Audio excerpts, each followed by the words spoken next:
Perversions of Justice. Indigenous Peoples and Anglo-American Law.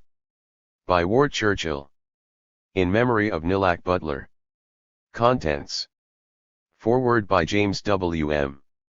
Sheto from Emily Dickinson and Sitting Bull on Dakota.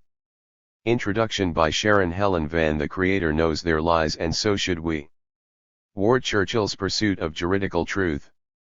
Essays. Perversions of Justice.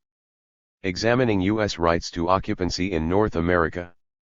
Rights of conquest. The devolution of a myth in international law. Stolen Kingdom. The right of Hawaii to decolonization. Charades, anyone. The Indian Claims Commission in context. A breach of trust. The radioactive colonization of native North America. The crucible of American Indian identity. Native tradition versus colonial imposition in post-conquest North America. Forbidding the G-word. Holocaust denial as judicial doctrine in Canada. The bloody wake of Alcatraz.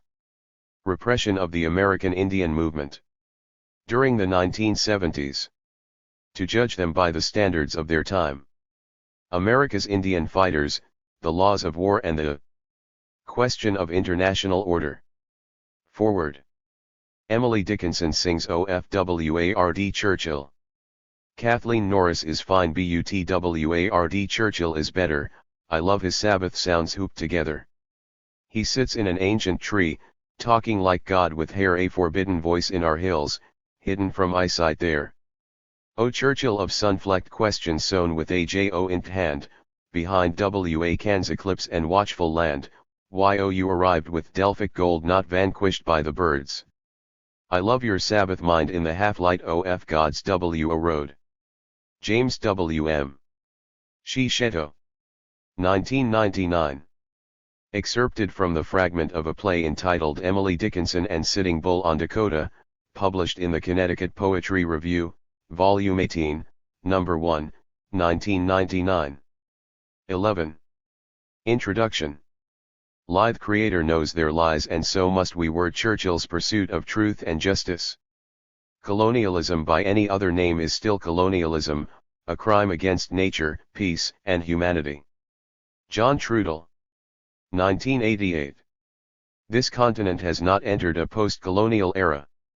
Native North America remains occupied by invaders from abroad, settlers who have appropriated our land and resources for their own benefit. Indigenous peoples who conducted themselves as sovereign nations since time immemorial continue to be forcibly subordinated to the self-assigned governing authority of recently established settler states both north and south of an arbitrary boundary separating the United States and Canada. It is thus patently obvious that we, the indigenous nations of North America, have not been decolonized. Until we are, the idea of post-colonialism has no relevance to us. Indeed, the very term, now quite fashionable in academic discourse, serves only to render us invisible, masking the reality of our circumstance. This is in keeping with the broader colonialist enterprise of deception. It is in this sense that Cree singer Buffy St. Marie has observed how history has been written in a liar's scrawl. The versions of history penned by the colonizer always and invariably defend the colonial order, either by denying that the process of colonization has really been colonizing, or, to the extent that the opposite is sometimes acknowledged, by carefully applying the spin necessary to make the whole thing appear to have been of benefit to all concerned, victims as well as victimizers. As Adolf Hitler contended in Mein Kampf, the bigger and more frequently a lie is repeated, the more likely it is to be received as truth. The Nazi Führer was hardly unique in subscribing to such views. Noam Chomsky. 13. Edward S. Herman, Michael Parenti, and numerous others have abundantly demonstrated that the big lie, constantly repeated, is every bit as ubiquitous in North America today as it was in the Third Reich a half-century ago. Whether one prefers to follow Gramsci in describing the resulting tissue of falsity as hegemony, or to adopt a postmodernist vernacular in which it is referred as the meta-narrative, the purpose served is to reinforce the existing order, making it seem natural, inevitable, and therefore inherently just. 3. Nowhere is such distortion more prominently displayed than in the corpus of European and Euro-American law by which the colonizers have sought to rationalize, disguise, or deny the character of their relationship to indigenous America. This seems especially true, at least at present, with respect to Anglo-American law and, as a consequence, to North America. The object here, even more than in other quarters, is, as it has been all along, to create a pervasive misimpression that, whatever the defects of the extant SYS, TFM, TTNA, TINA is LCLTCHYACRGRRYRLC0ILLCD by Fundamental British Prime Minister Margaret Thatcher to convey the message to the colonized and otherwise oppressed that there is no alternative to our present situation. 4. Into this intricately crafted conceptual morass wades Kituwa Cherokee scholar Ward Churchill. Fortunately, he is a tall man, because the muck is truly deep.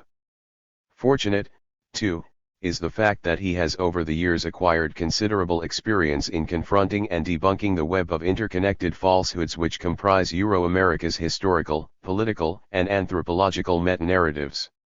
In previous books A Little Matter c. F. Genocide, for example, and Struggers 1e for the Land Churchill has often used history quite effectively as a means of illuminating the fallacies of Anglo-American law. In the present volume, Perversions of Justice, he reverses polarity, employing examples drawn from the same body of law as windows through which to examine history. The results are equally satisfying. Perversions of Justice. In the title essay, beginning with the so-called doctrine of discovery, Churchill traces the entire 5-century sweep of innovations by which Europe and its derivatives have presumed, unilaterally and typically by force, to extend their jurisdiction over indigenous peoples the world over. Insofar as he focuses upon North America, particular attention is paid to the often preposterous but nonetheless pivotal theories produced by Chief Justice of the U.S. Supreme Court John Marshall during the early 19th century. 14. And how the reasoning embodied therein has served to shape the subsequent evolution of federal Indian law, not only in the United States but Canada as well. 6. From there, the author turns his gaze full force upon a particular legal construction, the right of conquest, upon which Euro-Americans frequently rely, at least rhetorically, in an effort to justify their assertion of Colorado Nile prerogatives over indigenous lands and lives. Compellingly, he demonstrates that the notion of conquest rights has always amounted to a logical fallacy, that it has never been considered so acceptable within the framework of international law as contemporary U.S. and Canadian commentators would have us believe, and that, in any event, such rights evidence no applicability at all to the North American context. A related fable concerns the imagined right of the U.S. to possess Hawaii. In his next essay, Stolen Kingdom, Churchill takes as his frame of reference the 1993 apology officially extended by the U.S. to the Kanak Maoli for its role in the illegal overthrow of their nation's constitutional monarchy a century earlier, and points out that any such acknowledgement of a criminal act triggers a clearly defined legal obligation on the part of the perpetrator to make restitution. Given the nature of the offense in the Hawaiian case, such redress would necessarily entail the U.S. placing Hawaii on the United Nations Secretariat's list of non-self-governing territories sub-JECT to timely decolonization. The same principle applies, of course, with respect to every indigenous nation in North America. The Earth SY, charades, anyone, addresses the manner in which, having never relinquished resort to them as a fallback position, the U.S. has attempted to distance itself from at least the more blatant crudities entailed in assertions of conquest rights. The topic in this instance is a FICtion, stirred through the functioning of the Indian Claims Commission FROM 1946 to 1978, that just compensation has been provided to those indigenous nations from which territory was illegally expropriated by the United States at earlier points in its history. Both the invalidity of the terms under which such transactions were conducted and the magnitude of the ensuing fraud are detailed. 15. Next comes a breach of trust dissecting the manner in which the United States has abused its self-assigned and intendedly perpetual plenary power over the mineral assets endowing indigenous nations. As illustration, Churchill explores the various ways an assortment of federal agencies have utilized internally colonized native territories to develop U.S. nuclear capacity, enriching and strengthening the colonizing power while systematically displacing catastrophic levels of environmental contamination and corresponding health impacts onto the colonized. Noting that the government itself has actively entertained the idea of declaring the locales in which it conducts nuclear mining, processing, testing and disposal to be national sacrifice areas, and that this necessarily means the sacrifice of the people residing therein, the author concludes that the radioactive colonization of native North America is both ecocidal and genocidal in its implications. THR follows an essay The Crucible of American Indian Identity, analyzing the ways in which the USH, LMNT-LFCT the ability of indigenous peoples to exercise the most fundamental right of any nation, that of determining for themselves who their members/constituents are. Crucible is devoted primarily to describing the means by which such decisions were made within the parameters of traditional indigenous law, and contrasting them to the methods employed by colonial officials to supplant self-determining indigenous procedures with their own explicitly racial nomenclature. Churchill singles out for analysis the latest variation on the federal theme, the 1990 Act for the Protection of American Indian Arts and Crafts, a statute making it a criminal offense for anyone to identify him/herself as an indigenous person without express permission from the colonial regime. Overall, it is observed that the settler state government has thereby positioned itself to engage in a bizarre form of definitional/statistical genocide of native people. To respond constructively to any phenomenon, one must first be able to make out what it is with a considerable degree of accuracy. In forbidding the G word, Churchill points out, as he does throughout the book, that in North America the purpose of judicial interpretation is more often to obfuscate than to clarity, at least where indigenous issues are concerned. Using the recent Friends of the Lubicon case as an example, he first offers a precise delineation of the legal meaning of the word genocide, then lays bare the manner in which Canadian courts and parliamentarians have contrived to suppress both understanding and proper usage of the term. As is plainly implied in the essay, although the particulars are somewhat different, the 16 resulting analysis and conclusions are as appropriate to the US as to the Canadian context. Having thus sketched out what he sees as the contours of the problem, the author turns to the question of what happens when an indigenous nation sets out to free itself from colonial subjugation. In The Bloody Wak of Alcatraz, he provides a blow-by-blow recounting of the lethal counterinsurgency campaign mounted by the FBI and other federal agencies against the American Indian movement on the Pine Ridge Sioux Reservation in South Dakota during the mid-1970s. Special emphasis is placed on the extra-legality of such operations, a matter reflecting the extent to which the sometimes noble-sounding principles of Anglo-American legalism are situational, put to use or jettisoned on the basis of elite perceptions of interest and expediency. Churchill also underscores the fact that, although it was orchestrated by FBI personnel, much of the violence directed against AIM on Pine Ridge was actually carried out by other native people.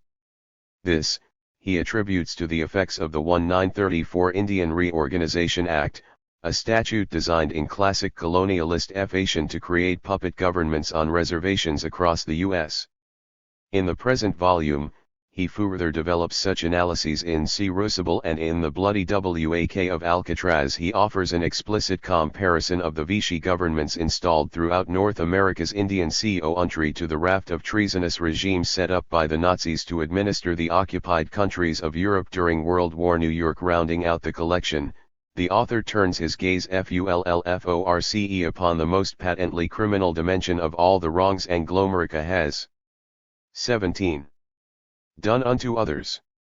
In To Judge Them by the Standards of Their Time, he thoroughly debunks the tired cliché most often advanced by champions of the status quo, that critics are guilty of projecting modern legal principles backwards into historical contexts where they are surely inapplicable by relying upon the customary law extant in the mid-19th century as well as the U.S. Army's own 1863 codification of the laws of war as lenses through which to assess the military's performance during its so-called Indian wars.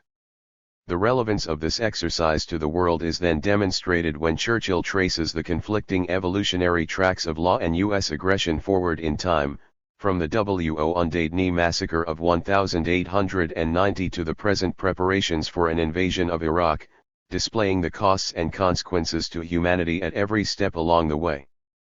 In the end, his call for law enforcement vis-a-vis the U.S. thus becomes a call for survival itself. And that spirit of Big Bear and Crazy Horse. When the peoples indigenous to this continent we call Great Turtle Island were first placed here by the Creator, we were given the laws necessary to govern our relationships with one another, with our non-human relatives, and with the land itself.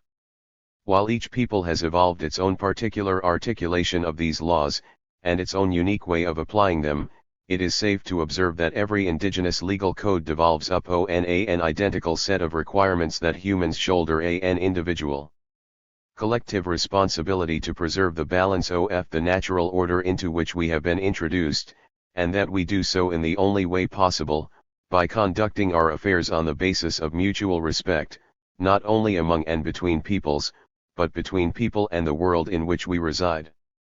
Hence, in indigenous law, we humans have but one true right, that of fulfilling our responsibilities to the Creator. 1. 4. At the most fundamental level, it is precisely the fulfillment of these responsibilities that the European invasion, subsequent Euro-American Coloradonization, and the legalistic sophistries attending both, has served first and foremost to prevent. By the same token, it is the right to such fulfillment that indigenous people have all along fought hardest to protect. The struggle has always and more than anything represented a confrontation of worldviews, on one side a synthetic and predatory culture bent upon standing apart from, dominating and ultimately consuming nature. 15. On the other, a multiplicity of organic cultures, each seeing itself as being integral to and entirely dependent. 18. Dent upon the natural order for its very survival. A conflict between more diametrically opposed antagonists is inconceivable. Much of what has transpired since the European invasion of Turtle Island commenced can be understood in terms of the sort of sheer physical combat perhaps best symbolized by the 19th century Lakota patriot, Crazy Horse. Concomitantly, and in some ways even more substantively, however, indigenous people have hit back by way of our steadfast refusal to abandon the values, priorities, and understandings that are foundational to our traditional ways of life. This posture is exemplified by many people in the course of our history, quite notably by the Cree leader, Big Bear. Things were never so dichotomized, of course. Big Bear engaged in physical resistance when necessary, and, for his part, Crazy Horse spent far more of his time living in a traditional Lakota way than he did defeating Crook at the Rosebud and Custer at the Little Big Horn. Taken together as symbols, however, the lives of the two men can be seen as representing the main currents in an unending stream of indigenous resistance. 1-6. Taken together, they also demonstrate as little else can the degree to which cations of resistance and repression reduce in the end to matters of consciousness, that is, whether truth will continue to be perceived, spoken, and acted upon irrespective of consequences or whether it is to be twisted by increasingly sophisticated elaborations of falsehood, employed in its defernity as a tool of oppression rather than of liberation. It is squarely within the stream of traditional indigenous resistance that Ward Churchill has elected to swim. In the spirit of both Big Bear and Crazy Horse, he has committed himself to a live work of finding and speaking truth, not so much to power as to us, the people in whom responsibility to the Creator is and has always been invested. He does so boldly, without hesitation, equivocation, or apology. Yet he also does so carefully, allowing precision to guide the anger informing his words. The creator knows their lies, he says of those subscribing to the prevailing paradigms of domination, and so must we. We've got to understand such things clearly, for what they are rather than what they're purported to be, if we're going be able to free ourselves from colonialism rather than continuing to pass it along from generation to generation in an ever more perfected room. Churchill's purpose is thus to challenge Euro-supremacist hegemony in its own terms, debunking the master narratives that support and give it form, enabling us thereby to see in sharp relief the combination of physical 19. Idation and intellectual mystification with which the colonizer endeavors to preclude us from meeting our most basic obligations as human beings. The goal, as he's put it in his usual straightforward affation, is help forge the consciousness necessary to achieve nothing less than the complete decolonization of native North America. 17. In effect, WARD seeks creation of a genuine rather than merely theoretical post-colonial reality on Great Turtle Island.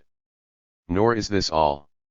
Those hoping to discount WARD's contribution to the struggle for indigenous liberation as consisting only of words would do well to bear in mind that he doesn't just talk the talk, he walks the walk as well. A veteran activist, he has been beaten, shot at, defamed, disemployed, arrested more than 30 times, and not infrequently jailed over the past 3 decades, always in defense of native rights. 18. His intellectuality has been harnessed rather consistently to more concrete dimensions of resistance. Although WARD and his work have been much disparaged in the more L.1 L1 TQMRTRs FI, LDIG, Low 1. SSOCIE TI, there is nothing about either that might offend the likes of Big Bear or Crazy Horse. On the contrary, by launching assaults on the conceptual structures of our oppression as FORCEFULLY as he does, and by so regularly putting his body where his mind is, he honors their memory in ways which each would heartily approve. In turn, he is himself honored by those among us, especially our elders, who maintain the greatest allegiance to our traditions. There is much to be learned from any man who fights so well, so hard, and so long to fulfill his responsibilities. Read this book and you will understand why I am proud to call him brother. Sharon HVE Northeast School of Law, University of Saskatchewan. October 2000. Perversions of Justice. Examining the Doctrine of U.S. Rights to Occupancy in North America. It's a travesty of a mockery of a sham. G. Groucho Marx.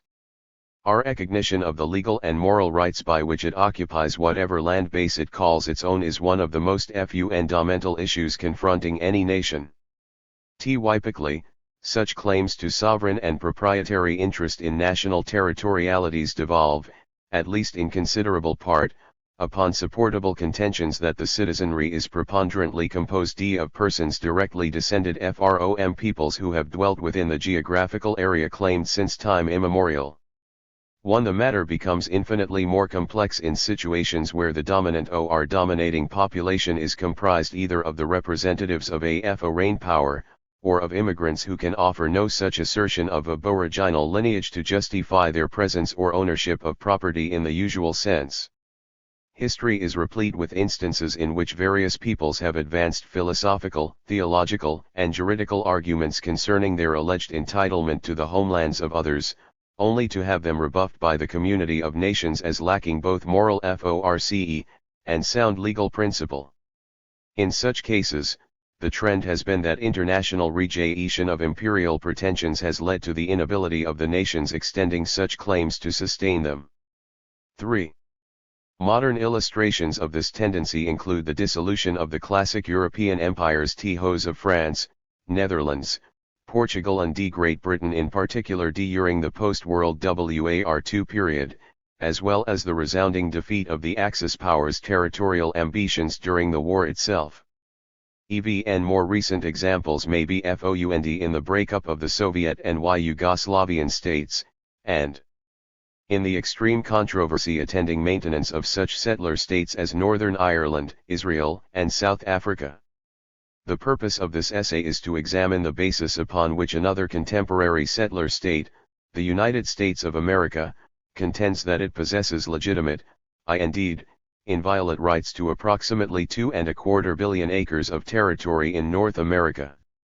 4. Through such scrutiny, the philosophical validity of U.S. legal claims to territorial integrity can be understood and tested against the standards of both logic and morality.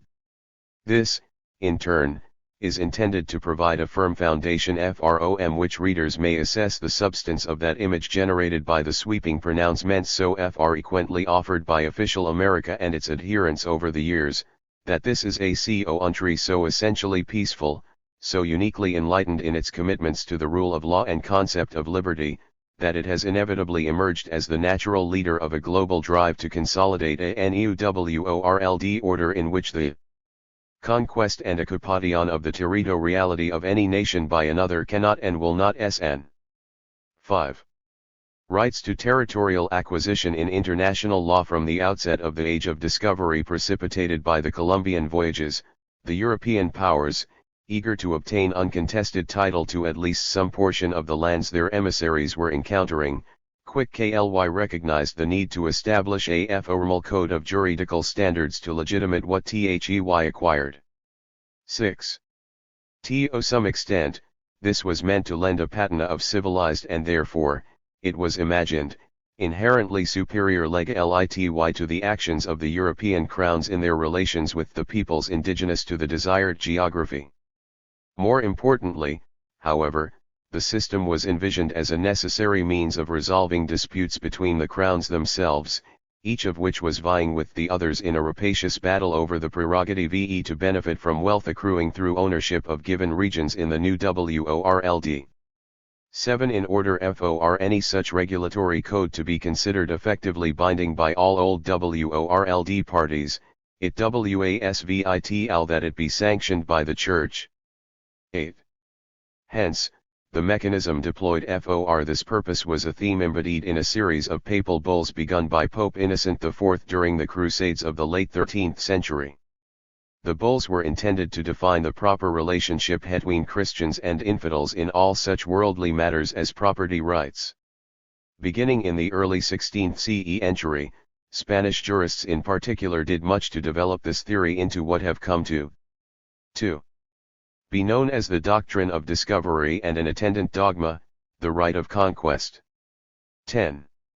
Through the efforts of legal scholars such as Franciscus de Vitoria and Matías de la Paz, Spanish articulations of discovery doctrine, endorsed by the Pope, rapidly evolved to hold the following as primary tenets of international law. 11. 1. Outright ownership of land accrued to the crown represented by a given Christian discoverer only when the land discovered proved to be uninhabited. 12. 2. Title to inhabited lands discovered by crown representatives was recognized as belonging inherently to the indigenous people thereby encountered, but rights to acquire land and to trade with the natives of the region accrued exclusively to the discovering crown vis-a-vis other European powers. In exchange for this right, the discovering power committed itself to proselytizing the Christian gospel among the natives. 13. 3. Acquisition of land title from indigenous peoples could occur only by their consent, that is, by an agreement usually involving purchase rather than through force of arms, so long as the natives did not arbitrarily decline to trade with crown representatives, refuse to admit missionaries among them, or inflict gratuitous violence upon citizens of the crown. 4. Absent these last three conditions, utilization of armed force to acquire aboriginally owned territory was considered unjust and claims to land title accruing therefrom to be correspondingly invalid. 5. Should one or more of the three conditions be present, then it was held that the crown had a legal right to use whatever force was required to subdue native resistance and impound their property as compensation. Land title gained by prosecution of such just wars was considered valid. 14. Although this legal perspective was hotly debated at the time, and saw considerable violation by European colonists, it 3. was generally acknowledged as the standard against which international conduct would be weighed. Ls by the early 17th century, the requirements of discovery doctrine had led the European states, England in particular, to adopt a policy of entering into formal treaties, full-fledged international compacts in which the sovereignty of the indigenous parties were, by definition, officially recognized as equivalent to that of the respective crowns, as an expedient to obtaining legally valid land titles from American Indian peoples, first in what is now the state of Virginia, and then in areas further north. Treaties concerning trade, professions of peace and friendship, and to consummate military alliances were also quite common. 1.6. Undeniably, there is a certain arrogance embedded in the proposition that Europeans were somehow self-imbued with an authority to restrict the prerogatives of native people to sell their property to whomsoever they chose, assuming they wished to sell it at all. Nonetheless, in its recognition that indigenous peoples constituted bona fide nations holding essentially the same rights to land and sovereignty as any other, the legal posture of early European Colorado nihilism seems rather advanced and refined in retrospect. In these respects, the doctrine of discovery is widely viewed as one of the more important cornerstones of modern international law and diplomacy. 17. With its adoption of Protestantism, however, Britain had already begun to mark its independence from papal regulation by adding an element of its own to the doctrine. Usually termed the Norman Yok, this CONCCPT asserted that land rights devolve in the main upon the extent to which owners demonstrate a willingness and ability to develop their properties in accordance with a scriptural obligation to exercise dominium over nature. In other words, a person or a people is ultimately entitled to only that quantity of real estate which they convert from wilderness to a domesticated state. 1. By this criterion, English settlers were seen as possessing an inherent right to dispossess native people of all land other than that which the latter might be reasonably expected to put to such proper usage as cultivation. 1. 9. By the same token, this doctrinal innovation automatically placed the British Crown on a legal footing from which it could contest the discovery rights of any European power not adhering to the requirement of overcoming the wilderness. This last allowed England to simultaneously abide by the law and directly confront Catholic France for ascendancy in the Atlantic regions of North America. After a series of French and Indian wars beginning in the late 1600s and lasting nearly a century, the English were victorious, but at a cost more than negating the expected financial benefits that had led the Crown to launch its colonial venture in the first place. As one major consequence, King George III, in a move intended to preclude further warfare with indigenous nations, issued the Proclamation of 1763. This royal edict stipulated that all settlement or other forms of land acquisition by his subjects west of a line running along the Allegheny and Appalachian Mountains from Canada to the Spanish colony of Florida would be suspended indefinitely, and perhaps permanently. English expansion on the North American continent was thereby brought to an abrupt halt. 2. Enter the U.S. The new policy conflicted sharply with the desires for personal gain evident among a voracious elite which had been growing within England's seaboard colonial population. Most of the colonies held some pretense of title to western lands, much of it conveyed by earlier Crown grant, and had planned to use it as a means of bolstering their respective economic positions. Similarly, members of the landed gentry such as George W. Washington, Thomas Jefferson, John Adams, James Madison, and Anthony Wayne all possessed considerable speculative interests in land parcels on the far side of the 1763 demarcation line. The only way in which these could be converted into profit was for the parcels to be settled and developed. Vociferous contestation and frequent violation of the proclamation became commonplace. 21. All in all, this dynamic was a powerful precipitating factor in the American War of Independence, during which many rank-and-file rebels were convinced to fight against the Crown by promises of Western land grants for services rendered in the event the revolt was successful. 22. There was, however, a catch. The United States emerged from its decolonization struggle against England, perhaps the most grievous offense which could be perpetrated by any subject people under then prevailing law, as a pariah, an outlaw state that was shunned as an utterly illegitimate entity by most other countries. Desperate to establish itself as a legitimate nation, and lacking other viable alternatives through which to demonstrate its aptitude for complying with international legality, the new government was compelled to observe the strictest of protocols in its dealings with Indians. Indeed, what the Continental Congress needed more than anything at the time was indigenous nations, already recognized as respectable sovereignties in their treaties. 5. With the European states, to bestow a comparable recognition upon the fledgling U.S. by entering into treaties with it. 23. The urgency of the matter was compounded by the fact that the Indians maintained military parity with, and in some cases superiority to, the U.S. Army all along the frontier. As a result, both the Articles of Confederation and subsequent Constitution of the United States contained clauses explicitly and exclusively restricting relations with indigenous nations to the federal government, insofar as the Tormayer were recognized as enjoying the same politico-legal status as any other foreign power. 2-4. The U.S. also officially renounced, in the 1787 Northwest Ordinance and elsewhere, any aggressive intent concerning indigenous nations, especially with regard to their respective land bases. The utmost good faith shall always be observed towards the Indians, their land and property shall never be taken from them without their consent, and in their property, rights, and liberty, they shall never be disturbed. But laws founded in justice and humanity shall from time to time be made, for wrongs done to them, and for peace and friendship with them. 25. This rhetorical stance, reflecting an impeccable observance of international legality, was also incorporated into such compacts with European states as the U.S. was able to obtain during its formative years.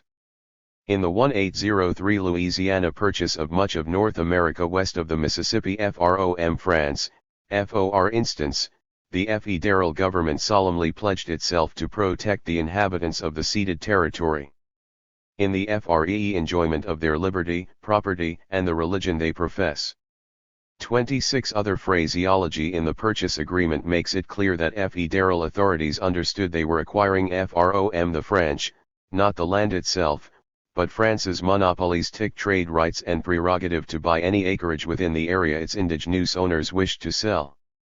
The same understanding certainly pertained to all unceded Indian country east of the Mississippi River, once England's discovery rights were quit-claimed by George III in the Treaty of Paris. Even if English rights somehow passed to the new republic by virtue of this royal action, an extremely dubious premise in itself, there still remained the matter of obtaining native consent to literal U.S. ownership of any area beyond the 1763 proclamation line. 27. Hence, the securing of indigenous agreement to land cessions must be added to the impressive list of diplomatic and military reasons why treaty making with Indians comprised the main current of American diplomacy throughout. 6. The immediate post-revolutionary period. The need to acquire valid land title from native people through treaties far outlasted the motivations of military necessity. Moreover, this having been of greatly diminished importance after U.S. victories over Tecumseh's alliance in 1794 and 1811, Britain in the War of 1812, and the Muskogee Red Sticks in 1814. 28. The treaties were and remain, in substance, the basic real estate documents anchoring U.S. claims to land title and thus to rights of occupancy in North America. What was most problematic in this situation for early federal policy makers was the fact that in gaining diplomatic recognition and land cessions from indigenous nations through treaties, the U.S. was simultaneously admitting not only that Indians owned virtually all of the territory coveted by the U.S., but that they were really under no obligation to part with it. As William Wirt, an early Attorney General, put it in 1821, so long as a tribe exists and remains in possession of its lands, its title and possession are sovereign and exclusive. we treat with them as separate sovereignties, and while an Indian nation continues to exist within its acknowledged limits, we have no more right to enter upon their territory than we have to enter upon the territory of a foreign prince. 29 AFEW years later, he further elaborated the same understanding. The point, once conceded, that the Indians are independent to the purpose of treating, their independence is to that purpose as absolute as any other nation. Being competent to bind themselves by treaty, they are equally competent to bind the party that treats with them. Such party cannot take benefit of treaty with the Indians, and then deny them the reciprocal benefits of the treaty on the grounds that they are not independent nations to all intents and purposes. Nor can it be conceded that their independence as a nation is a limited independence. Like all other independent nations, they have the absolute power of war and peace. Like all other independent nations, their territories are inviolate by any other sovereignty. They are entirely self-governed, self-directed. They treat, or refuse to treat, at their pleasure, and there is no human power that can rightly control them in the exercise of their discretion in this respect. 30. Such enjoyment of genuine sovereign rights and status by indigenous nations served, during the 20 years following the Revolution, to considerably retard the assumption of lawful possession of their land grants by revolutionary soldiers, as well as consummation of the plans of the elite caste of Western land speculators. Over the next 2 decades, the issue assumed an ever-increasing policy importance as the matter of native sovereignty came to replace Crown policy in being construed as the preeminent barrier to U.S. territorial consolidation east of 7. The Mississippi. 31. Worse, as Chief Justice of the Supreme Court John Marshall pointed out in 1822, any real adherence to the rule of law in regard to native rights would not only block U.S. expansion, but since not all the territory therein had been secured through Crown treaties, cloud title to significant portions of the original 13 states as well. 2. Perhaps predictably, it was perceived in juridical circles that the only means of circumventing this dilemma was through construction of a legal a subterfuge, as it were, by which the more inconvenient implications of international law might be nullified even while the Republic maintained an appearance of holding to its doctrinal requirements. Emergence of the Marshall Doctrine. Not unnaturally, the task of forging the required interpretation of existing law fell to John Marshall, widely considered one of the great legal minds of his time. Whatever his scholarly qualifications, the Chief Justice can hardly be said to have been a disinterested party, given not only his vociferous ideological advocacy of the rebel cause before and during the Revolution, but the fact that both he and his father were consequent recipients of 100,000 grants west of the Appalachians, in what is now the state of West Virginia. 33. His first serious foray into land rights law thus centered in devising a conceptual basis to secure title for his own and similar grants. In the 1810 Fletcher v.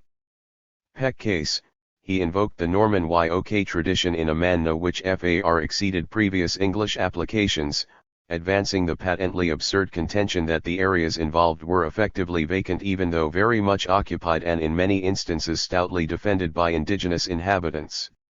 On this basis, he declared individual Euro-American deeds within recognized Indian territories might be considered valid whether or not native consent was obtained.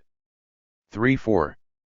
While Peck was obviously useful from the U.S. point of view, resolving as it did a number of short-run difficulties in meeting obligations already incurred by the government to individual citizens, it was a tactical opinion, failing far short of accommodating the country's overall territorial goals and objectives. In the 1823 Johnson v. McIntosh case, however, Marshall followed up with a more clearly strategic enunciation, reaching for something much closer to the core of what he had in mind. Here, he opined that, because discovery rights purportedly constricted native discretion in disposing of property, the sovereignty of discoverers was to that extent inherently superior to that of indigenous nations. From this point of departure, he then proceeded to invert all conventional understandings of discovery doctrine, ultimately asserting that native people occupied land within discovered regions at the sufferance of their discoverers rather than the other way around. A preliminary rationalization was thus contrived by which to explain the fact that the U.S. had already begun depicting its borders as encompassing rather vast quantities of unceded Indian territory. 35. Undoubtedly aware that neither Peck nor Mackintosh was likely to withstand the gaze of international scrutiny, Marshall next moved to bolster the logic undergirding his position. In the two so-called Cherokee opinions of the early 1830s, he hammered out the thesis that native peoples within North America comprised nations like any other in the sense that we possessed both territories we were capable of ceding, and recognizable governmental bodies empowered to cede these areas through treaties. 3.6. On the other hand, he argued on the basis of the reasoning deployed in Mackintosh, we were nations of a peculiar type, both domestic to and dependent upon the United States, and therefore possessed of a degree of sovereignty subordinate to that enjoyed by the U.S. 37. The idea boils down to an assertion that, while native peoples are entitled to exercise some range of autonomy in managing our affairs within our own territories, both the limits of that autonomy and the extent of the territories involved can be naturally and unilaterally established by the U.S. At base, this is little more than a judicial description of the classic relationship between colonizer and colonized. 38. But worded so as to seem at first glance to be the opposite. While it might be contended that Marshall's framing of the circumstances pertaining to the Cherokee Nation, already completely surrounded by U.S. territory by 1830, bore some genuine relationship to then prevailing reality. 39. It must be reiterated that the Chief Justice did not confine his observations to the situation of Cherokees, or even to native nations east of the Mississippi. Rather, he purported to articulate the legal status of all indigenous nations, including those west of the Mississippi which had not yet encountered the U.S. in any appreciable way. Obviously, the latter could not have been described with the faintest accuracy as being either domestic to or dependent upon the United States. The clear intent thereby revealed in Marshall's formulation was that they were to be made so in the future. The doctrine completed with enunciation of the Cherokee opinions was thus the pivotal official attempt to rationalize and 9. Legitimate a vast campaign of conquest and colonization upon which the U.S. was planning to embark in the years ahead. 40. A final inversion of accepted international legal norms and definitions stems from Marshall's opinions, that being an outright reversal of what was meant by just and unjust warfare. 41. Within his convoluted and falsely premised reasoning, it became arguable that indigenous nations acted unlawfully whenever and wherever they attempted to prevent exercise of the U.S. right to expropriate our property. Put another way, Indians could be construed as committing aggression against the United States at any point we attempted to resist the invasion of our homelands by American citizens. In this sense, the U.S. could declare itself to be waging a just and therefore lawful war against native people on virtually any occasion where force of arms was required to realize its territorial ambitions. Ipso facto, all efforts of native people to defend ourselves against systematic dispossession and subordination could thereby be R1TF NRE7FN1NNJNT-MR1THM TMAOFEJL, by THF United ST1 TES. 42. In sum, the Marshall Doctrine shredded significant elements of the existing law of nations. Given the understandings of these very same legal requirements placed on record by federal judicial officials such as Attorney General Wirt and Marshall himself, not to mention the embodiment of such understandings in the Constitution and affirmative federal statutes, this cannot be said to have been unintentional or inadvertent. Instead, the Chief Justice engaged in a calculated exercise in juridical cynicism, quite deliberately confusing and deforming accepted legal principles as an expedient to justifying his country's pursuit of a thoroughly illegitimate course of territorial acquisition. Insofar as federal courts and policymakers elected to adopt his doctrine as the predicate to all subsequent relations with American Indians, it may be said that he not only replicated the initial posture of the U.S. as an outlaw state, but rendered it permanent. Evolution of the Marshall Doctrine. The Cherokee opinions were followed by a half-century hiatus in important judicial determinations regarding American Indians. On the foundation provided by the Marshall Doctrine, the government felt confident in entering into the great bulk of the 400-odd treaties with indigenous nations by which it professed to have gained the consent of native people in ceding huge portions of the indigenous land base, assured that its self-anointed position of superior sovereignty burdened it with no legal obligation to live up to its end of the various bargains struck. 43. Well before the end of the 19th century, the United States stood in default on virtue ally every treaty it had made with native people, and there is considerable evidence that this was intended from the outset. 44. Aside from the fraudulent nature of U.S. participation in the treaty process, there is an ample record that many of the instruments of cession were militarily coerced while the government implemented Marshall's version of just wars against Indians. As the U.S. Census Bureau put it in 1894, the Indian wars under the United States government have been about 40 in number. The actual number of killed and wounded Indians must be very much greater than the number given, as they conceal, where possible, their actual loss in battle. 50% additional would be a safe number to add to the number bears given. 45. The same report noted that some number very much more than 500 Indians were known to have been killed by government-sanctioned private citizen action often dubbed individual affairs during the course of U.S.L. Indian warfare. 46. In reality, such citizen action is known to have been primarily responsible for the reduction of the native population oft as from about 100,000 in 1828 to less than 10,000 in 1880. 47. Similarly, in California, an aggregate indigenous population which still numbered approximately 300,000 in 1849 had been reduced to fewer than 35,000 by 1860, mainly because of Teehee cruelties and wholesale massacres perpetrated by miners and early settlers. 48. Either of these illustrations offers a death toll several times that officially acknowledged as having accrued through individual affairs within the whole of the 48 contiguous states. Even while this slaughter was occurring, the Army was conducting what it described as a policy of extermination in its wars against those indigenous nations which proved recalcitrant about giving up their land and liberty. 49. This manifested itself in a lengthy series of wholesale massacres of native peoplemen, women, children, and old people alike at the hands of U.S. troops.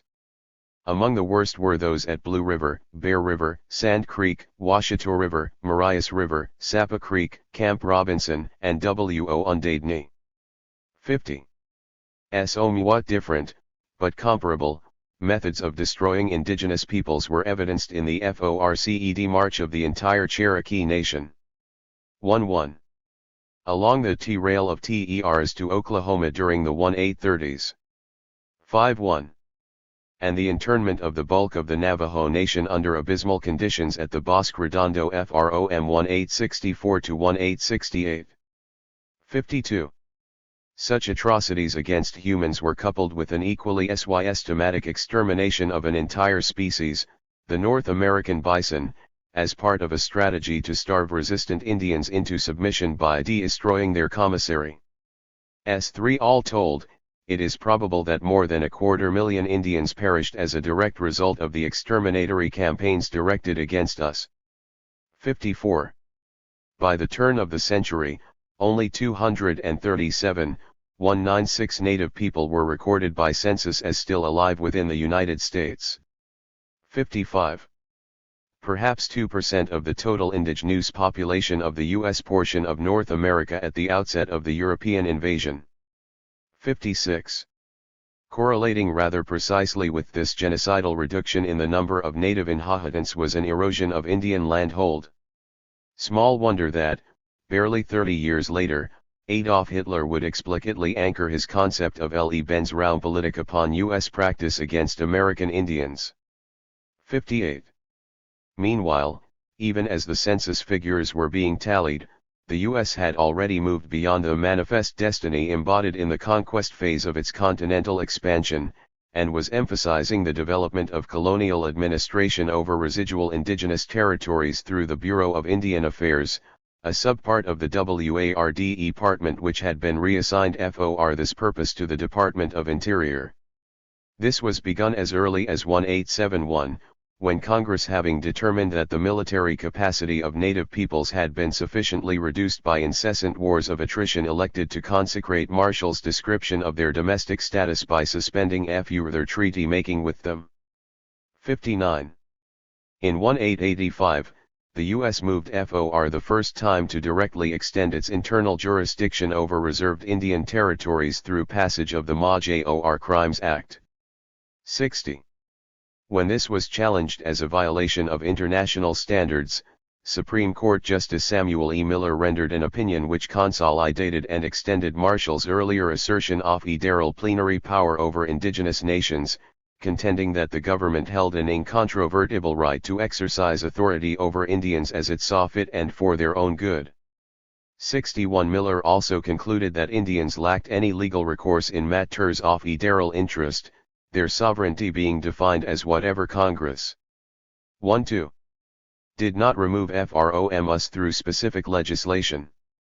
This decision opened the door to enactment of more than 5,000 U.S. statutes regulating affairs in Indian country. 62. One of the first of these was the General Allotment Act of 1887, which unilaterally negated Indian control over land tenure patterns within the reservations, forcibly replacing the traditional mode of collective use and occupancy with the Anglo-Saxon system of individual property ownership.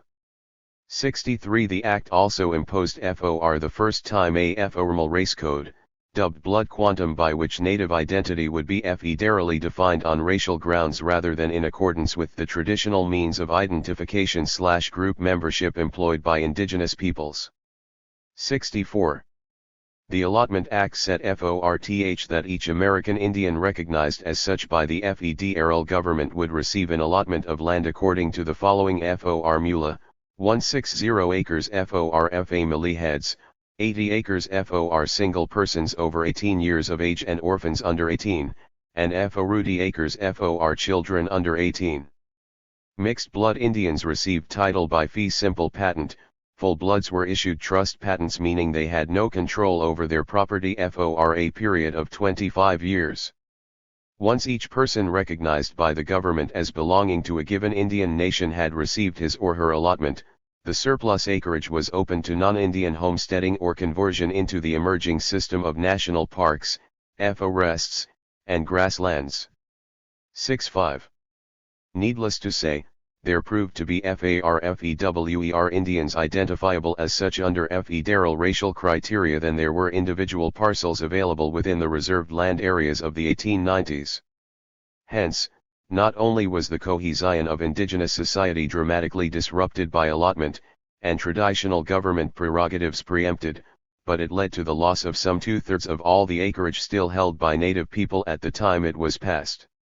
66. Moreover, the land assigned to individual Indians during the allotment process fell overwhelmingly within arid and semi-arid locales considered to be the least productive in North America. Uniformly, the best watered and otherwise useful portions of the reservations were declared surplus and quickly stripped away. 67. This, of course, greatly reinforced the dependency aspect of the Marshall thesis, and led U.S. Indian Commissioner Francis Loop to conclude approvingly that allotment should be considered a mighty pulverizing engine for breaking up the tribal mass which stood as a final barrier to complete Euro-American hegemony on the continent. SIXS 1-3. As with the Major Crimes Act, Native people attempted to utilize their treaty standing in federal courts to block the allotment process and corresponding erosion of the reservation land base. In the 1903 Lone Wolf v. Hitchcock case, however, Justice Edward D. White extended the concept of federal plenary power to hold that the government possessed a right to unilaterally abrogate whatever portion of any treaty with Indians it found inconvenient while continuing to consider the remaining terms and provisions binding upon the Indians. 69. In essence, this meant that the U.S. could point to the treaties as being the instruments which legally validated much of its North American land title while simultaneously avoiding whatever reciprocal obligations it had incurred by way of payment. White also opined that the government's plenary power over Indians lent it a trust responsibility with respect to residual native property such that it might opt to change the form of this property from land, say, to cash or services whenever and however it chose to do so. This final consolidation of the martial doctrine effectively left Native people with no true national rights under U.S. law while voiding the remaining pittance of conformity to international standards the United States had exhibited with regard to its Indian treaties. 70. The Open V-ins of Native America. A little discussed aspect of the Allotment Act is that it required each Indian, as a condition of receiving the deed to his or her land parcel, to accept U.S. citizenship.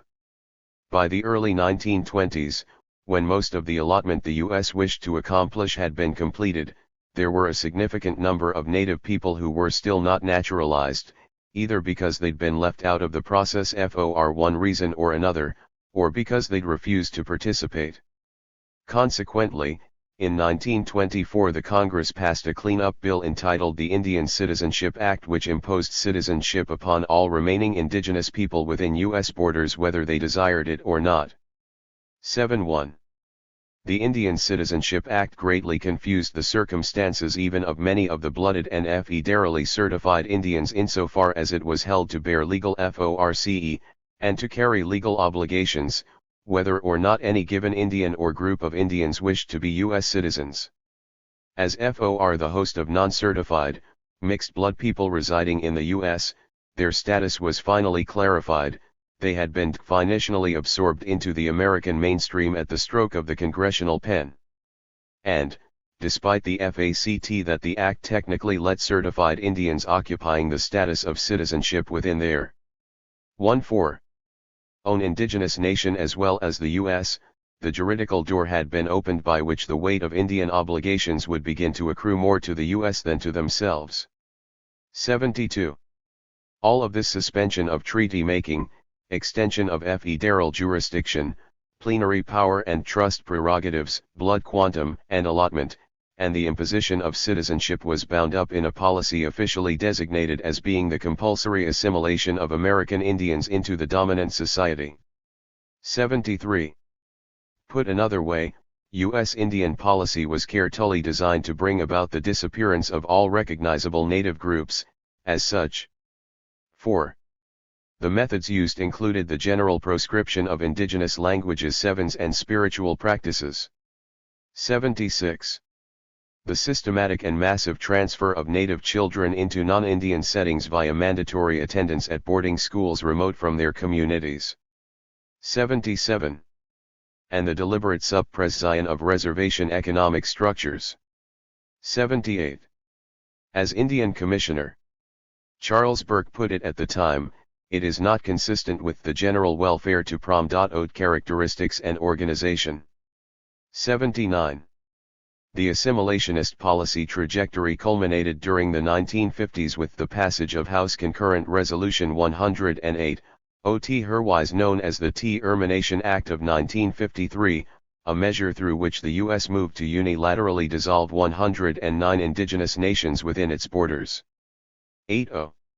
Termination was coupled to the Reallocation Act, a statute passed in 1956 and designed to coerce reservation residents to disperse to various urban centers around the country. 81. The ensuing programmatic emphasis upon creating an American Indian diaspora had resulted, by 1990, in over half of all Indians inside the U.S. being severed from our respective land bases and generally acculturated to non-Indian Maoris. 82. Meanwhile, the enactment of Public Law 280, placed many reservations under state jurisdiction, thereby reducing the level of native sovereignty to that of counties or municipalities and eliminating the last vestige of U.S. acknowledgement that indigenous peoples retain certain characteristics of sovereign nations. 83. The question arises of course as to why, given the contours of this aspect of federal policy, the final obliteration of the indigenous nations of North America has not long since occurred. The answer resides within something of a supreme irony.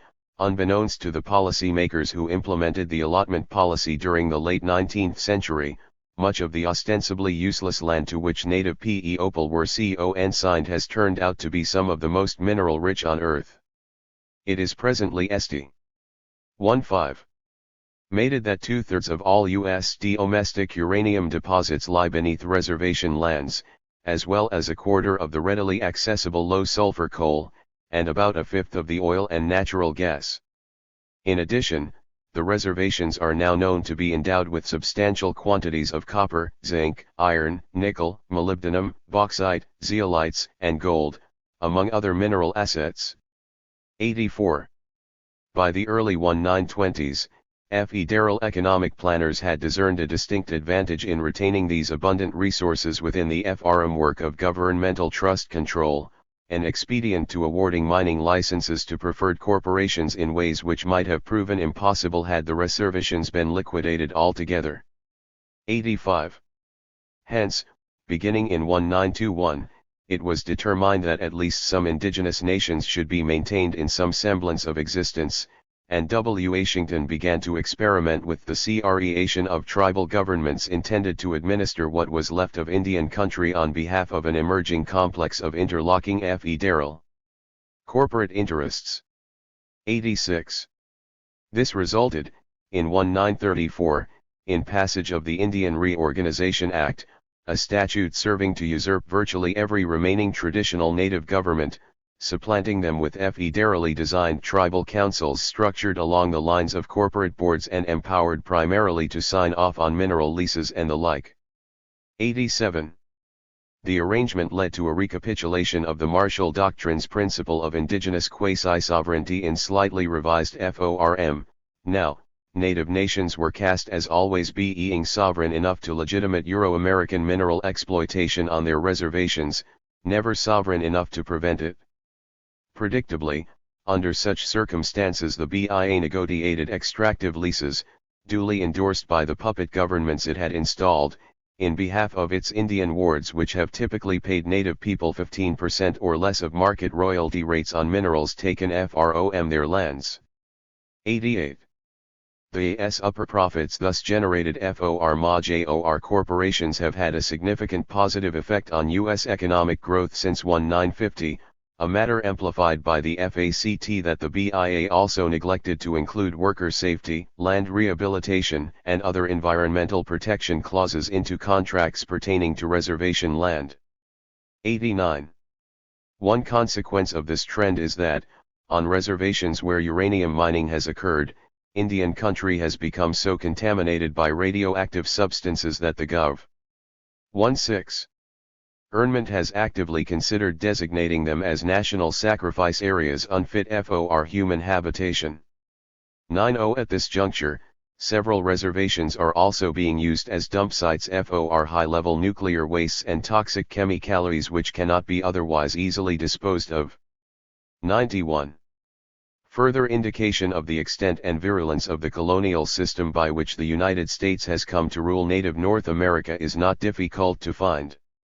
Dividing the 50 million odd acres off land still nominally reserved for Indian use and occupancy in the U.S. by the approximately 1.8 million Indians the government recognized as such in its 1990 census, reveals that native people on paper, at least remain the largest landholders on a per capita basis of any population sector on the continent. 92. This, in combination with the resources known to lie within our land and the increasingly intensive development of these resources over the past 50 years, simple arithmetic strongly suggests that we should also be the wealthiest of all aggregate groups. 93. Instead, according to the federal government's own data, we are far and away the poorest in terms of both annual and lifetime per capita income. Correspondingly, we suffer all the standard indices of dire poverty, North America's highest rates of infant mortality and teen suicide, death from malnutrition, exposure, and plague disease. 94. Overall, we consistently experience the highest rate of unemployment, lowest level of educational attainment, and one of the highest rates of incarceration of any group. The average life expectancy of a reservation-based American Indian male is less than 5 years, that of a reservation-based FE male, barely over 7. 95. In Ibero-America, there is a core postulation guiding understandings of the interactive dynamics between the northern and southern continents of the Eastern Hemisphere. Your wealth, Latino analysts point out to their Yankee counterparts, is our poverty. 96. Plainly, the structure of the relationship forged by the United States vis-a-vis the indigenous nations of the northern continent follows exactly the same pattern of parasitic domination. The economic veins of the prostrate native North American indigenous host have been carefully opened, their contents providing lifeblood to the predatory creature which applied the knife. Such are the efforts of John Marshall's doctrine after a century and a half of continuous application and evolution. International sleight of hand. It's not that the US has failed to attempt to mask the face of this real ity. Indeed, in the wake of WORLDWAR2, even as the United States was 17. Engaged in setting a moral example to all of humanity by assuming a lead role in prosecuting former Nazi leaders for having ventured down much the same road of continental conquest that the US itself had pioneered. 97. Congress passed what it called the Indian Claims Commission Act. 98. The premise of the law was that all non-consensual and therefore illegal takings of native property which had transpired during the course of American history had been errors, sometimes tragic ones. 99. As a means, at least figuratively, of separating U.S. historical performance and expansionist philosophy from the more immediate undertakings of the Nazis, the Act established a commission empowered to review the basis of U.S. title in every quarter of the country, and to award retroactive monetary compensation to indigenous nations shown to have been unlawfully deprived of their lands. Tellingly, the commission was authorized to set compensation amounts at the estimated per acre value of indigenous property at the time it was taken, and was specifically disempowered from restoring land to Indian control, no matter how the land was taken or what the desires of the impacted native people might be. 100. Although the life of the commission was originally envisioned as being only 10 years, the magnitude of the issues it encountered, and the urgency with which its mission to quiet title to Aboriginal lands came to be viewed by the Euro-American status quo, caused it to be repeatedly extended. 101. When it was finally disbanded on September 30, 1978, it still had 68 cases docket for review, despite having heard and ostensibly disposed of several hundred others over a period of 3 decades.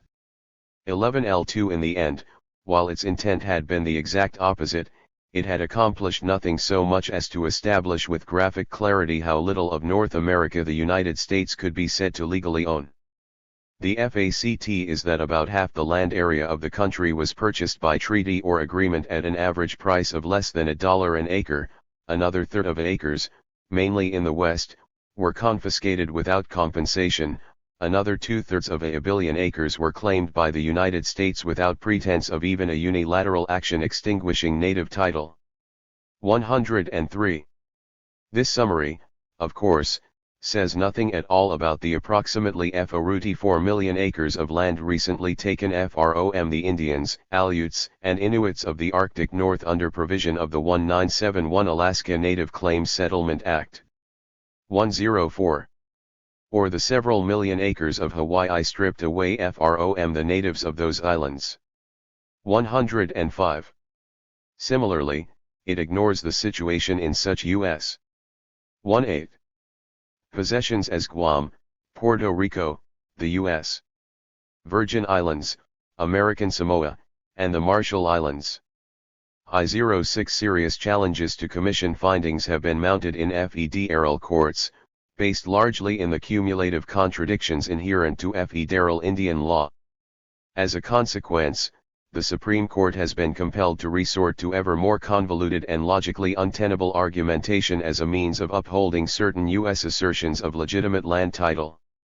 In its 1980 opinion in the Black Hills land claim case, for example, the High Court was forced to extend the Marshall Doctrine's indigenous domesticity thesis to a ludicrous extreme, holding that the U.S. had merely exercised its right full internal power of eminent domain over the territory of the Lakota Nation when it expropriated 90% of the latter's land a century earlier, in direct violation of the 1868 Treaty of Fort Laramie.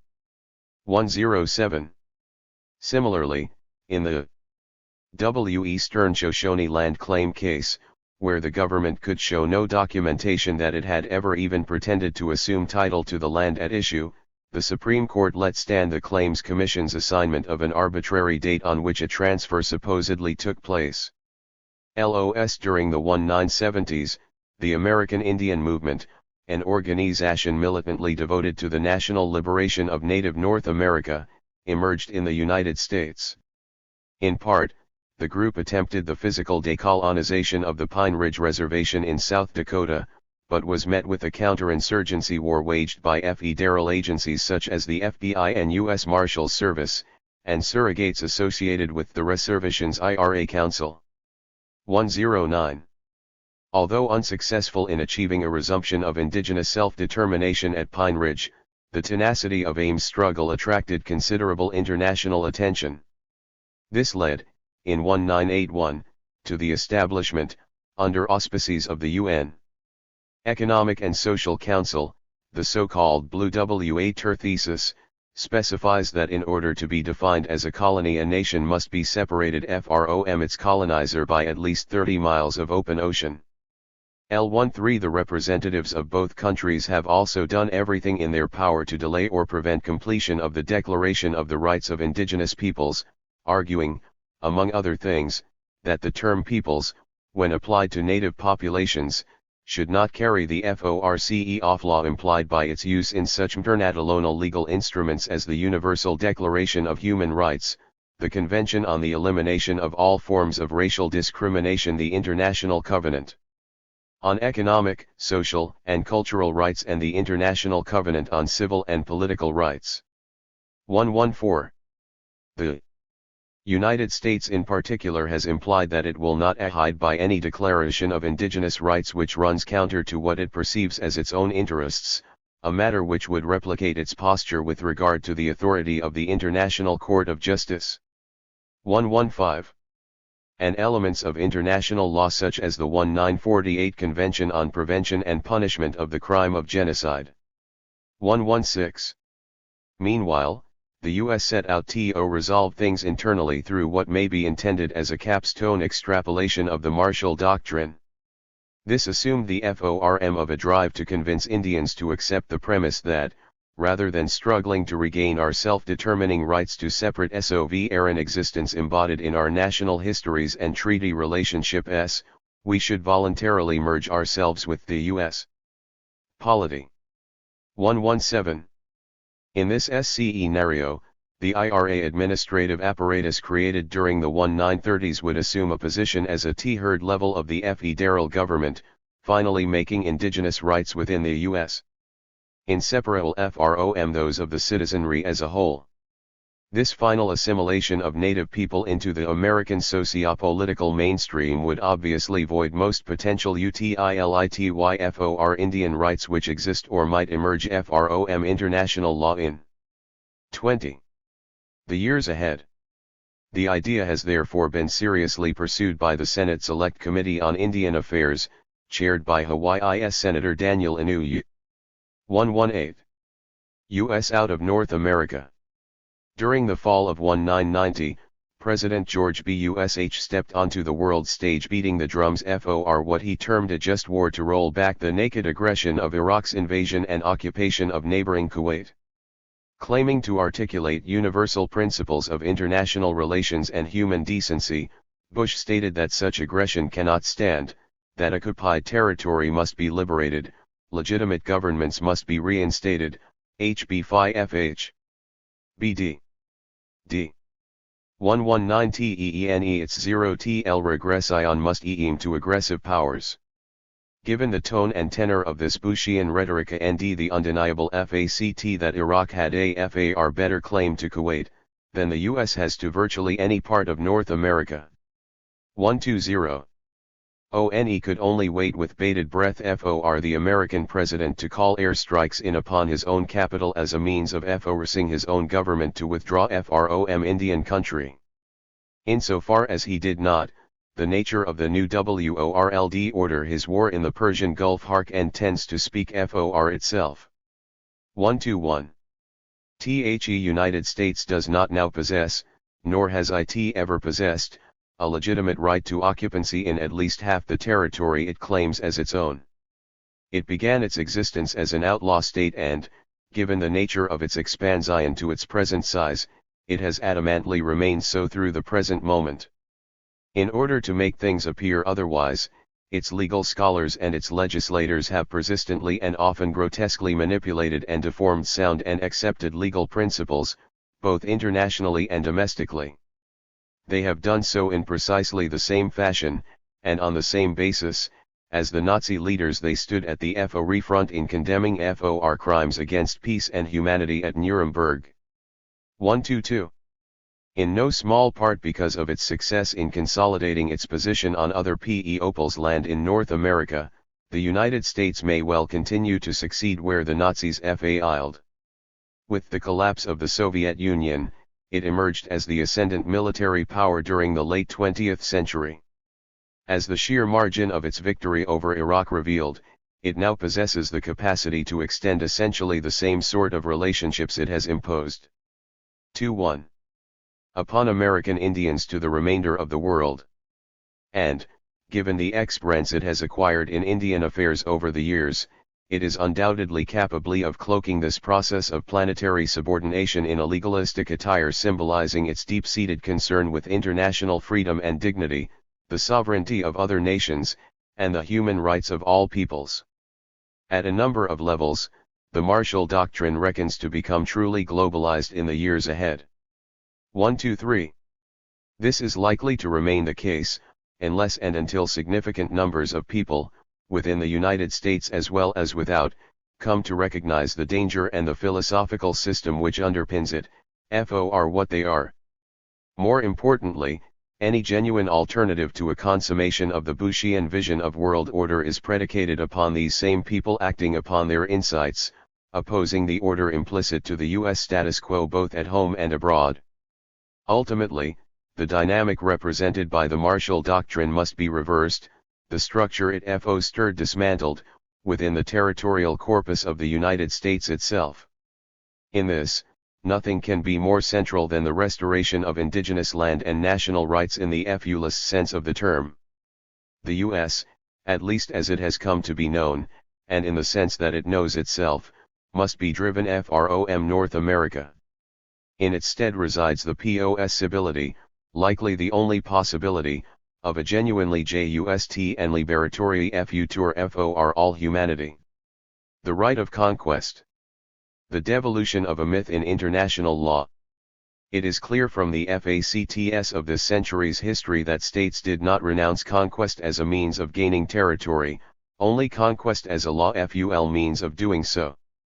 Sharon Corman The Right, Conquest. W. Heil channel surfing late one February evening in 1999, I happened to land momentarily on C-SPAN 2.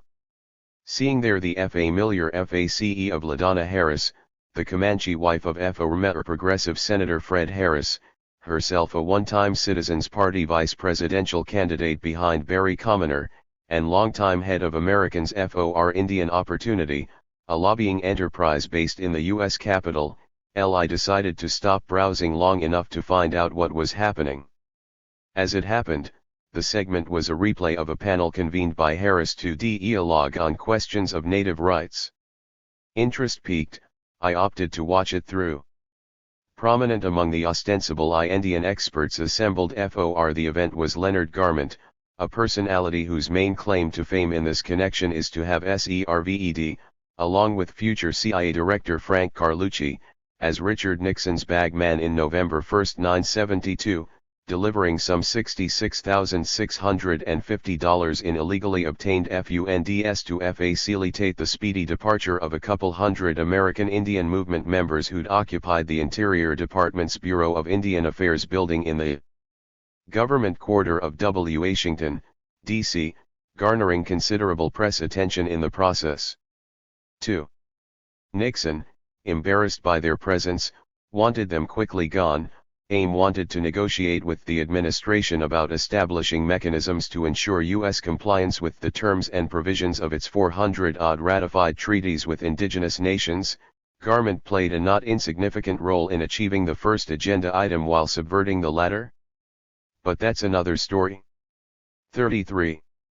As the panel's discussion evolved, it became increasingly apparent even within the self-imposed parameters of liberal discourse employed by the participants THAT resolution of most of the issues raised economic development, for instance, as effectively precluded by the nature of federal Indian policy, or, more accurately, by the nature of the authority over their assets and affairs the United States has unilaterally assigned itself vis-a-vis every indigenous people trapped within its claimed boundaries. 4. Although such words were never used, the panel began to display a certain visible discomfort as they floundered about, realizing no doubt that what they were inadvertently describing was the relationship between colonizer and Coloradonist, the sorts of policies typically attending administration of a colonial order, and the problems for the colonized inevitably accruing therefrom. 5. The problem with calling things by their right names, of course, was that colonialism is a crime, prohibited under international law since implementation of the United Nations Charter in 1945. 6. Eager to leave their audience an impression that even the more glaring transgressions entailed in the USPOS tour might somehow be reconciled to the requisites of propriety, the panelists turned hopefully and en bloc to Garment, awaiting his concluding remarks. And, for his part, adopting the fugitive pose of sage counsel THAT is, something between befuddlement and a smirk. Lenny did his level best, dissembling in a manner worthy of Henry Kissinger. 7. Or even Madeleine Albright. 8. The international legal requirement, he began accurately enough, is that all peoples be afforded an opportunity to exercise the right to determine for themselves the form of their relationships to other peoples and countries. 9. Then, in a sly but total departure from reality, he opined that American Indians had long since been accorded their rights in this regard, a fact statutorily enshrined in the American Indian Self-Determination and Educational Assistance Act of 1975. 10. More to the point, he continued, Native people in the U.S. had been self-governing since implementation of the 1934 Indian Reorganization Act. L1. In sum, all appearances to the contrary notwithstanding, things here are as they should be, he seemed to conclude. But Garment was not as yet quite finished. There would always be those, he observed, who might wish to quibble about whether the U.S. 34 configurations of self-determination and self-government really conform to either the letter or spirit of international legal definition. Such critics, he informed listeners, should bear in mind that the rights of conquest are also recognized in international law. 12. In other words, the niceties of international legality are ultimately irrelevant. Those indigenous nations whose lands have been forcibly incorporated into the U.S. home territory are subject only to the domestic legalisms of the occupying power. 13. We have, or should have, no recourse to the international arena, and would thus do well to be grateful that our conquerors have proven so benevolent and enlightened as to recognize that we possess any semblance of rights at all. With that, each of them appearing immensely relieved that the bullet had been dodged, with the illusion of U.S. dispensed oppression equaling humanitarianism once again quite neatly stirred, the panelists ended their session, smiling vacuously and indulging in hearty handshakes. FORAJOB well done. That the whole spiel was untrue was something they knew perfectly well or were obliged to know given their status as intellectual minions of the status quo in a country where the Nuremberg Doctrine was quite literally invented. 1-4. Moreover, recognizing the magnitude of Garment's falsehood didn't even require any particular knowledge of the law. History alone might have done. The U.S. presently recognizes the existence of nearly 500 indigenous groups within its borders. 1 SYET, by its own COUNT, America waged FEWER than 50 Indian wars in the course of its expansion. 1-6. That leaves well over 400 now subordinated peoples with whom the U.S. never exchanged a blow. One can only marvel at a definition of conquest allowing it to have occurred without a shot being fired. Preoccupation if the details of mere factual consistency has never figured very highly among those articulating America's triumphalist narratives of self-legitimation, however. On the contrary, as Sartre once observed, concealing, deceiving, and lying is perceived as a duty among those whose minds are mortgaged to rationalizing whatever benefits and privileges they might obtain from colonial order. 1-7. The right of conquest. Legally speaking, the notion that a right of possession attends the taking of territory by armed force has always been strained at best. Although, as Lasse Oppenheim observed at the dawn of the 20th century, as long as a law of nations has been in existence, the states as well as the vast major. 35. Ity of writers have recognized subjugation as a mode of acquiring territory. 1-8 The evidence is clear that even legal theorists who endorsed the idea considered it problematic. Emmerich de Vietel, for example, conceded that conquest confers a certain territorial title and consequent jurisdiction to conquering powers, but declined to treat these as being either permanent or binding upon the conquered. AR does not decide the question, victory only compels the vanquished to subscribe to the treaty which terminates the difference. It is an error, no less absurd than pernicious, to say that war is to decide controversies between those who acknowledge no superior judge, as is the case with nations. Victory usually favors the cause of strength and prudence, rather than of right or justice. It would be a bad rule of decision. 19. In effect, as Yo Ramdinstein has noted, the entire concept of a right of conquest created an egregious anomaly in international law. 20. The predominating thrust of which has from its inception been to affirm and protect the sovereignty of all nations. It does not make much sense for the international legal system to be based on respect for the sovereignty of states, while each state has a sovereign right to destroy the sovereignty of others. On the one hand, it is incumbent on every state to defer to a plethora of rights accorded to other states under both customary and conventional international law. On the other hand, each state was at liberty to attack any other state whenever it pleased. 21. Leaving aside Europe's heritage of mystic mumbo-jumbo concerning the supposed divine rights of kings and similar claptrap, the concept that conquest implied any rights at all appears to have arisen during the 16th century from pragmatic concerns over how best to constrain warfare between the continent's emergent states. As the matter was aimed by the father of modern international law, Hugo Grotius, power disparities between these countries had already generated interminable struggles for territorial adjustment. Confirming the results in as rapid and orderly a manner as possible seemed the most effective means of constraining the duration of these conflicts.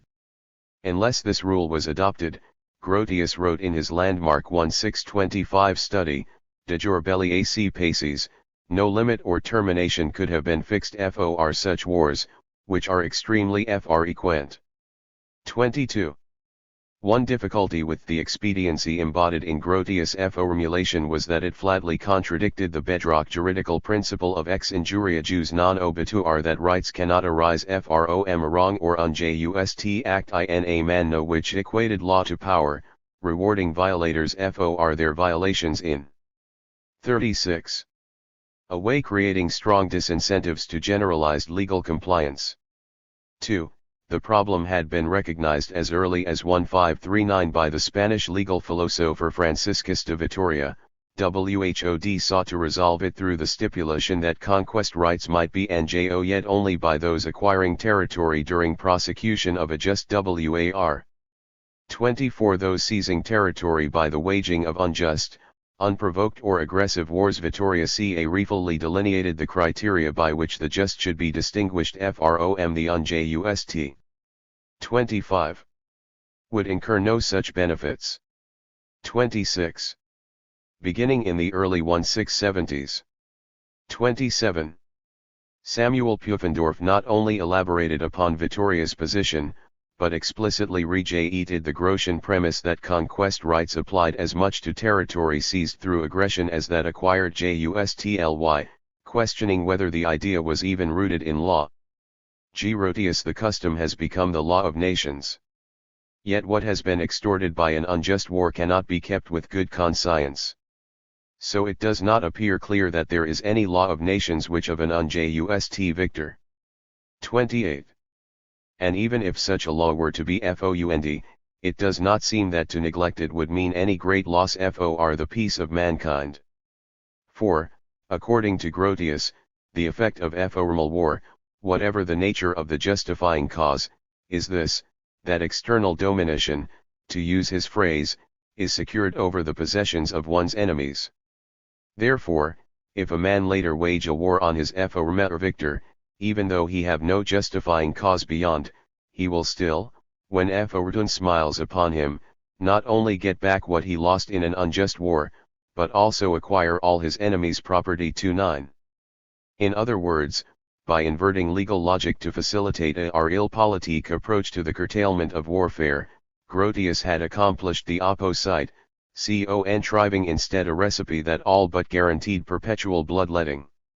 If limiting frequency and duration of armed conflicts was the object, as Povey and Dorf agreed it should be, the best means would be to reclose the possibility that its of aggression might ever in any sense be legitimate.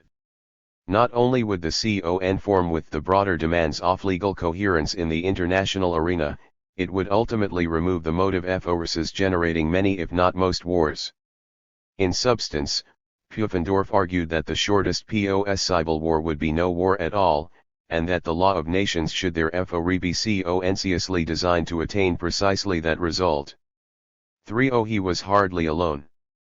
By the 19th century, a number of prominent jurists and legal scholars had taken up the theme that conquest is force, and force is antithetical to law.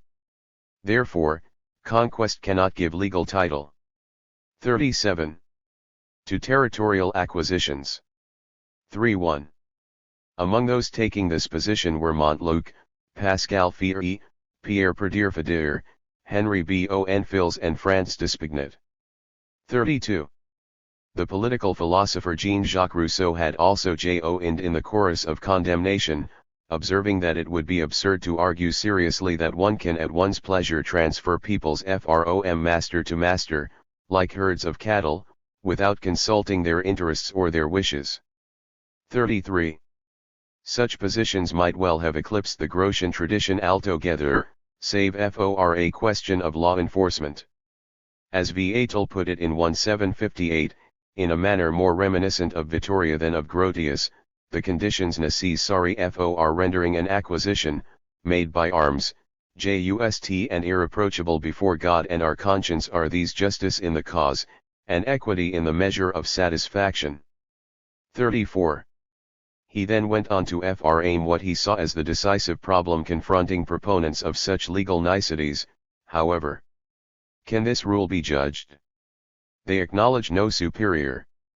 Who then shall judge between them, to assign each his right and obligations? To say to the one, you have a right to take up arms, to attack your enemy and subdue him by force, and to the other, every act of hostility you commit will be an act of injustice, your victories will be so many murders, your conquests, rapines, and robberies. 35. Sharon Corman states V. Atall's conclusion with alacrity, in the absence of a supranational body above states which might legally establish, in the event of a war, which side has the just cause and which is the aggressor, which victories are lawful and which conquests unlawful, and in the absence of an international police force with the power to ensure that all conquests illegally acquired are returned to their rightful owner, the law of nations has had instead to insist that provided the laws of war themselves are observed, all victories are lawful, and every conquest provides just title. 36. Thus, through the end of the 19th century, the Grotian view remained normative, official defiance off legally rather than legality itself setting the tone, while in actuality, the situation was anything but uniform. The major states of Europe seem to have pursued something more or less Pufendorfian in their relations among themselves following the Napoleonic Wars, that is, by roughly 1820 a reality manifested in what is generally referred to as the continental balance of power system. 38. As Oppenheim summarized the Praktike. 38. The conqueror has not in fact an unlimited possibility of annexation of territory of the vanquished state. When the balance of power is endangered or when other vital interests are at stake, third powers can and will intervene, and history records many instances of such interventions. 39. While such geopolitical considerations, as opposed to legality, per se tended with certain notable exceptions to preclude the so-called great powers from asserting conquest rights vis-a-vis one another. 40. Euro-es peripheral peoples, whom the main players tended to view as cultural and sometimes even racial inferiors, read less well. Poland, to offer a classic illustration, was partitioned 3 times during the last quarter of the 18th century, remaining completely occupied and subordinated until its reconstitution in 1918. 41. The Irish and Balkan examples are even more extreme. 42. As are those of the Scots, Welsh and other Celts. 43. In addition to the Basques and Catalans. 44. In such cases it was obvious that, mere legality notwithstanding, the conquerors simply refused to acknowledge the conquered as vested with rights they were in any way bound to respect. 45. The implications of this highly ethnocentric outlook were defined still more sharply, and in more starkly racialist terms, outside Europe itself, in what Mao Zedong would later call the Third World. 46. There, in the vastnesses of Africa, Asia, the Americas, and the Pacific Basin, the resident populations peoples of color, one and all were seen as something altogether other and less than human. 47. It followed that, in their own minds, European peoples held a self-evident right to settle in territories they found agreeable and to subjugate any native inhabitants as might offer resistance. 48. That such sentiments and the policies attending them ran directly counter to long-articulated international legal principles like the doctrine of discovery made no difference. 49. Their imperial dominions swelling to truly global proportions, the colonizing powers of Europe busily crafted pseudo-scientific pretexts by which to create the chimera that their aggressions were vindicated, even glorious. 50. And a set of corresponding philosophical subterfuges through which to claim more formal justification. 5.1. One result was the emergence of a contradictory and thereby unsustainable duality in the body of international law, one code applying to colonizers, another to the colonized. 52. As Sartre has explained, colonialism denies human rights to people it has subjugated by violence, and whom it keeps in poverty and ignorance by force, therefore, as Marx would say, in a state of subhumanity. Racism is inscribed in the events themselves, in the institutions, in the nature. 39. Of exchanges and production. The political and social statuses reinforce one another, since the natives are subhuman, to carry through his grand design for the reform of the international order, the principal ingredient of which was a post-war association of democratic nations that would punish violations of territorial integrity. It was clear that the liberal program which Wilson personified repudiated the right to acquire territory by force without the inhabitants' consent. 4.1. As Wilson himself, echoing Lenin's November 1, 1917 decree of peace, 75 put it in a speech shortly thereafter, there shall be no annexations, no contributions, no punitive damages levied in the wake of an Allied victory. Borrowing from Rousseau, he went on to announce that, peoples are not to be handed about from one sovereignty to another by an international conference or an understanding between rivals and antagonists. National aspirations must be respected, peoples may now be dominated and governed only by their own consent. 76. Creation of a League of Nations through which to regularize diplomatic rather than military resolutions of territorial and related issues was the centerpiece of the Wilsonian scheme of world order. 77. Addressing Vital's concerns, the entity would be equipped with a world court to properly adjudicate disputes, the member states themselves serving as the requisite international police force needed to bring violators into line. 78. The ultimate failure of Wilson's progressive vision is customarily attributed to conservative or isolationist members of the Senate who refused either to allow the U.S. to join in the League of Nations or to accept WORLD court jurisdiction over the country's foreign affairs. 79. Thus gutted before it started, the League proved utterly ineffectual in coping with German, Italian, and Japanese expansionism during the mid-1930s, and thereupon collapsed, a circumstance figuring heavily in the outbreak of WORLD-WARII. So be that as it may, there is considerable evidence that Woodrow Wilson, an inveterate white supremacist, 81. Never really intended anything quite as noble as his posturing suggested. One powerful indication was his failure to so much as mention that application to North America of his vaunted principles would have required divestiture of indigenous homelands forcibly incorporated into U.S. and Canadian territorialities. 82.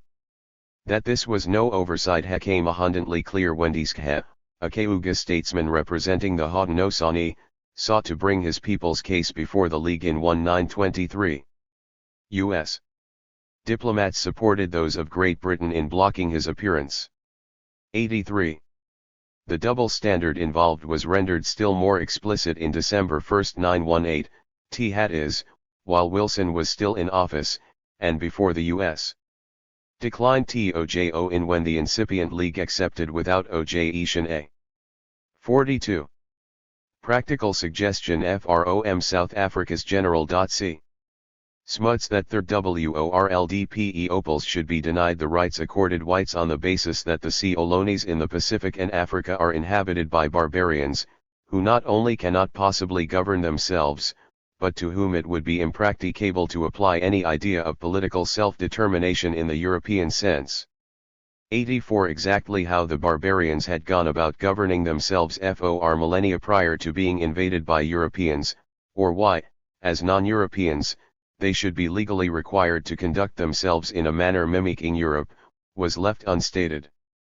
It was simply taken as a given that they hadn't, but should, even that they would aspire to do so, given the opportunity.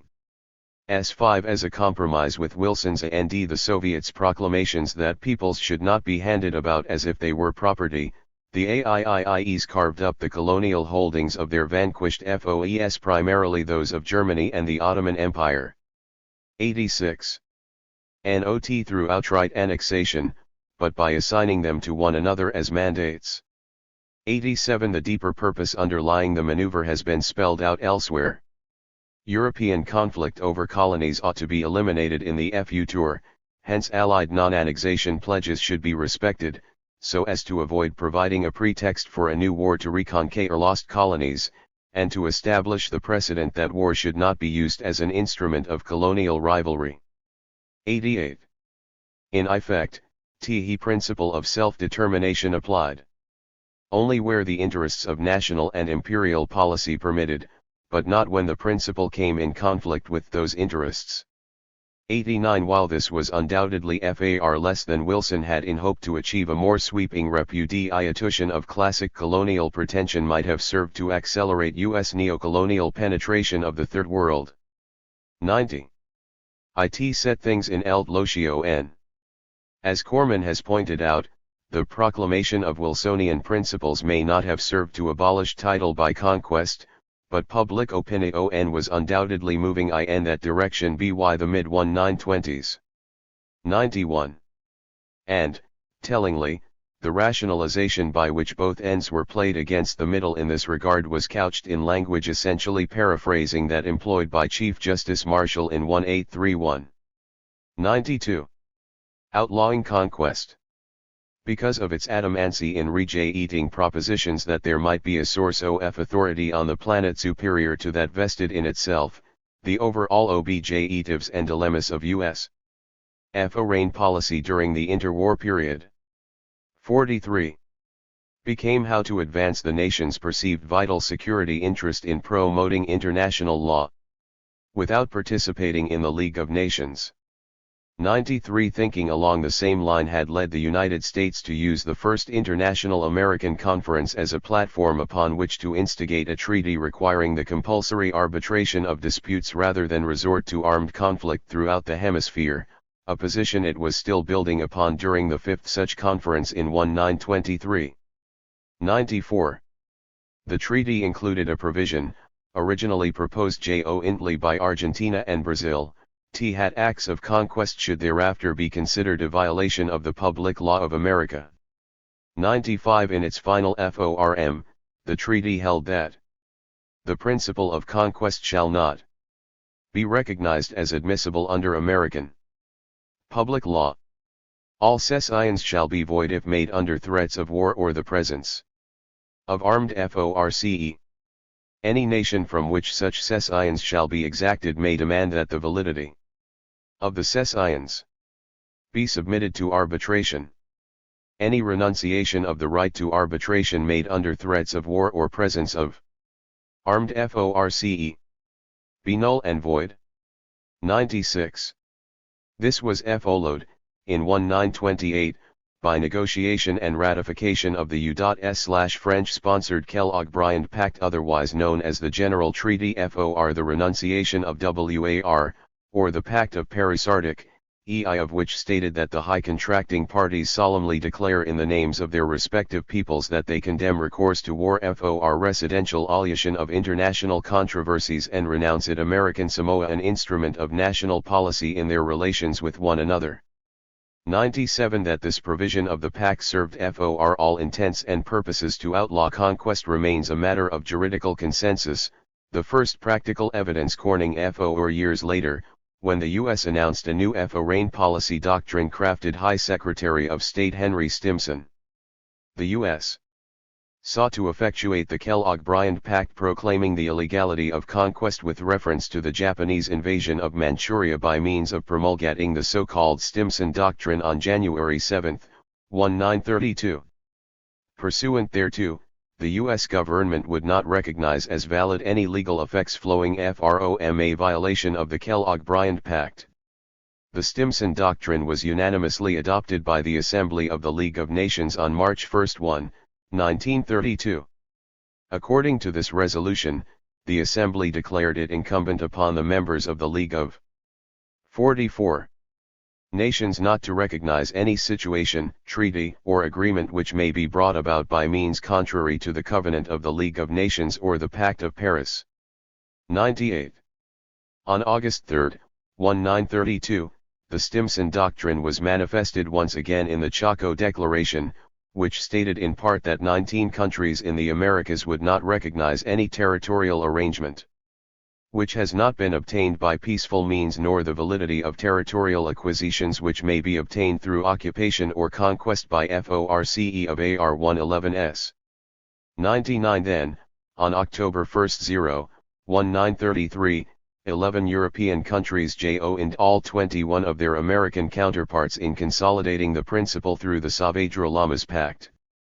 Between the high contracting parties territorial questions must not be settled by violence, and they will not recognize any territorial arrangement which is not obtained by pacific means, nor the validity of the occupation or acquisition of territories that may be brought about by force of arms. LUO. The Montevideo Convention on the Rights and Duties of States affected during the 7th Pan American Conference was still more forceful, declaring in its 11th article that the contracting states definitely establish as the rule of their conduct the precise obligation not to recognize territorial acquisitions or special advantages obtained by force. The territory of a state is inviolable and may not be the object of military occupation nor other measures of force imposed by another state directly or indirectly or for any motive whatever even temporarily. 10.1.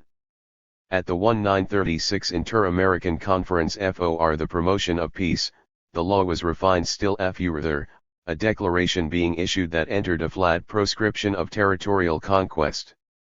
1.02. The 8th Pan American Conference then adopted a declaration on non-recognition of the acquisition of territory by force, noting that the geographical, historical, and political conditions of the American nations preclude all territorial acquisitions by force. T03. In sum, the declaration reiterated that RAJS a matter of the fundamental public law of America. The occupation or acquisition of territory or any modification of territorial or boundary arrangement obtained through conquest by force or non-pacific means shall not be valid or have legal effect. 104. While the United States had plainly been at the cutting edge in establishing clear legal prohibitions against contemporary conquests during the 1920s and 30s, the legacy of conquests past being another matter. Alto. 45. Together. 105. Its own refusal to subordinate itself to either the jurisdiction of the WORLD Court or the diplomatic regime of the League of Nations undermines such gains. Although the League imposed economic sanctions on Italy as a result of its conquest of Abyssinia in 1936, they failed, largely as a result of U.S. non-participation. 106. Absent the surety of American participation in whatever military response they might offer, League members were also forced to acquiesce in the German seizures of Austria and Czechoslovakia in 1938 and 1939, while 7 the US did come around to imposing an embargo upon Japan in 1941, but by then it was far too late. 10. Under such circumstances, enforcement of the laws the United States had stood at the forefront in promulgating ultimately required the waging of /v hat has been described as /var of sanction design et to extirp j.te the source of aggression and impose measures intended to prevent further breaches of the peace by aggressor states bent upon conquest. L1. 13. Article 2 of the Union Charter was written as a restatement of the Kellogg-Briand Pact's guiding premise that only pacific means are legitimate in the resolution of international disputes, while Article 2 specifically obliges all member states to refrain in their international relations from the threat or use of force against the territorial integrity or political independence of any state. 114 Jurisdiction of a newly created International Court of Justice, successor to the by then defunct WORLD Court, was also made compulsory for all UN member states. 1.1. Similar statements of principle were incorporated into Articles 3 and 1.8. 2.1 of the Charter of the Organization of American States THIRD-WORLDISM sponsored. 46. Outgrowth of the Inter-American Conferences mentioned above when it was effected on April 30, 1948. 1.1. Announces unequivocally that military victory does not give rights of territorial acquisition. The OAS Charter thereby surpasses in clarity the corresponding language in its UN counterparty. 7.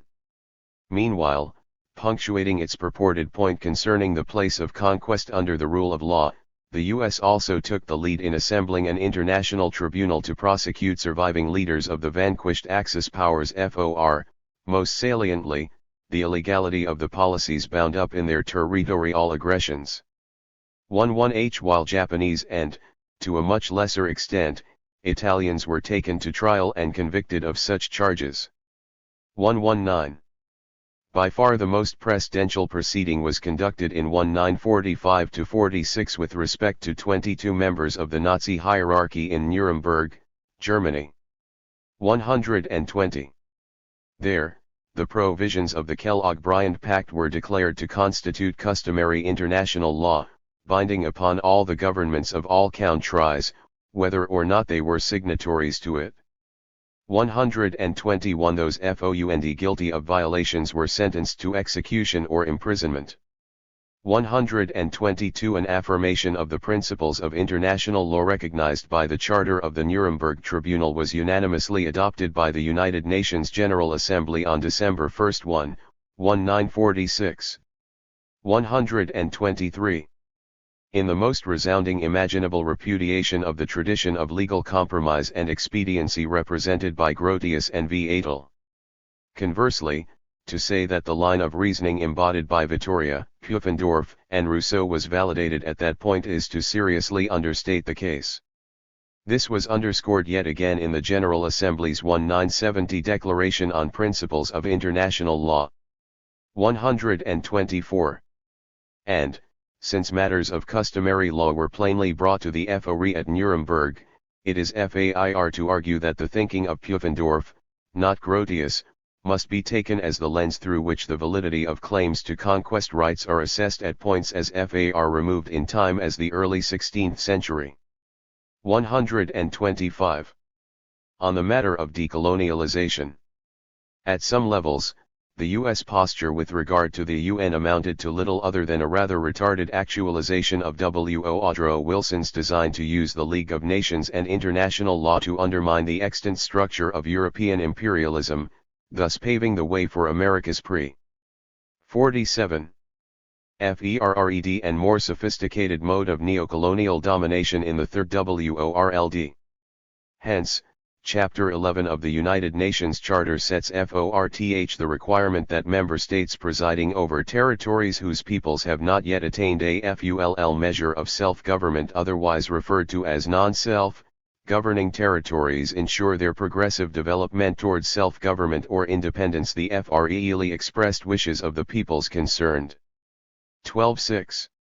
Chapters 12 and 13 establish the mechanism by which this is to be accomplished. 127.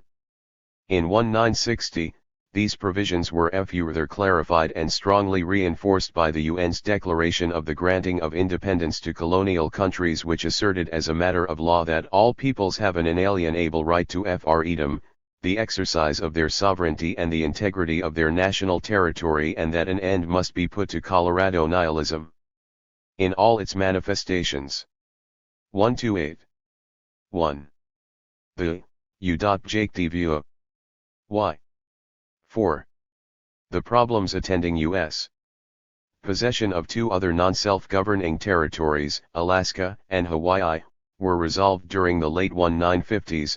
In both instances, settler majorities were enfranchised and thus empowered to determine for colonized native populations that their territories should become integral components of the United States itself.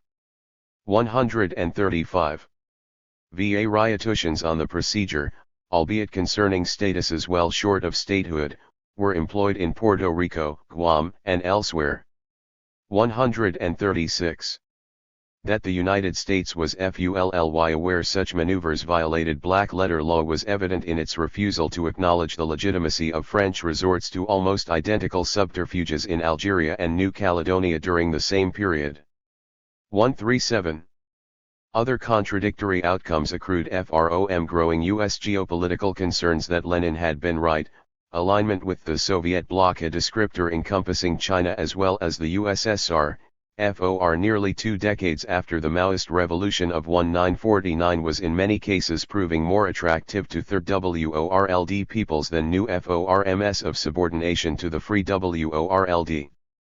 138. The result was a thoroughly situational and legally erratic foreign policy in which the U.S. pushed vigorously for decolonization in some instances, and opposed it just as vigorously in others.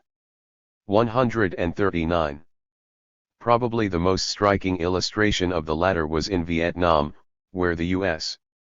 provided substantial military aid to the French in their effort to sustain colonial dominion over a people who had fought alongside Americans against the Japanese during World War. 140. When the French nonetheless failed, the U.S. of course assumed the full burden, the 10,000-day war, to prevent the Vietnamese from exercising their right to determine for themselves whether or not they wished to go communist. 141. A still deeper problem, perhaps, can be located in the fact that any generalized policy of decolonization implied a repeal of purported conquest. 49. Rights dating back to the early 1800s, and in some cases earlier still. The French conquest of Algeria, for instance, had occurred in 1830. 142. That of India by Britain not later than 1817. 143. That of Timor by Portugal in 1646. 144. That of Java by the Dutch in 1609. 145. In challenging the legitimacy of such ancient titles, it ran a discernible risk of having the validity of its own claims to territorial integrity drawn into question by the Soviets, for example, a matter that remained true despite transparencies like the Indian Claims Commission, by which it pretended to have separated itself from the PAC. 146. The situation often required a certain circumspection, even in cases where broader U.S. interests and the law were otherwise clear. It was Belgians who eventually brought the issue to a head, in the process of relinquishing the Congo, when they quite accurately pointed out that the boundaries of the country they were decolonizing had been created, not by the colonized Africans therein, but wholly by Belgium, acting in concert with other colonizing powers of Europe. 147. Within what was called the Congo, they observed, were numerous African peoples who had been first subjugated, then arbitrarily lumped together in a single territorial compartment for purposes of efficiency in colonial administration. We. The principle of equal rights to self-determination for all peoples enunciated in the UN Charter to be genuinely adhered to, it would have to be acknowledged that each people within the Congo was as entitled to independence from any post-colonial Congolese government as that government was from Belgium. In other words, it was likely that true decolonization would entail outright dissolution of the Congo as a geographical political entity, with several smaller countries emerging in its stead. 148. Insofar as its implications extended far beyond the question of post-colonial order in the Congo itself, the Belgian thesis sent shockwaves through the THIRD-WORLD anti-imperialist movement everywhere. The boundaries of every country in Africa had been established by the colonizers during the Berlin Conference of 1884-85. 149. In Nigeria alone, the territories of some 200 indigenous peoples had been consolidated by the British into a single administrative bloc. One so in Ghana, another 100. 151. Even in Madagascar, there are 20. 152. To accord each of these peoples the right to self-determination would have served to preclude post-colonial nation-state development of the sort deemed civilizing and progressive by those of the Marxian persuasion no less than their capitalist opponents. 153. Nor were things much different outside Africa. There are 20 different 50 peoples within the area British colonizers called Malaya, 380 in India, 670 in Indonesia. 154. In Ibero-America, the numbers range from 35 in Ecuador to 210 in Brazil. 155. One response from the THIRD-WORLD anti-imperialists was Kwame Nkrumah's articulation of a Pan-Africanist vision which designated tribalism as the greatest danger confronting the whole of Africa. 156. A second was an initiative undertaken by the Organization of American Unity and supported by Third World anti-imperialists more generally to legally restrict application of the term colony to countries or peoples separated from their colonizers by at least 30 miles of open ocean. 157. Instructively, the United States, Great Britain, and several other powers which were traditionally seen as being pitted against the THIRD-WORLDISm suddenly proved quite cooperative, adopting the OAU's Blue W.A.Ter thesis, alternately known as the Salt W.A.Ter thesis, without argument or modification. It was thereby rendered definitive for purposes of interpreting the decolonization requirements embodied in both the UN Charter and the 1960 Declaration. 15s. The definition is absurd, of course, requiring as it does that the Nazi occupation policies in Eastern Europe, to offer but one recent and notorious illustration, be legally construed as something other than colonizing in nature. It obviously served the purposes of newly independent third-world states, however, as well as those of their first and second world counterparts. The interest of the first world in accepting it will be found among the hundreds of indigenous peoples encapsulated within the megastates of North America, the roughly 250 in Australia, and so on. 159. With respect to the Second World, one need only look to the more than 100 national minorities recognized as such by the former Soviet Union or the LS0-odd non-Han peoples still forcibly incorporated into the territorial corpus claimed by China to get the idea. 160. There are some 5,000 indigenous peoples in the world today, and only 199 states. 161. The Fourth World. This reality bespeaks the existence of a fourth world, an indigenous or host world, atop which each of the other three, capitalist, socialist and developing asset. 162. It follows that the others each owe their existence to the appropriation of the fourth world land base, to expropriation of natural resources rightly belonging to those indigenous to that land base, and to other usurpations of our rights, both collective and individual. 163. The relationship, all disclaimers about open blue salt water to the contrary notwithstanding. 5.1. Remains explicitly colonial. This is the nature of the modern. We will not arrive at anything approximating postmodern until an actual rather than merely symbolic or rhetorical post-colonial condition has been achieved. World order. 164.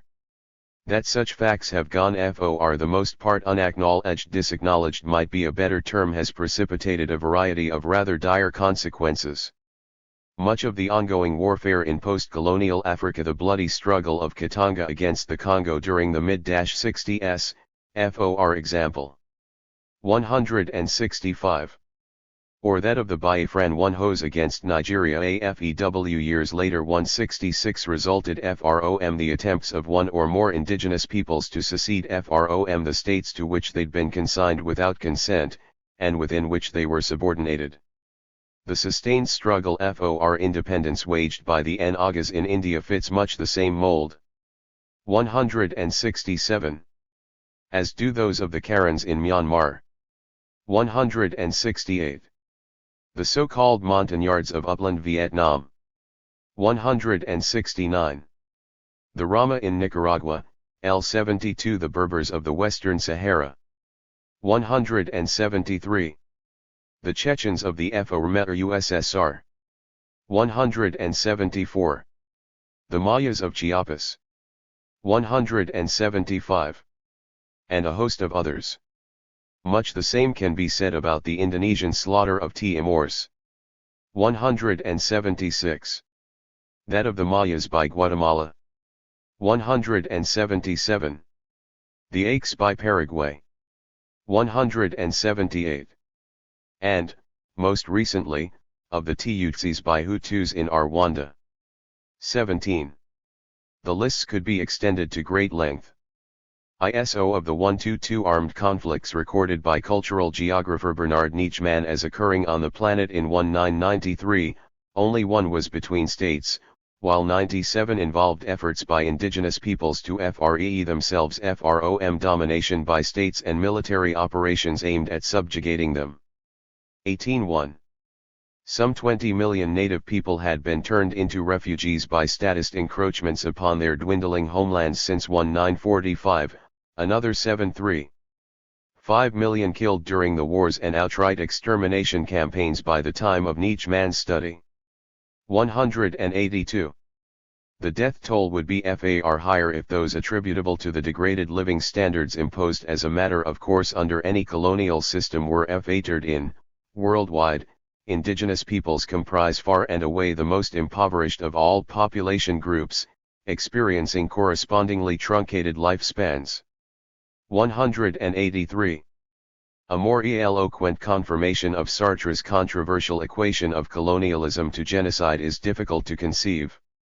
184. Given the magnitude of this mostly silent Holocaust, THIRD-WORLDers have no practical alternative but to resist by all available means. As the 52. Peruvian Quechua Hugo Blanco framed it nearly 30 years ago, the choice is one of land or death. 185. The result is a quietly ongoing form of planetary combat that Nietzsche aptly described as a Third World War, 1806a. Situation entirely contrary to the United Nations self-proclaimed mandate, announced in the statute of its International Law Commission, to employ the progressive development of international law as a means to save succeeding generations from the scourge of war by reaffirming fundamental human rights, the dignity and worth of the human person, in the equal rights of men and women and of nations large and small. 187. Self-evidently, the UN's adoption of and continuing adherence to the Blue Water thesis leads in precisely the opposite direction. There are other effects as well. The preoccupation with economies of scale inherent to protecting the integrity of large states. 188. Irrespective of how they were consolidated and are now maintained, reflects the essential psycho-intellectual ingredient fueling the present drive to achieve a whole new level of corporate globalization. 189. The kind of hegemony that stands to emanate from the fulfillment of these neoliberal ambitions would have the effect of placing even the now relatively privileged citizens of first world states in the position of colonial subjects, a fact to which the Canadians, to take but one example, are already beginning to attest. 190. Those of the US and Western Europe are sure to follow. 191. While, for inhabitants of the decolonized Third World states restoration of de facto colonization has long since been accomplished. 192. In that questions of scale figure so centrally in this gloomy prognosis, it can be said with assurance that the reverse holds true as well. Dismantlement of the status structures which are foundational to projections of both military and corporate power is key to thwarting the fate now in store for the great bulk of the world's population. 193. This, in turn, requires a categorical rejection of contentions that states possess any sort of inherent right to territorial cohesion. Their claims to title and consequent jurisdiction over their purported interior geographies are no less logically accountable to standards of legality than are their assertions of sovereignty over external holdings. 194.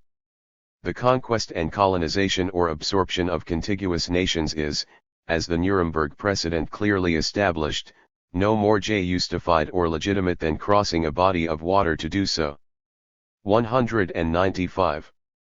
Arguments to the contrary are, as they've always been, duplicitous or delusional, merging effortlessly with the S3. Long and tortuous stream of self-serving prevarications by which interested parties have promoted ambiguity, inconsistency, and hierarchy in the praxis of juridical legitimation. 196. Articulating the existing body of international law concerning conquest and colonialism in terms that are at last completely consistent with themselves, that is, through unequivocal recognition that native peoples hold the same self-determining rights as any others, thus serves not only the interests of fourth worlders, but of nearly everyone else as well. 197. The extent to which indigenous nations are able to reassert direct control over our lands and lives, and receive generalized popular support in doing so, is exactly the extent to which the present statist structure of domination can be rendered incapable of sustaining itself, either physically or conceptually. Where monolithic state sovereignties now prevail, a multiplicity of interactively independent fourth world sovereignties would result. 198. This transformation of relations to human scaled is a scenario utterly antithetical to the requirements of globalization. 199. Such considerations, important everywhere, are especially acute with respect to territorial monstrosities like the United States, Canada, Russia, China, Australia, Mexico, and Brazil. Of these, the US is head and shoulders above the rest in terms of its significance to the globalizing dynamic. 200 Its UN and OAS delegations have also been the most insistent of any countries in advancing a legal formulation that would permanently constrain the rights of indigenous peoples to those of internal self-determination. 201. On both counts, the US should be the focal point of fourth world liberation efforts. Were such initiatives successfully pursued, the world's only remaining superpower, to borrow a phrase from its own hyperinflated rhetoric of official self-congratulation, could be shorn of Guam, Hawaii, at least a third of its continental land base, all of its uranium deposits, at least half of its readily accessible low-sulfur coal, the bulk of its oil and natural gas, and much else. 22. That this would serve to radically and favorably alter global power relations, not only between states, but between people and states, should go without saying. It is all the more true, however, in that the same devolutionary process would be occurring on a planetary basis. Were the US to refuse literal implementation of a legal instrument requiring decolonization of fourth world nations within its domestic sphere, which is more than likely at the outset, its very refusal would serve to 54. Delegitimate it even among significant sectors of its own constituents. L3 A very important element of the mythic narrative by which US elites have manufactured the requisite degree of popular consent to their posture and attendant policies has, after all, been that they represent a nation of laws, not men. 200. And for their rejection of the law in so glaring a fashion can thus serve only to precipitate a substantial erosion of the internal consensus necessary to them to function with their customary order and efficiency at home while exacerbating their already problematic circumstances abroad. 1. 5. This, too, points to a fundamental reconfiguration of power relations both within and without the US. Either way, the liberatory potential embodied in legally proclaiming and asserting the self-determining rights of the fourth world is extraordinary. 206. Seceding into native North America. Things have thus come full circle, back to Leonard Garment's bland assertion that the right of conquest is applicable to settler state ownership of indigenous national territories in North America. In rebuttal and rebut it we must, if we are either to alleviate the suffering or avail ourselves of the opportunities sketched in the preceding section. It should be noted that the common sense query posed in the opening section of this essay has a firm grounding in law. Even in the days when Grotius and Viatal were deemed credible authorities on such questions from the 1648 Treaty of Westphalia until the beginning of WORLDWARI, it was clearly understood that conquest rights pertain only in instances where territory has been seized by direct military action. 207. As the WORLD court put it in 1933. Conquest only operated as a cause of loss of sovereignty when there is a war between two states and by reason of the defeat of one of them sovereignty over territory passes from the loser to the victor. 2. 08. HENCE, there has never been an arguable legal basis, under any doctrine, FOR claims that the U.S. holds title by conquest to the territories of native peoples against whom it never waged a war. In Canada, where Indian WARs, as such, were never FOUGHIT at all, the notion of conquest rights holds not even. 209 The most past relevance. Where wars against indigenous nations were FOUGHIT by the United States, the preconditions FOR contentions that the resulting conquest title possessed legal validity were always, or at least since the days of Emmerich de 55. Vital not only that the wars themselves be demonstrably just, but that the laws of war be otherwise observed by the victor during the course of the conflict. 210. As the most cursory review of U.S. warfare against Indians will reveal and as will be brought out in detail in the next chapter, either of these requirements was ever met by the U.S. in even the remotest sense. 21.1. Correspondingly, the official pretense voiced by Garment, that Euro-American rights of conquest over native North America are recognized in international law, exhibits not a scintilla of truth or accuracy. No such right is now recognized, nor was it ever. What has all along been recognized in law are the voluntary cessions of land made by native peoples to the settler states by treaty and agreement. There are significant stipulations here, too, however. To be binding on indigenous nations, it is incumbent upon the U.S. and Canadian settler states, wherever they are relying upon a given treaty as the basis of their sovereignty in a particular area, to show that native consent to its terms, MD provisions WLSNEIT her fraudulent nor coercively obtained. 212. As to the terms and provisions themselves, virtually all of which are reciprocal, with native people exchanging territory for specified goods, services, and other commitments, often in perpetuity, it is equally incumbent upon the states to demonstrate that they have lived up to both the letter and the spirit of the bargains made. 213. In the event either that a treaty is revealed to have been fraudulent or coerced, or that the state party has failed to meet its obligations as delineated therein, both it and whatever title stems from it must be considered nullified by the offending state. 21.4. This is not only a matter of the customary interpretation set forth in the Vienna Convention on the Law of Treaties. 21.5. The fact that the responsibilities incurred by the North American settler states in exchange for land were often perpetual raises serious questions as to whether the territorial transfers involved in the treaties can even be properly viewed as cessions or sales.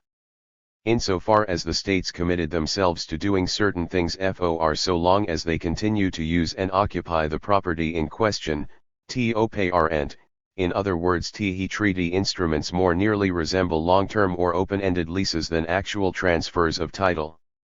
To the extent that this is so, the US and Canada would be in the position, not of ownership, but of enjoying certain use rights in vast swaths of their purported territoriality, while indigenous nations continue to hold underlying legal title. 216.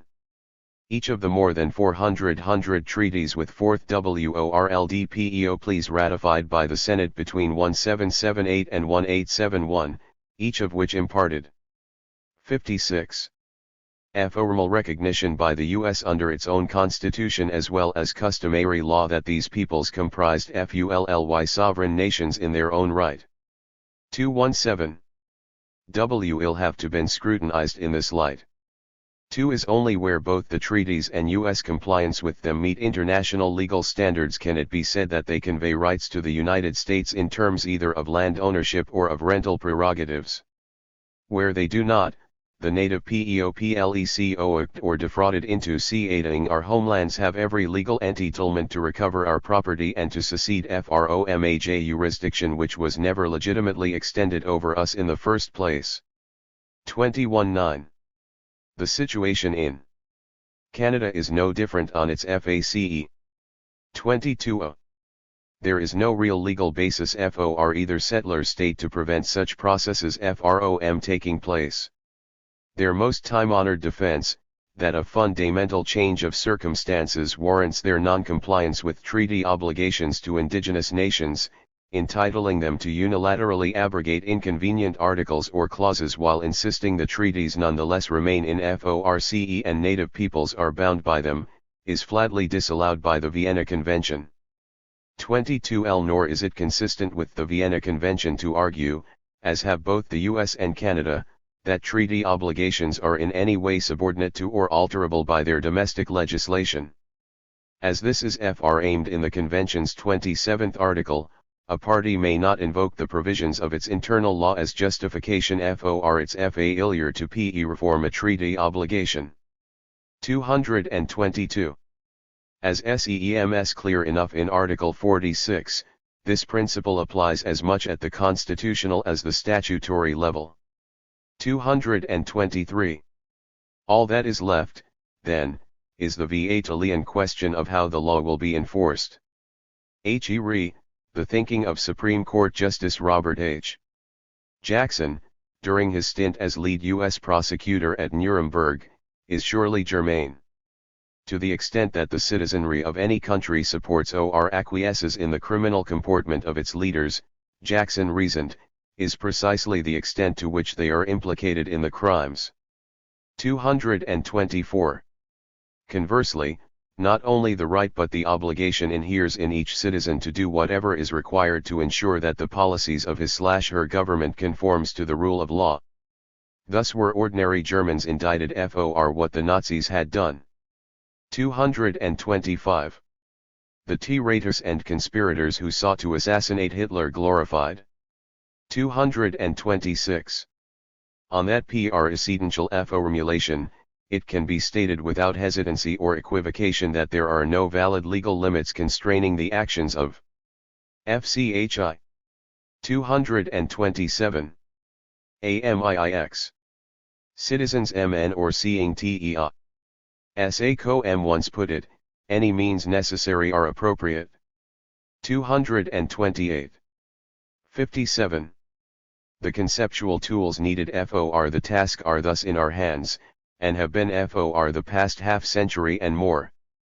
The only question before us is whether enough of us will be willing to shoulder the responsibility of using them, or whether we will, like the good Germans before us, merely add the chorus of our own mendacity to that of Leonard Garment and the order he represents.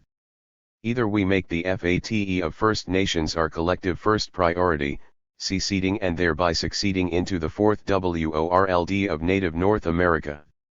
229. Or, irrespective of how the alternative is packaged or spun, we simply pass along the endless night of conquest, colonization, and genocide to coming generations. The choice is ours to make. Stolen Kingdom. The right of Hawaii to decolonization.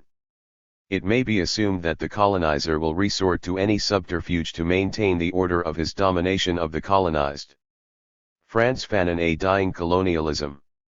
On November 23, 1993, President Bill Clinton placed his signature on Public Law W-103150, thereby conveying a formal apology by the United States to the Polynesians native to Hawaii for the tangibly criminal act of war through which the U.S. had forcibly abolished their government a century earlier. By implication, PL 103-150 also expressed written regrets for America's behavior, both official and quasi-official, and occurring both before and since the 1893 coup, which has resulted in the near-total dispossession of the Kanak Maoli within their homeland, and the subsuming of Hawaii itself, first as a U.S. possession held in perpetual trust, and, since 1959, as a State of the Union. The apology itself, although between 1826 and 1893 the United States recognized the independence of the Kingdom of Hawaii, extended full and complete recognition of the Hawaiian government, and entered into treaties and conventions with the Hawaiian monarchs. The United States Minister and the naval representatives of the United States caused naval armed forces of the United States to invade the sovereign Hawaiian nation on January 16, 1893, and to position themselves near Hawaiian government buildings. To intimidate government. United States Minister thereupon extended diplomatic recognition of the provisional government that was formed by conspirators. 73. Without the consent of the native Hawaiian people or the lawful government of Hawaii and in violation, f. treaties between the two nations and of international law. PL 103-150 thereby officially admits that the U.S. violated two cardinal principles of international legal custom and convention. First, that all nations must refrain from the unprovoked use of force in international affairs. 2. Second, that all countries must observe the primacy of treaties pacta sunt servanda, or treaties are to be observed in their interactions with other nations. It is worth mentioning as well that America's breach of its treaties with the Hawaiian Kingdom in 1893 was also undertaken in flagrant violation of Article 6 of the U.S. Constitution. This Constitution, and the laws of the United States made in pursuance thereof, and all the treaties made under authority L.F.T. United States, shall be the supreme law of the land, and the judges in every state shall be bound thereby. Anything in the Constitution or L.Rs of 3. New York St. 3.te to the CCNTRLRY notwithstanding. For in international law no less than in U.S. domestic jurisprudence, it is well established that when the commission of an illegal act causing material damage is conceded, apologies and or professions of regret are in themselves insufficient to constitute a remedy. 5. Instead, leaving aside issues concerning the punishment of criminal conduct, per se, it is understood that the offending party is obliged to effect restitution, reparation, and or adequate compensation to the victims. 6. Such obligation is in no way contingent upon its being convenient to the offender. Rather, in cases where the offending party proves unwilling to do everything possible to make things right, procedures exist usually by recourse to tort law through which the courts are empowered to order fulfillment of this basic responsibility. 7. Should such a decree be itself defied, the use of coercive means, including the employment of whatever degree of armed force may prove necessary, is legally warranted to ensure compliance. Such principles have an obvious bearing on the present context of U.S.L. Hawaiian affairs insofar as America's admission that its ownership of Hawaii was attained through illegal means has been accompanied neither by a willingness to substantively alter the resulting relationship between itself and the Kanak Maoli nor by even an offer of the most token compensation to them. On the contrary, and despite an unambiguous acknowledgement earlier in the text that the indigenous Hawaiian people never directly relin. 74. Kaish there. Inherent sovereignty as a people, the concluding sentence of PL 103-150 asserts that the apology is meant to provide nothing by way of a settlement of any claims against the United States. In effect, while recognizing that the Kanak Maoli continue to hold a de jure right to the undisturbed exercise of sovereignty within their homeland, the U.S. has used the apology itself to assert its intention of maintaining de facto rule, that is, imposition of the fact of governing prerogatives without establishment of a genuine legal basis for them over the entire archipelago. Why the bond thus described is explicitly colonial in nature. Accordingly, it must be noted that colonialism, no less than treaty violations and the forcible usurpation of legitimate governments, has since 1945 been cast as an illegality under provision of the United Nations Charter and other elements of black-letter international law. 10. The ongoing U.S. posture vis-a-vis Hawaii consequently serves to amplify rather than rectify the very pattern of criminal comportment which the United States has purported to apologize. In this sense, PL 103-150 reveals itself as being no more than a cosmetic gesture, or, more accurately, a stratagem by which the U.S. most likely hopeful of peddling an illusion that the situation is actually the opposite of itself has sought once again, as it has for more than a century, to confuse the issue of Hawaii's right to resume a self-determining existence, thereby retarding or perhaps precluding its fulfillment. 1. Under such circumstances, the international community, employing the vehicle embodied in the United Nations, is unequivocally invested with a range of obligations to actively intervene in behalf of the Kanak Maoli. 12. The primary purpose of this essay is to spell these out, citing both precedent and legal postulation in the process. It will, however, be useful to first recount the U.S. record with respect to Hawaii in somewhat greater detail. This is so, not simply because of the monumental ignorance of their country's history with which most Americans are notoriously afflicted. 13. But because the reality is far worse than anything the relative few who've troubled to try and acquaint themselves with the facts have by and large been led by the shills of orthodox historiography to believe. 14. To steal a kingdom. On January 1, 1893, a group of about 100 U.S. nationals calling themselves the COMITTE Public Safety seized the government quarter of 75. Honolulu, capital of the Kingdom of Hawaii. 15. Itself armed to the teeth, the committee was BAE'd by a much larger paramilitary formation, the Honolulu Rifles, ostensibly organized as a citizens militia but composed exclusively of Euro-American immigrants. 16. A day later, at the request of U.S. Minister J.L. Stevens, a contingent of Marines was put ashore from a warship, the U.S. Boston, anchored in Pearl Harbor. Although the Marines were purportedly landed to assist in preserving public order, they did nothing to interfere as the insurgents deposed the kingdom's legitimate government, personified in Queen Liliuokalani, O.C. Cupid its buildings, and installed 18 of their number as a provisional junta. Rather, the deployment of U.S. forces was plainly designed to forestall any effective response by Hawaiian police and military units, the combined strength of which would otherwise have been quite sufficient to crush the rebellion. 18.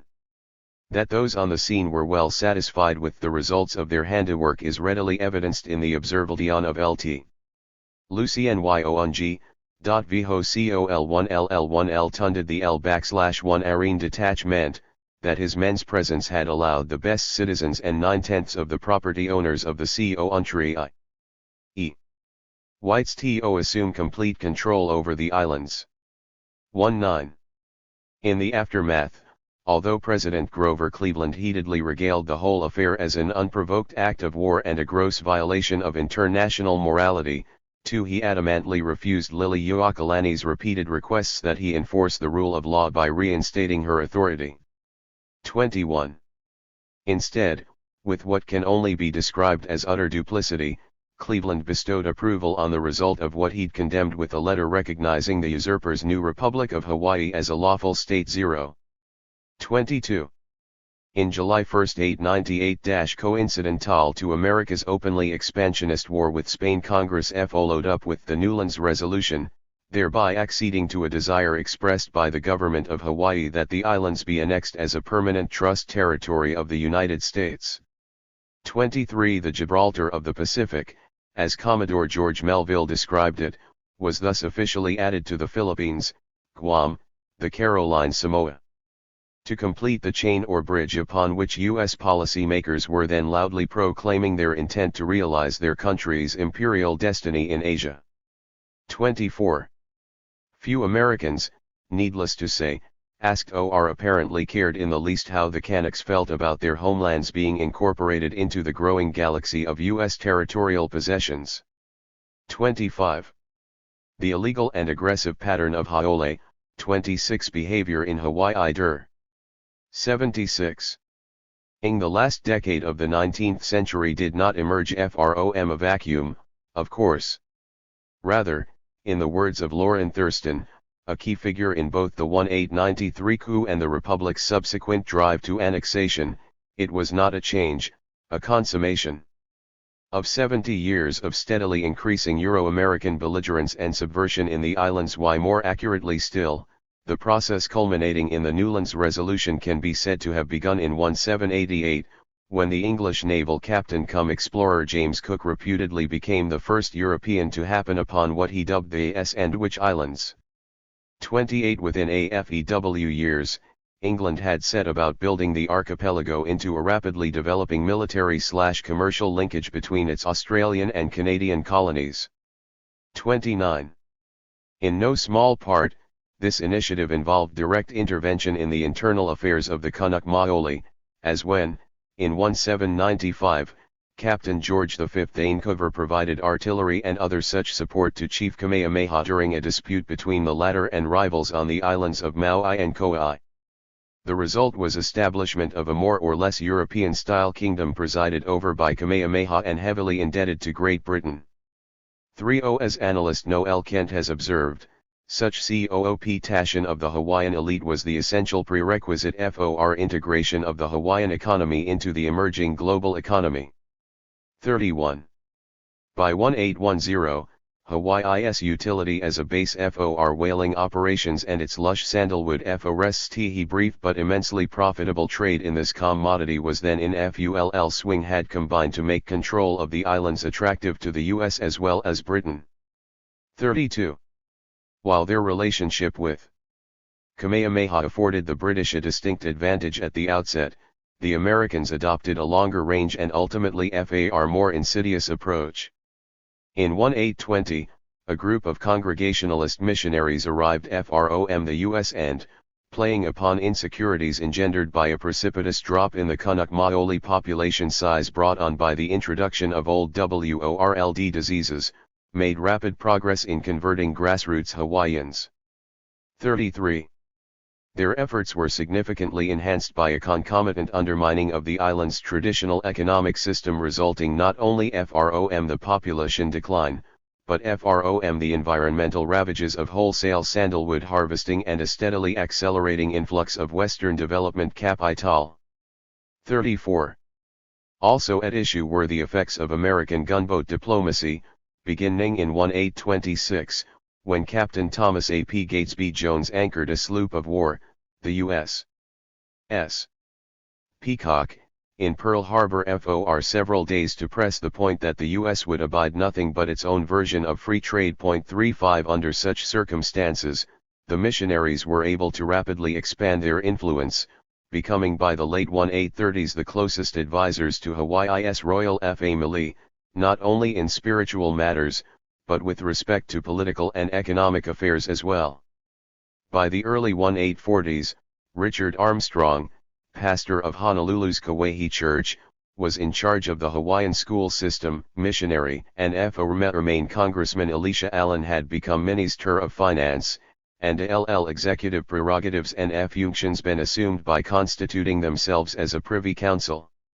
36 As one observer remarked at the time, missionaries now have everything in their hands. As a result, the kingdom's first written constitution, promulgated in October 1, 1840, was drafted by two prominent clergymen cum planters, Gerrit Judd and John Record. The instrument, which are 0 Sidra D Christianity 2H27 Li is veritable TTE religion and D Gujran T de LL man, a phrase specifically meaning whites-equity in the island's civil life, was amended by the same pair in 1852 to greatly increase the ability of haoles to own land outright. 38. This last occurred in the context of what Judd himself viewed as his greatest accomplishment, the Girit Mahili of 1848, through which the entire structure of Hawaiian land tenure was redefined. 30. Under provisions of the Great Mahalk, 60% of the land in the Hawaiian archipelago was allotted to the Crown and the government, 39% to 208 chiefs, and less than 1% to the 11000 opportunistic loitered around tax and land offices eagerly snapping up land declared legally vacated. Land baronies were created instantaneously. 4.2. The alii, moreover, was quickly conned into selling off vast tracts of its holdings in an effort to acquire the accoutrements of Western civilization, or to pay off sometimes imaginary debts to its adversaries. 43. In 1856, only 209 of 514 land titles issued in Hawaii were held by foreigners. By 1886, haoles possessed 2/3 of the total. 44. This dramatic transformation in the distribution of real property gave rise to a plantation system, owned exclusively by whites and devoted to the manufacture of sugar for consumption in the U.S., and, by 1870, had resulted in the domination of the island's economy by a handful of major sugar-producing corporations: Hackfield, C. Brewer, Theo Davies, Castle and Cook, and Alexander and Baldwin, known as the Big Five. 45. Divested of the land upon which their traditional taro root subsistence depended, the Kanaks were by and large reduced to laboring in the cane fields at pittance wages, and, after 1875, increasingly displaced even from that pursuit, as the sugar growers imported hundreds of thousands of Chinese and Japanese laborers, later, Filipinos as well, radically altering Hawaii's demography. 46. Both officially and otherwise, the U.S. had done much to facilitate what was happening. The message delivered at gunpoint by Captain Gatesby Jones in 1826 was codified in a treaty of friendship, commerce, and navigation, between the United States and the Sandwich Islands on December 23 of the same year. 47. With the kingdom thus legally bound to open itself to the ravages of D.S. economic penetration, American pundits and policymakers alike were soon remarking upon the desirability of simply annexing the islands. 48. In 1842, President John T. Weyler went part way by enunciating a corollary to the Monroe Doctrine, in which Hawaii, while recognized as constituting an independent state, was proclaimed part of the U.S. sphere of intercourse, and a decided remonstrant i.e. use of military force threatened against any third power interfering with America's commercial hegemony there. 49. Nonetheless, a much more bellicose policy was continuously advocated by business leaders, 50 civilian authorities like Secretary of State William Seward. 51. And naval officers like Admiral A.E. DuPont. 52. Although the ambition of officials like Seward and DuPont to simply 79. seize the archipelago were not immediately actualized, the U.S. moved in 1849 to expand its commercial advantages in Hawaii via a substantial reworking of the 1826 treaty. 53.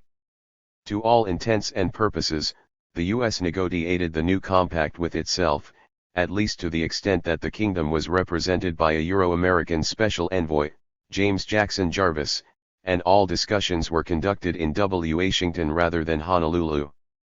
54. In any event, along with the Mahili, the 1849 treaty went far towards consolidating Haole power in the islands, and thus laid the groundwork for enactment of Hawaii's 1852 constitution. This, in turn, paved the way in 1875 for a still more thoroughgoing treaty of commercial reciprocity, negotiated in behalf of the Crown by Elisha Allen and another Haole planter, Henry Carter. 55. And revised in 1884 to provide the U.S. an exclusive right to establish naval facilities in the harbor at the mouth of the Pearl River. 6. At this point, as Charles Harris, the kingdom's Euro-American foreign minister, put it, Ha/AII had been bound to the interests of the United States hooks of steel. 7. By the early 1870s, serious resistance among the Kanak Maoli had begun to emerge. The question of who was to succeed King Lunalilo when he died in 1873 brought things to something of a head for the first time. On the one hand was his wife, Queen Emma, who enjoyed considerable popularity among her own people. On the other was David Kalakaua, a member of the alii strongly preferred by the Haole planter elite. 58. When it became apparent that Kalakaua was to be installed over the objections of the Kanaks themselves, a revolt broke out. A force of about 150 sailors and marines was then landed from the U.S. warships Tuscarora and Portsmouth, sent to Pearl Harbor to ensure that the travesty was successfully carried out, and marched up Fort Street, dispersing demonstrators and arresting key leaders. Government buildings were occupied by Marine detachments until the rebellion was completely quelled. 59. With that, Kalakaua was ceded, and the fate of Hawaiian sovereignty irrevocably shattered. 60. In the aftermath, half-caste patriots Robert W. Wilcox and Robert B. Oyd set about building a much better organized nationalist movement among the Canucks, while the whites, led by men like Sanford Dole and planter-banker-lawyer-government minister Charles Reed Bishop, founded what they called the Hawaiian League and began importing large quantities of arms and munitions with which to retain their position of dominance. 61.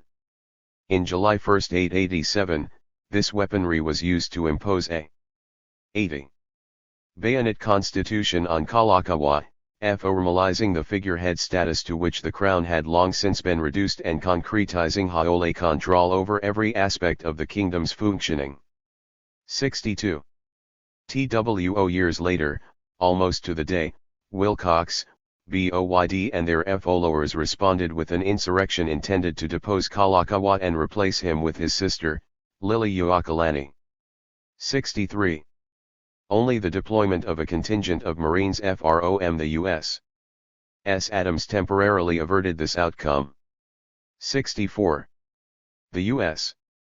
Pensacola, later, the Boston was thereafter placed on permanent station at Pearl Harbor for such purposes. 65.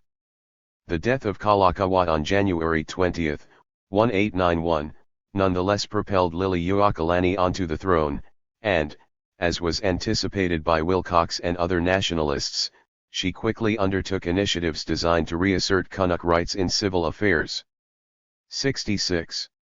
By late 1892, she'd begun to raise serious questions with regard to land distribution. 67. Taken steps to ensure that governmental revenues would be rendered independent of the planters. 68.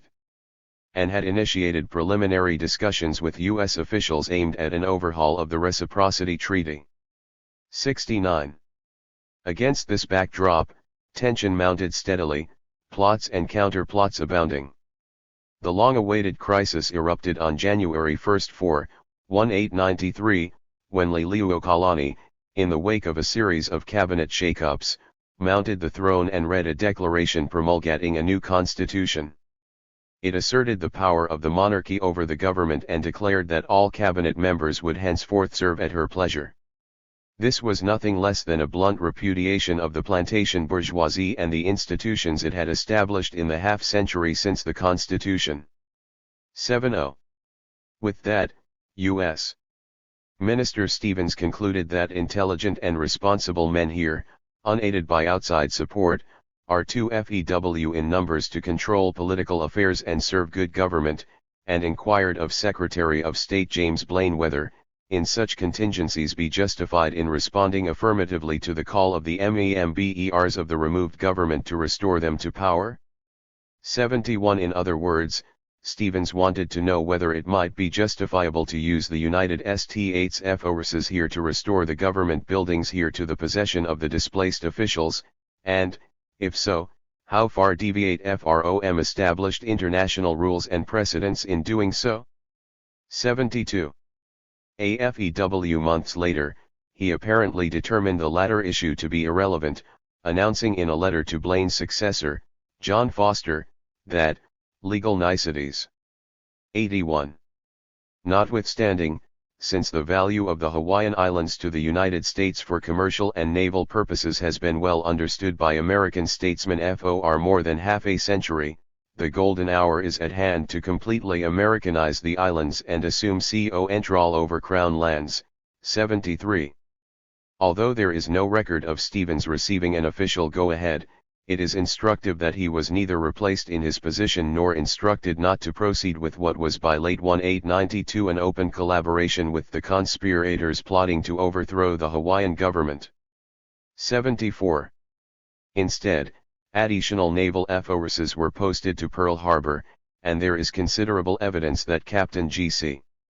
Wiltz, commander of the Boston and ranking U.S. military officer at the facility, also entered directly into the planning. Before the fact, then, both the coup and the role American forces would play in it were already foregone conclusions. 75. Indeed, as Secretary of the NNRRR, TRLRYPPBINPRL to RLMIL LOSFPHSLLLITT in December 1, 892, the wishes of the government have changed over the past 20 years. They will be very glad to annex Hawaii, 76 islands under the influence. There can be no question but that those formulating and implementing U.S. policy vis-a-vis the Hawaiian Revolution were from the outset aware of the illegality marking their performance. Within weeks of the coup, former Georgia Congressman James Blount was dispatched to the islands by President Cleveland, charged with the paramount responsibility of investigating and documenting what had happened, as well as America's role in it. On July 1, 1893, Blount submitted a 700-page report, as excruciating in its detail as it was blistering in its assessment. 77. Both the Senate and the House compiled equally lengthy studies. The Senate document, usually referred to as the Morgan Report, runs 809 pages, avoiding the sharp edge of Blount's conclusions, but replicating most of the record he'd compiled. 7. While much has been made of the fact that both Stevens and Wiltz were sacked on the basis of these findings, it should be noted that neither was criminally prosecuted and that both were already of retirement age. 7. Their being cashiered must thus be seen as amounting to no more than a sop designed to allay international protests expressed on Liliuokalani's behalf. Such obfuscation notwithstanding, the meat of U.S. policy can be discerned in a backhanded confirmation of Stevens' unauthorized extension. 82. Of protectorate status over the kingdom by Secretary of State Foster on February 1, 1893. 81. And Cleveland's bestowal of recognition upon the conspirators' provisional government AFEW months later. 82. An even stronger indication will be FOUND in the solid military and diplomatic support rendered by the U.S. to the Republic of Hawaii when, on January 1, 1895, Robert Wilcox led an attempt to physically remove the Haole Junta and reinstate Liliuokalani. 83. Nor was the least official protest was raised when, once American arms had been used to crush the revolt, the Queen herself was charged with treason and incarcerated for 2 years. 84. Or the death penalty imposed upon Wilcox and other Kanak Maoli nationalists. 85. In substance, the official practice of saying one thing as with Cleveland's earlier mentioned denunciation of the unprovoked act of war embodied in the unseating of Liliuokalani while consciously steering a reverse course, allowed the U.S. to enjoy many of the benefits of seizing Hawaii outright while evading the onus that would likely have accrued to such a maneuver. 86. Given the composition of the revolutionary Junta itself, moreover it consisted of 14 Americans like Dole Thurston and William R.C. Asel, as well as a German, an Englishman and a Scotsman, all major business leaders and decisively pro-annexationist. 87. American policymakers could be sure that a formalized takeover would be possible whenever it became convenient to the United States. 88. The matter was brought to a head more rapidly than anticipated, however, mainly because of the possibility that the Junta might formally declare their republic neutral during America's 1898 war with Spain. 89. Since the U.S. fleet could not be legally operate from a neutral port and it very much needed its Pearl Harbor facility as a base from which to proceed against the Philippines and other Spanish targets in the Pacific annexation, despite considerable domestic opposition and irrespective of international opinion, was swiftly accomplished. 90. TWO years later, on April 30, 1900, President William McKinley signed an organic act under which a territorial government was established, all traditionally based laws nullified, and direct U.S. title asserted over all lands not already deeded to individuals or corporations. 91. Hawaii was thus defined as an American jurisdiction, its property, like that of Puerto Rico and Guam, domestic in a foreign sense and therefore, like the indigenous nations of North America itself, sub-ject to the plenary authority of the federal government. 92. Freed of their governmental responsibilities, and finally occupying the integral trade relationship to the US they'd so long desired, Dole, Castle and other former junta members, along with the rest of the Haole planter/merchant elite, were quick to capitalize. 93. Annexation incited a burst of economic expansion. 13 spanking new plantations appeared, fueled by $40 million in new capital investment, the bulk of which continued to be locally generated. Land in sugarcane increased by 1 to 8,000 acres between 1900 and 1913. 94. Although sugar profits varied with the ups and downs of the market price, there were sufficient years of plenty to offset the lean. In 1925, a bountiful year, island sugar interests realized a $25 million profit on a $1.00 mil. Percent in 1920, and 17% in 1925. An even larger Big Five firm, Maui's Hawaiian Sugar and Commercial Company, sprawling over 35,000 acres and housing 3,200 workers, regularly returned a 20% profit to its stockholders. From 1894 through 1923, Castle and Cook profits amounted to over $12 million, out of which over $6 million was paid as dividends, average yearly dividends being a most substantial 36.2%. 95. There is simply no way to overstate the dominance exercised by the Big Five within the post-annexation economy of Hawaii. In 1914, sugar accounted for $33. 2 million in exports, followed by pineapples at $4. 5 mil lion, all remaining items taken together did not come close to equaling the figure for pineapple. 6 by 1935, sugar and pineapple exports were $89.9 million out of a total figure of $9 for 5 million. 97. The degree to which U.S. rather than Hawaiian interests deformed the local economy was equally overwhelming. In 1914 the United States provided the market for over $40.6 million of a grand total of $42.5 million of Hawaiian exports. Decades later, in fiscal 1935, Hawaiian exports to the United States had climbed to over $94.5 million, against exports to all foreign nations of $1.3 million. In return, Hawaii's imports were almost entirely from the United States, using 1914 figures again. Hawaii imported $32.1 million worth of goods, $25.8 million of which was from the United States. In 1915 the figures were $69.2 million and $63.5 million. In 1913-14, bread stew-pies, cotton clothing, oil, automobiles and parts, nails, piece spikes, lumber, tobacco, fertilizers and dairy and hog products were Hawaii's leading imports by dollar volume. The figures 84 reveal a society unable to feed itself or even to produce the basic capital goods necessary for its agro-industrial life. 98. This combination of feeders, indicative as they are of colonialism in its classic form. 99. Served to radically inflate commodity prices in the islands, and thence profits accruing to the Big Five monopolists.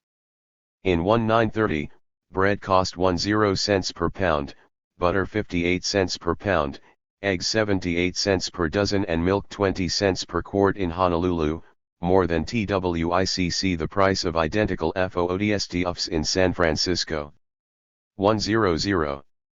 Lumber, which in 1940 wholesaled for $1.05 per thousand board feet in California, was wholesale priced at $28.50 in Honolulu, and consumers ultimately paid $7.08.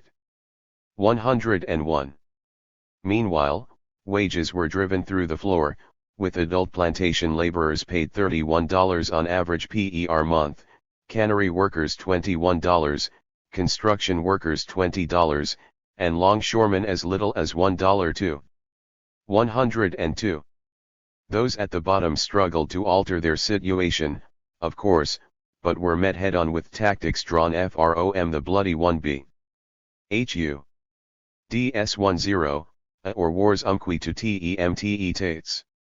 In the 1930s, a time when Territorial Delegate Joseph Farrington stood on the floor of the U.S. Congress eulogizing Hawaii as the lighthouse of democracy in the Pacific, Union organizers on the Hawaiian docks were beaten up and deported by thugs personally hired by Big Five lawyer Frank Thompson, and the Honolulu police operated as crews to break a 1936 Honolulu Hilo inland boatmen's strike, reporting to Castle and Cook managers for orders. 104. Such things were standard. In 1924, for example, planters on Kauai had utilized National Guard machine gunners to break a strike by Filipino field workers, killing 6 and wounding scores of others. The courts were then employed to send 60 strike leaders to prison for years apiece. Los on August 3, 1938, in another stunning example of state/corporate solidarity, police used gunfire and grenades to break up a peaceful strike of longshoremen on the Hilo docks, wounding 5. 106. At the legislative level, the U.S. model was also followed, as is witnessed by a Ryminal Syndicalism Act passed in 1919, a 1921 law banning anarchistic publications, and a 1923 Anti-Picketing Act. In effect, labor was denied by these laws the right of organizing publicly, of presenting its case before the public and of demonstrating its solidarity in times of crisis. 107. Any confusion on the matter was quickly dispelled by judges drawn exclusively from the Haole elite. By 1937, things had reached such a pass that, as a member of the American Labor Relations Board observed, if there is a truer picture of fascism in the world today than in the Hawaiian Islands, I do not know a definition of it. 108. 85. As for the Kanaks, dispossession was virtually complete, utter destitution ubiquitous. To be sure, the U.S. had put a cheery face on the situation for international consumption. The Hawaiian Homes Commission Act of 1920 supposedly guaranteed the indigenous people homesteads within the vast area impounded by the federal government as byproduct of annexation. 109. Although some 194,000 acres were quickly and with much fanfare distributed by a commission established for this purpose, most of the parcels were in the highlands and, without irrigation and other costly improvements, entirely unsuited for agriculture.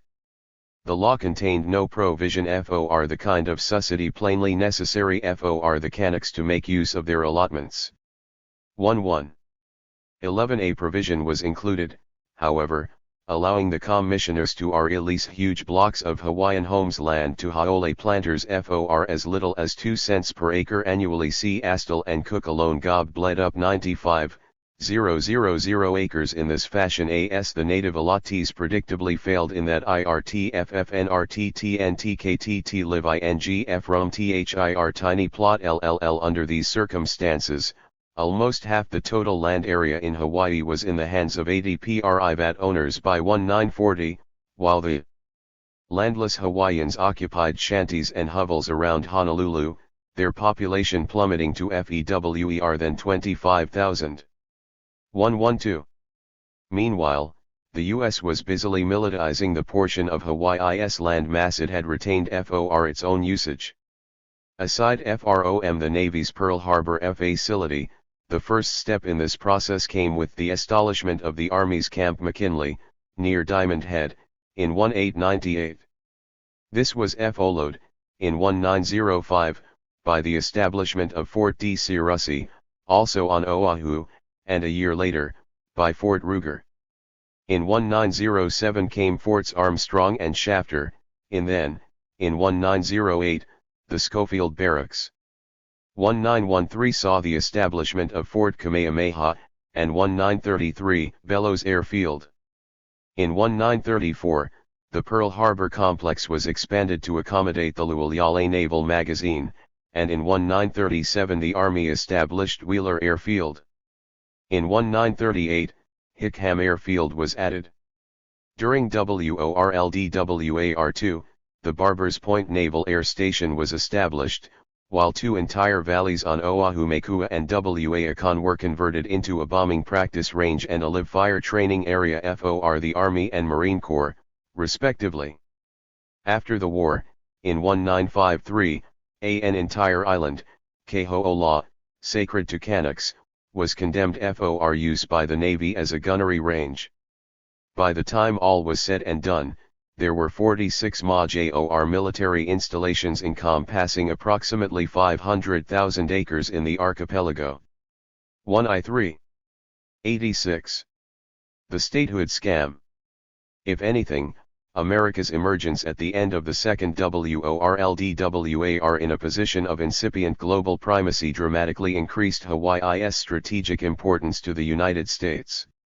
Although, even after the U.S. granted those islands their independence in 1946, Subic Bay and the Clark Air Station, in the Philippines, 114, continued to serve along with Guam, in the Northern Marianas, as the key FORUARD bases in what would soon be known as the Pacific Rim Strategy FOR, first containing, then rolling back the spread of communism in Asia.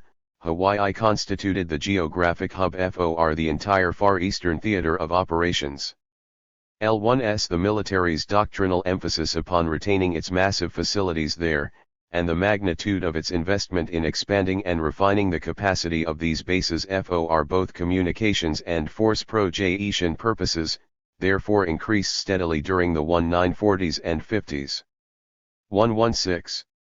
Economically, too, the FOR Kingdom's significance was amplified tremendously.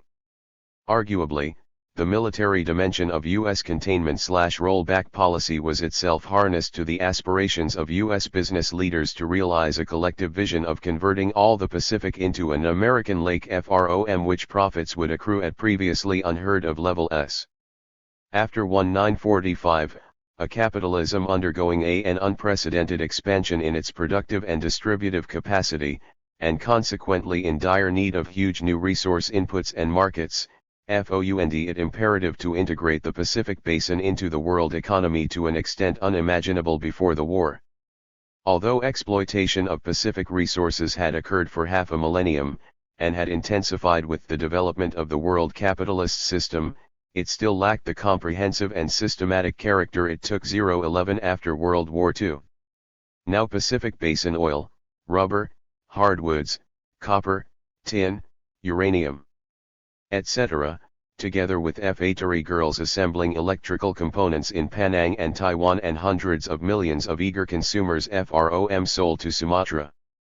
U.S. corporations, recognizing the commercial opportunities presented by an area of 1.41 million square miles containing two-thirds of the world's population, formed the leading wedge of international capital into the Pacific. 117. In 1950, U.S. corporate investment in Asia was only $1 billion. The figure in 1970 was $5.56 billion, not counting $3.49 billion plowed into infrastructural development in Oceania, and in 1976, $1.14 billion. By the latter year, overall return on investments in the Far East reached 25.5%, a matter prompting an even greater and more rapid infusion of capital into the region. 118. Once again, Hawaii's geographic location, aptly symbolized in the East West Center situated within its university. 119. Served to nuke it and add. 87. Ural Hub for broader U.S. operations in the Pacific. Hence, beginning with a $70 million outlay by Henry J. Kaiser in 1954, American banks and corporations began to invest heavily in Hawaiian enterprises. 120. By the end of the decade, U.S. firms had acquired many of the assets previously owned by the Big Five. The pattern would be repeated during the early 60s with Dilio, another major local player. 121. While the sugar and pineapple interests employed the resulting liquidity to buy themselves a place at the transnational table.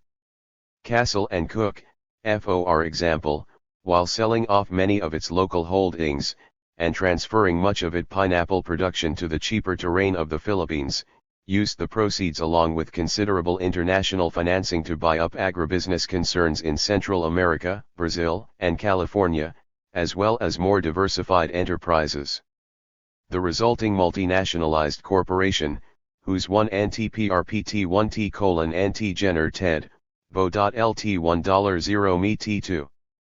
In, ENUS. In 1947, /YJS by 1973 in. Amalgam worth about $1 billion. 122.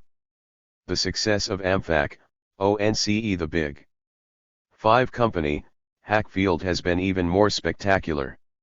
Still only a $1.00 million plantation complex in 1967, it had grown into a multinational conglomerate with $1.4 billion in sales a decade later. Between 1968 and 1973 it indulged in a frenzied buying spree in which it acquired upwards of 1 foot, smaller corporations, mostly in the U.S., and shortly numbered its subsidiaries at over 100. 123. Even the 2 smallest Big 5 corporations have expanded overseas. Theo Davies holds a myriad of appliance and light manufacturing companies in the Philippines, while Alexander and Baldwin owns the largest processing company FOR Tropical Hardwoods in Southeast Asia, with 250,000 acres of timber in Indonesia and Factories in Taiwan, Singapore, Hong Kong, and Malaysia. 124.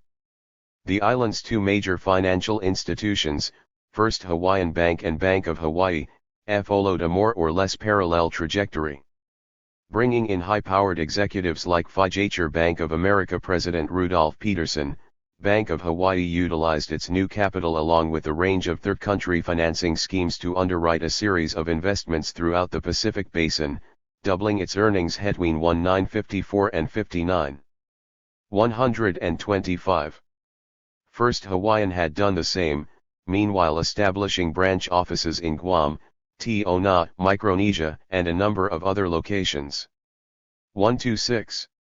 Both banks simultaneously plunged substantial amounts into acquiring state-of-the-art computer systems and other automated banking technology.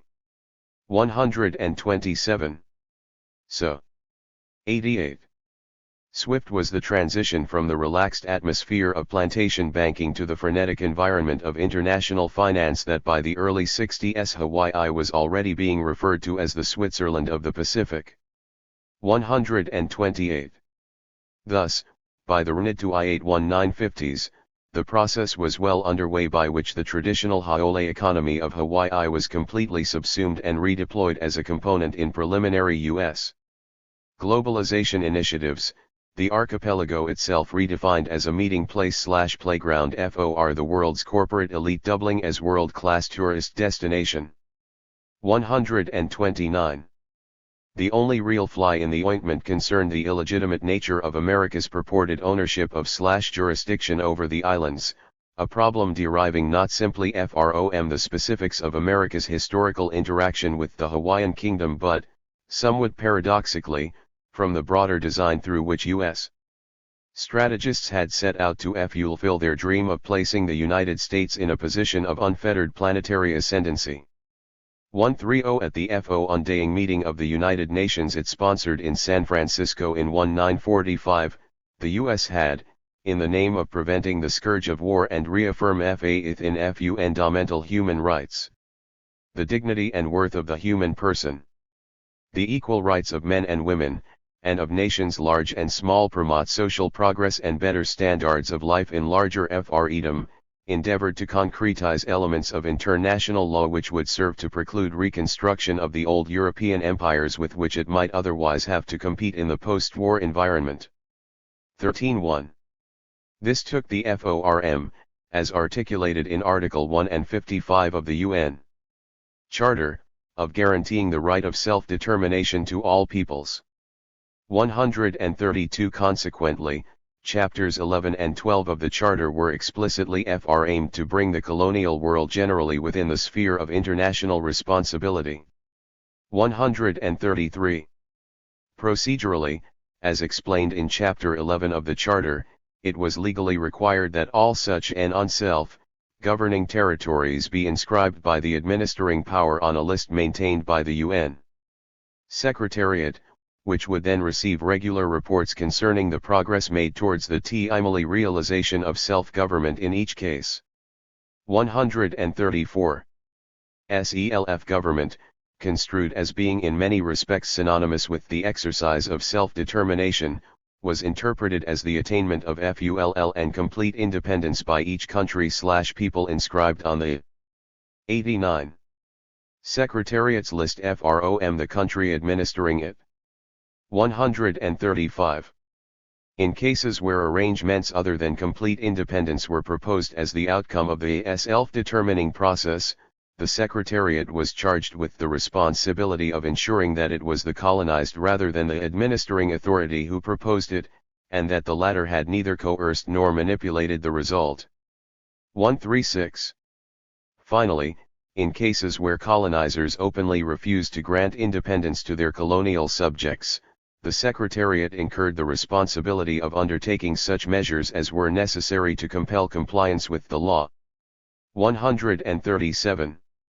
Placing such emphasis upon the right of self-determination in its charter has been rightly described as one of the most significant, and in a sense also the most revolutionary, steps accomplished in the entire history of the United Nations.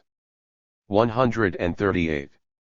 Certainly, this is true with respect to the decolonization of much of Africa, South/Southeast Asia and other parts of the third/VOD.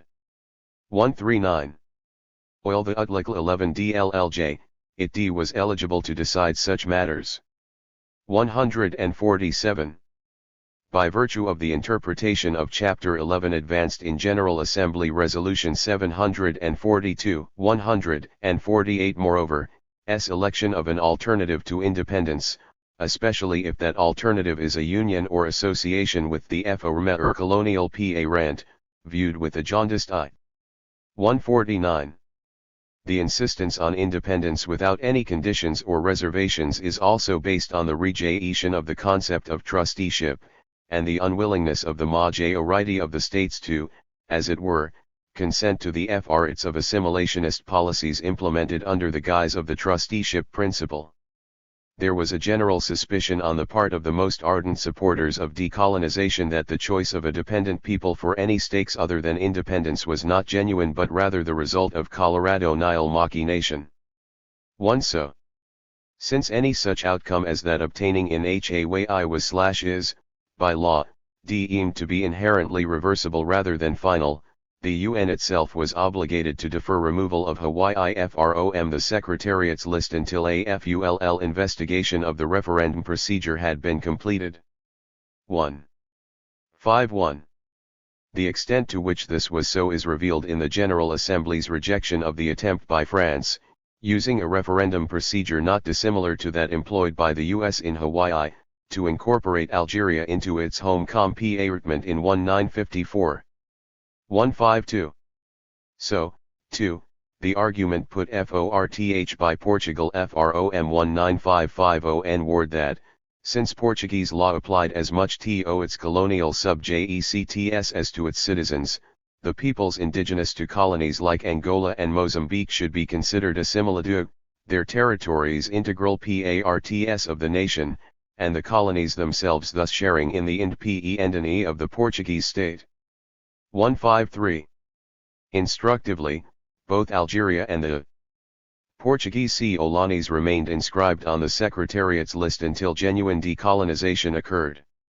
Focal point of the Pacific with the stability attending statehood in hand, the island's new democratic governor, John Burns, moved rapidly to fulfill the campaign. 91. Pledge his Republican predecessor, William Quinn, had made in 1957 to realize Hawaii's destiny as the focal point of the Pacific. 154. Following up on the $260 million expended by Quinn on projects like the Kona Airport over the preceding 2 years, Hums announced on the day he took office that he planned a $490 million civic improvement program, to be funded primarily by bond sales, with an emphasis on communications, transportation, and recreational facilities, the opening of the windward side of Oahu to intensive suburban development. 155 Within months, Hanks like Chase Manhattan and Wells Fargo were snapping up the bond issues in $1 million increments, thereby acquiring a controlling interest in the 50th state's evolving infrastructure. 156. The trend continued for the rest of the decade. In October 1, 1963, for instance, a Bank of America consortium purchased $39.6 million worth of state bonds, while a Chase Manhattan syndicate snapped up $15 million of a subsequent issue. Between 1958 and 1968, the state's outstanding public bonds increased from $21.2 million to $28.9 million. Wilt on, of $48 million in bonds was, OID annually between 1960 and 1967.157 U. Revenues were of course increasingly accruing from other sources as well. In late 1959, THIRD-WORLDISM, the moment much of the Hawaiian Crown land held by the federal government was transferred to the state, Quinn had proclaimed a second mahili, opening 175,000 acres to sale for as much as $1,000 per acre. 158. Taken in combination with the sell-off of Big Five plantation property occurring at the same time, this maneuver precipitated something of a land rush by U.S. financial institutions. By the end of 1963, giants like Equitable, Prudential, New York Life, and Occidental Life had substantial holdings in the tourism land development sector. LSJ during the early 70s, hotel chains P. Riley Sheraton, Hyatt, Intercontinental, Holiday Inns, W. Eastern International and Ramada Inns teamed up with the financiers to launch a blitz of hotel, resort, and leisure community construction throughout the islands, spending nearly $1 billion to more than quadruple the number of rooms available while assuming control over about 75% of the visitor industry. 160 by 1980, another 11 tourist detonation schemes were in the works, involving the construction of a further 18,000 rooms and 33,000 timeshare residential units. 161.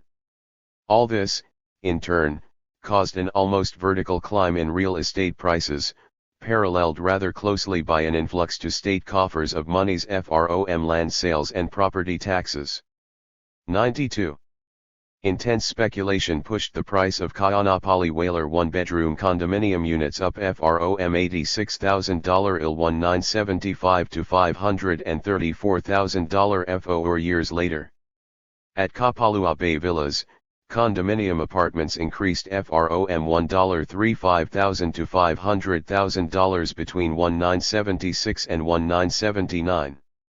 As one realtor summed up at the time, condominiums are running wild. It's like the Alaska gold rush. Prices have escalated so fast it's impossible to keep up with the market. Alex Napier, a member of the State Land Use Commission, investments in tourism are only the most obvious of the Japanese holdings, which include banks, automobile, camera dealerships, the market for polyester fibers, and large retail and shopping centers. 190. Much the same is true for more upscale operations. For the NE/V moneyed class of Japanese corporate executives, there is a range of luxury amenities, including a half-dozen Japanese-owned golf courses, the most luxurious of which is the Honolulu International Country Club, an exclusive club with plush facilities and an immaculately manicured one-hole golf course, complete with thick English carpets and Italian stained glass ceilings. Memberships sell for $1,200 each, and for those affluent enough to afford a piece of the rock, Asahi Development Corporation offers its W.A. Akiki condominium units on the Tokyo market for $250,000 each. 191. As was observed in a 1977 issue of Economic World, the Japanese system extends to construction. When Kenji Ozuna decided to expand his 2 hotels, he brought in a close corporate ally, the Obayashi Construction Company. Cebu, another Japanese conglomerate, one of its subsidiaries, the largest landscaping firm in Japan, to landscape its huge residential resort complex at Makena, Maui, and another to build the hotel. To self, evidently, then, for all the incentives underwritten by Hawaiian taxpayers, Japanese tourism operations have contributed only to the development of the Japanese economy and to the profits of Japanese corporations, along with AFEW local allies like John Bellinger's First Hawaiian Bank and the FAT cats infesting the state legislature. 193. By the 1990s, Hawaii had, just as William Quinn and other proponents of statehood predicted, become the focal point of the Pacific. Not only does it remain the centerpiece of America's military presence throughout the region, its economy, in which every enterprise, from the department stores to the hotels to the paper company to the utilities to the bakery, is controlled by overseas capital, has become a preeminent generator of the profits used to replicate the miracle it embodies elsewhere in the Pacific and beyond. 194. The islands have become, as well, the locale of choice for the world's corporate elites, not just American and Japanese executives, but their associates from other quarters, to congregate informally, relaxing and socializing in true colonial opulence while plotting their latest imperial undertakings. All. 96. Supposed benefits of statehood to the contrary notwithstanding, the situation in Hawaii thus remains essentially what it's been all along, the conditions evident there far more akin to those typically associated with the Third World nation than a state of the United States. 195. Kalawai Hawaii. By the mid-70s, there were signs that the Kanak Maoli had had enough. Probably the first overt indication that an organized resistance was once again beginning to congeal came in February 1, 1973, when Charles Maxwell, head of a newly formed Hawaiian rights group called the Aloha Association, advanced an agenda centering on recovery of the sacred island of Keho'ola'i from the Navy. L96 on January 3, 1976, the Aloha's demands were for the first time punctuated by the physical occupation of Keho'ola'i by a group of Kanaks, a pattern of action that continued and gained intensity over the next several years despite because of the loss at sea on March 6, 1977 of two of the group's major leaders, George Helm and James Kimo Mitchell, while they were trying to reach the island during a storm. 197.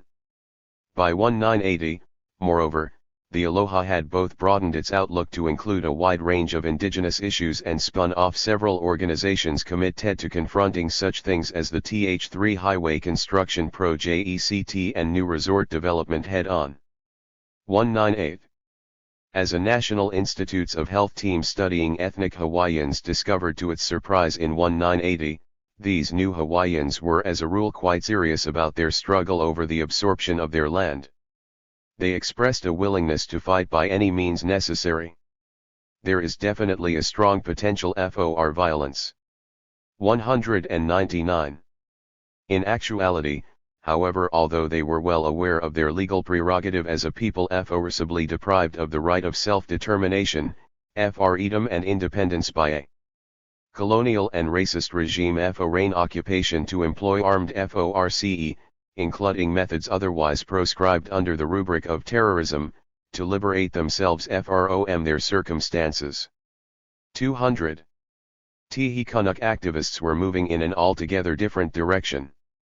This was heralded in 1977, when in August a young Hawaiian studies professor, Hananike Trask, already a leading figure in the struggle for Kanak self-determination, participated in the so-called Indian Summer in Geneva, a conference at which representatives of 98 indigenous nations made preliminary presentations concerning their people's circumstances to the United Nations Subcommittee.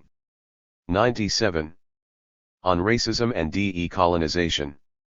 201.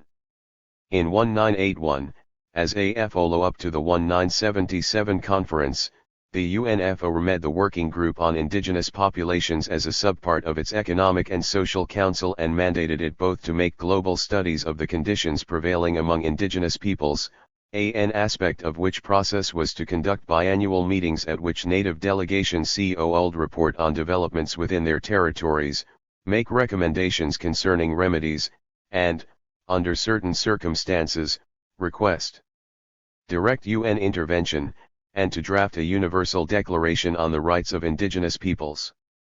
202.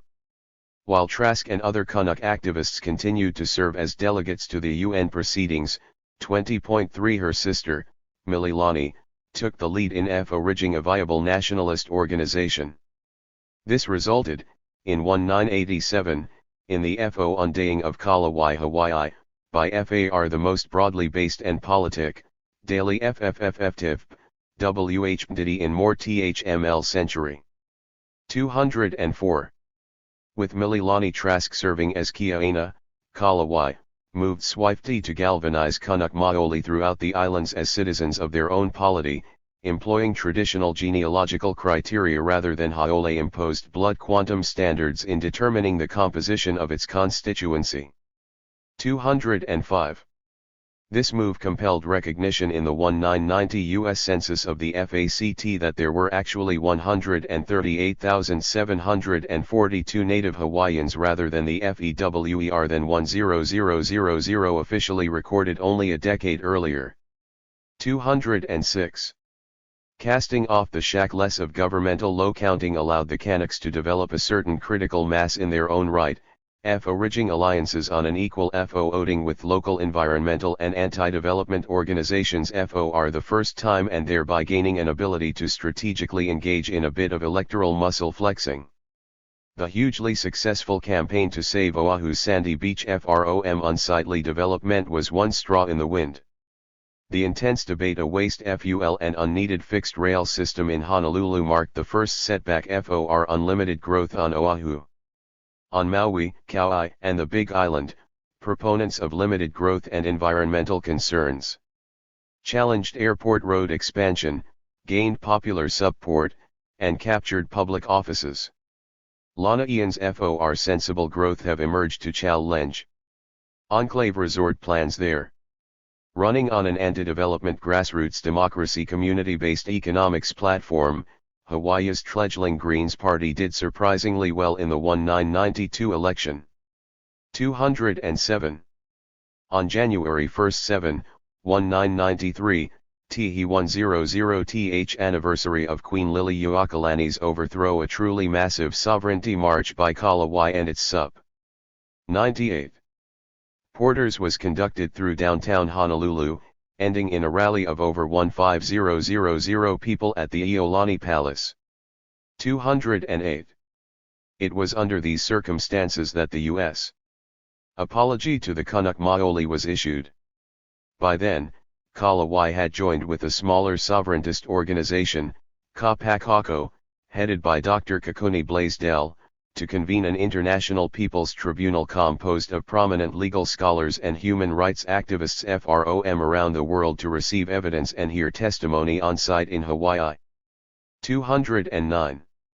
The hearing investigation process, carried out under provision of UN Resolution 1503 in July 1, 1993, resulted in an interim report summarizing the pattern of U.S.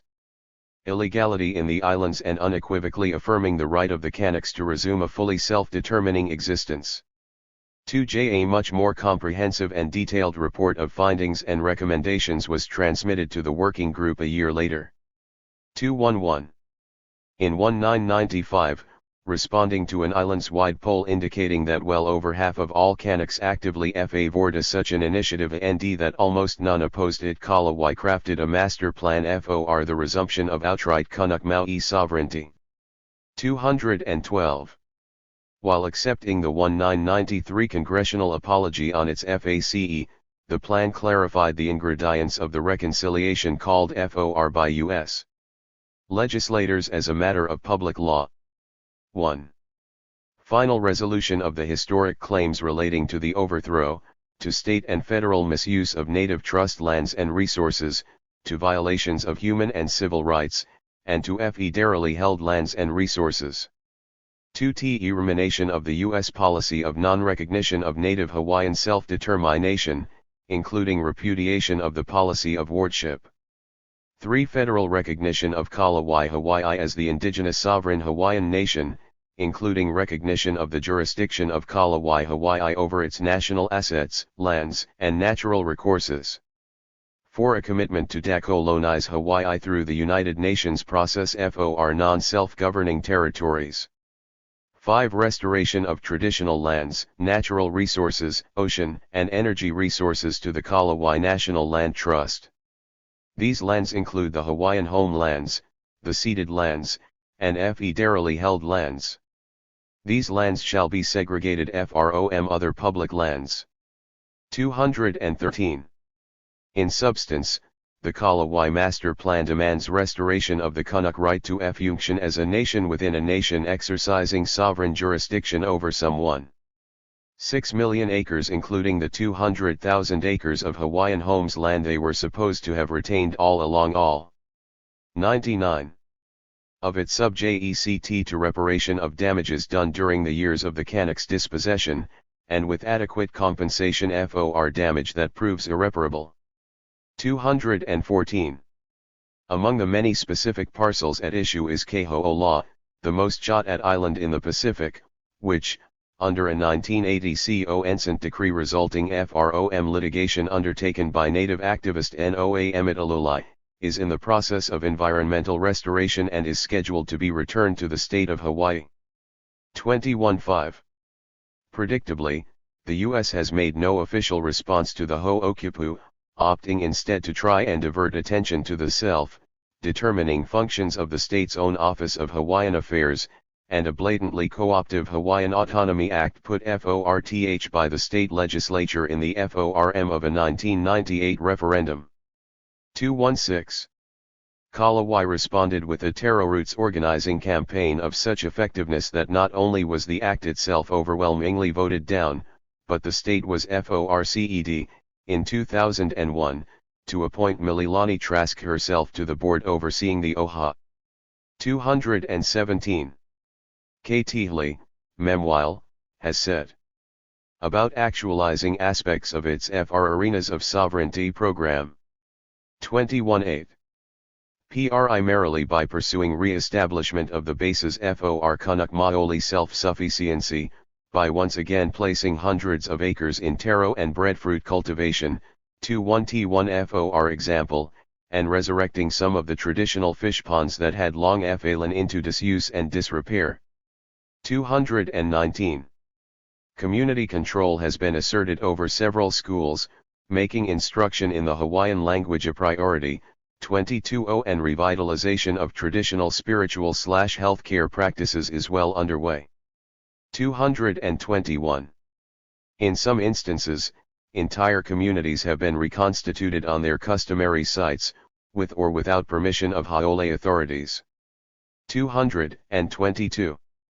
The responsibility of the United Nations to Native Hawaiians to date, despite the clarity of the 1993 U.S. admission of culpability and the sovereigntist submission of a corroborating report prepared by a legally authorized tribunal in 1995, the Kanaks have received even less response to their demands for justice from the United Nations than they have from the United States. The UN's silence in the matter is peculiar, to say the least inexcusable, might well be a better word choice, given its many reiterations of the guarantee of self-determination to all peoples as a cardinal principle of international law, adherence to which is essential if international peace and security are to be maintained. 223. As has been mentioned, and as is abundantly confirmed in the tribunal report, there can be no question but 100. That the conferral of statehood upon Hawaii in 1959 involved conduct of a which does not promote, but which hinders, the process towards independenthood, or is expressly aimed at its obstruction, and was thus in 1959 qualified already as being contrary to the rules of international law. 224 The obligation of the United Nations to take corrective action is thus manifest. It must be borne in mind when considering the situation that, as was also mentioned earlier, the self in self-determination refers to colonized peoples and countries, the victims of colonial exploitation, Colorado Nile and alien domination, not the settler populations of alien colonizers who have exploited them. 225. The principle applies not only to such glaring exemples as those the French attempted in Algeria and the Portuguese in Angola and Mozambique. 226. It was on this basis that the UN rejected self-government by the settler population of the former British colony of Rhodesia. Z27. Similarly, in 1986, when it was discovered that a settler population outnumbering the indigenous population of New Caledonia had dominated the process of self-determination in that French colony to keep it in a subordinate relationship with France, it was reinscribed on the list of non-self-governing territories. 228. In each instance, the assumption is patent that expatriates' wishes should be accorded relatively little weight. 229. It might be argued that these are improper analogies, that the U.S. residential solution of its Hawaiian problem had far more in common with that of Great Britain in its former colonies of Bermuda and Ceylon, where UN oversight bodies approved participation of settler populations in the processes of self-determination.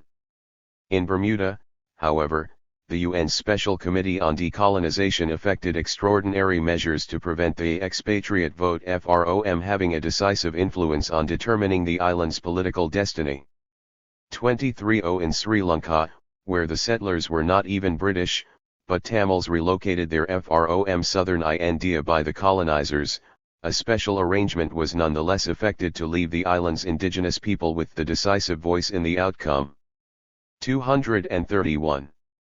In neither example, unlike Hawaii, were settlers allowed to ignore or override the preferences of the native population. Actually, the closest parallel to Hawaii might turn out to be Malta, where, prompted by the same sorts of strategic considerations as the U.S. 101. Britain attempted to claim that it had legally integrated a remote colony into itself after World War II. Although Malta was consequently removed from the Secretariat's list of non-self-governing territories in 1949, a 1959 constitutional crisis exposed the nature of the manipulation by which Ireland's process of self-determination had been subverted, and it was therefore reinscribed by the United Nations. Ultimately, in 1964, the Maltese opted for complete independence from the British Empire. 232. This outcome should prove instructive with respect to Hawaii. In any event, the U.S. can plead no mitigating circumstances in the fact that the United Nations failed to exercise meaningful oversight authority during the run-up to Hawaiian statehood. Although the UN may indeed have been remiss in not directly supervising the application of proper decolonization procedures during the Hawaiian plebiscite, the examples of Malta and New Caledonia plainly demonstrate that this in no sense confirms the to adopt an active role as an agent of protection ensuring the rights of the colonized. 25. As the General Assembly framed the matter in Resolution 35/118, the UN categorically rejects any agreement, arrangement, or unilateral action by colonial and racist powers which ignores, violates, denies or conflicts with the inalienable right of peoples under colonial domination to self-determination and independence. 25.1. The Special Committee shall continue to examine the full compliance of all states with the Declaration and with other relevant resolutions on the question of decolonization. Where General Assembly Resolution 1514 has not been fully implemented with regard to a given territory, the Assembly shall continue to bear responsibility for that territory until all powers are transferred to the people of the territory without any reservations and the people concerned have had an opportunity to exercise freely their right to self-determination and independence. The Special Committee is directed to continue to examine the view expressed, orally or in writing by the peoples of the colonial territories as well as by representatives of non-governmental organizations and individuals with knowledge of the conditions in those territories. Particular consideration shall be given to oral petitions and written communications regarding the territories on which information is not being transmitted. 252.104. Under provision of General Assembly Resolution 2625, all UN member states are required to support the measures recommended by the Special Committee to enforce Chapter 11 of the Charter. Every state has the duty to promote, through joint and separate action, realization of the principle of equal rights and self-determination of peoples, in accordance with the provisions of the Charter, and to render assistance to the United Nations in carrying on the responsibilities entrusted to it by the Charter regarding the implementation of the principle, in order to bring a speedy end to colonialism, having due regard to the freely expressed will of the peoples concerned, and bearing in mind that the subjugation, domination, and exploitation constitutes a violation of the principles, as well as a denial of fundamental human rights, and is contrary to the Charter. 253. The means by which the international community might ultimately go about enforcing the rule of law against the world's sole remaining superpower, especially when that superpower has exhibited an ever-increasing tendency to conduct itself in the manner of a rogue state and its own citizenry not the least inclination to correct the situation, is, to say the least, problematic. 254.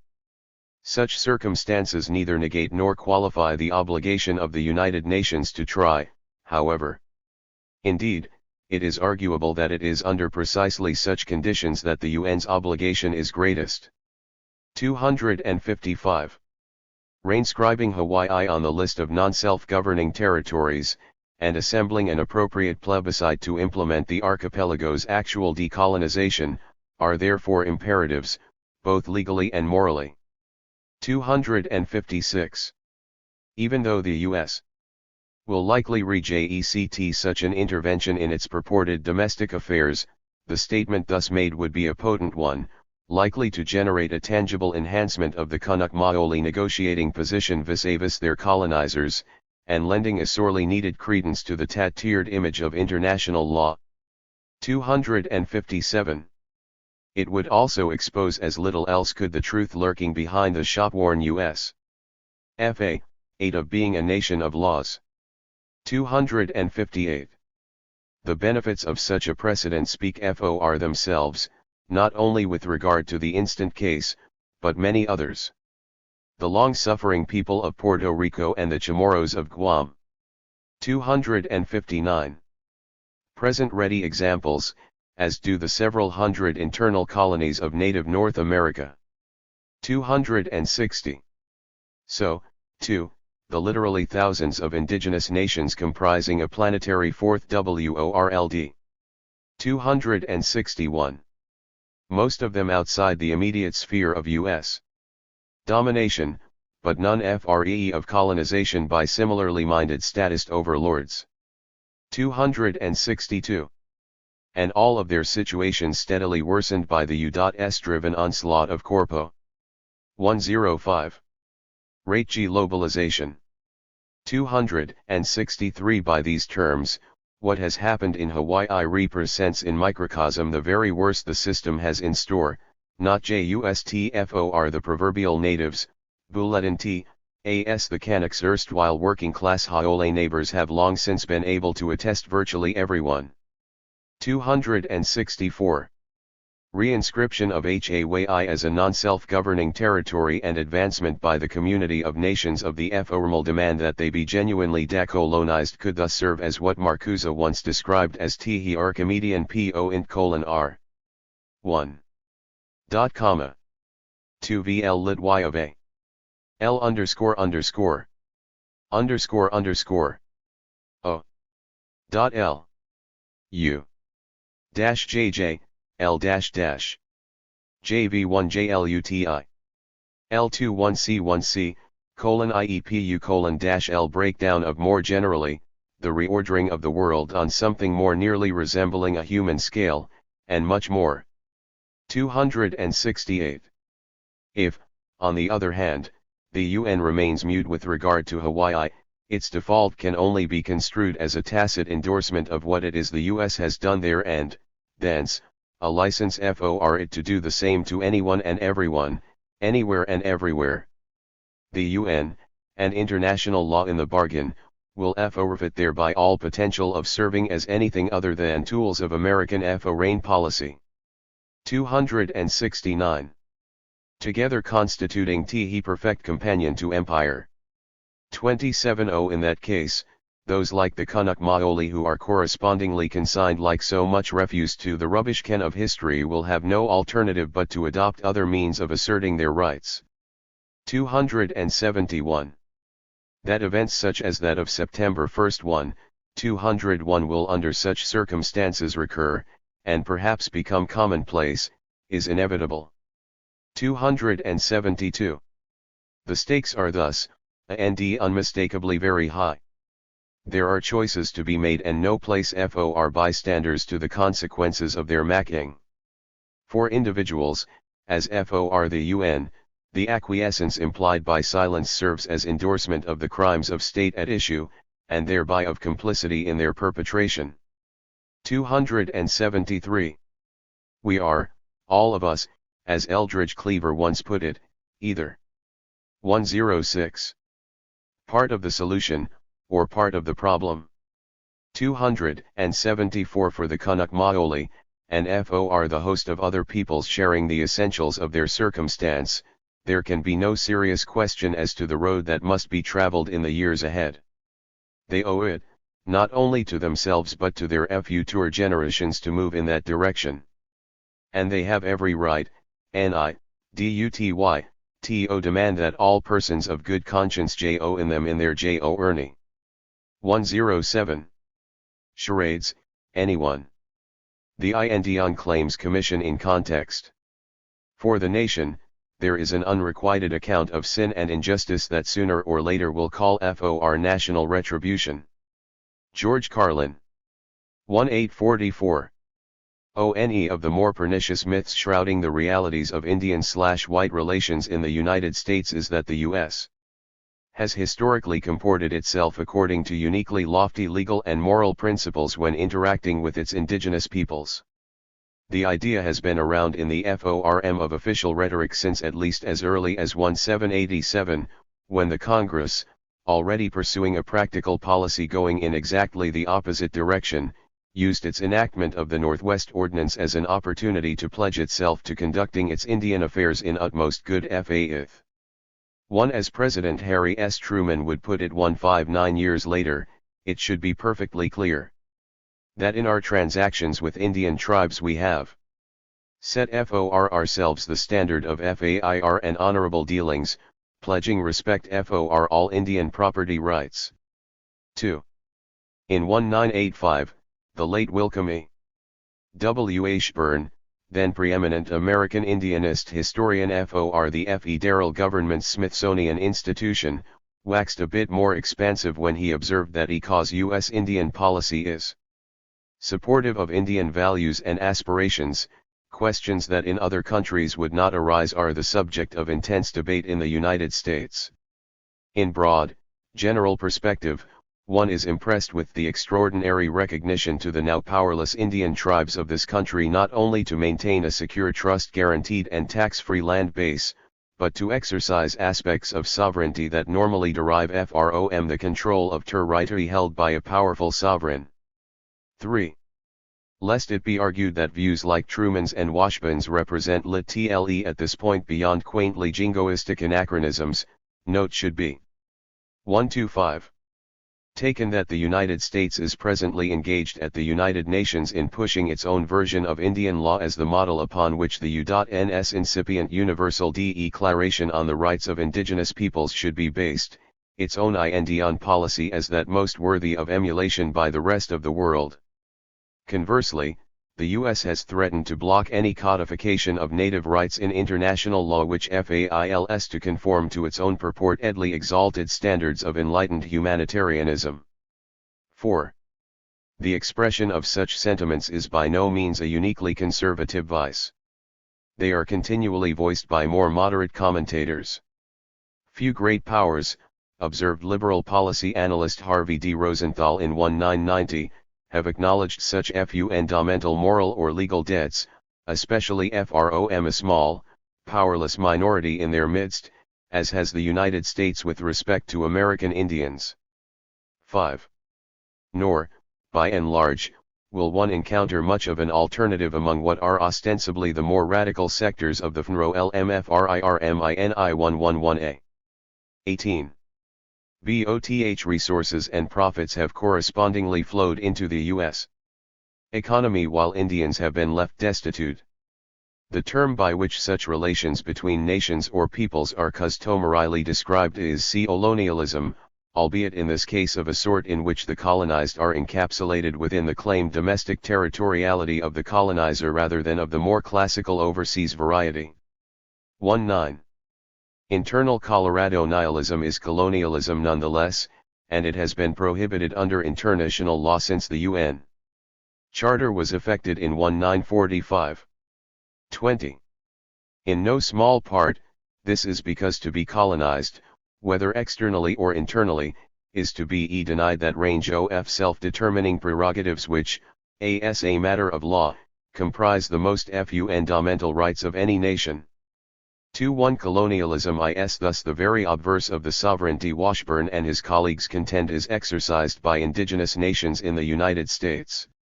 Moreover, given the nature of its impact upon native people over the past 100 years, it is fair to say that the U.S. internal colonial model offers ample confirmation of Jean-Paul Sartre's famous dictum that colonialism equals genocide.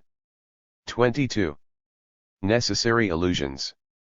One would think that the astonishing gulf separating Washburnian descriptions of U.S. benevolence towards native peoples from the unremitting squalor to which those same peoples continue to be subjugated at the hands of the United States might provoke what the sociologist C. Wright Mills once termed cognitive dissonance among the public at large. 23. This, in turn, might be expected to generate the sort of outrage which would compel a constructive alteration in the relationship between the U.S. and those indigenous nations upon whose traditional territories it has constituted itself.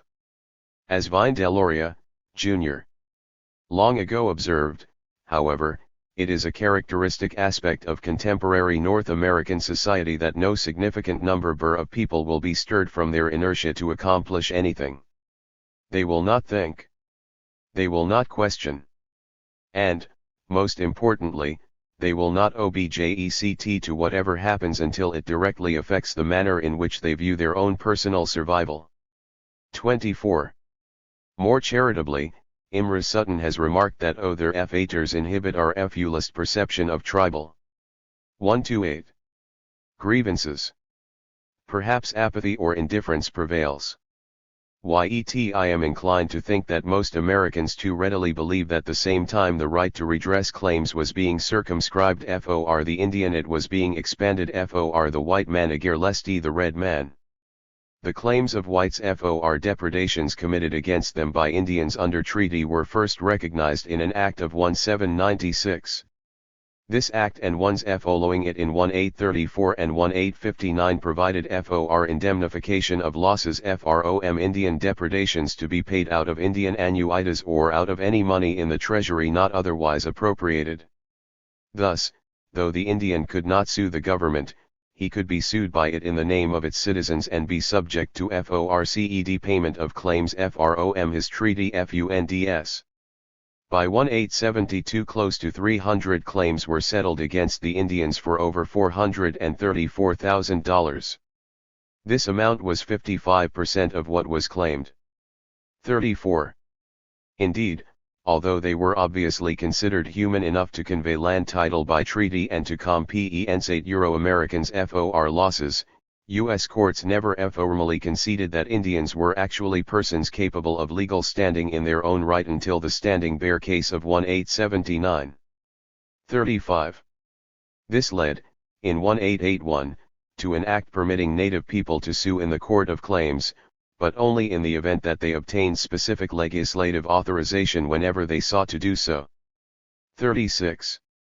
The expensive and time-consuming burden of acquiring a predicating act of Congress each time they desired access to the claims court had the entirely predictable, and undoubtedly intended, effect of constraining Indians' ability to avail themselves of it. Hence, FROM 1881-1923, only 39 native claims were filed. 37. A further complication was that in considering claims prior to authorizing them for adjudication, Congress was positioned to alter them substantially. This it did with consistent abandon, invariably rejecting attempts to recover unceded land. 38.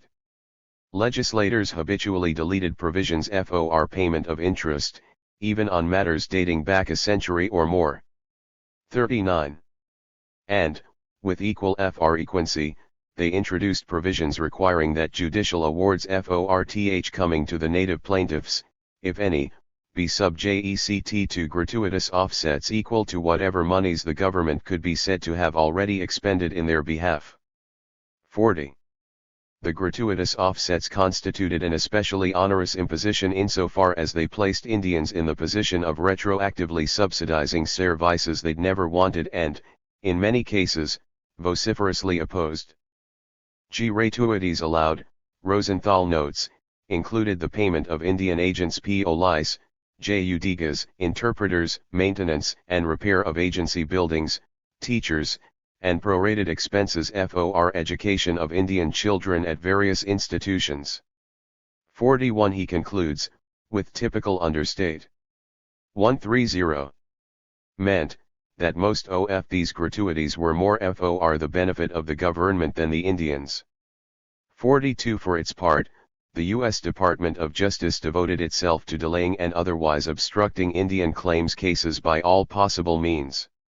Years, often decades, passed while federal attorneys prepared themselves, not to see to it that the government's self-assigned fiduciary responsibility to Indians was fulfilled, but to ensure that native claimants received nothing, or at least as little as possible, in court. As was observed in 1940, it cannot be shown that the in a single case investigated the complaints of the Indians with a view towards doing justice to them.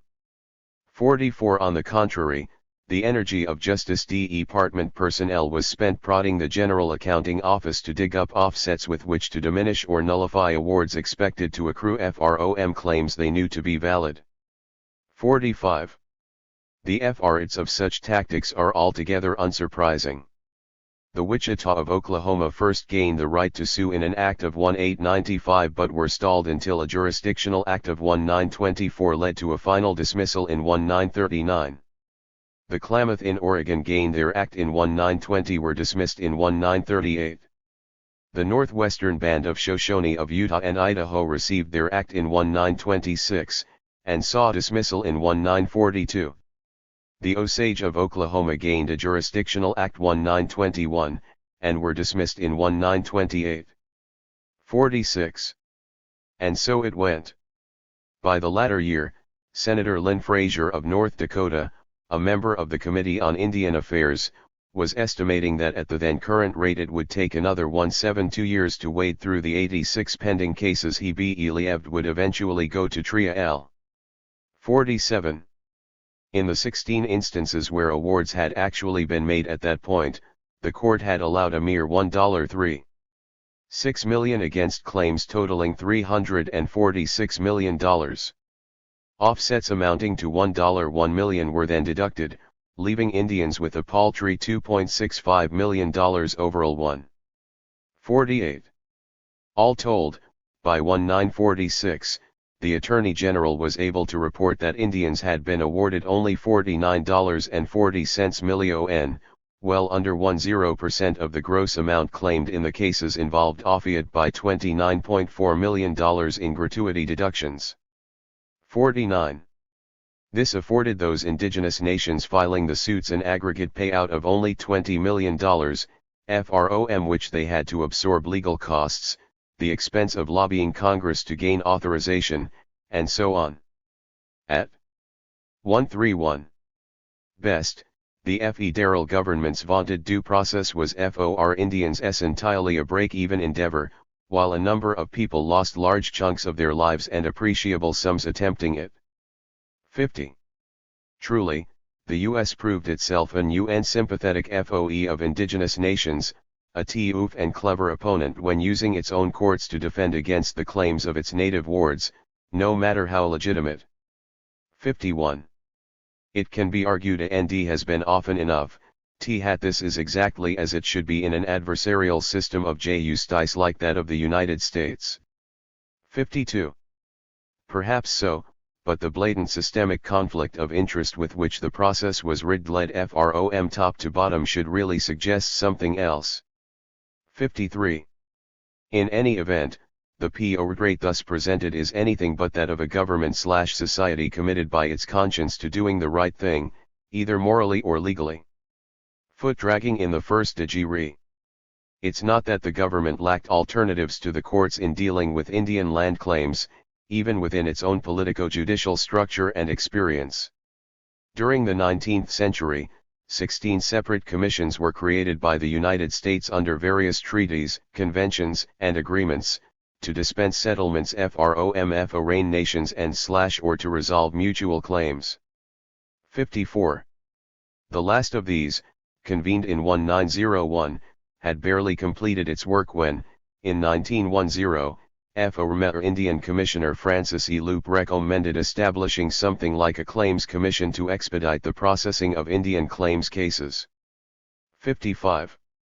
In 1913, Assistant Commissioner of Indian Affairs Edgar B. Merritt went further, testifying before the House of Representatives that an investigatory commission or comparable body should be created to prepare reports and recommendations allowing Congress rather than the Court of Claims to make some permanent disposition of native claims.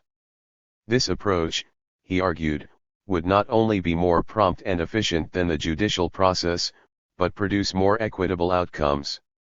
56 such proposals were met with yawns by legislators, not least because Loop and Merritt were both avid proponents of assimilation, a national policy then in full force and designed to bring about the disappearance of the last traces of indigenous culture within the U.S. 57. Since it was generally believed that what was left of the Indians were rapidly vanishing anyway, and would likely die off long before their claims ever came to trial, there 132. Seemed no pressing need for improvement in the mechanisms for dealing with them. 58. It was not until the 1920s, with the increasingly proliferate discovery of mineral deposits on Indian reservations, that attitudes began to change. 59. Loath to recreate the irrational squandering of resources that had occurred in Oklahoma when reservations were abolished and underlying oil deposits opened to the ravages of free enterprise at the turn of the century. 60. At least some policymakers began to cast about ways of retaining these new finds under a central planning authority. The most logical route to this end resided in continuing the government's administration of the reservations in trust for an indefinite period, a matter requiring the abrupt abandonment of assimilation policy as it had been configured up till then. 6L in 1928, the Miriam Commission, a body of 100 prominent business and civic leaders assembled by Secretary of Interior Hubert Work to consider the Indian question, recommended exactly that. 62.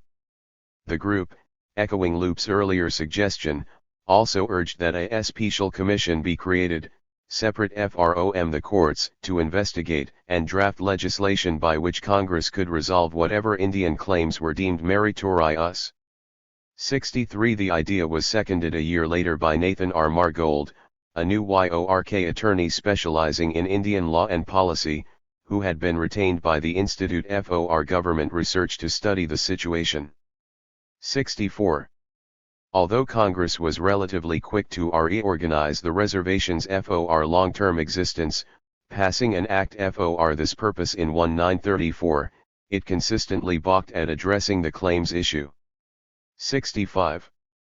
To a significant extent, this was due to an outright hostility expressed by the Justice Department to any measure which might serve to accomplish such objectives. As Attorney General Francis Biddle eventually summed up the department's position, it would cost he estimated $3 billion or more to achieve anything resembling an equitable and comprehensive disposition of native claims. Since it would be inordinately expensive for the United States to actually pay for what it had taken from Indians, he reasoned, it would be better to do nothing at all. 66. Such thinking was restated, endlessly and with discernible vehemence, by legislators like Missouri's John J. Cochran, who noted with pride in 1937 that he'd personally prevented dozens of native claims from being paid over the preceding 3 years.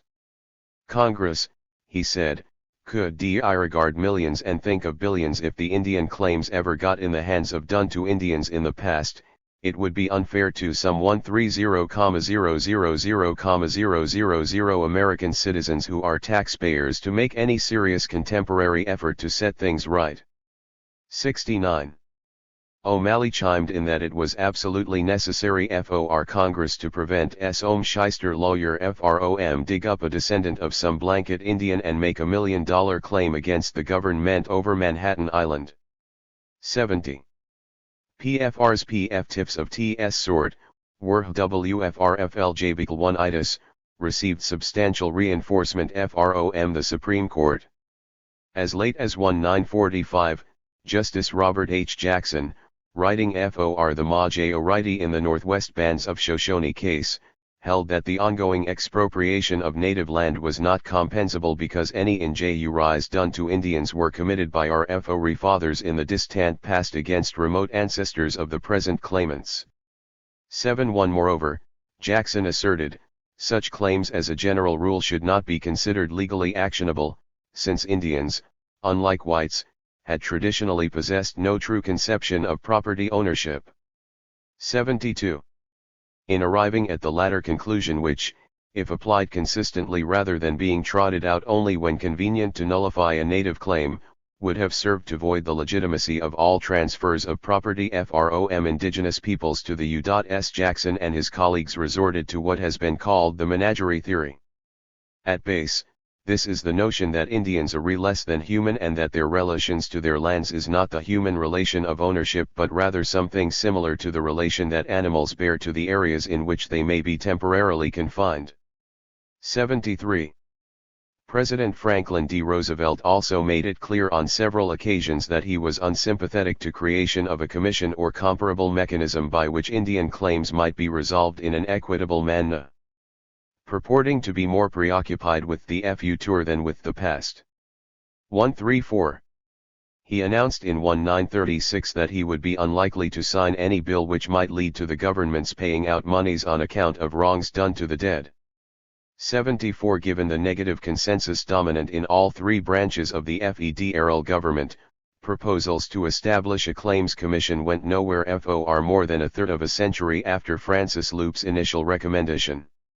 From 1930 to 1945, at least 17 bills offering variations on the theme were rejected by Congress, most of them dying in committee before they ever reached the floor of either the House or Senate. 75. On the other hand, legislation was passed in 1935 to further entrench the practice of deducting gratuitous offsets from awards achieved through the Court of Claims. 76. In the matter of self-interest, recitation of its background raises the obvious question of why, the Senate having already done so on July 1, 7, the U.S. House of Representatives unanimously approved creation of the ICC on August 2, 1946. 77. The answers here are two, neither of them having the least to do with good conscience or a legislative desire to see justice done to indigenous peoples encapsulated within the United States. Quite the opposite, since Congress as a whole was demonstrably motivated by the crassest sort of national self-interest. One track along which things moved concerned a U.S. ambition to assert itself as a planetary moral authority by way of organizing an international tribunal to oversee the punishment of Germany's Nazi government in the aftermath of World War XI. 78. First publicly articulated in 1944 over the strong objections of America's wartime allies, this precedential concept actually dated from 1943. 79. Eventually, U.S. diplomats were able to negotiate the London Charter of August 8, 1945, setting in motion the Nuremberg trials. So a problem for the Americans all along, however, resided in their intent to prosecute the Nazi leadership for the waging of aggressive war for purposes of acquiring Lebensraum at the expense of peoples they considered Untermenschen in Eastern Europe. 81.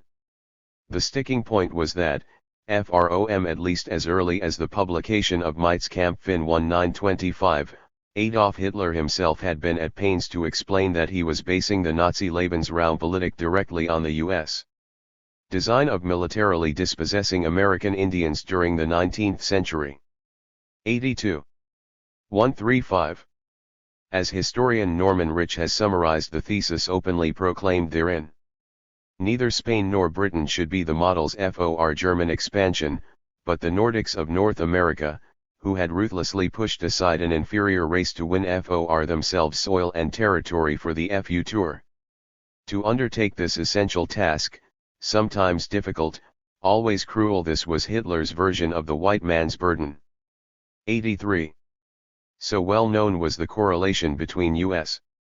and Nazi expansionist policies by war's end that graduate students were embarking upon studies of it. 84. Plainly, if it were to assume the moral high ground at Nuremberg and appear to be dispensing anything more than mere victors justice, it was vital for the United States to do something concrete to distinguish the contours of its own process of expansion from that pursued by the men in the defendant stock. 85. In essence, it was understood that the whole historical pattern of U.S.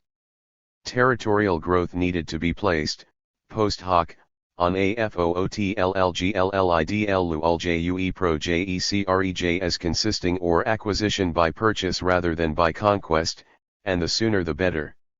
Not coincidentally, in late 1943, just the moment the United States first became interested in staging a post-war trial of the Nazi hierarchy, Congress quietly convened a select committee both to revive the long-dormant and much reviled idea of a claims communition, and to hammer out the details of how it would work.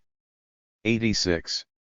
Over the next year and a half, other sectors of the government were brought to accept that establishment of the ICC would be necessary to putting a proper gloss on the U.S. image internationally. Hence, by 1945 even Attorney General Biddle, preparing as he was to don the judicial robes in which he would sit in judgment at Nuremberg, entered a grudging endorsement of Claims Commission proposals. 87. The same can be said for Justice Jackson, the ink not yet dry on his description of Indians as a menagerie in northwestern bands, who was in the process of temporarily reversing roles with Biddle by taking leave of the Supreme Court to serve as lead U.S. prosecutor in the cases brought, among others, against Julius Streicher, a Nazi publisher charged with depicting Jews as less than human. 88. The extent to which Congress's belated creation of the ICC was intended not just as a measure fulfilling U.S. domestic requirements, but as a PR gesture meant to resonate favorably at Nuremberg and elsewhere within the international community, was quite evident in the way South Dakota. 136. Representative Carl Mundt introduced the bill authorizing it to the House. The Commission, he said, would stand as an example for all the world to follow in its treatment of minorities. S9 Such posturing was amplified when President Truman, upon signing it, acquainted the public with the Indian Claims Commission Act on August 1, 1946. This bill, he intoned with a straight face, makes perfectly clear what many men and women, here and abroad, have failed to recognize, that instead of confiscating Indian lands, we have purchased from the tribes that once owned this continent more than 90% of our public domain. 9. No mention was made, of course, of which party it was that had set and was continuing to set the sales price, or whether the native owners had wanted to sell their homelands. A final solution, American style. If the stench of hypocrisy can be said to have emanated from the first of the U.S. motivations in bringing the ICC into being, the second was even more malodorous. This had to do with a desire on the part of such unabashed FOEs of indigenous rights as Karl Munt to impose what he called a permanent solution to the Indian problem. 91. A final settlement of outstanding claims, it was argued, would position the government to terminate all further expenditures on behalf of Indians. 92. And to withdraw from its trust relationship with / recognition of the existence of selected peoples. 93. Effectively bringing about their speedy dissolution and disappearance as identifiable human groups. 94. The key for many legislators was how to accomplish the objective in the cheapest manner possible. Our only real interest, said Representative, later Senator, Henry M. Scoop Jackson of Washington, is to try and economize in this matter. 95. Given that Jackson chaired the House committee responsible for drafting the bill ultimately enacted as law, it is not difficult to discern the reasoning underlying a number of its principal elements. For instance, although the act mandated the ICC to investigate and resolve all claims alleging wrongful takings of native land, under no circumstances were Indians permitted to recover their property. 96. Nor were native people to be compensated at a rate equivalent to the contemporary value of what they'd lost, or, as a rule, allowed to collect interest against whatever amount the Commission concluded they should have received when their land was taken. 97. Moreover, the old practice of deduct 137. In gratuitous offsets from any monies awarded was carried over from the Court of Claims to the ICC. 98. With things thus stacked against them, as Oklahoma Senator Elmer Thomas had earlier remarked, Indians would be lucky in the final adjudication they should get AFEW dollars. 99. Cynical as it was, Thomas's insight was more than borne out when, after a full decade of its operational existence, Chief Commissioner Edgar E. Witt reported to Congress in 1956 that the ICC had by then awarded a payout of less than $1 million against aggregate claims exceeding $800 million. 100. A decade later, the grand total of $1.94 million awarded by the ICC against nearly $2 billion in claims, compromise settlements had resulted in net payouts of only $87 million. 101. Such puny awards were expressly construed under the 1946 Act as precluding any further claims or demand against the United States. 102. Unquestionably, Congress could take some fiscal satisfaction via a commission that cost the government only $1.5 million to operate for 32 years. Paid $1.00 million in legal fees to pry loose some $800 million properly owed them.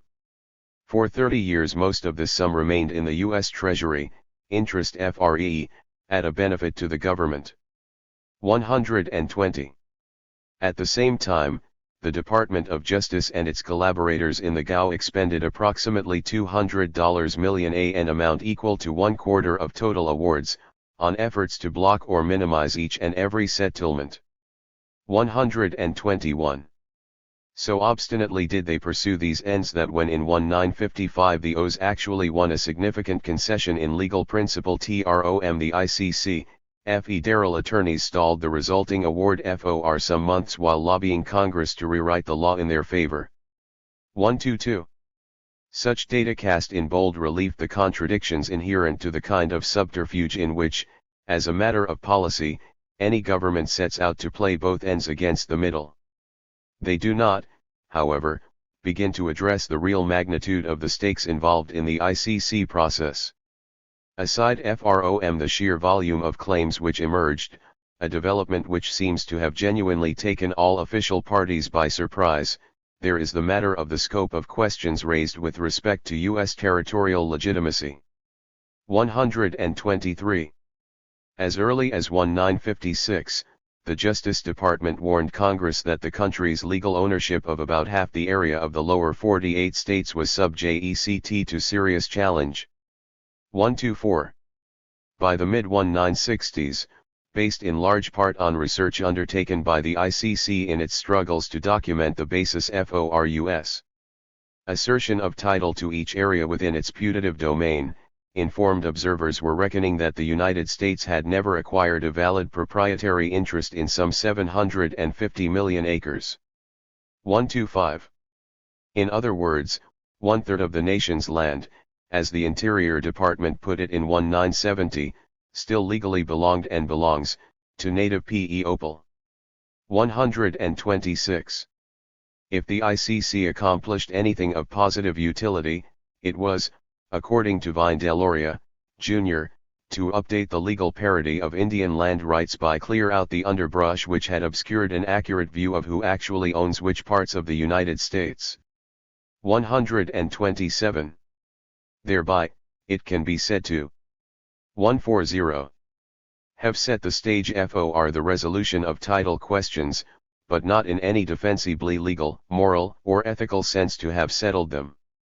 128. As things stand, such monetary awards as were made by the ICC or the Court of Claims, for that matter serve only as payment against back rent accrued through usage of native property to which the United States has never held title.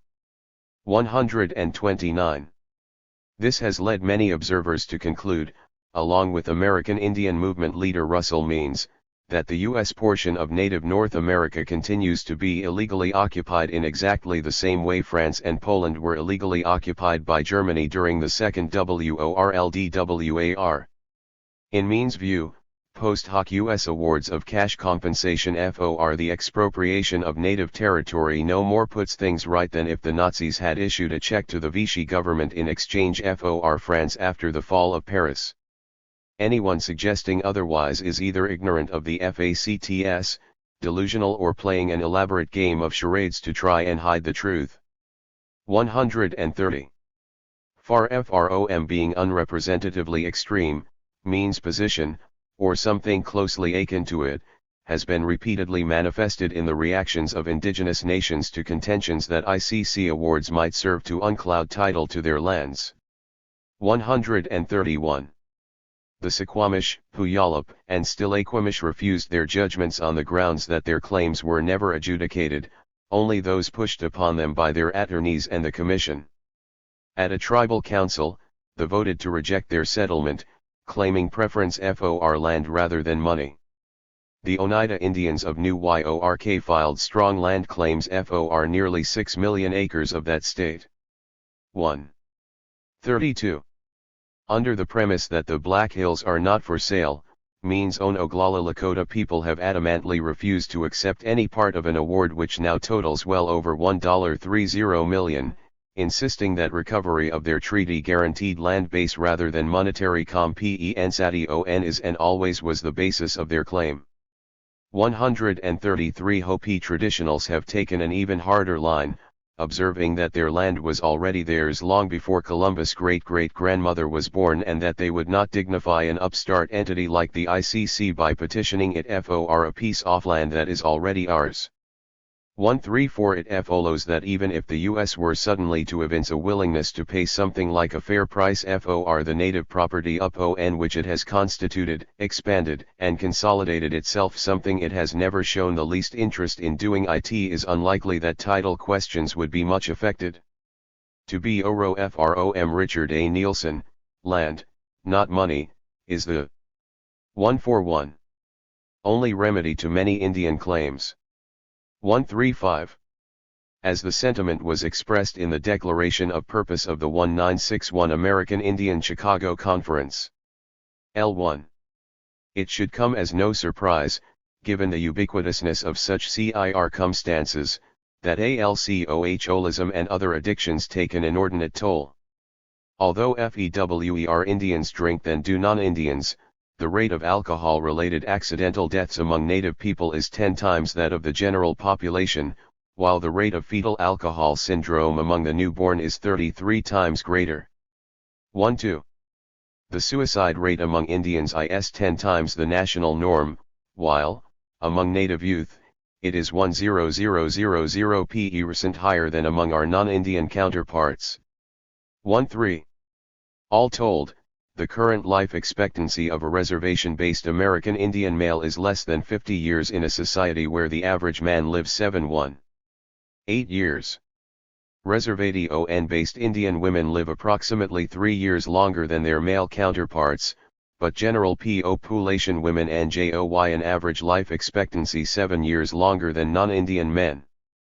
14 Hence, every time an American Indian dies on a reservation or, conversely, every time a child is born, it can be argued that about 1/3 of a lifetime is lost.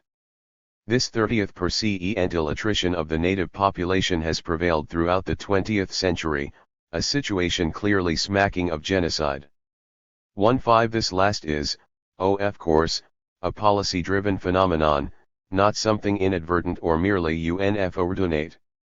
Here, the BIA's exercise of trust authority over native assets comes into play.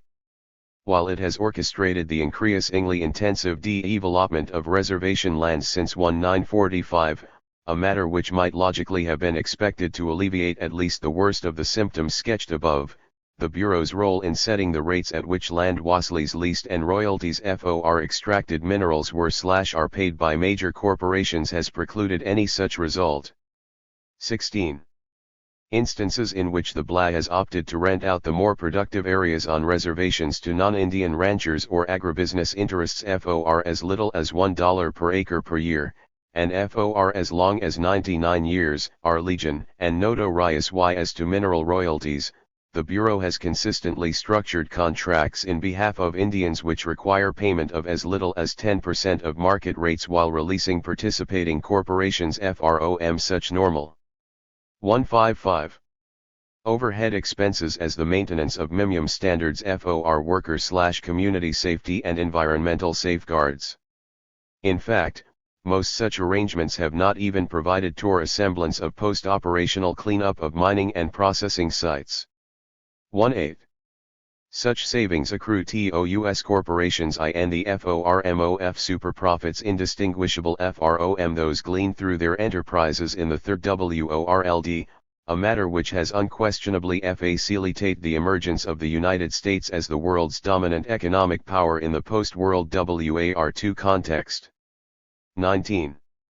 Minerals such as uranium, molybdenum, and zeolite, moreover, are not only commercially valuable but strategically crucial, an important factor in understanding America's present global military ascendancy.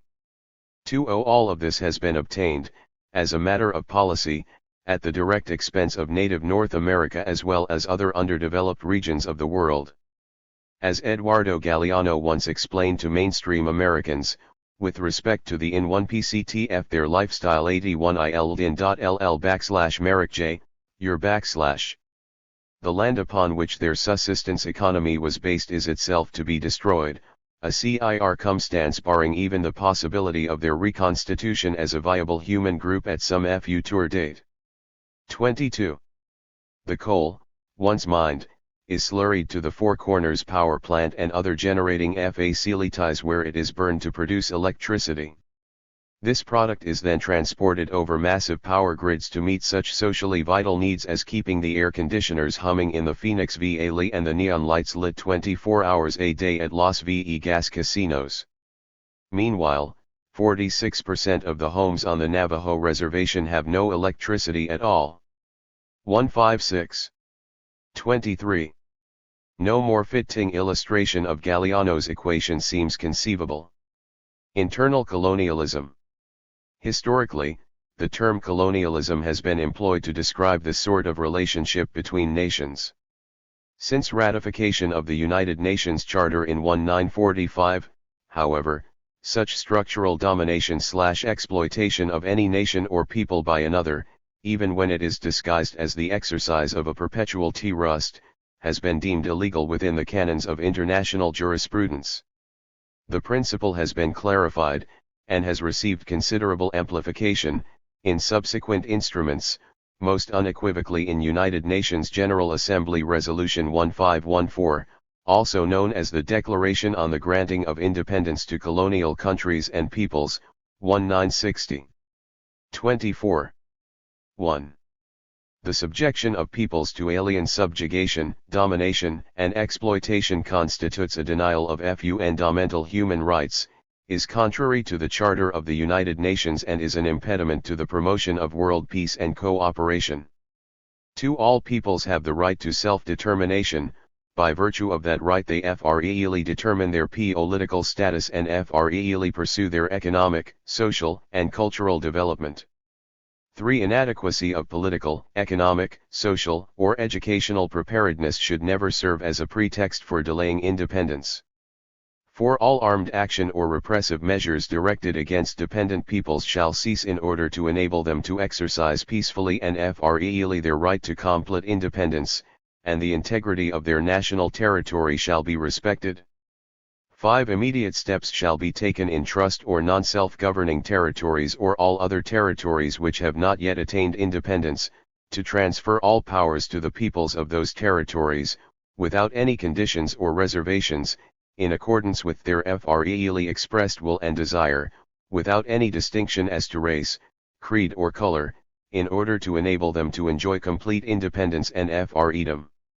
6. Any attempt aimed at the partial or total disruption of the national unity and the territorial integrity of a country is incompatible with the purpose and principles of the Charter of United Nations. 7. All states shall observe faithfully and strictly the provisions in the Charter of the United Nations, the Universal Declaration of Human Rights and the present declaration on the basis of equality, non-interference in the internal affairs of all. 157. States, and respect for the sovereign rights of all peoples and their territorial integrity. 25. While this would seem straightforward enough, the declaration's universality was muddied by a follow-up provision. General Assembly Resolution 1541 which effectively constrained its applicability to peoples/territories separated from colonizing powers by at least 30 miles of open ocean. 26. This overseas requirement has seriously undermined assertions of the right to self-determination by American Indians and other indigenous peoples. 27. There are decolonization issues in the international system which are not so easily defined, such as the Palestine question or that of South Africa, while the formation of Pakistan out of Greater India and the separation of Bangladesh from Pakistan did not relate to legalisms but to political realities. On the other hand, separation by water is no guarantee of independence, as in the case of Puerto Rico, which is officially the Colorado. Y0F the United States under United IJ.TICS trusteeship. 28.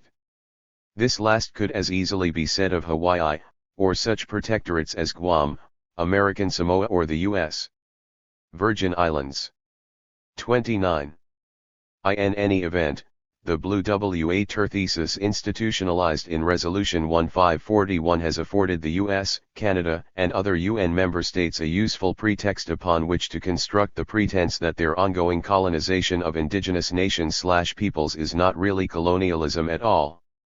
Rather, they contend, they are merely exercising the prerogative, provided in the UN Charter, of preserving the integrity of their own respective territories.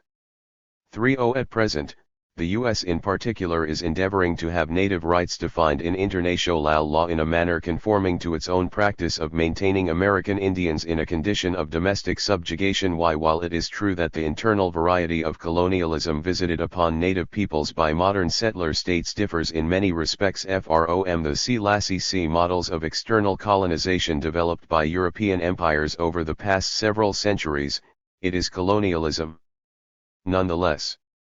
32. Moreover, it is no less genocidal in its implications and effects than were the forms of overseas colonialism analyzed by Jean-Paul Sartre in his F.A. Mao's 1968 essay on the topic. 33. Indeed, given how seamlessly it has been imposed, how imperfectly its existence and functioning are reflected in even the most ostensibly liberatory political discourses, and how committed to attaining its formal legitimation the great majority of states have lately proven themselves, internal colonialism may well prove to be more so. 34. 158. Predictably, There are a number of ways in which the Sartre-Ryan equation of colonialism to genocide can be brought to bear when examining the situation of contemporary native North America. Several of these were suggested in the preceding section. Probably the clearest representation will be found, however, in the sorry history of how the United States has wielded its self-assigned trust authority over Indian lands and lives in pursuit of global nuclear supremacy over the past half-century. Radioactive colonization. The origins of the U.S. nuclear policy obviously lie in its quest to develop an atomic bomb during World War II. The Manhattan Project was conducted mainly at the Los Alamos National Scientific Laboratory, a huge fortified compound created in 1942 on the Pajarito Plateau, northwest of Santa Fe, New Mexico, on land supposedly reserved for the exclusive use and occupancy of the San Ildefonso Pueblo. 35. Uranium, the key material used in the lab's experiments and eventual fabrication of prototype nuclear weapons, was mined and milled exclusively in the Monument Valley area of the nearby Navajo Reservation. 36. Hanford, a uranium enrichment/plutonium manufacturing facility, was added in 1944, near the town of Richland, on Yakima land in eastern Washington. 37. When the first bomb was detonated on July 1, 1945, it was on the Alarnagordo Bombing and Gunnery Range, now the White Sands Test Range, at Joining the Mescalero Apache Reservation. 38. While the official rationale for these site selections has always been that their remoteness from major urban centers was essential to protecting the secrecy of the research and production to which they were devoted, this in itself does not account for why they were not situated in such sparsely populated areas as western Kansas. 39. A better explanation would seem to reside in the fact that planners were concerned from the outset that the nuclear program embodied substantial risks to anyone living in proximity to it. For such people as resided in the Central Plains region by the 1940s were mostly members of the settler society, those at San Ildefonso, Mescalero, and Yaquilna were almost entirely native. For U.S. policymakers, there appears to have been no real question as to which group was the more readily expendable. That such an assessment is none too harsh is borne out by even the most cursory review of federal comportment in the immediate post-war period. Already possessed of a nuclear weapons monopoly which it believed would allow it to dictate terms to the planet, the U.S. was unsure exactly how. 159. Much more uranium it needed to acquire. 41. In such circumstances, it was impossible to entice American corporations to engage in uranium extraction. Beginning in 1947, the government's newly formed Atomic Energy Commission solved the problem by arranging for several hundred otherwise destitute Navajos to be underwritten by the Small Business Administration in starting up tiny mining operations of their own. 42. Although it has since been claimed that the AEC was unaware of the dangers attending this occupation, there is ample reason to believe authorities were in possession of sufficient information to realize they were consigning every Navo they coaxed to go underground to a veritable death sentence. It is important to realize that uranium mining is unlike most other kinds of mining in that during the course of blasting and digging ore, radioactive radon-222 gas is released. Cadmium-222 a natural decay product uranium with a half HTEOT about 3½ days. Radon gas by itself poses no real danger, as a noble gas, it is chemically inert and is simply exhaled.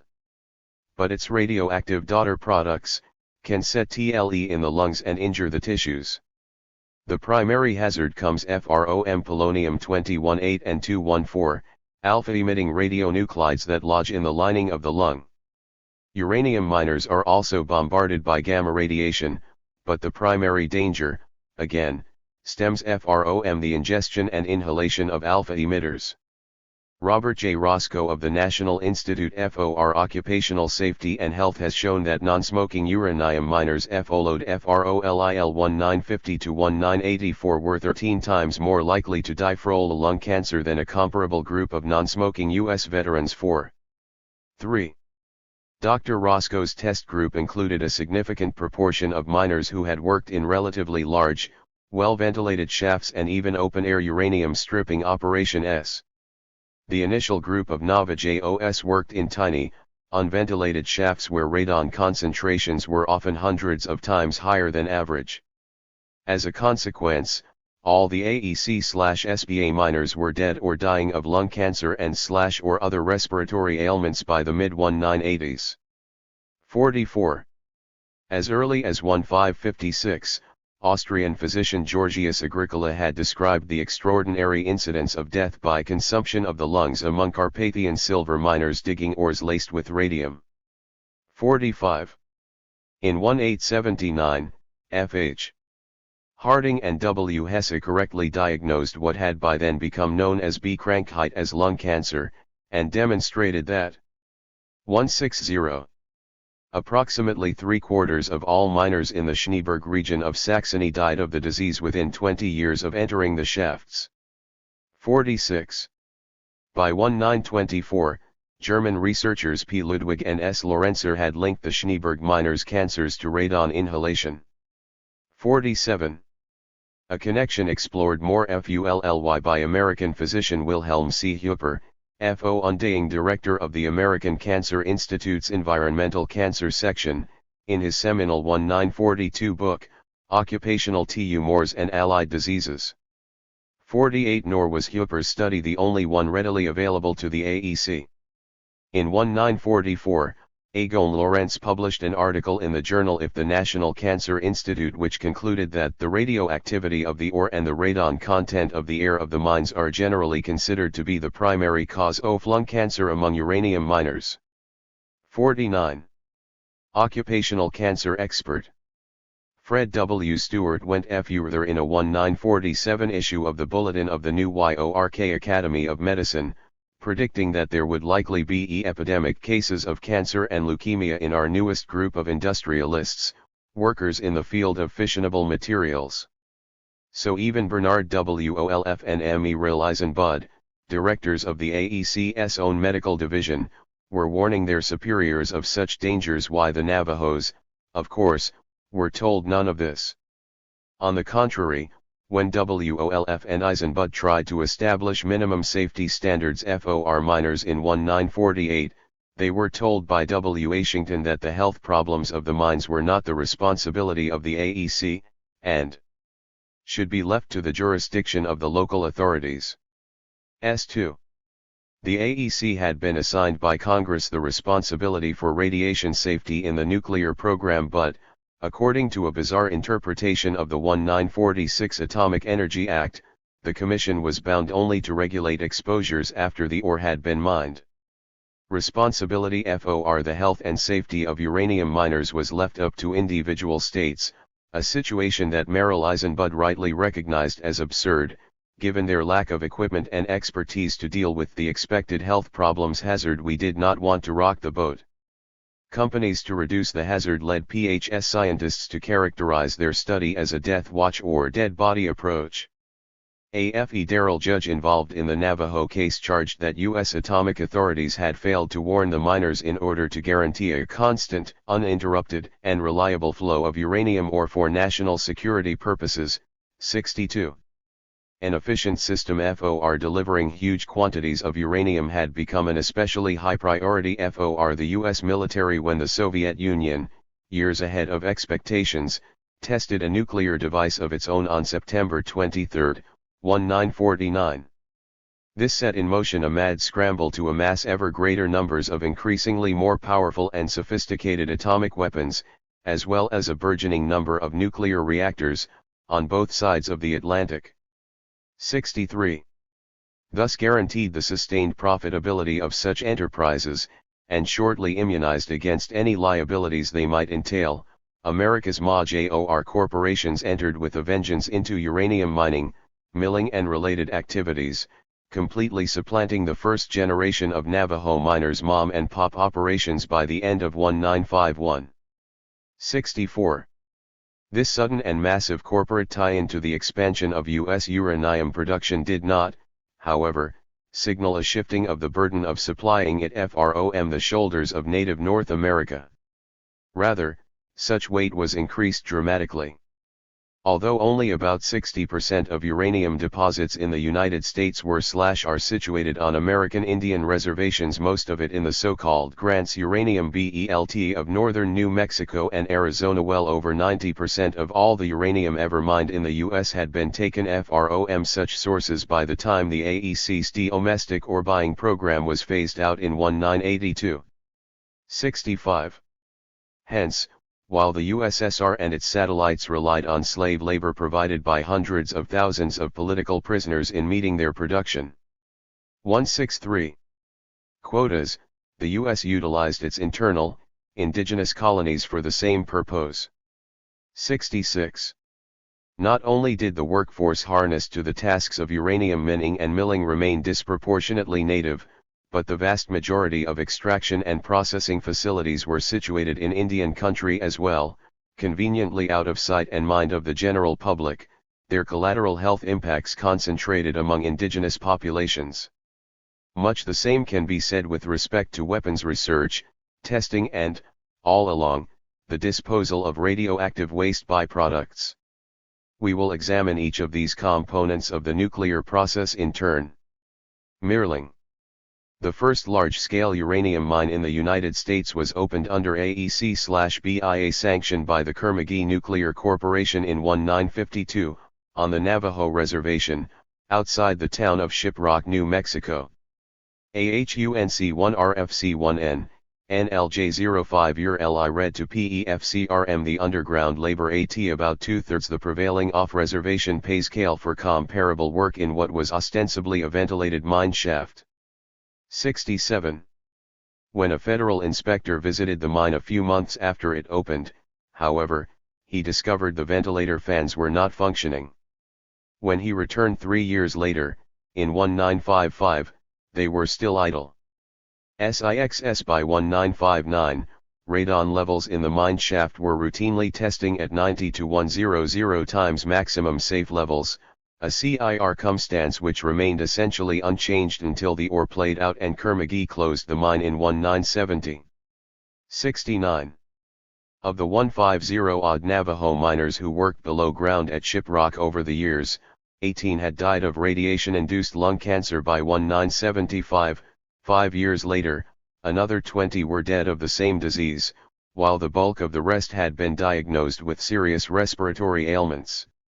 70. Much the same situation pertained with regard to native employees working in the shaft at Kerr-McGee's second mining operation on Navajo, opened at Red Rock in 1953.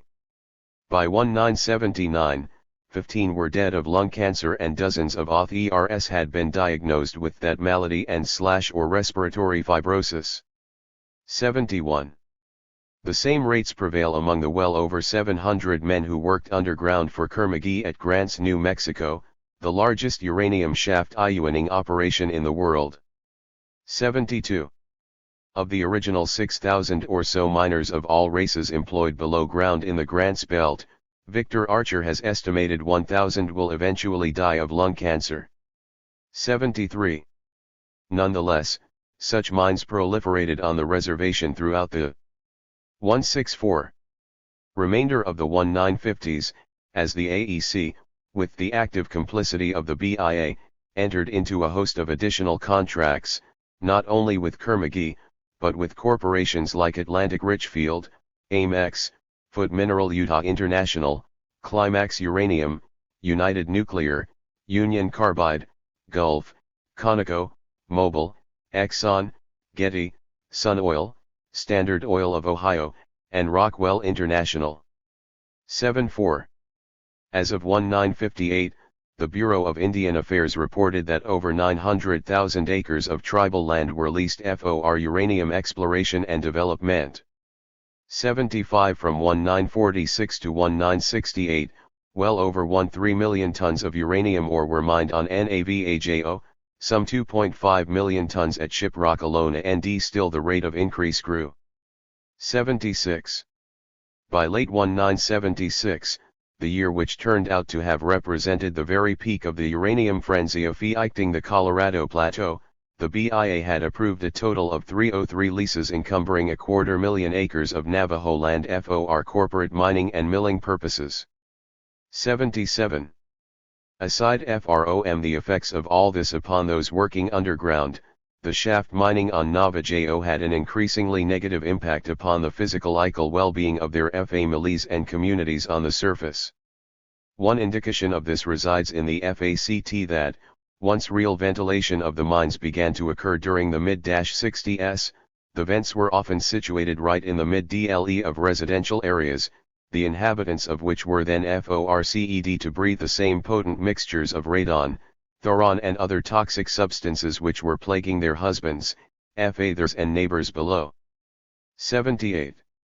Then there was the matter of pumping out the groundwater which seeped constantly into scores of the deeper shafts, a process called dewatering, all of it heavily contaminated.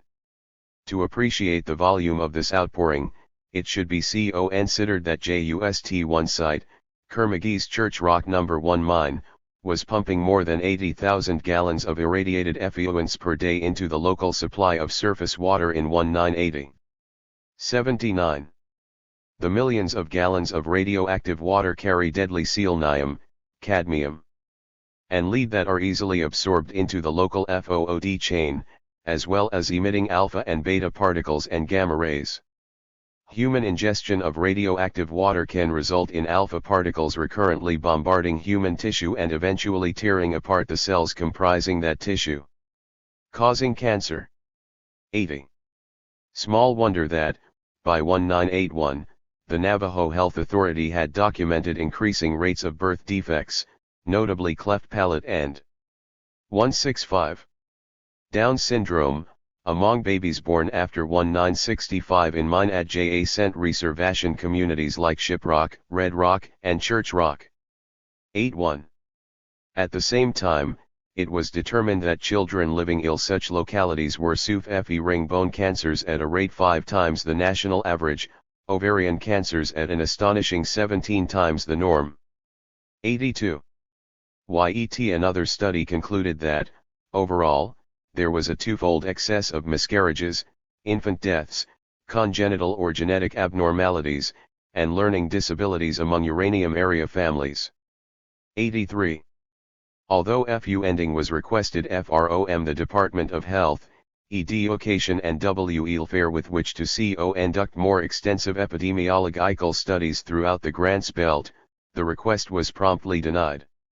In fact, in 1983, one agency, the Indian Health Services, sent a report to Congress, stating that there was no evidence of adverse health effects on Indians in uranium development areas and there is no need for D0 funding for such studies. 84. Meanwhile, beginning in 1952, an ARCO subsidiary, the Anaconda Copper Corporation, had been operating under AEC/BIA authority on the nearby Laguna Reservation, near Albuquerque. By the early 1970s, the approximately 2,800 acres of Anaconda's Jackpile Pagwit complex at Laguna from which 22 million tons of ore and more than 44 million tons of other minerals were removed as the largest open-pit uranium known in the world. 85. Ultimately, the excavation went so deep that groundwater seepage became as much an issue as in a shaft mine. Mining techniques require dewatering, i.e., the pumping of water contaminated by radioactive materials to facilitate or extraction. Since 1972, the Jackpile mine has wasted more than 119 gallons per minute through this dewatering procedure. Altogether more than 500 million gallons of radioactive water have been discharged at 260-acre tailings pond, either sinks back into the aquifer, evaporates, or seeps out into the arroyos and drainage channels of the tiny Rio Micano stream that is FCD by a natural spring near the tailings dam. H6. In 1972, and again in 1977, the Environmental Protection Agency notified the Laguna Tribal Council that both the Rio Molino and the nearby Rio Paguit, both of which run through the Anaconda leasing area, and which together comprise the pueblo's only source of surface water, were badly contaminated with radium-226 and other heavy metals. 87. This was FOL load, in 1979, by a General Accounting Office announcement that the 166 aquifer underlying the entire Grants Belt, FROM which Laguna draws its groundwater, was similarly polluted. 88. The trade-off was, of course, jobs. But, while most able-bodied lagunas, and a considerable proportion of neighboring Acamas, were employed by the corporation, a matter touted by the BRA as a miracle of modernization, most received poverty-level incomes. 89. And, although the adverse health effects of open-pit uranium mining seem somewhat less pronounced than those associated with shaft mining, disproportionately high rates of cancer among long-term miners were being noted by the early 1980s. 90. All told, about 3,200 underground and 900 open-pit miners were employed in uranium operations by 1977, and Kerr-McGee was running a multimillion-dollar U.S. Department of Labor-funded job training program in the Navajo Community of Church Rock, Arizona, to recruit more. 91. The stated governmental corporate objective was to create a workforce of 1,400 underground and 4,000 open-pit miners to extract or FROM approximately 3.5 million acres along the Grants Belt by 1990. 92. Only the collapse of the market for U.S. domestic uranium production after 1980, THIRD met its stockpiling quotas in that year, and it quickly became cheaper to acquire commercially designated supplies abroad, first FROM Namibia, then FROM Australia, and finally FROM the native territories of northern Saskatchewan. In Canada averted realization of this grand plan. 93. As the dust settled around the Four Corners, the real outcomes of uranium mining began to emerge. The ABC's constellation of corporations had profited mightily as a result, and not just because of their refusal to meet the expense of providing even the most rudimentary FORMS of worker safety, or their having to pay only the artificially depressed wages prevailing within the reservation's colonial economies. The BIA, exercising the government's self-assigned trust prerogatives, had written contracts requiring the corporations to pay royalties per at an average of only 3.4% of market price in an environment where 1.5% was the normative standard. 94. Moreover, the contracts often included no clauses requiring post-mining cleanup of any sort, thus sparing Kerr-McGee and its cohorts what would have been automatic and substantial costs of doing business in off-reservation settings. When lucrative mining was completed, the corporations were thus in a position to simply close up shop and walk away. 95. The already much impoverished indigenous nations upon which the uranium extraction enterprise had been imposed in the first place, which sell 167 DOM if ever made money FROM the process, and whose prior economies had been demolished in the bargain, were then left holding the bag. 6 on Navajo, this involves the necessity of dealing with hundreds of abandoned mine shafts ranging FROM 50 to several hundred FEET in depth, some sub-JECT to caving in, and all of them steadily emitting radon and thoron from their gaping maws. 97. At Laguna, conditions are even worse. 98. As Dr. Joseph W. A. Goner, Director of Epidemiological Research FOR NIOSH, would later put it, with conspicuous understatement, the situation presents serious medical and ethical questions about the responsibility of the federal government, which was the sole purchaser of uranium during the period. 99. Milling. Milling, the separation of pure uranium FROM its ore, is the first stage of the production process. Or PO-its across the GRRRTSBLT range FROM 0.4 to 3% uranium content, yielding an average of about 4 pounds of yellow cake per ton. The remaining 1,996 pounds per ton of waste reduced to the consistency of coarse sand called tailings during milling invariably accumulates in huge piles alongside the mills, which, for reasons of cost efficiency, tend to be situated in close proximity to mines. Tailings retain approximately 85% of the radioactivity of the original ore, have a half-life estimated at 10,000 years, and are a source of continuous radon and thoron gas emissions. They are also subject to wind dispersal and constitute an obvious source of groundwater contamination through leaching. 1.01. As with uranium mining, over 90% of all milling done in the U.S. occurred on or just outside the boundaries of American Indian Reservations. 102. Also, as was the case in the mines, conditions in the mills were deplorable. 103. Even the most elementary precautions to assure worker protection were ignored as an unnecessary expense. As Laguna poet Simon J. Ortiz, who was employed in a Kermagee mill during the early 1960s, would later reflect. Right out of high school R worked in the mining and milling region of Ambrosia Lake. R was 19 years old.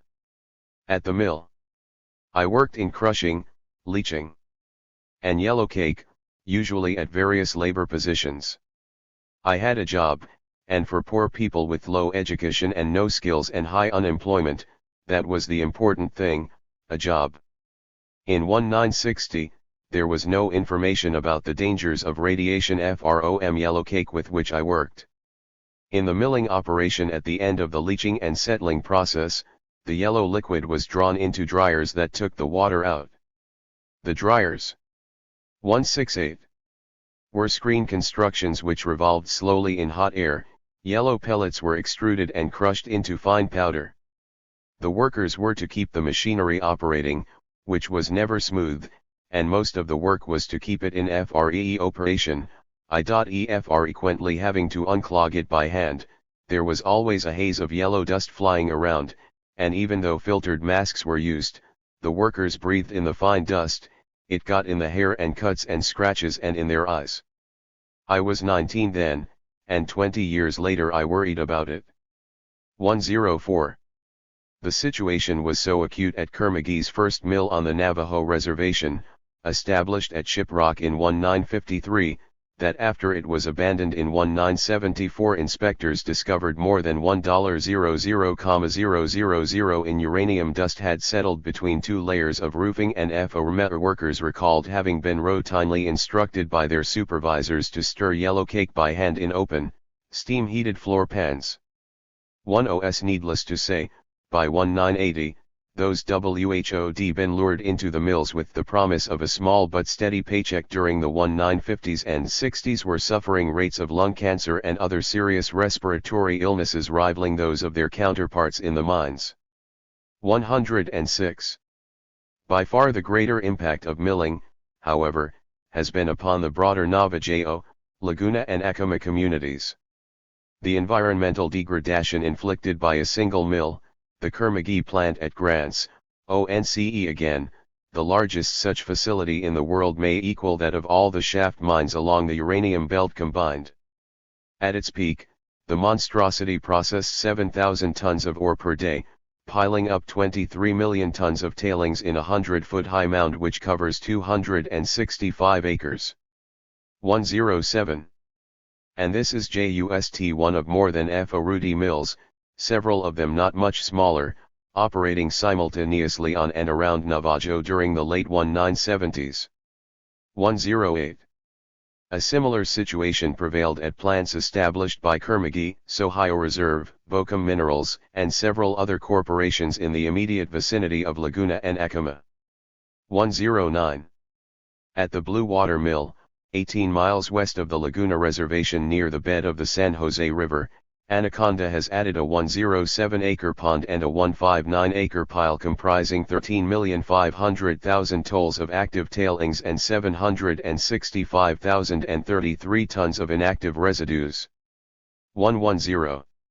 In August 1, 1978, it was discovered that Anaconda, as a means of holding down costs, had also made massive use of tailings at Laguna as fill in its improvement of the reservation road network. At the same time, it was revealed that tailings had constituted the sand and gravel mix of concrete 169, with which the corporation had with much fanfare about the civic benefits it was thereby bestowing upon its indigenous partners poured FOOTings for a new tribal council building, community center and housing complex. 111. All were seriously irradiated as a result, a matter which may well be playing into increasing rates of cancer and birth defects, even Al-Nangda. FL1. 112. Non-Reamner sectors 0 Aguna S. Papua Yuan. Probably the worst single example of mill-related contamination occurred about a year later, on July 16, 1979, at the United Nuclear Plant in Church Rock, New Mexico, when a tailings dam gave way, releasing more than 100 million gallons of highly radioactive water into the nearby Rio Puerco. 113. About 1,700 Navajos living downstream were immediately affected, as were their sheep and other livestock, all of whom depended on the river for drinking water. 114. Shortly thereafter, with spill area cattle exhibiting unacceptably high levels of lead 210, polonium 210, thorium 230, radium 236 and similar SL1B steences in their tissues, all comprehend LSLLCSU of uranium mining and milling districts so as to forbid human habitation. 119. 170. The idea dovetailed perfectly with the conclusions drawn in a contemporaneous study undertaken by the National Academy of Sciences, that desert lands subjected to strip mining can never be reclaimed. 120. Since the Peabody Coal Company, among others, Wasleys engaged in ever more massive coal stripping operations on Navajo. 121. The logical outcome of the Los Alamos and NAS studies was formulation of a secret federal policy option declaring the Four Corners, and the Black Hills region of the Northern Plains as well. 122. National sacrifice areas in the interests of energy development. 123. Not coincidentally, the pair of localities selected contain the largest and second largest concentrations of reservation-based Indians remaining in the United States. Navajo, with over 120,000 residents in 1980, is by far the biggest reservation both by size and by population in the U.S. Also sacrificed in the Four Corners region would be, ATA minimum Tehihopi, Zuni, Laguna, Acoma, Isleta, Rama Navajo, Canoncito Navajo, Ute Mountain and Southern Ute reservations. The 50,000 odd residents of the Sioux complex of reservations in North and South Dakota Piney Ridge, Rosebud, Crow Creek, Cheyenne River and Standing Rock in particular make up the second most substantial concentration.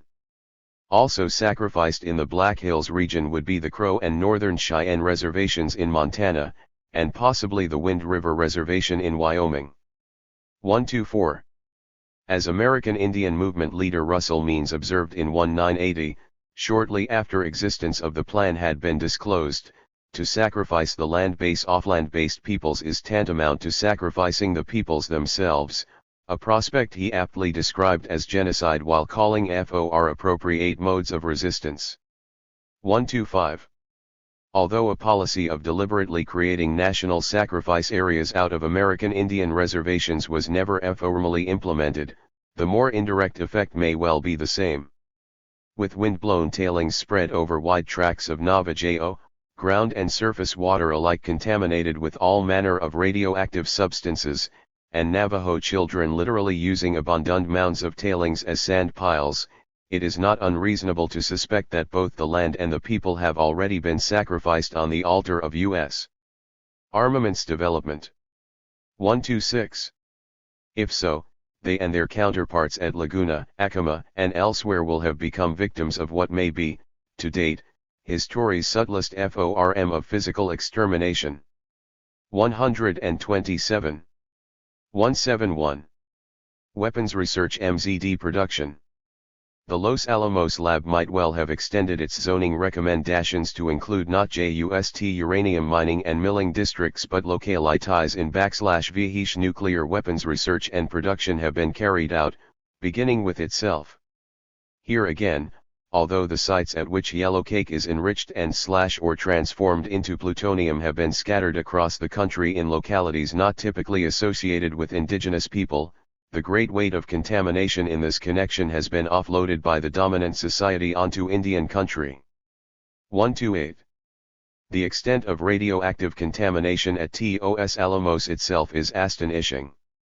A half-century of nuclear weapons research on the 43-square-mile campus which adjoins not only San Ildefonso, but the Santa Clara, San Juan, JMA, and Zia reservations, has produced some 2,400 irradiated pollution sites containing plutonium, uranium, strontium-90, tritium, lead, mercury, nitrates, cyams, pesticides and other lethal leftovers. 12 feet 1 inch. A single 1950 experiment in which simulated nuclear devices were exploded in order to track radioactive fallout patterns was not only kept secret for decades, but left nearby Bayo Canyon heavily contaminated with strontium. 130. The facility also has a long history of secretly and illegally incinerating irradiated wastes, a practice producing significant atmospheric contamination. As was acknowledged by the EPA in 199. 131. The greatest concentration of hazardous materials in the Los Alamos compound is situated in what is called Area G, which began taking radioactive waste in 1957. Since 197 1,381,000 cubic feet of generated transuranic waste has been stored there. No one knows how much went in before 197 since records are scanty. Wastes were interred without liners or caps, in bulldozed pits from which they may be presumed to be leaking. 132. This, in combination with the lab's chronic release of radioactive substances into the atmosphere, is thought to be correlated to dramatic increases in cancers and birth defects among local native populations over the past 20 years. 133. Plutonium contamination of surface water has been found downstream at least as far as the Cachiti Reservation, 30 miles away. 134. At present, Area G is slated for considerable expansion. 135. In the new plan, strongly opposed by area Indians, it would be able to contain 475,000 cubic yards of mixed waste in pits 2,000 feet long and divided into 25,000 cubic yard segments. 136. 172. An even worse situation prevails at Hanford, which was closed in 1990. Despite frequent official denials that it presented any sort of public health hazard during the span of its operation, the complex exhibits an unparalleled record of deliberate environmental contamination, beginning with a secret experimental release of radioactive iodides in 1945, the first of 7, which equaled or surpassed the total quantity of pollutants emitted during the disastrous 1986 Soviet reactor meltdown at Chernobyl. 137. Also in 1945. Hanford officials secretly instructed staff to begin disposing of irradiated effluents by the simple expedient of pouring them into unlined sumps from which they leached into the underlying aquifer. All told, before the plant was closed, something in excess of 440 billion gallons of water laced with everything from plutonium to tritium to ruthenium had been dumped in this cost-efficient manner. 138.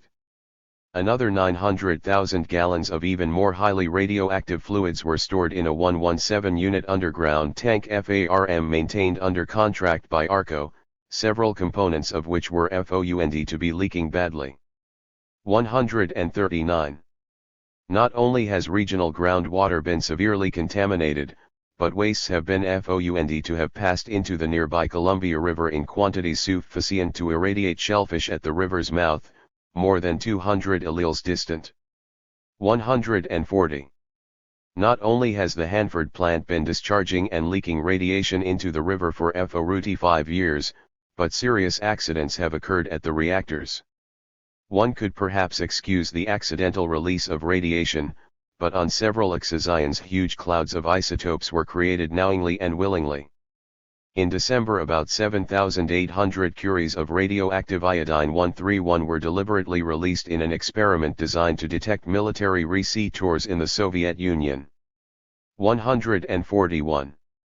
The true extent of the ecological holocaust perpetrated at and around Hanford is unknown, and is likely to remain so over the foreseeable future, given that most information about the facility is permanently sealed as a matter of national security, and DOE/Pentagon/corporate officials claim to have lost much of what is supposedly accessible. 142. Such information as has come out, however, tends to speak for itself. Abnormally high incidence of thyroid tumors and cancers have been observed in populations living downstream from Hanford. Strontium-90, cesium-137, and plutonium-239 have been released in large quantities, as was, between 1952 and 1967, ruthenium-106.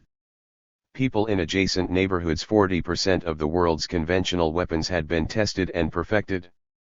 ISS. As in Nevada, local indigenous communities, both Shoshone and Paiute, have been pushed out while their lands, including sacred sites, have been bombed, strafed, and shelled. Probably the only Zion made to native peoples in the region during this entire period has been that the 3 largest nuclear devices ever detonated underground, culminating in a monstrous 5-megaton blast in 1971, were exploded, not at the Nevada test site, but on Amchitka Island, off Alaska. The reason for this change in procedure had nothing to do with concern for the well-being of human beings, however. Rather, it was brought on by FERs among AEC officials that the shockwaves from such large blasts might cause serious damage to casinos and other expensive buildings in downtown Las Vegas, thereby provoking a backlash from segments of the regional business community. 160. Hence, the brunt of the environmental/biological consequences wrought by the 3 biggest bangs was shifted from the Indians of Nevada to the Aleuts indigenous to the Aleutian archipelago. 161. Exactly how large an area has been sacrificed to nuclear testing and related activities is unknown, but it most certainly includes the bulk of southern Nevada and contiguous portions of California. 162 indications are that it may encompass northern Nevada as well, given the insistence of Reagan-era DEFENSE Secretary Caspar Weinberger's elected for this position, appropriately enough, on the basis of his credentials as a senior vice president of the Bechtel Corporation, the second largest U.S. nuclear engineering contractor, that the rail-mounted MX missile system should be sited there, a move which would have effectively precluded human habitation. 163. Given prevail. 176. In wind patterns, the sacrifice area likely encompasses northwestern Arizona as well, including 3 indigenous nations: Hualapai, Havasupai, and the Kaibab Reservation located there. L. 64. Also at issue are the more westerly reaches of Utah, a region which includes the small Goshute and Skull Valley reservations in addition to another huge complex of military bases and proving grounds. 16s. WASTE disposa L. Plutonium, an inevitable byproduct of most reactors and the essential ingredient in nearly all nuclear weapons, has been aptly described as being the most toxic substance in the universe. 166. Only 10 micrograms, a microscopic quantity, is an amount almost certain to induce cancer, and several grams, dispersed in a ventilation system, are enough to cause the death of thousands. 167. Indeed, it has been estimated that a single pound of plutonium, if evenly distributed throughout the Earth's atmosphere, would be sufficient to kill every human being on the planet. 16s. Viewed from this perspective, the quantity of this material created by the United States during the course of its arms race with the Soviet Union as of 1989, the US alone had amassed some 21000 nuclear weapon is virtually incomprehensible. 169. By 1995, military weapons-grade plutonium, in the FORM of active and dismantled bombs, amounted to 270 metric tons. The commercial stockpile of plutonium in nuclear reactor wastes and isolates FROM spent FUL amounts to 930 metric tons and will double to 2,130 tons by 2005, only 10 years FROM now. Every 4 or 5 years we're making about as much plutonium in the civil sector as we did during the whole Cold War. And this is only plutonium. Fission reactors create 80 radionuclides that are releasing ionizing radiation, which causes harm to human beings in the FORM of genetic mutations, cancer, and birth defects. 170. Leaving aside the proliferation of commercial reactors and other such facilities, as well as the mining and milling zones, there are 132 sites in 30 states where one or another FA set of nuclear weapons production has left radioactive contamination of varying orders of magnitude, all of them unacceptable, while the DOE currently estimates that it will cost about $500 billion to return these to habitable condition, an absurdly low figure when it is considered that the department elsewhere admits neither concepts nor technologies presently exist with which even to begin cleaning up large contaminated river systems like the Columbia, Clinch, and Savannah rivers, most groundwater nuclear test areas on the Nevada test site. I-72. 177. It is also conceded that there is no known method of actually disposing of i.e. decontaminating plutonium and other radioactive wastes after they've been cleaned from the broader environment. 3. Instead, such materials, once collected, can only be sealed under the dubious premise that they can be somehow safely stored for the next 250,000 years. 174. The sheer volume is staggering. Hanford stores 8,200,000 cubic feet of high-level waste and 500,000 cubic feet of transuranic waste. Hanford buried 18,000,000 cubic feet of low-level waste and 3,900,000 cubic feet of 17,000 AD&D, HHB. D. Transuranel waste. Antelng as TEYR. TSA number ERSSOCLAD exclusively with weapons production, and commercial reactors don't begin to include the millions of tons of accumulated mill tailings and similar byproducts of front-end nuclear processing. 176. Such facilities as now exist to accommodate warhead and reactor wastes are all temporary installations designed to last a century or less, even under IDE. L sets of conditions \V seem never to p rev lil. L77 The steadily escalating rate of waste proliferation has led to the burning of plutonium and other substances, a practice which certainly reduces the bulk of the offending materials, but also risks sending clouds of radioactivity into the atmosphere. L7s, and an increasingly urgent quest for safer interim facilities, called monitored retrievable storage sites, and permanent repositories into which their contents could eventually be moved. 179. Here, as always, emphasis has been on offloading the problem onto captive indigenous nations. 180. The reason, predictably enough, is that despite a chorus of official assurances that neither an MRS nor a repository would present a health hazard, the precise opposite is true. John Goffman has calculated that if only 0.01% of the plutonium now in storage were to escape into the environment, a record of efficiency never remotely approximated by the nuclear establishment, 25 million people could be expected to die of resulting cancers over the following half-century.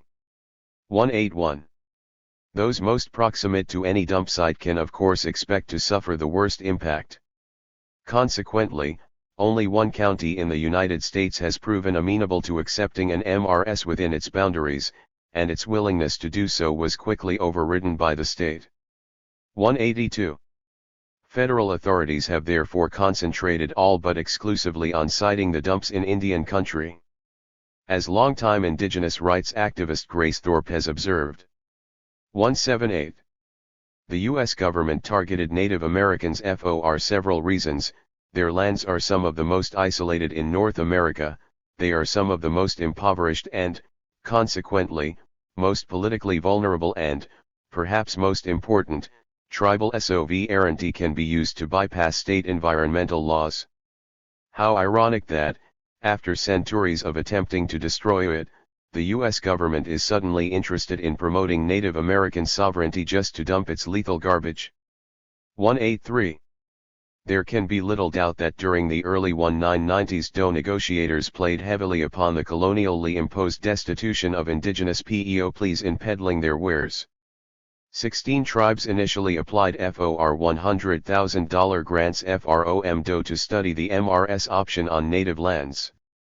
The lucrative DOE offer included up to $3 million to actually identify a site for an MRS and as much as $5 million per year for any tribe to accept the deal. The government also offered to build roads, hospitals, schools, railroads, airports, and recreation facilities. 184.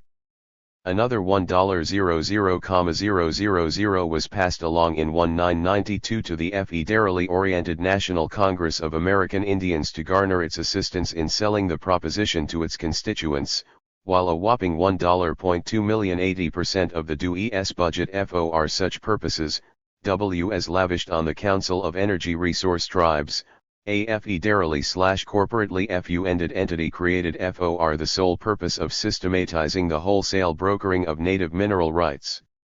1.8s Despite the best efforts of both organizations, CERT in particular went beyond the MRS concept to promote acceptance of a repository at Hanford by the Yakimas, Nez Perce, and Umatillas. The campaign was largely a failure. 186. By 1995, only 3 reservations, Mescalero, Skull Valley, and Ft. McDermott in northern Nevada, indicated varying degrees of willingness to accept a dump, regardless of the material incentives offered. The reasoning which led to this result is instructive. At Skull Valley, the feeling expressed by many residents is that they and their land may already have been sacrificed, in part to radiation blown in over the years from the not far distant Nevada TEST site, in part to a host of nuclear, chemical, and bacteriological contaminants emanating from military bases closer to home. Even the specific area committed as an MRS site has long been leased to several corporations as a rocket testing range. 187. As tribal member Leon Bear observes, people need to understand that this whole area has already been deemed a waste zone by the federal government, the state of Utah, and the country. Oil Depot, a military site, stores 40% of the nation's nerve gas and other hazardous gas. Only 40. 179 miles away from us. Dugway Proving Grounds, an experimental life sciences center, is only 14 rows away, and it experiments with viruses like plague and tuberculosis. Within a 40-mile radius there are 3 hazardous waste dumps and a low-level radioactive waste dump.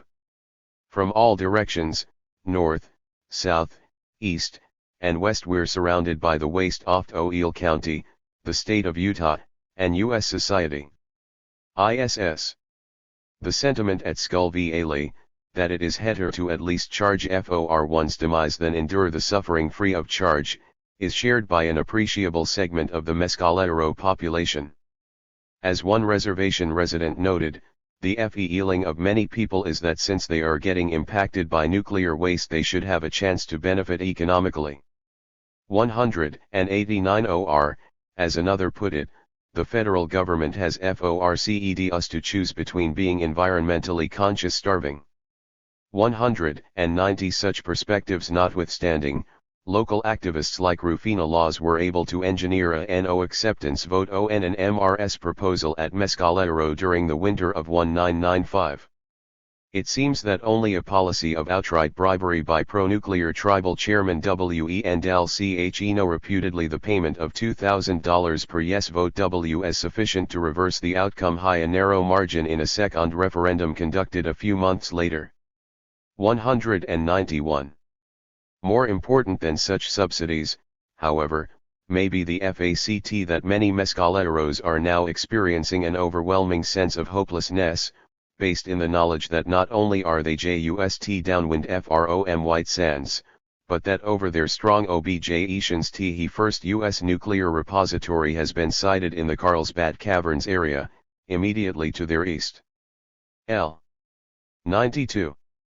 This is the so-called Waste Isolation Pilot Plant, a plan to store virtually all military transuranics produced after 1975-7359 cubic meters of it in a subsurface sea salt bed already scored by an underground nuclear detonation. 193. The disposal area will exceed 100 acres, although the site's surface area covers more than 100,000 acres. The repository's design calls for creeping salt to seal the wastes. 94. It now appears that the deep salt beds below Carlsbad are not so dry as was once believed by the National Academy of Sciences, a matter which could lead to relatively rapid corrosion of the storage canisters in which the repose. 180. Increased plutonium is to be contained and correspondingly massive contamination of the underlying Rustler aquifer. 195. Serious questions have also arisen as to whether the mass of material stored in such close quarters after accommodating its present allocation of transuranics, the WIP will still retain some 70% of its space availability to meet future requirements. Official shorthand for continuing nuclear weapons production, might not go critical and thereby set off an incalculably large atomic explosion. 196. Even worse problems are evident at Yucca Mountain, located on the southwestern boundary of the Nevada TEST site, where a $1.5 billion repository to accommodate 70,000 tons of mostly civilian high-level waste is being imposed on the long-suffering Eastern Shoshones and Paiutes. 197. Not only is spontaneous detonation just as much a threat as at the WIP, but Yucca Mountain, located in a volcanically active region, is undercut by no less than 32 geological fault lines. 198. Needless to say, no amount of engineering brilliance can ensure the repository's contents will remain undisturbed through 250,000 years of earthquakes interspersed with volcanic eruptions. Once again, however, the project is being moved forward as rapidly as possible. As if this were not enough, it was announced in 1993 by the Southwestern Compact, a consortium of state governments, that it had decided to keep the option of siting a huge low-level waste dump in the Mojave Desert's Ward Valley, near the small town of Needles on the California/Arizona boundary. 199. Envisioned as being large enough to accept the contents of all 6 existing and failed IOW facilities in the U.S. With room to spare for the next 30 years, the proposed site is less than 18 miles from the Colorado River and directly above an aquifer. 200. It is also very close to the Fort Mojave, Kemehuevi Valley, and Colorado River Indian Tribes reservations, and upstream from those of the Cacopas and Quechones around Yuma, Arizona. Taken as a whole, the pattern of using deserts as dumps which has emerged in nuclear waste disposal practices over the past decade serves to confirm suspicions, already well founded, that creation of sacrificial geographies within the U.S. has been an integral aspect of cold war policies and planning for nearly 50 years. 201. In many ways, the siting of repositories in particular, since they are explicitly intended to remain in place forever, may be seen as a sort of capstone gesture in this regard. The collateral genocide of those indigenous peoples whose lands lie within the boundaries of the sacrifice zones, nations whose ultimate negation has always been implicitly 181.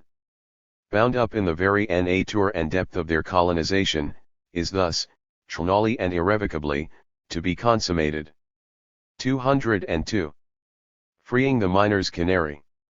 The radioactive colonization of native North America has involved fundamental miscalculations at a number of levels. In retrospect, the very idea that environmental contamination and consequent epidemiologies could be contained within U.S. internal colonies, hidden from polite society and affecting only those deemed most expendable by federal policymakers, seems ludicrous.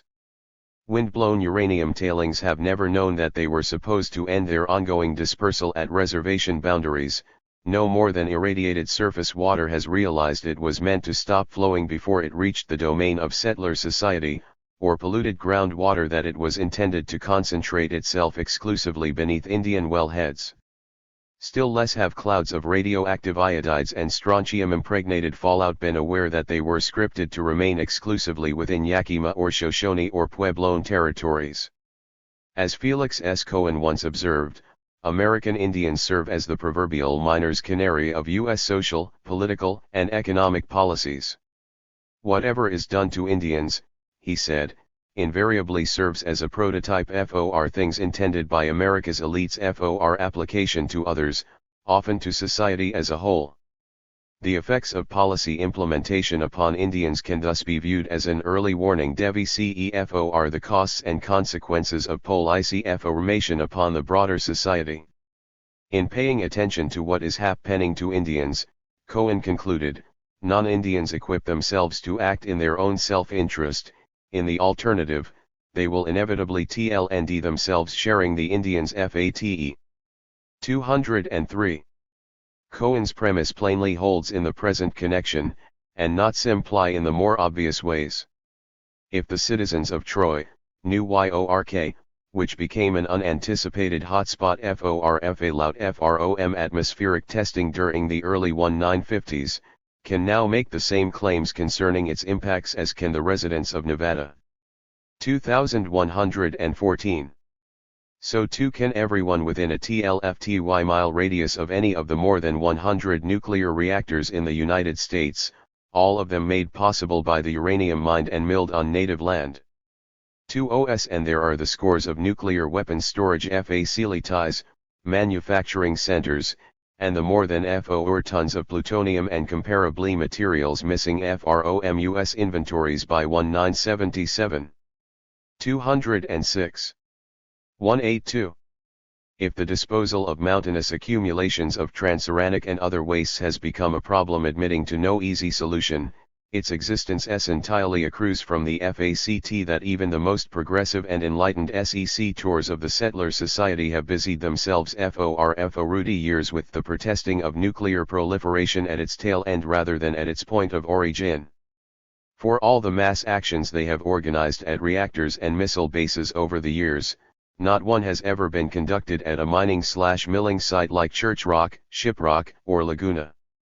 207. Had things been otherwise, it might have been possible to choke off the flow of fissionable materials at their source rather than attempting to combat them in their most proliferate and dispersed state. In the end, however, the opposition has for the most part proven itself as willing to relegate native people to stations of marginality, even irrelevancy, as has the order it ostensibly opposes. And here, to borrow from Malcolm X, it can be said that the chickens have truly come home to roost. 208.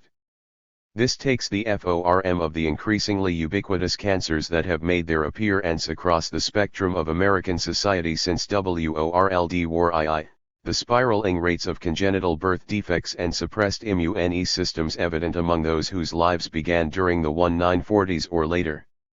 209. These and myriad other radiation-induced maladies are things upon which plastering no smoking signs on every flat surface in North America will have absolutely no effect in curing. 210. Wherein lies the cure? In a technical sense, it must be admitted that no one knows. We are very far down the road. The wages of radioactive colonialism are by and large being visited upon the colonizing society itself, and will likely continue to be so in what is, in human terms, a permanent fashion. Such effects as have already obtained may well prove irreversible. 21.1. Whether or not this is true, one thing is clear: any viable effort to counter the effects of nuclear contamination must begin by halting its continuing proliferation. Here, unavoidably, success devolves first and foremost upon devising ways and means of preventing still more uranium from coming out of the ground. Until that is accomplished, struggles to shut down individual reactors, to clean up specific mill sites and production facilities, to reduce the number of nuclear warheads in military inventories, or even to figure out how to dispose of the existing accumulation of wastes will ultimately prove futile. 212. The principle, of course, is as time-honored as it is true: to correct a problem it is necessary to confront its source rather than its symptoms. In and 183. Of itself, however, uranium mining is not the source of the affliction at hand. Underlying the mining process is the nature of the relationship imposed by the United States upon indigenous peoples within its borders, that of internal colonization, without which such things could never have happened in the first place. And underlying that is a mentality shared by the North American settler population as a veritable whole, a core belief that it is somehow inherently, singularly, even mystically, entitled to dominate all it encounters, possessing or at least benefiting from that which belongs to others regardless of the costs and consequences visited upon those there he subjugated and dispossessed. 21.3. It can thus be said with certainty that if the dominant society is to have the least prospect of addressing the steadily mounting nuclear contamination of itself, it has no real option but to end the radioactive colonization of native North America. This can happen only if U.S. elites are forced to abandon their ongoing pretense of Holclin, LEP, item, TE, and CJ perpetual TRLLST, authority over native peoples, thus facilitating the genuine exercise of indigenous self-determination and our more general decolonization. 21.4. In turn, this can happen only to the extent that there is a wholesale alteration in the genocidal mentality by which the settler population has presumed to conduct itself as it has. 21's key to this last is a breaking down of the codes of denial, both individual and institutional, by which the settler society has always shielded itself from the implications of its own values and resulting actions. 2lb The process is in part simply a matter of insisting that things be called by their right names rather than the noble-sounding euphemisms behind which reality has been so carefully hidden. Terms like discovery and settlement do not reflect the actualities of invasion and conquest they are used to disguise. Colorado nihilism is not a matter of trust, it is colonialism, a crime under international law. Genocide isn't an inadvertent outcome of progress, it is genocide, and always avoidable crime against humanity. Ecocide is not development, it is ecocide, the most blatant and irremediable form of environmental destruction. Mere possession constitutes 9/10 of the law only among thugs devoted to enjoying the efforts of an organized system of theft. 217. Thus accurately described, New York of the measures heretofore accepted by the American public in the name of foraging and defending its way of life become viscerally repulsive, to average Americans no less than to anyone else. Unlike a society based on discovery and settlement, progress and 184. Trust, there are few who would queue up to argue the defensibility of a way of life predicated in / sustained by invasion, conquest, genocide, ecocide, colonization and other modes of systemic theft. This is all the more true when it can be demonstrated, as it can in the present connection, that the process of intergroup victimization is bound to subject victims and victimizers alike to an identically ugly destiny. In sum, it is not unreasonable to expect an increasing proportion of the settler population to move towards the position sketched above, if not from a sense of altruism, then on the basis of newly perceived self-interest. 218. It is worth observing that the ensuing decolonization of native North America would offer benefits to humanity extending far beyond itself.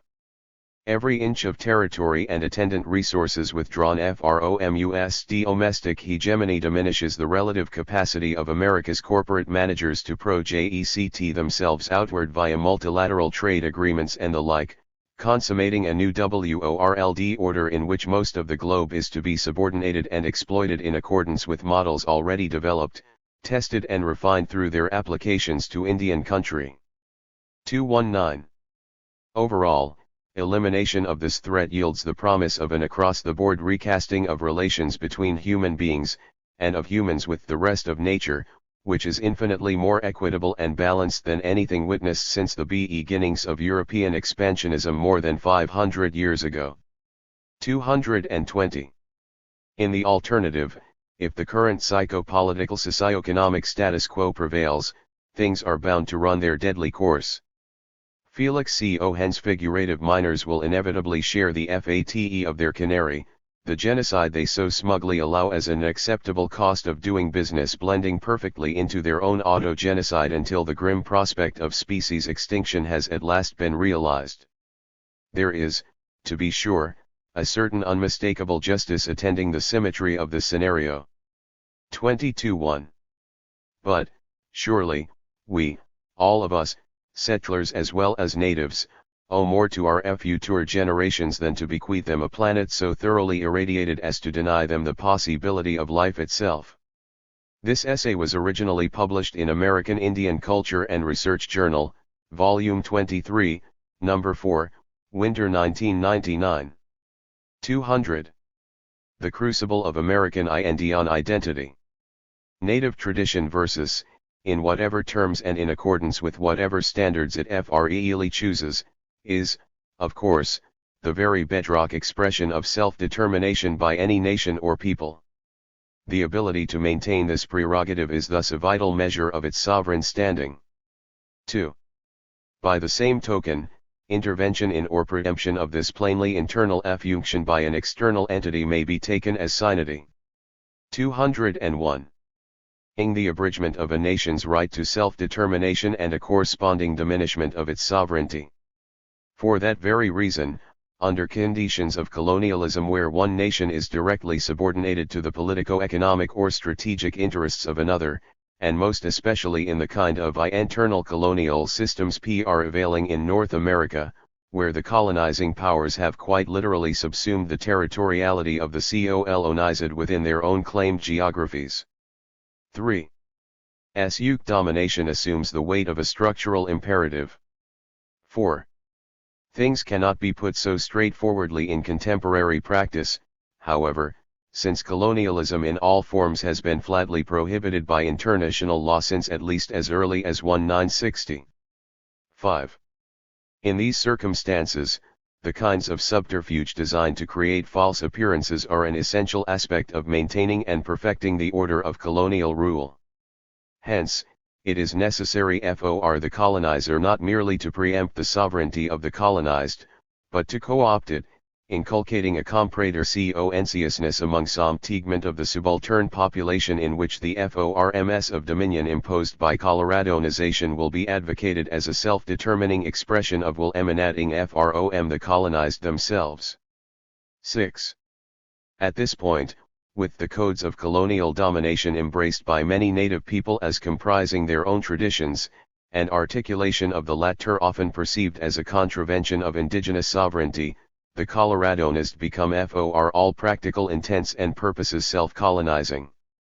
7. In this most advanced and refined iteration of imperialism, confusion accomplishes much more cheaply, quietly, and efficiently what raw force was once required to achieve. 8. Meaningful resistance, never mind decolonization, alone those so thoroughly indoctrinated and deluded as to accept and enforce the terms of their own subjugation in the name liberation is, on its face, quite impossible.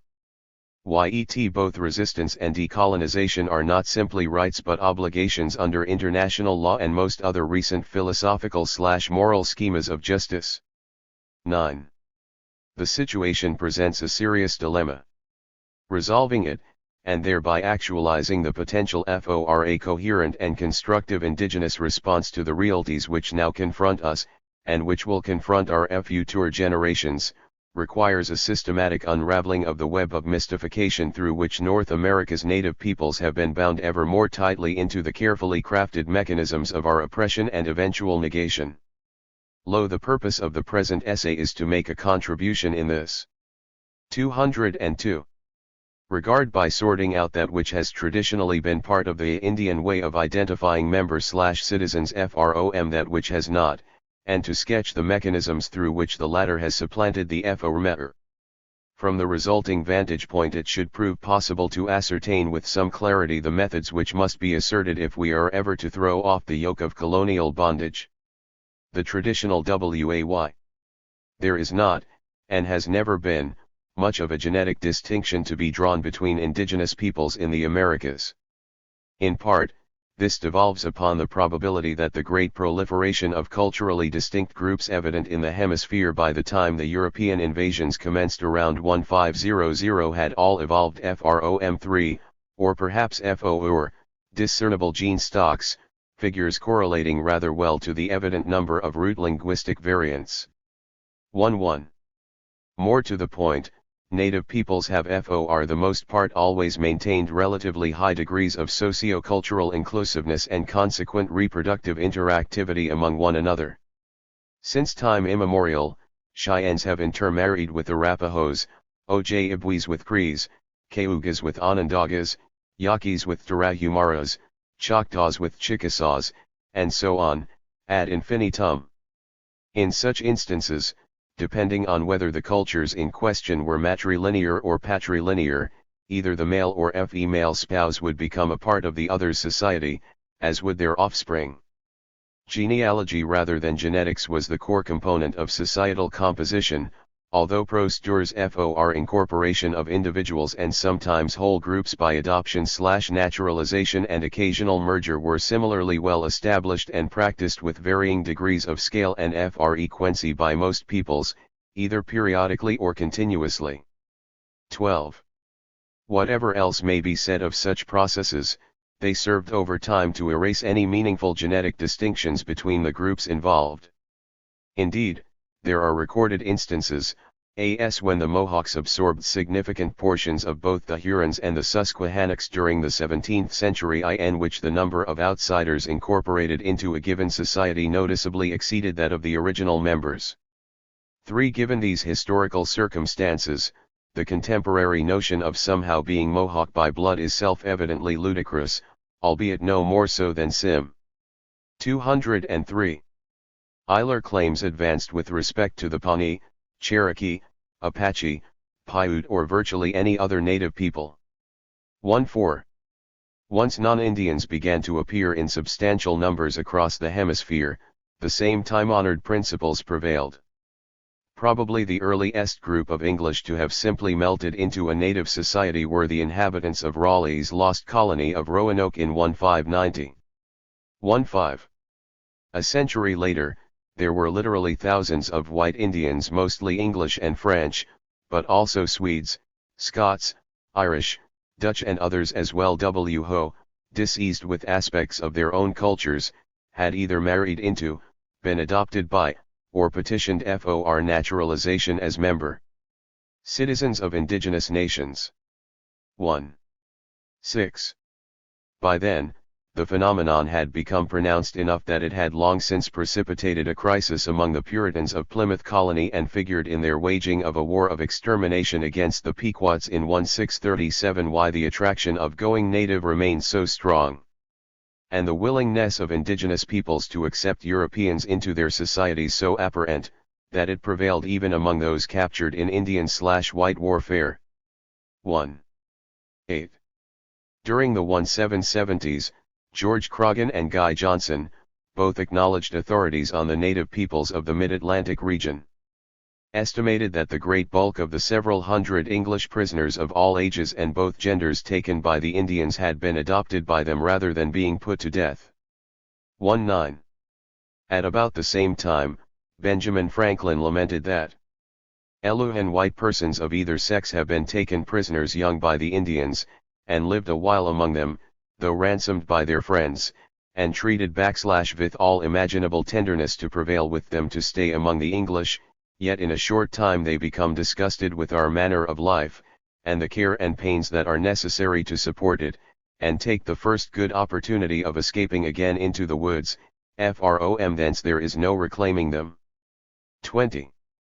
The literature of the period is filled with similar observations. Virginia's Lieutenant Governor Francis Fauquier, for example, noted that whites recovered from Indians had to be loosely watched. They will certainly return to the barbarians. 2-1. Colonel Henry Bouquet, who headed a 1764 expedition to take charge of sea captives, returned under terms of a treaty with England by the Shawnees, Miamis, and other peoples of the Ohio River valley, issued orders that they are to be closely watched and well secured. Most of them, particularly those who have been a long time among the Indians, will take the first opportunity to run away. 22. The Reverend 204. William Smith, chaplain and chronicler of Bouquet's foray, noted that most younger whites seemed to view their liberators as captors and parted from the savages with tears. 23.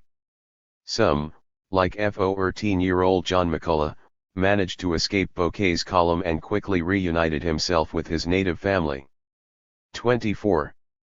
Adults often express the same sentiments, as with the English wife of a native leader who shortly slipped away to rejoin her husband and their children.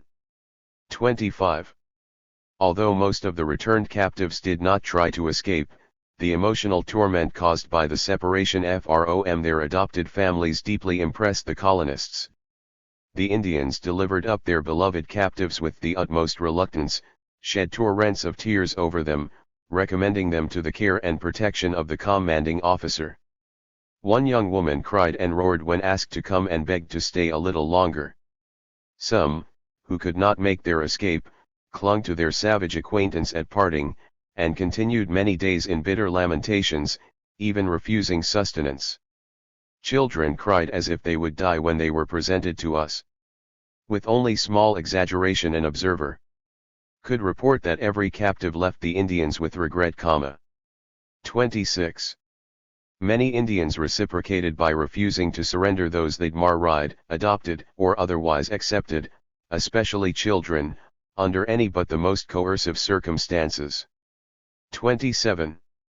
In cases where there was no viable alternative, the record is replete with examples of adoptive native parents regularly visiting and otherwise maintaining familial relations with such children for the remainder of their own lives.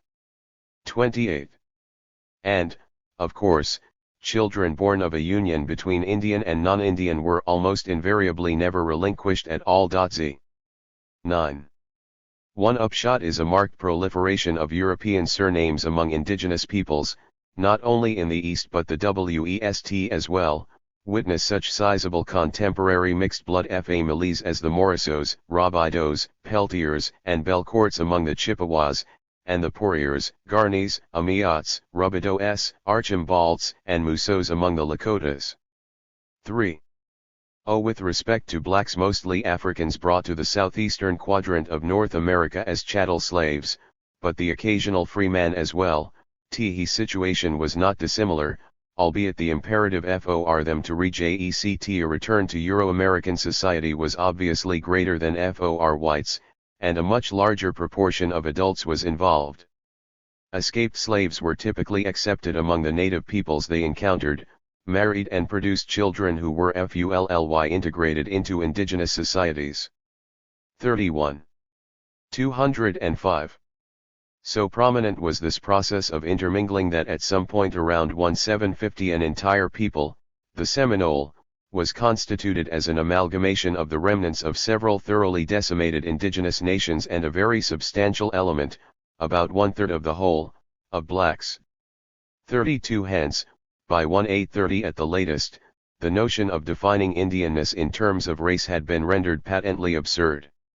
It has been reliably estimated that something approaching half of all native people still residing east of the Mississippi River were at that point genetically intermixed not only with one another, but with Negroid and Caucasoid racial stock, a demographic pattern which would spread rapidly westward over the next half-century. 33 There is little if any indication, moreover, that most indigenous societies viewed this increasing admixture as untoward or peculiar, much less threatening, in and of itself.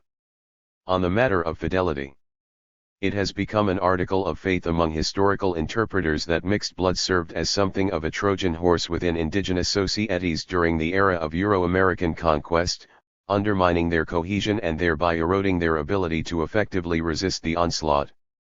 34 While it is true that the colonizing powers, especially the United States, often sought to use those of mixed ancestry in precisely this fashion, the realities of mixed blood performance were rather different. Indeed, their aggregate record in mounting a defense of native rights is not only equal in most respects to those who were of the pure variety, it was plainly stronger in certain instances. Examples abound, beginning with the above-mentioned Seminoles, who proved to be the U.S. Army's most successful adversaries east of the Mississippi. 35.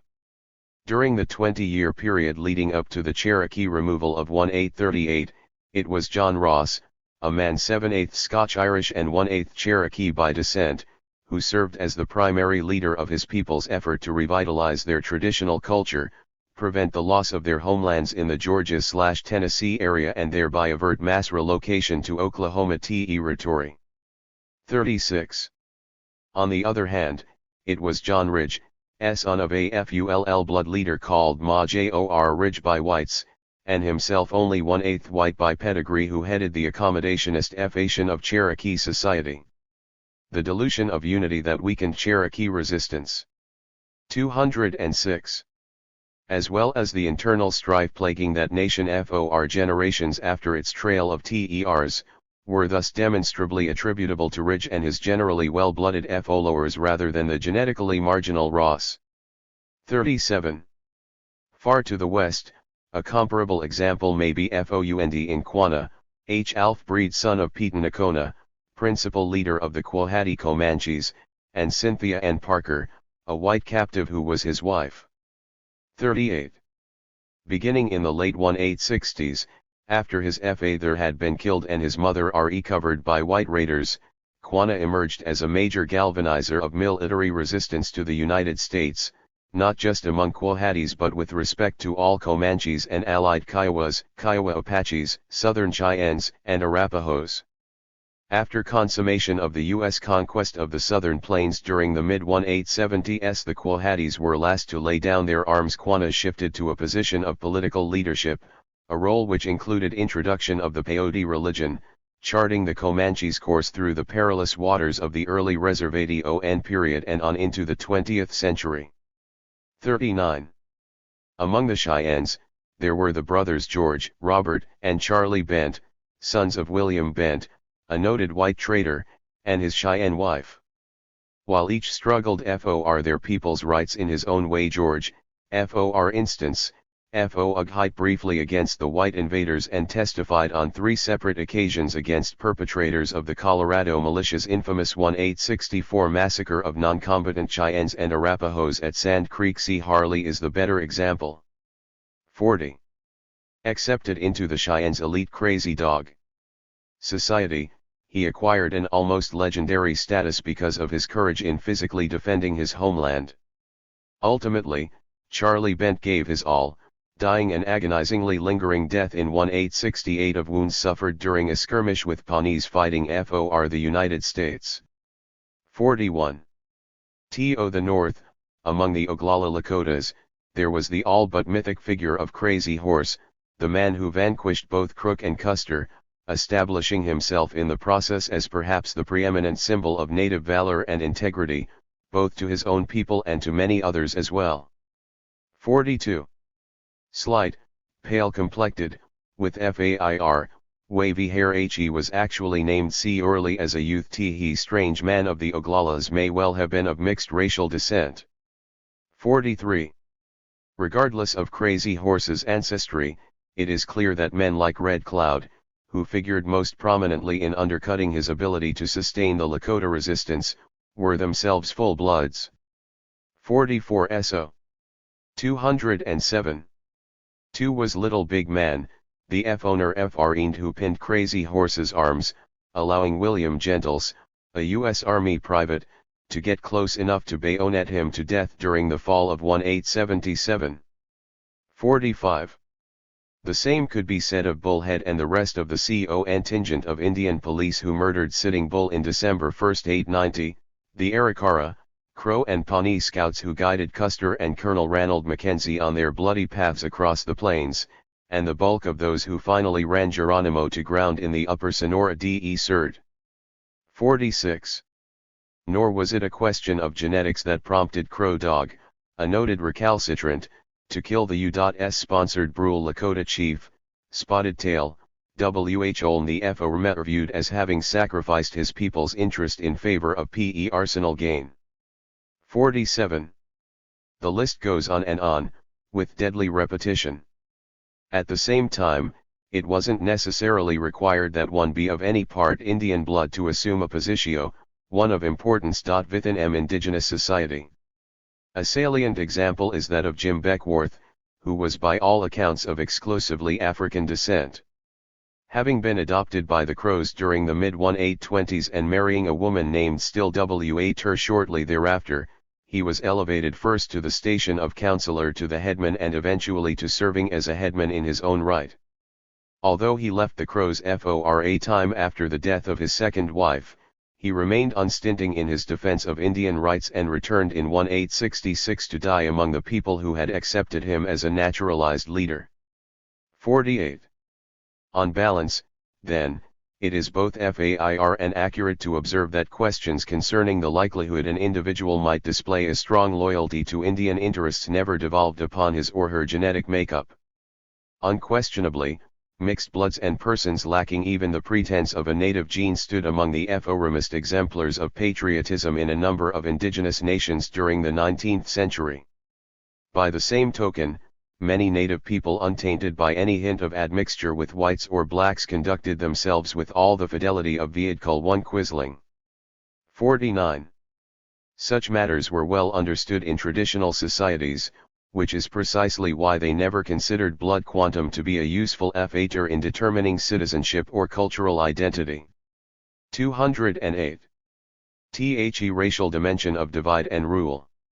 The intellectual establishment of the United States played a major role in pioneering such pseudo-scientific disciplines as ethnology, craniometry, phrenology, and eugenics from the early 19th century onwards. 50. In essence, although it has evidenced a variety of offshoots and subtexts over the years, the entire project which has lasted into the present moment has been devoted to devising objective criteria by which the human species may be subdivided into races according to certain heritable and empirically demonstrable characteristics. Values are then assigned to these genetically transmitted attributes in order to create the appearance that there is a natural hierarchy of humanity ranging upward from negroid at the lowest level to caucasoid at the highest. 5.1. With publication of Samuel George Morton's Crania Americana in 1839, it is no overstatement to suggest that the Euro-American intelligentsia stood at the cutting edge of scholarly efforts to lend both a patina of academic respectability and an aura of sheer inevitability to the white supremacist ideology attending European imperialism. 52. While it was put to various uses abroad, such material was utilized in the U.S. to justify a domestic order of which black chattel slavery was an integral aspect and a continental trajectory of national expansion. America's manifest destiny to extend uninterruptedly from sea to shining sea, which could be consummated only at the direct expense of North America's indigenous population. 53. It is instructive that while U.S. policymakers profess to embrace racism on both scientific and philosophical grounds, implying an at least minimal consistency in its application, their pragmatic implementation of its principles was at once transparently self-serving and utterly contradictory. Since blacks were considered to be property, yielding value not only in their labor but as commodities which could be bought and sold, it was profitable not only to employ but to breed them in ever larger numbers. 54. To this end, an elaborate system of quantitying their racial admixture was devised, classifications such as Enlarune, Quadroon and Otorune by which to assess their relative worth. 55. The overriding premise, however, was the one-drop rule: a person with any amount of Negroid blood could be considered black for purposes of law, even if computation of their quantum revealed them to be 1:711 white. 56. Native people, by contrast, were legally understood to own property, mainly land, and minerals within that land coveted by whites. 57. It followed. 209. Then, as it still does, that reductions in the number of Indians at large in North America corresponded directly to diminishment of the cloud surrounding the dominant society's claims of clear title to / jurisdictional rights over its purported land base. 58. Hence, any racial admixture at all, especially with blacks, was often deemed sufficient to warrant individuals, and sometimes entire groups, being legally classified as a non-Indians, regardless of their actual standing in indigenous society. 59. On this basis, most noticeably in the South but elsewhere as well, whole native peoples were declared extinct via the expedient of simply reclassifying them as mulattoes or coloreds. 60. While the intermingling of natives with blacks was invariably cast in a negative light, the mixing of Indian with white stock came to be viewed more favorably. As no less than Thomas Jefferson observed in 1803, a calculated policy of subsuming native genetics within a much larger white gene pool might serve as an alternative to outright extermination in answering what he termed the Indian question. In truth, the ultimate point of rest and happiness for them is to let our settlements and theirs meet and blend together, to intermix, and become one people. Incorporating themselves with us as citizens of the United States, this is what the natural progress of things will, of course, bring on, and it will be better to promote than retard it. 61. Completely oblivious to the reality of North America's abundant indigenous agriculture, and to the fact that whites had learned to cultivate corn and other crops from Indians rather than the other way round, America's most admired slave-holding philosopher of freedom actually urged a delegation of Munsee, Lenni Lenape, and Mohican leaders to adopt a farming way of life when they visited him in 1808. 62. You will become one people with us, he went on to tell the astonished Indians, your blood will mix with ours, and will spread with ours across this great land. 63. The sentiments underlying Jefferson's humanitarian strategy were aimed less pleasantly, but with remarkable clarity, by J.C. Nott, a racial theorist whose views were endorsed by Morton and other prominent scientists of the day. With reference to the idea that at least 5 Southern peoples, Cherokees, Choctaws, Chickasaws, Creeks, and Seminoles had become civilized in their own right before being forcibly evicted from their homelands during the 1830s. 4. He argued that it has been falsely asserted that the Choctaw and Cherokee Indians have made great progress in civilization. I assert positively, after the most ample investigation of the facts, that the pure-blooded Indians are everywhere unchanged in their habits. Many white 210 persons, settling among the above tribes, have intermarried with them, and all such trumpeted progress exists among these whites and their mixed breeds alone. The pure-blooded savage still skulks untamed through the forest, or gallops athwart the prairie. Can anyone call the name of a single pure Indian of the barbarous tribes who, except in death, like a wildcat has done anything worthy of remembrance? 65. It followed, according to the noted phrenologist Charles Caldwell, that the only efficient scheme to civilize the Indians is to cross the breed. Attempt any other and you but to extinguish the race. 66. Such views posing the alternative of genetic/cultural absorption to literal extirpation, were avidly embraced by none other than Lewis Henry Morgan, the founding giant of American anthropology. Indeed, Morgan was of the express opinion that the former option was preferable to the latter, mainly because a blending of minute quantities of Indian blood into that of the white mainstream would serve to toughen our race even while it painlessly eradicated the indigenous population as such. 67. All told, by 1860 or shortly thereafter, Euro-American academicians had forged the FULL range of conceptual tools necessary for their government to use the traditionally inclusive structures of native societies in a manner which would facilitate their rapid division, fragmentation and, so it was thought at the time, ultimate dissipation. 68 Slowly but steadily, a national consensus was emerging to the effect that this represented the most appropriate solution to what was by then being called the Indian problem. 69 What remained necessary was for these tools to be applied systematically, through the design and implementation of a comprehensive set of policies. And, to this end, experimentation had long since begun. The impositions of U.S. policy. Probably the first concerted effort by U.S. officialdom to use the incorporation of whites and their mixed-blood offspring as a wedge with which to pry indigenous societies apart began in the late 1700s, when Moravian missionaries were asked to serve as de facto federal emissaries to the Cherokee Nation. Imbued with the mystical notion that Aryan genetics correlated to such innate endowments as intellect and moral capacity which in their minds responded with the potential to adopt civilized outlooks and values, the Moravians and, after 1803, their Presbyterian colleagues went out of their way to befriend mixed bloods. 21 Rather than pure Indians while pursuing their goals of obtaining religious converts come political allies. 71 Predictably, this racial bias translated into a privileging of mixed bloods in both political and material terms, regardless of their rank within the Cherokee polity and irrespective of whether they desired such benefits, a situation which was quite reasonably resented by other Cherokees.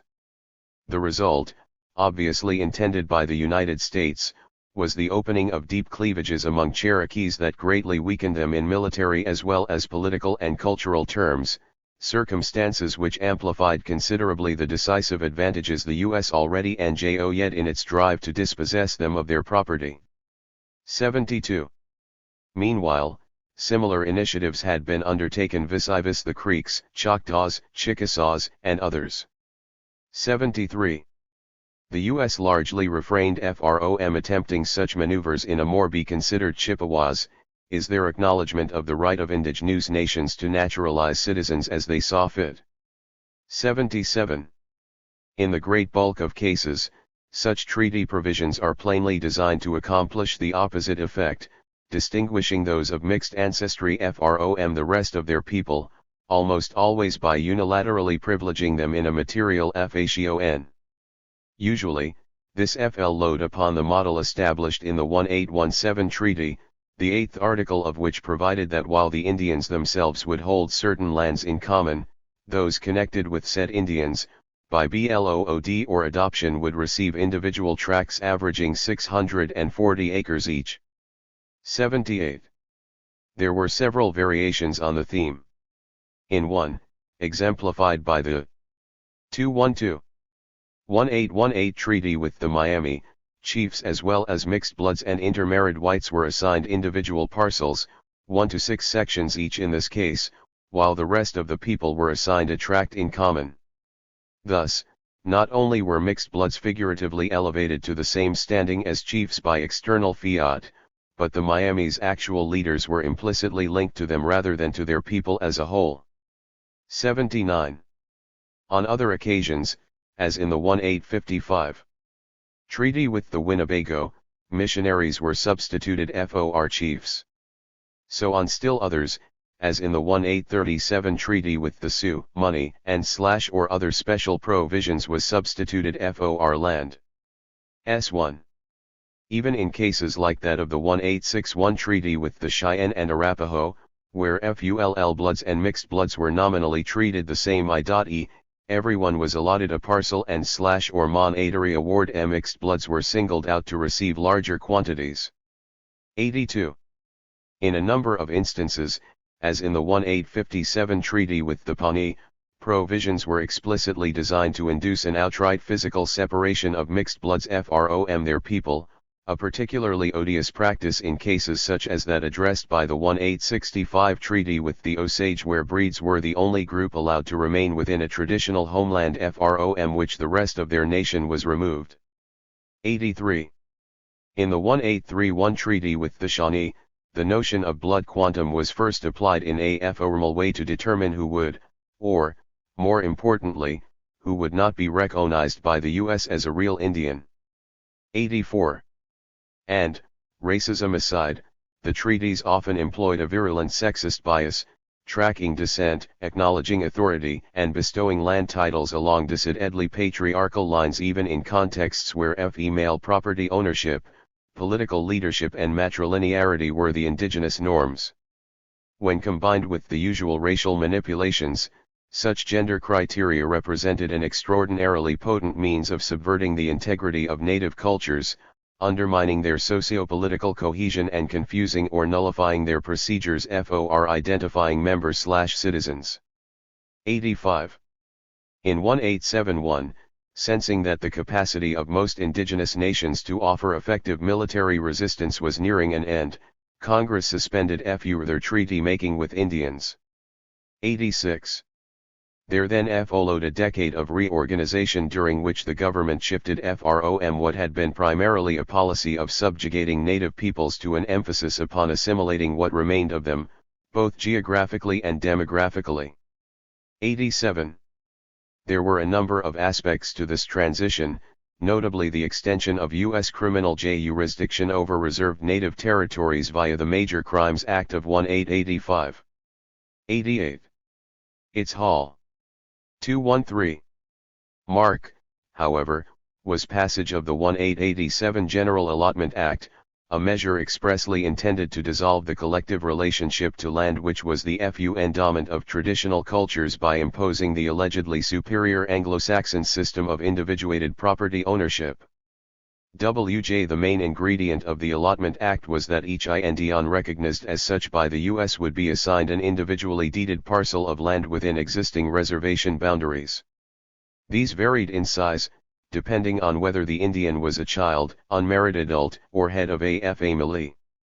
Once each Indian had received his/her personal allotment, becoming a U.S. citizen in the process, the law prescribed that the balance of reserved territory be declared surplus and opened up to homesteading by non-Indians, corporate usage, or placed in some form of perpetual federal trust status. In this manner, about two-thirds of the approximately 150111, L1IO, Jade Grays of L11 JTLL idle CJ Leal Jigkuhalio ILS at the outset passed to whites by 1934. 90. The bedrock upon which the allotment process was built was the compilation of formal rolls listing those belonging to each reservation-based native people. 91. While the Act itself posited no specific criteria by which this would be accomplished, responsibility for completing the task was ultimately vested in the individual federal agents assigned to preside over the reservations. Endowed as they were with staunchly racialist perspectives, and fully aware that whatever definitional constraints might be applied in determining the overall number of Indians would translate directly into an increased availability of property to their own society, it was predictable that these men would rely heavily upon the sort of blood quantum standards already evident in treaty language. 2. In practice, it was typically required that a potential enrollee/allottee be able to demonstrate that he possessed not less than 1/2 degree of blood in the particular group in which he wished to be enrolled. 3. The upshot was that anywhere from a third to two-thirds of all those who might otherwise have been eligible to receive allotments were denied not only land but federal recognition as being members/citizens of their nations. LJ4 in sum, government functionaries admitted to the existence of only 237,196 native people within U.S. borders by the late 1890s, of whom only a small percentage were less than half-blood members of specific groups. 214. To complete this racist reshaping of Indian identity, the Act provided that those enrolled as full-bloods would be placed under the legal presumption of being genetically incompetent to manage their own affairs. Hence, they were issued trust patents for their allotments, to be administered in their behalf by the Secretary of the Interior or his delegate for a quarter century. 96. Mixed bloods, by virtue of their white genetics, were deemed to be competent and issued patents in fee simple. This, along with other blatantly preferential treatment bestowed as a matter of policy upon those of mixed ancestry, drove the final wedges into many once harmonious indigenous societies. 97. In the more extreme instances, such as that of the cause in Kansas, the Fu-LL Blood's visceral response was to repudiate mixed bloods altogether, demanding their elimination from the tribal roll and seeking to expel them as a body from their society. 98. By the turn of the century, virtually every indigenous nation within the U.S. had, by way of an unrelenting substitution of federal definitions for their own, been stripped of the ability to determine for themselves in any meaningful way the internal composition of their polities. The manner in which this had been accomplished, moreover, ensured that rifts even among those still acknowledged as being Indians were of a nature which would all but guarantee eventual dissolution of native societies, at least in the sense they traditionally understood themselves. Allotment and the broader assimilation policy of which it was part had truly proven themselves to be, in the words of Indian Commissioner Francis E. Loop, a mighty pulverizing engine for breaking up the tribal mass. 99. Internalization. The breakup and diminishment of the reservation land base were not the only factors leading to confident predictions that there would be no Indians culturally recognizable as such in the United States by some point around 1935. 100. Beginning in the 1860s, there had been an increasing emphasis on educating native youth in the ways of the dominant society, a trend that was consolidated in the 1880s as a key aspect of assimilationist technique. 10L While there were several other options available, all of them less expensive and more humane, the mode selected for delivery of such instruction was primarily that of off-reservation boarding schools located in places as remote as possible from native communities. 102. The model for what became an entire system was Pennsylvania's 215.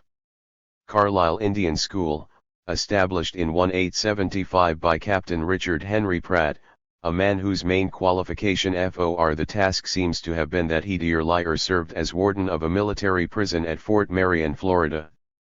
103. Following Pratt's stated objective of killing the Indian in each student, Carlisle and other such facilities Kilaco, Albuquerque, Phoenix, Haskell, Riverside, by 1902, there were 24 of them systematically deculturated their pupils. 104. Children brought to the schools as young as age 6 were denied most or all direct contact with their families and societies for years on end. They were shorn of their hair and required to dress in the manner of Euro-America, forbidden to speak their languages or practice their religions, prevented from learning their own histories or being in any other way socialized among their own people. 105. Simultaneously, all students were subjected to a grueling regimen of indoctrination in Christian morality, mainly the virtues of private property, Sexu 21, Epresio, L. 2nd P3.Trij.RC-PRC-PCR English I1 ID Arithmetic, officially approved versions of history, civics, and natural science, the latter devoted mostly to inculcating prevailing notions of racial hierarchy. 106. To instill the work ethic that is, to prepare students for the lot assigned their racial group once it had been fully digested by Euro-America. They were also required to spend half of each day during the school year engaged in industrial vocational training. During the summers, most of the older boys were jobbed out at very low wages to work on white-owned farms or local businesses, girls were assigned as domestics and the like. 7 Individual native families and often whole societies resisted the process. As a result, in 1891 and again in 1893 Congress authorized the use of police, troops, and other forcible means to compel the transfer of children from reservations to boarding schools, and to keep them there once they'd arrived. 109. Hence, despite the best efforts of their elders, and not infrequently of the students themselves, a total of 21,568 indigenous children, about a third of the targeted age group, were confined in the schools in 1900. 110. As of the late 1920s, the system had been diversified and expanded to the point that upwards of half of each successive generation of native youth was being comprehensively acculturated in a more or less uniform F-ation. 11I by 1924, assimilation had progressed to the point that a clean-up bill was passed through which the responsibilities, though not necessarily the 216 rights, of U.S. citizenship were imposed upon all Indians who had not already been naturalized under the Allotment Act or other federal initiatives. 11. Although it appeared that this might represent the culminating statutory ingredient necessary to bring about a final absorption of Native America, FATE intervened in a most unexpected F-ation to avert any such outcome.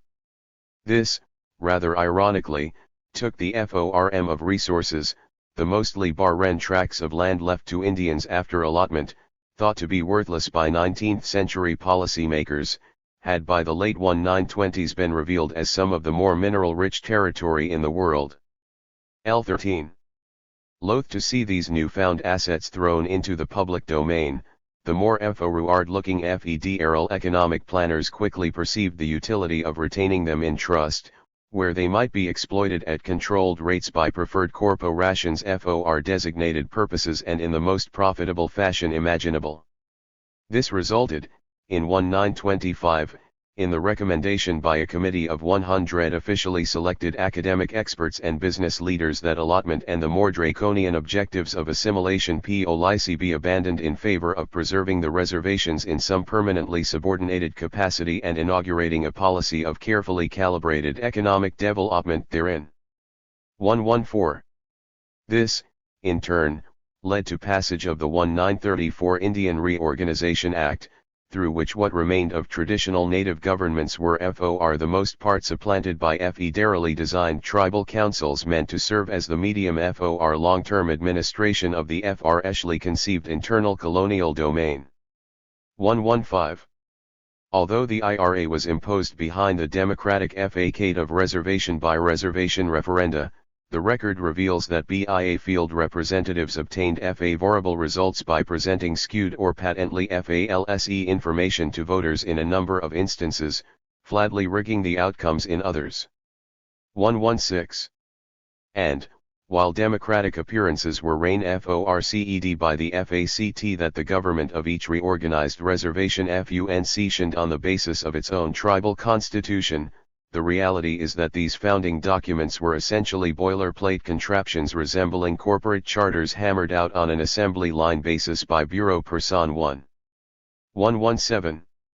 Nowhere is this last more obvious than in the language of the IRA constitutions pertaining to criteria of tribal membership. While there are 217 certain variations between instruments, most simply aped the then prevailing federal quantum standard of quarter blood minimum, while all of them, regardless of the degree of blood required, advanced genetics as the linchpin of identity. That there was no noteworthy resistance among native supporters of the IRA to this conspicuous usurpation of indigenous tradition is unsurprising, given that such persons were all but invariably drawn from the ranks of those indoctrinated in the boarding schools to see themselves in racial rather than national/political or cultural terms. 119. With the embrace of the IRA constitutions by what were proclaimed as solid majorities on most reservations, Euro-American definitions of and constraints upon Indian identity were formally as well as psychologically/intellectually internalized by Native America. From there on, the government could increasingly rely upon Indians themselves to enforce its race codes for it. Consequently, whenever racial formulations of native identity have been challenged, WA Shinji Tun HLSHFF and BLFT lay the onus of responsibility directly at the FEET of the IRA councils it not only invented and installed, but which remain utterly and perpetually dependent upon federal patronage for their base funding and whatever limited authority they might wield. 120. In turn, the councils defend W. Washington's negation of indigenous sovereignty in the name of maintaining it. 12.1 A more perfect shell game is impossible to imagine. Enter the purity police. the reconfiguration and structural assimilation of the mechanisms of indigenous governance. By the early 1905, IRA-style councils were being openly referred to as a third level of the federal government itself was facilitated and reinforced, not only through the increasingly pervasive indoctrination of native students via the educational system, but by lingering effects of allotment. 1. 22. Foremost in this respect was the heirship problem created by the fact that the reserved native land base had been reduced to a size corresponding to the number of Indians recognized as existing during the 1890s. No provision was made for a population rebound of any sort. 1. 23. As the matter was politely explained in 1994. Upon the death of the original allottees, the allotments, or portions of them, have descended to heirs or devises. As these heirs in turn have died, their holdings have been subdivided among their heirs or devises, and so on through the years. As a result, about half of the allotted Indian lands are in heirship status. The authors of the Origi. 218. NAL legislation failed to anticipate the problems that would be caused by the partitioning of an individual's land following his death. Thousands of the allotments in an heirship status are subject to so many undivided interests that they can be utilized only with great difficulty by their Indian owners. Undivided interests in a single allotment can often be expressed by fractions with a common denominator of 1 million or more. 124. In other words, there was no reservation land available to accommodate the 50% increase in the number of recognized Indians recorded by the U.S. Census between 1900 and 1950. 1. 25. Rather than correcting the problem by transferring some portion of the territory unlawfully stripped away from native people back to its rightful owners, 1. 26. The government launched a massive and sustained program to relocate the native population surplus from the land altogether, dispersing them for the most part into major urban areas. At the same time, as an incentive for them to leave, funding for on reservation programming of all sorts was sliced to the bone and sometimes deeper. L27-1 result is that, while well over 90% of federally recognized Indians lived on the reservations in 1900, fewer than 45% do so today. 1. 28. Another cost-cutting measure, inaugurated in the mid-1950s, was for the Congress to simply terminate its recognition of entire nations whose reservations were found to be devoid of minerals, or who were deemed to be too small and insignificant to warrant the expenditures necessary to administer them. 1. 29. A total of 103 peoples, ranging from large groups like the Menominee in Wisconsin and Klamath in Oregon to the tiny mission bands of Southern California, were thereby dissolved, their remaining lands absorbed into the U.S. territorial corpus and their population effectively declared to be non-Indians before the process ran its course in the early 60s. 13. 0. Only a handful, including the Menominee but not the Klamath, were ever reinstated. 1. 3-1.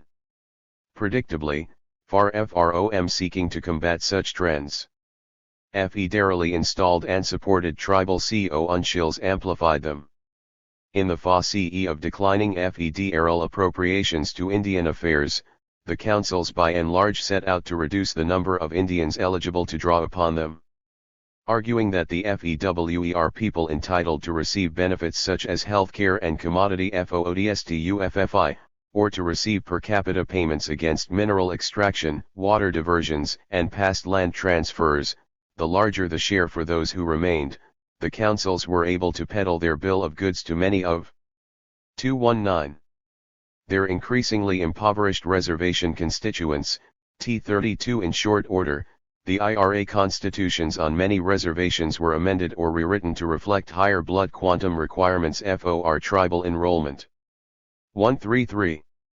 In a number of instances, reservation residency was required as well, a stipulation which excluded the children of relocates, regardless of their documentable degree of Indian blood. 134. The council heads, through AFE-Darali FU ended lobbying Organizatio and dubbed the National Tribal Chairmen's Association, then launched an aggressive campaign to once again recast the definition of Indian in the public consciousness, and they made it clear, in Law W, this time as being only those enrolled in AFE-Darali recognized tribe. 135 Consigned to the station thus of non-Indians in this perverse scenario were everyone from terminate peoples like the Klamaths to the unenrolled traditional still living on and about many reservations, from nations like the Abenakis of Vermont who had verkommt ntf.1 to tray lty.vithu.s, and Viho, Ver thus officially unrecognized to the NTCA members' own nieces and nephews residing in cities. 136. Also sacrificed in the proposed ethnic purge were thousands of hapless children, orphaned and otherwise, whom federal welfare agencies had caused to be adopted by non-Indian families. 137. The government initially declined to accept the NTCA simplistic nomenclature of Indianness. Instead, it conjured up a proliferation of what by now amount to at least 80 different and often conflicting definitions of its own, each of them conforming to some particular bureaucratic or policy agenda and sporting a larger or smaller clique of Indian subscribers queued up to defend it under the presumption they will somehow benefit by their endorsement. Under such conditions, it is possible to challenge the legitimacy of virtually anyone identifying him/herself as Indian on one or several grounds. 139. The result has been a steadily rising tide of infighting, occasioned in most instances by outright race baiting, between and among native peoples over the past Rudy years. 140. Things did not become truly pathological until 1990, however, when the NTCA's reactionary vision was at least partially realized at the federal level. With passage of the so-called Act for the Protection of American Indian Arts and Crafts in that year, it became a criminal offense punishable by fines of $250,000 to $1 million and imprisonment of up to 15 years for anyone not enrolled in a federally recognized tribe to identify as an 220 Indian for purposes of selling a.vork. 141 Although Congress did not provide the statute an enabling clause to allow the Act's enforcement until 1996 not least because of concerns that to do so might technically require the arrest and prosecution of individuals deemed to be Indian under other elements of federal law, its very existence unleashed an utter frenzy of witch hunting among Indians themselves. 142. Within months, ad hoc patrols of identity monitors were prowling selected museums and galleries, demanding to see documentation of the pedigrees of the native artists exhibited therein, while freelance Indian spokespersons such as Susan Shonhatyo advocated that comparable legislation pertaining to ethnic fraud should be enacted with respect to writ ers, educators, filmmakers and journalists, among many others.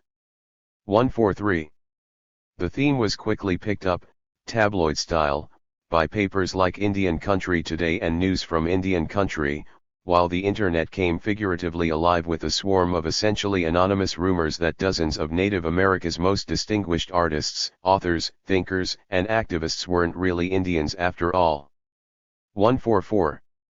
Perhaps most disgustingly, a literal flying squad of self-appointed purity police in the San Francisco Bay Area took it upon itself to systematically disrupt the functioning of all manner of community service organizations in 1992 and 93. Their targets ranged from native programming on radio station KPFA, to an AIDS clinic administered by the Indian Health Service, to the local school district's Indian Education Project to ensure that everyone involved fit their particular notion of what an Indian should be. 145. Meanwhile, back on the res, at least some IRA leaders were arguing that the tribal constitutions should be amended yet again, this time to disenroll members who married non-Indians on the premise that such measures had become vital to protect the purity of our Indian blood. 146. The way ahead. The internalization of Afro-America's conception of race by native peoples, the virulence with which it is now manifested in all too many sectors of the indigenous community, and the ubiquity of the confusion and divisiveness it has generated among Indians and their potential supporters, represents a culmination of federal policy initiatives originating nearly 221 years ago. To all appearances, native North America has been rendered effectively self-colonizing and, if present attitudes persist, it stands to become self-liquidating as well. The tale is told in the demographic data pertaining to those who are federally recognized. During the 20th century population recovery of American Indians, there has been an increasing mixture between them and non-Indian peoples. Data concerning this may be obtained from the 1910 and 1930 U.S. censuses of American Indians. 56.5% of American Indians enumerated in the United States were full-blood 150,053 out of 265,682 with the blood quantum of 8.4 pe recent not reported. In the U.S. Census of 1930, however, 46.3% 153,933 out of 332,397 were enumerated as FULL bloods and 42.4% were enumerated as mixed bloods, with the degree of Indian blood of 1.2% not reported. Thus, whereas the American Indian population size increased by slightly over 66,000 from 1910 to 1930, the number of full-blood American Indians increased by only 4,000, most of the increase was among mixed-blood Indians. 147. Such tik2j have lil only communuasi but accelerated. By 1y/u, approximately two-thirds of the marriages of those on the tribal rolls were to people who were not, with the result that only 59% of births reflected a situation in which both parents registered themselves as possessing any Indian blood at all. 148. The number of supposed FULL bloods has correspondingly dropped to almost nothing among populous peoples like the Minnesota/Wisconsin Chippewa. They now represent only 5% of the whole, while the proportion and composition of mixed bloods has climbed dramatically. 149. At present rates of intermarriage, the segment of the federally recognized native population evidencing less than 1/4 degree blood quantum, presently about 4%, will have climbed to 59% or more by 2080. 150. To tighten or even adhere to quantum requirements in the face of such realities is to engage in a sort of auto-genocide by definitional/statistical extermination. 151.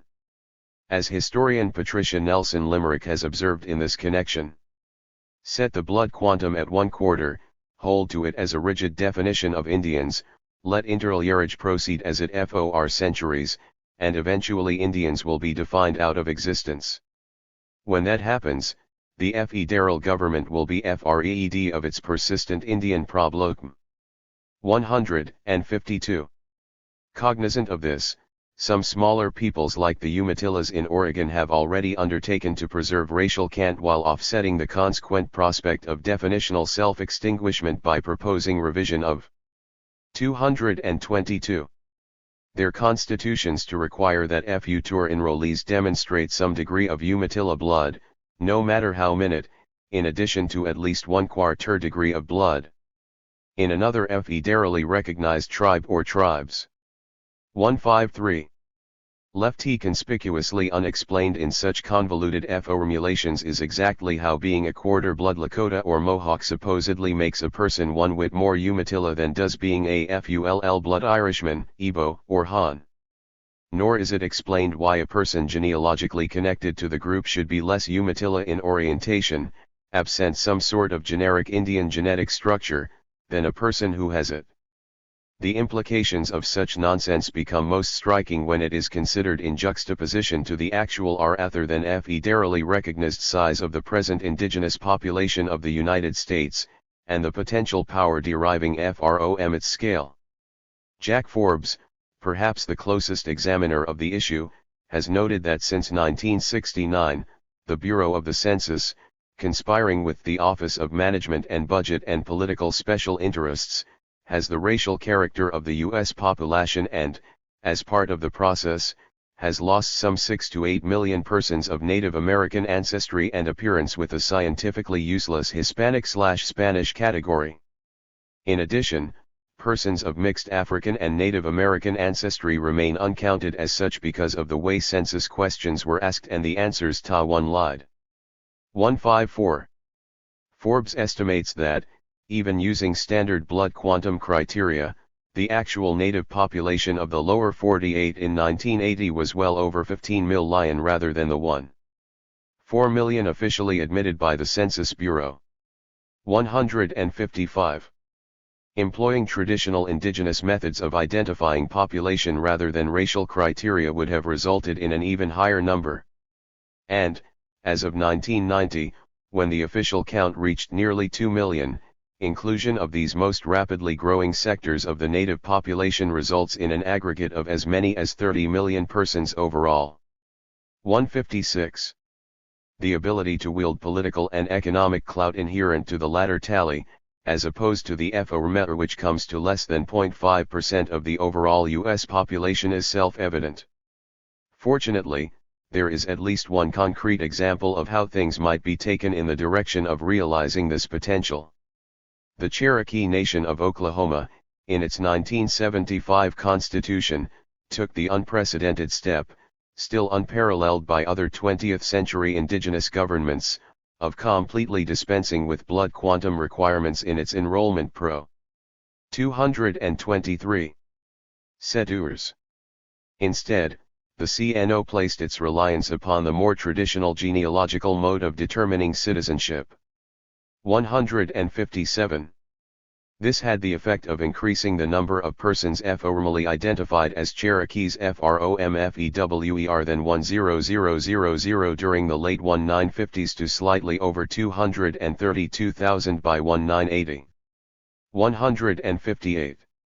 On this basis, the Cherokees, whose reservation was dissolved pursuant to the 1898 Curtis Act, have been able to assert what amounts to a split jurisdiction over their FORMER territory. 159. Moreover, while much has been made by assorted racemongers about how this course of action was diluting whatever was left of real Cherokee culture and society, the precise opposite result has obtained in practice. The Oklahoma Cherokee, without a reservation land base, have been able to survive tribally by an inclusive definition of what it is to be Cherokee. Their definition allowed relatively large numbers of people with Cherokee lineage but relatively small amounts to dissolution and to achieve political power in Oklahoma. The tribe, in turn, has protected a smaller group of FULL blood, more traditional Cherokee from American non-Indian ways of life. 160. Plainly, in and of itself, the CNO initiative has neither ended the internecine bickering over identity which has precluded anything resembling unity among Native people, much less established the basis upon which to free even the Cherokees' FROM internal colonial domination by the U.S. It does, however, represent a substantial stride in the right direction. If the model it embodies is ultimately seized and acted upon by a broadening spectrum of indigenous nations in the years ahead, the tools required for liberating native North America may at long last be forged. In the alternative, should the currently predominating racialist perspectives associated with the IRA regimes prevail, the road to extinction can be traversed rather quickly. 1. This essay was originally published in American Indian Culture and Research Journal, Volume 23, Number 1, Spring 1999. A somewhat condensed version also appears in Dwayne Champagne, ed., Contemporary Native All I Can See, RI Issues. 245. Forbidding the G-word. Holocaust denial as judicial doctrine in Canada. Where scholars deny genocide, contribute to the deadly psycho-historical dynamic in which unopposed genocide begets new genocides. Roger W. Smith, Eric Marcuson, and Robert J. Lifton. Professional Ethics and Denial of the Armenian Genocide. Denial of genocide has become a matter of increasing concern in recent years, primarily as a result of efforts by a relative handful of neo-Nazi scholars to rehabilitate their ideological heritage by advancing arguments and evidence that the Hitlerian Holocaust of the early 1945 never occurred. Once so insidious has Holocaust denial been considered by many governments that they have criminalized it, and prosecutions of deniers have occurred in France, Canada, and elsewhere. 2. The United States bars known deniers from entering the country, and has supported civil litigation against individuals and institutions engaging in such activities. 3. A related but far less noticed phenomenon has been the efforts of a significant number of ostensibly more reputable scholars to indulge in a sort of reverse denial. According to this group, the Holocaust undoubtedly occurred, but it was something experienced exclusively by Jews. 4. Here, the fates of the Gypsies, Slavs, homosexuals, and others at the hands of the Nazis are routinely minimized and consigned to the ambiguous category of non-1 genocide Asuyan. In their more extreme formulations, proponents of Jewish exclusivism hold not only that the Holocaust was a uniquely Jewish experience, but that it is history's sole instance of true genocide. Exclusivists have gone on record, explicitly and repeatedly, denying that everything from the extermination of the Pequots in 1637, to the Turkish slaughter of more than 1 million Armenians between 1915 and 1918, to the more recent genocides in Cambodia, East Timor, Bosnia, Rwanda, and Kosovo aren't really examples. 247. Of genocide at all.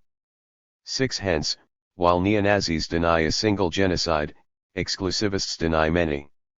There are of course other distinctions to be drawn between Holocaust deniers and those championing the exclusivity of suffering embodied in the Nazi genocide. Although their influence often exceeds their actual number bears. 7. The propagandists of neo-Nazism are by any definition a tiny F'Inga group. Those promoting ideas of Jewish exclusivism, on the other hand, comprise substantial majorities at the very hearts of the academic and media mainstreams. Moreover, their outlook has been adopted as official or quasi-official policy by numerous governments, including most prominently, those uniqueness postulations of Jewish exclusivism have assumed the status of an orthodoxy in historical/sociological interpretation, while those of neo-Nazism have not. The re3.sorl $for this are not especially mysterious. The magnitude of their people's catastrophe has generated among Jews an understandable need to find spiritual meaning in the experience, a matter which had led many to an unfortunate perversion of their own tradition in which they, a chosen people, were uniquely selected by God to endure the Holocaust. More pragmatically, or cynically, others have realized that such suffering can be translated into a kind of moral capital and used to political advantage, particularly in garnering support. For the Israeli state. 10. There is thus a clear, and often quite overtly expressed, desire among many Jews to claim an absolute monopoly in terms of genocidal suffering. 11. For the elites of Gentile societies, meanwhile, affirming the pretensions of Jewish Holocaust exc1 carries with it an automatic absolution. If only the Nazi genocide can be qualified as genocide, it follows that only Nazis have ever been perpetrators or beneficiaries of the crime. The point is not insignificant. Genocide has been all but universally decried as a not merely incomparable, but an unthinkable offense. 1-2. 1. Defying any possible redemption of those committing it. As the Germans have long since discovered, the citizenry of no nation can take pride in a history besmirched by genocidal comportment. 1-3. Nor can any citizenry be counted upon to conveniently acquiesce in contemporary policies of genocide carried out in their name. Far more than mere conceptions of national honor are at stake. 248. Among those wishing to see themselves as good people, which is virtue ally everyone, the very term genocide provokes such deep and generalized revulsion that any official admission of its descriptive applicability to the national character, even historically, might threaten the hegemony upon which systemic stability largely depends. 1. 4. Genocide must therefore be denied at all costs, most often by explaining it away as being or having been something else altogether. For this purpose, constraining perceptions of genocide to the term set forth by Jewish exclusivism serves non-Jewish interests as readily as Jewish. Definitional distortions. Genocide is not an old word, having naturally evolved over time to hold meanings contrary to its own.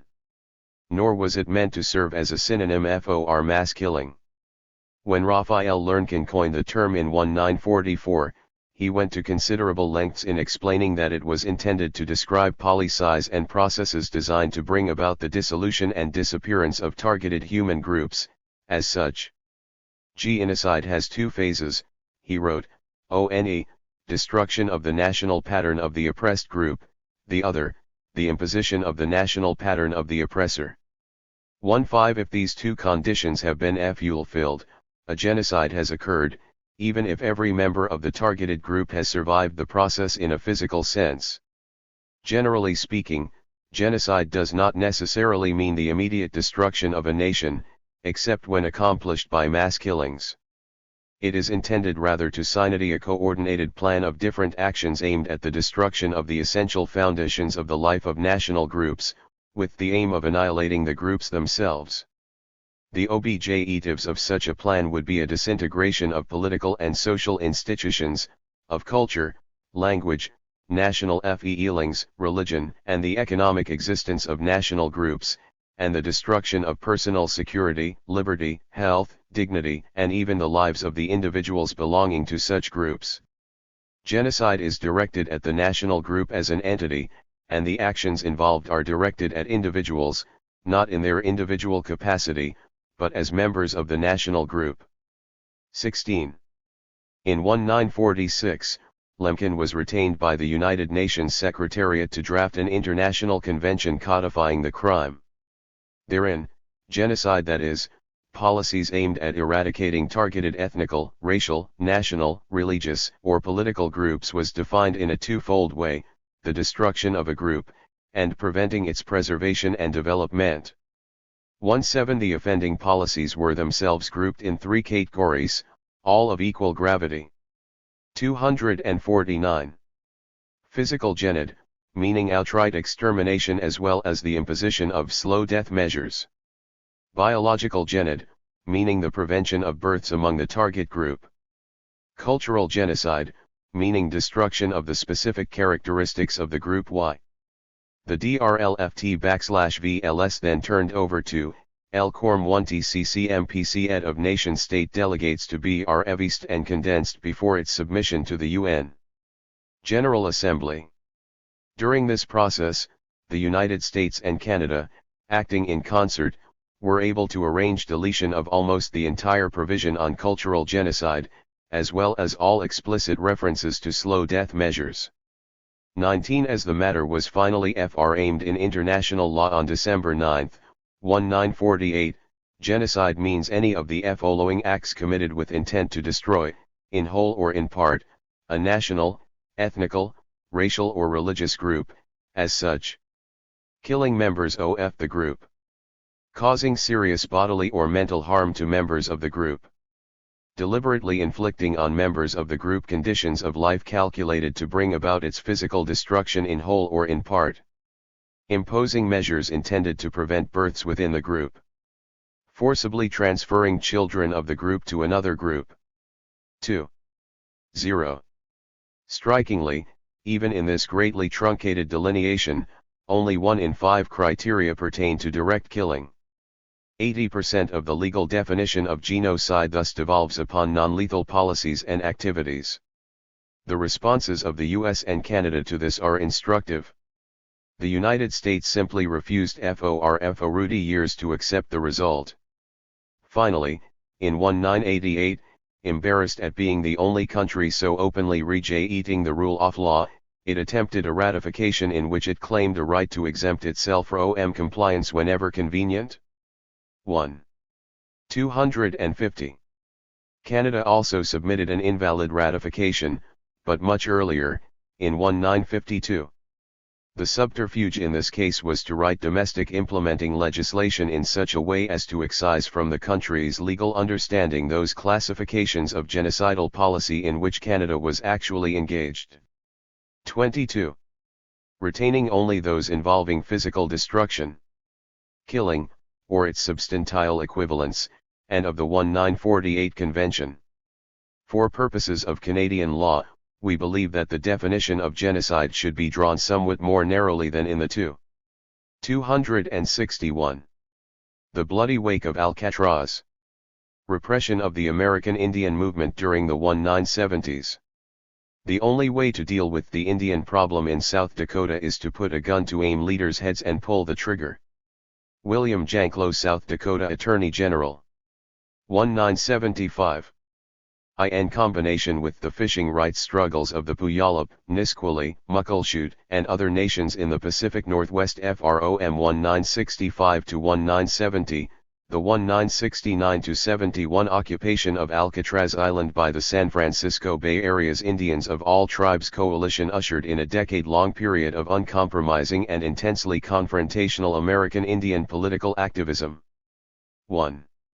Unprecedented in modern U.S. history, the phenomenon represented by Alcatraz also marked the inception of a process of official repression of indigenous activists without contemporary North American parallel in its virulence and lethal effects.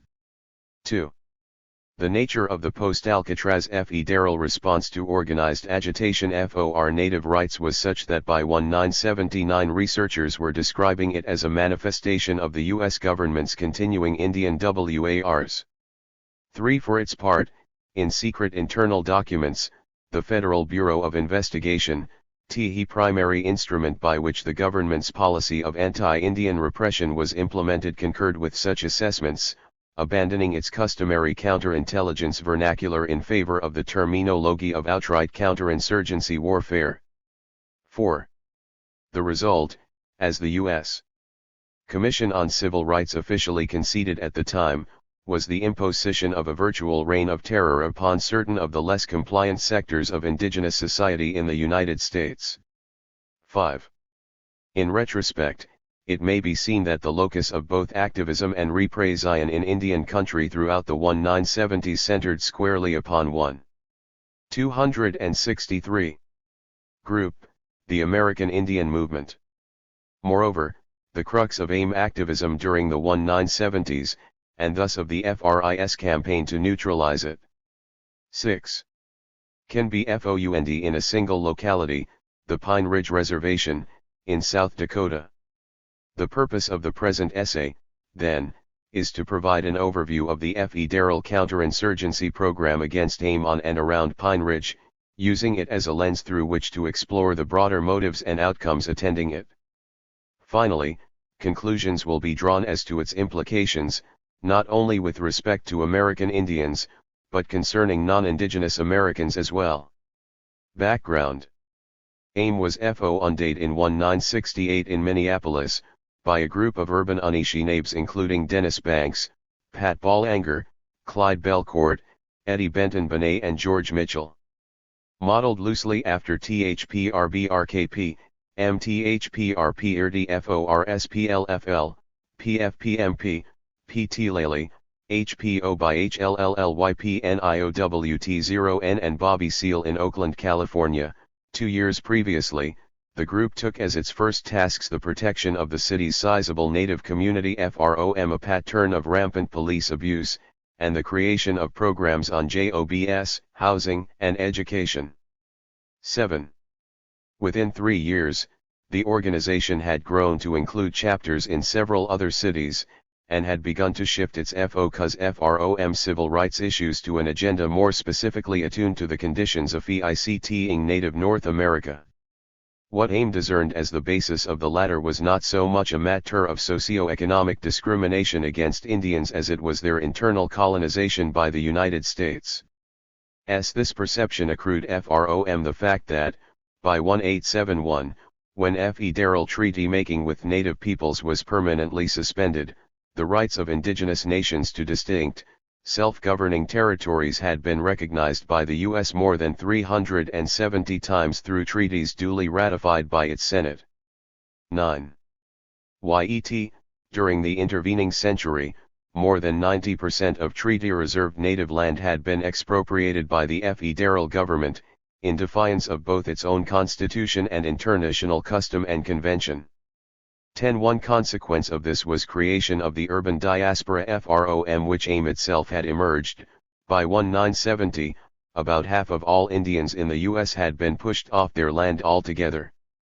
1. Within the residual archipelago of reservations, an aggregation of about 50 million acres, or roughly 2.5% of the FORT contiguous states, indigenous forms of governance had been thoroughly usurped through the 264. Imposition of USJ jurisdiction under the federal government's self-assigned prerogative of exercising plenary power over Indian affairs. 12. Correspondingly, Indian control over what had turned out to be rather vast mineral resources within reservation boundaries, an estimated 2/3 of all U.S. domestic uranium deposits, a quarter of the low-sulfur coal, 20% of the oil and natural gas, and so on as essentially non-existent. 1.3. It followed that royalty rates set by the U.S.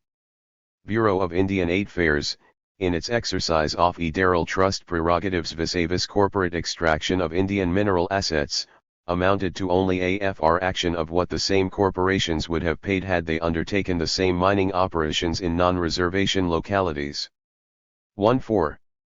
The same principle of underpayment to Indians, with resulting super-profit accrual to non-Indian business entities, prevailed with regard to other areas of economic activity handled by the Indian Bureau, the leasing of reservation grazing land to various ranching interests to the harvesting of reservation timber by corporations such as W.E. Yerhazer and Boise Cascade. 15. Small wonder that, by the late 1960s, Indian radicals like Robert K. Thomas had begun to refer to the BIA as the Colonial Office of the United States. 1. 6.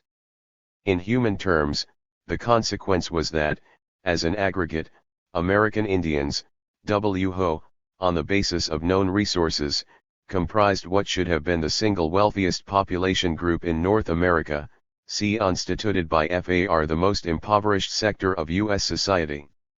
According to the federal government's own data, Indians suffered, by a decisive margin, the highest rate of unemployment in the country, a matter correlated to their receiving by FAR the lowest annual and lifetime incomes of any group in the country.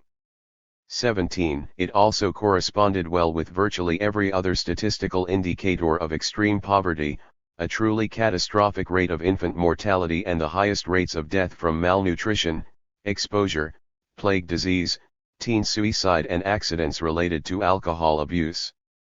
The average life expectancy of a reservation-based Indian male was in 1970 less than 45 years, reservation-based Indian females could expect to live less than 3 years longer than their male counterparts.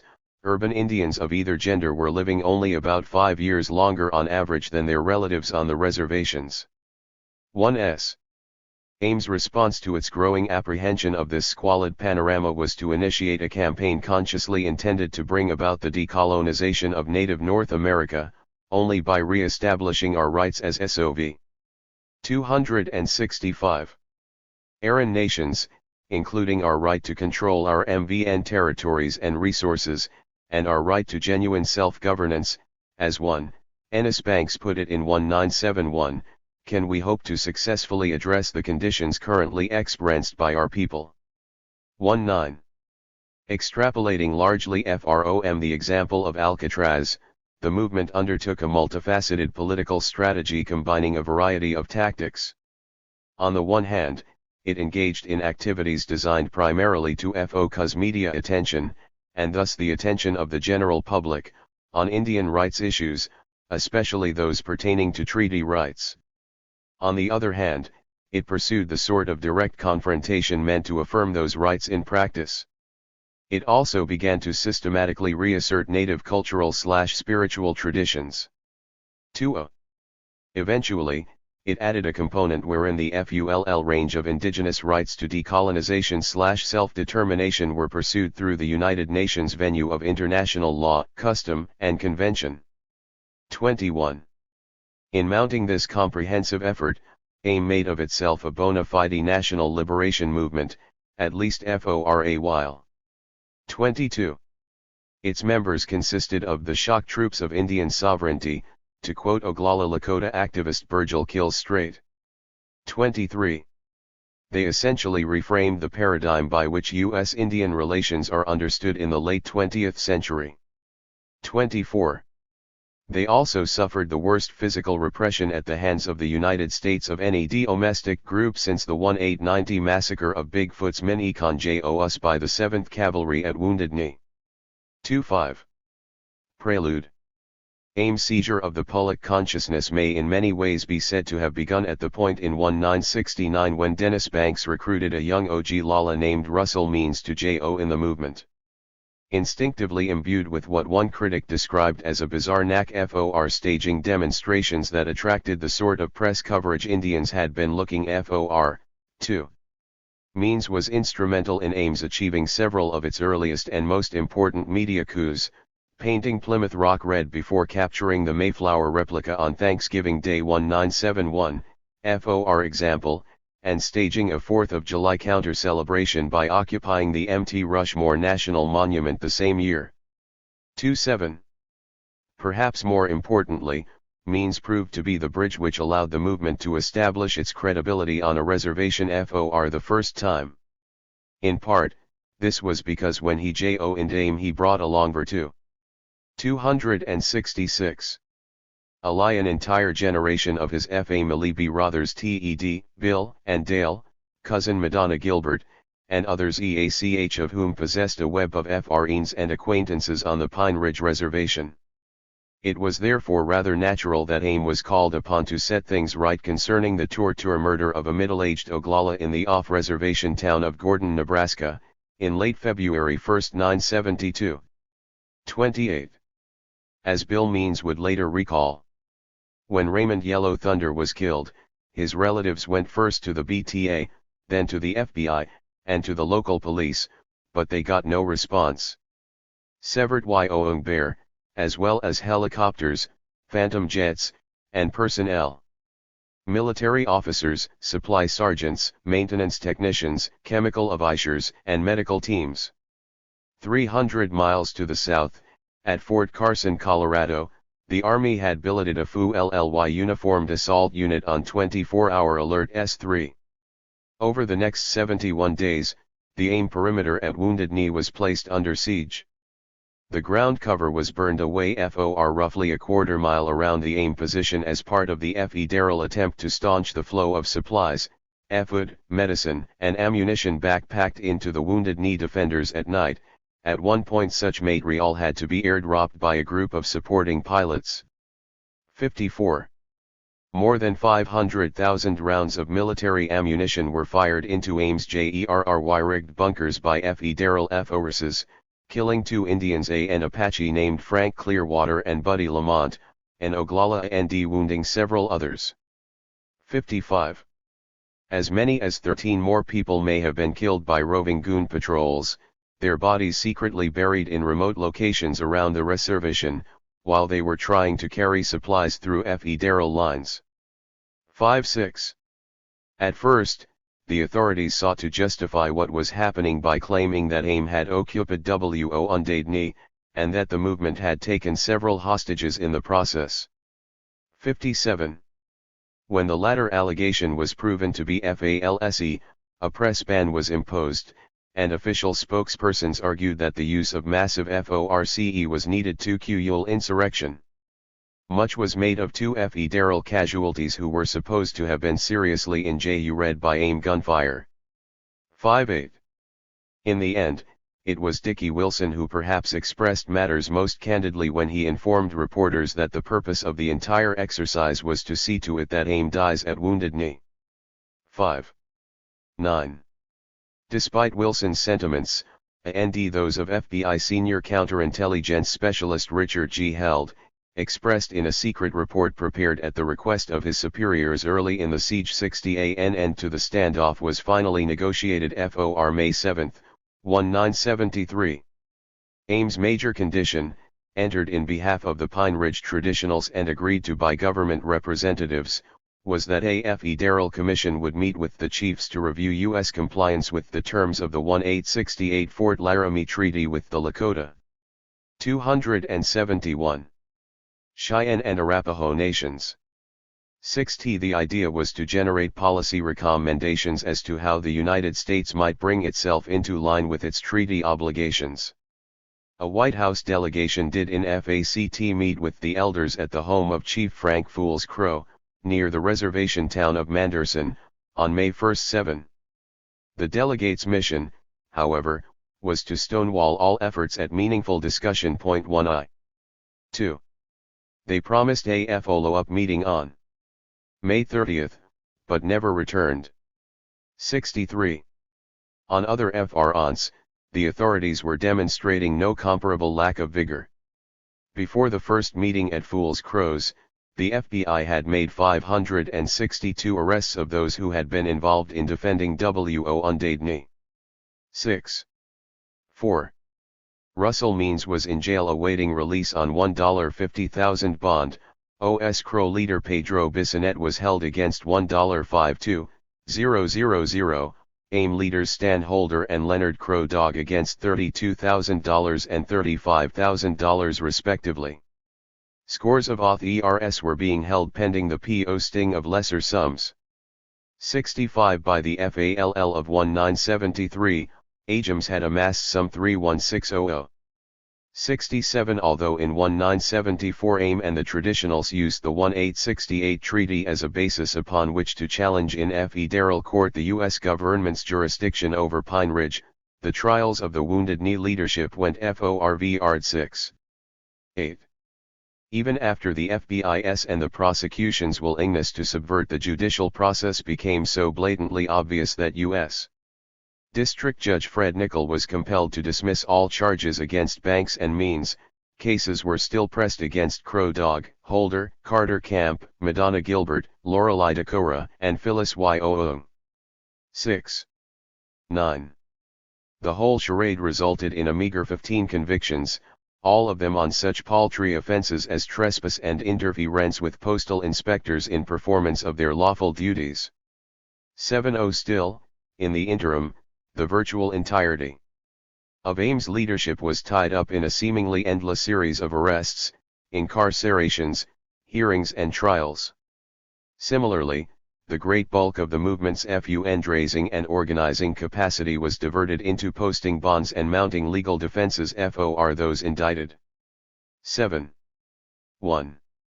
On balance, the record suggests a distinct probability that the post-Wounded Knee prosecutions were never seriously intended to result in convictions at all.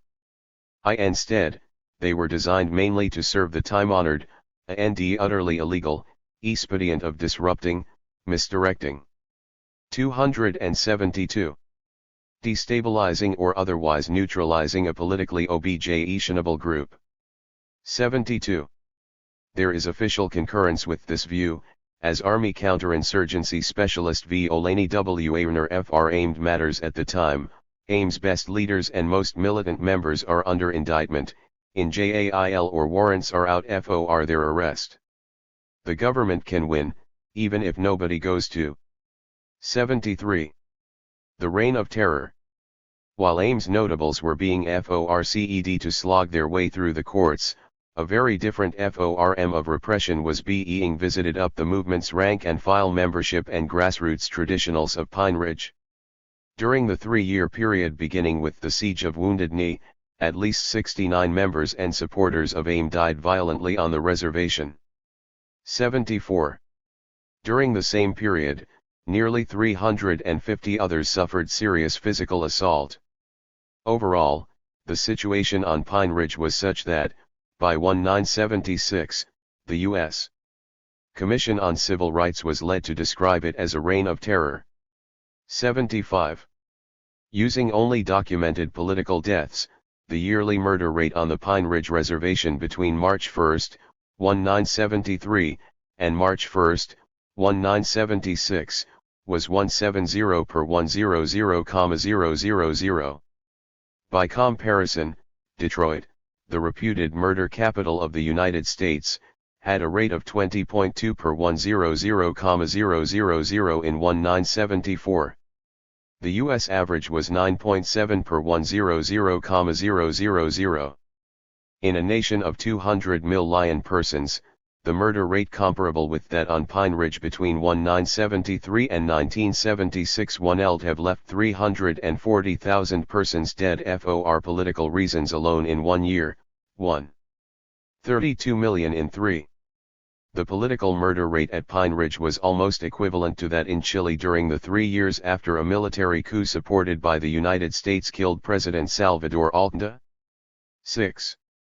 Despite the fact that eyewitnesses identified the assailants in 21 of these homicides, the FBI maintains preeminent jurisdiction over major crimes on all American Indian reservations as responsible for not one of the killers ever being convicted.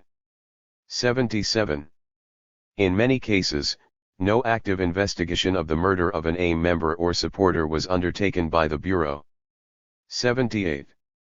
In others, those associated with the victims were falsely arrested as perpetrators. 79. When queried by reporters in 1975 as to the reason for his office's abysmal record in investigating murders on Pine Ridge, George O'Clock, agent in charge of the FBI's Rapid City Resident Agency under which operational authority the reservation falls most immediately replied that he lacked the manpower to assign agents such tasks. 80.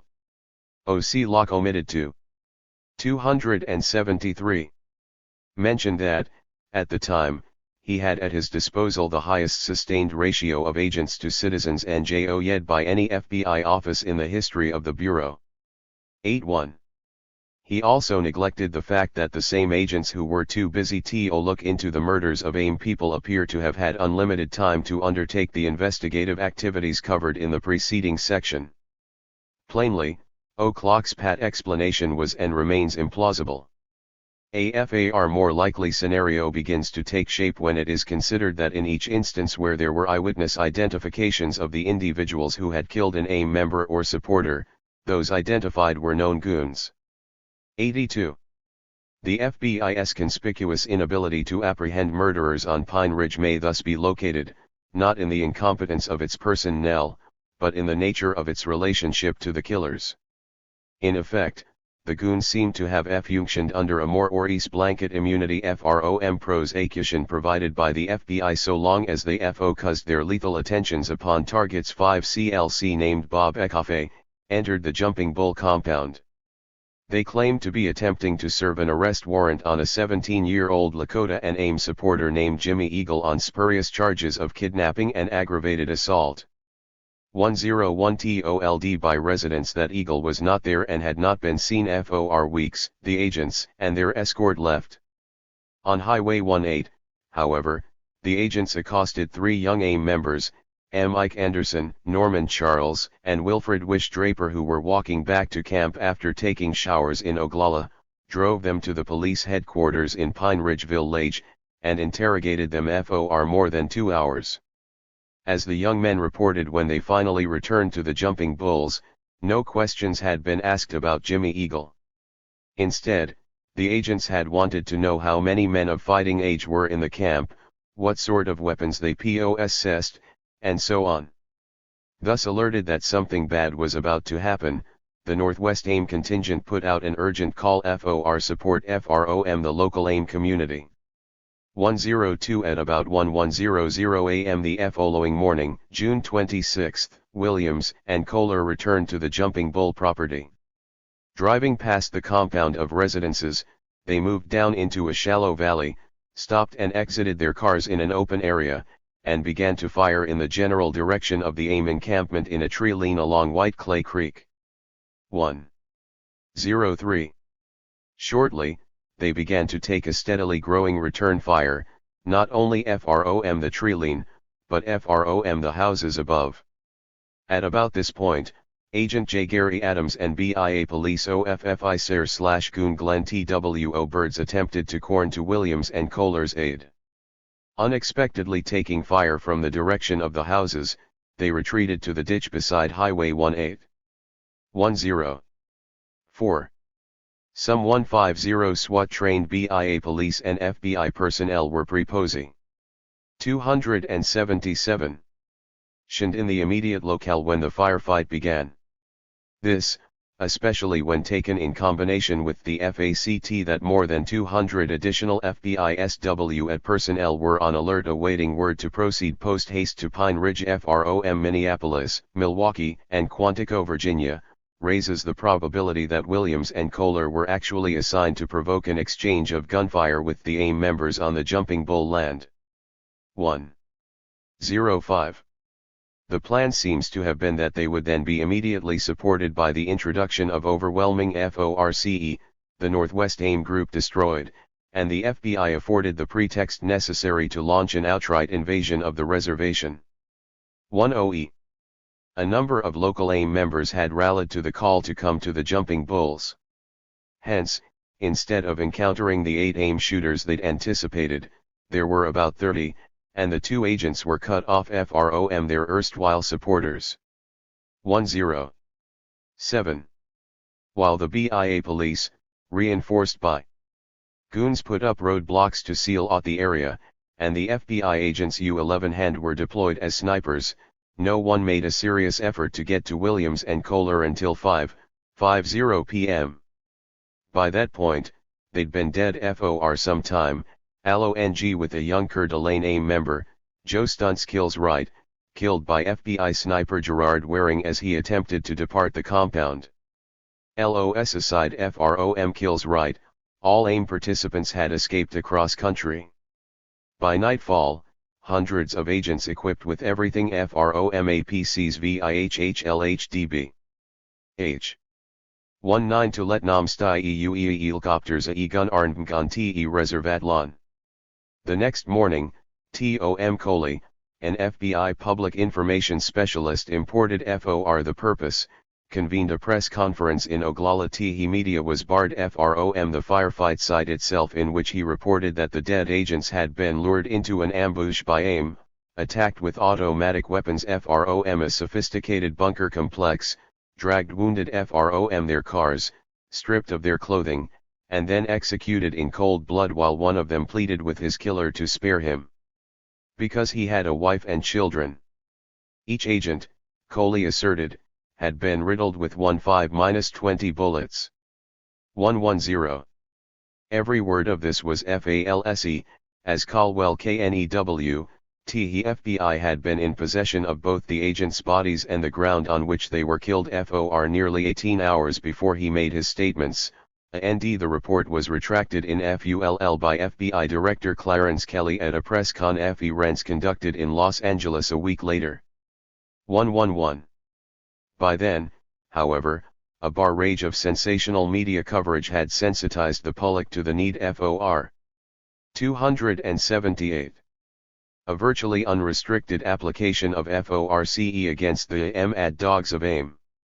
Correspondingly, the Bureau was free to run air assaults and massive sweeping operations on Pine Ridge, complete with the wholesale use of no-knock searches and John Doe warrants for the next 3 months. 112. By the end of that period, its mission had largely been accomplished.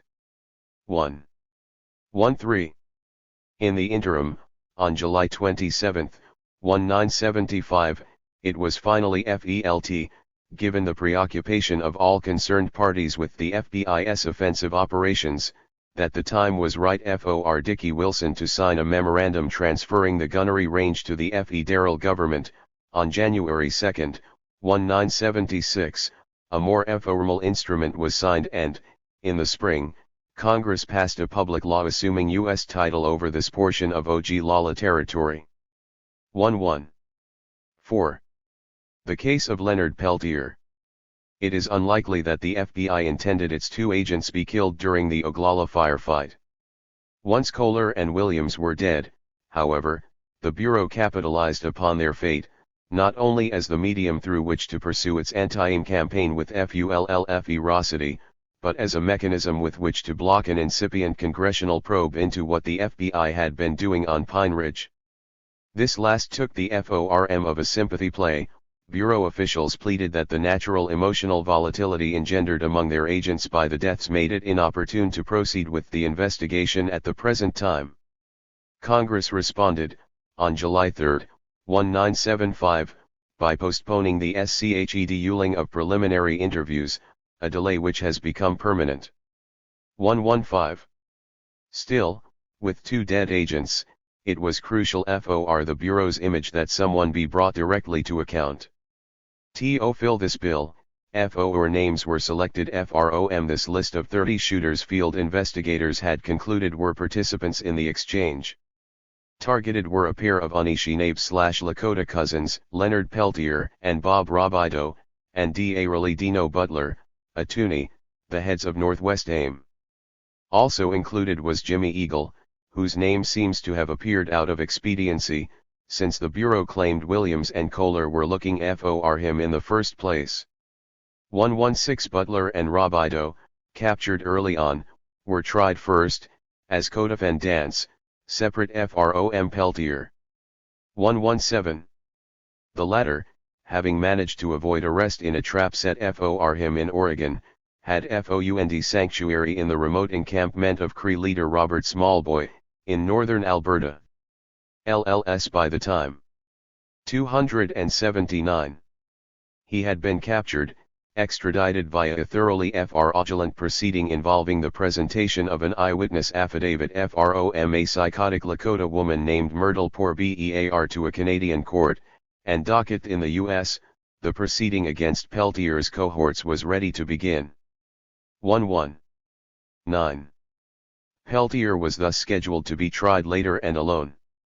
During the Butler/Robideau trial, conducted in Cedar Rapids, Iowa, during the summer of 1976, the government's plan to turn the defendants and AIM itself into examples of the price of resistance began to unravel.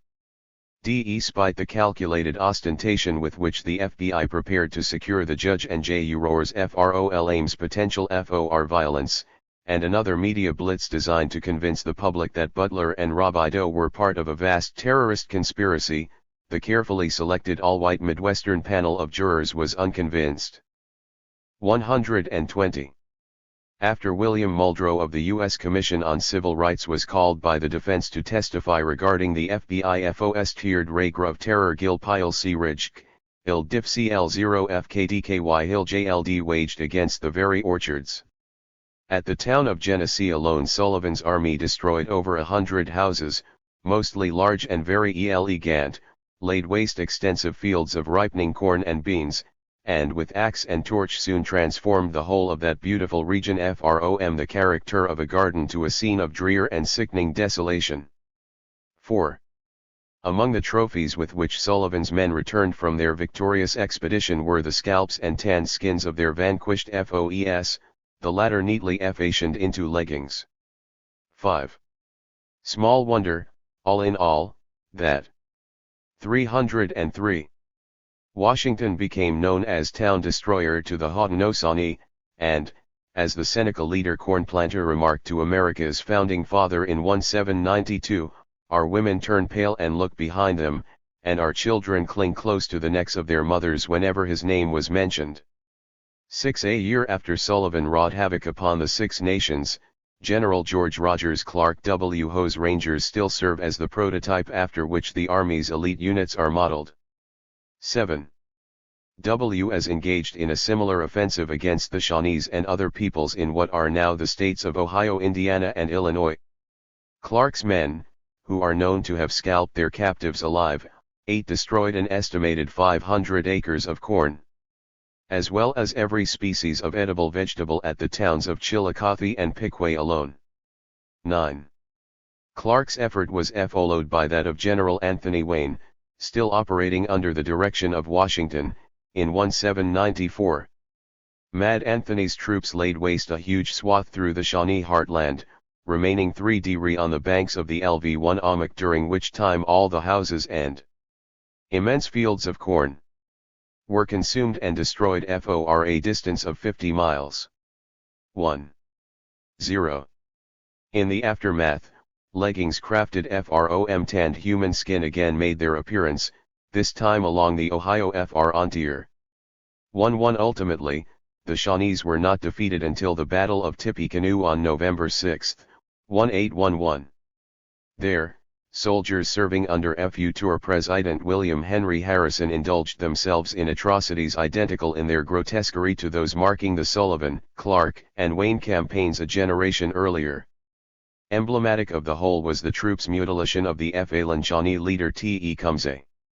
The souvenir hunters got to work.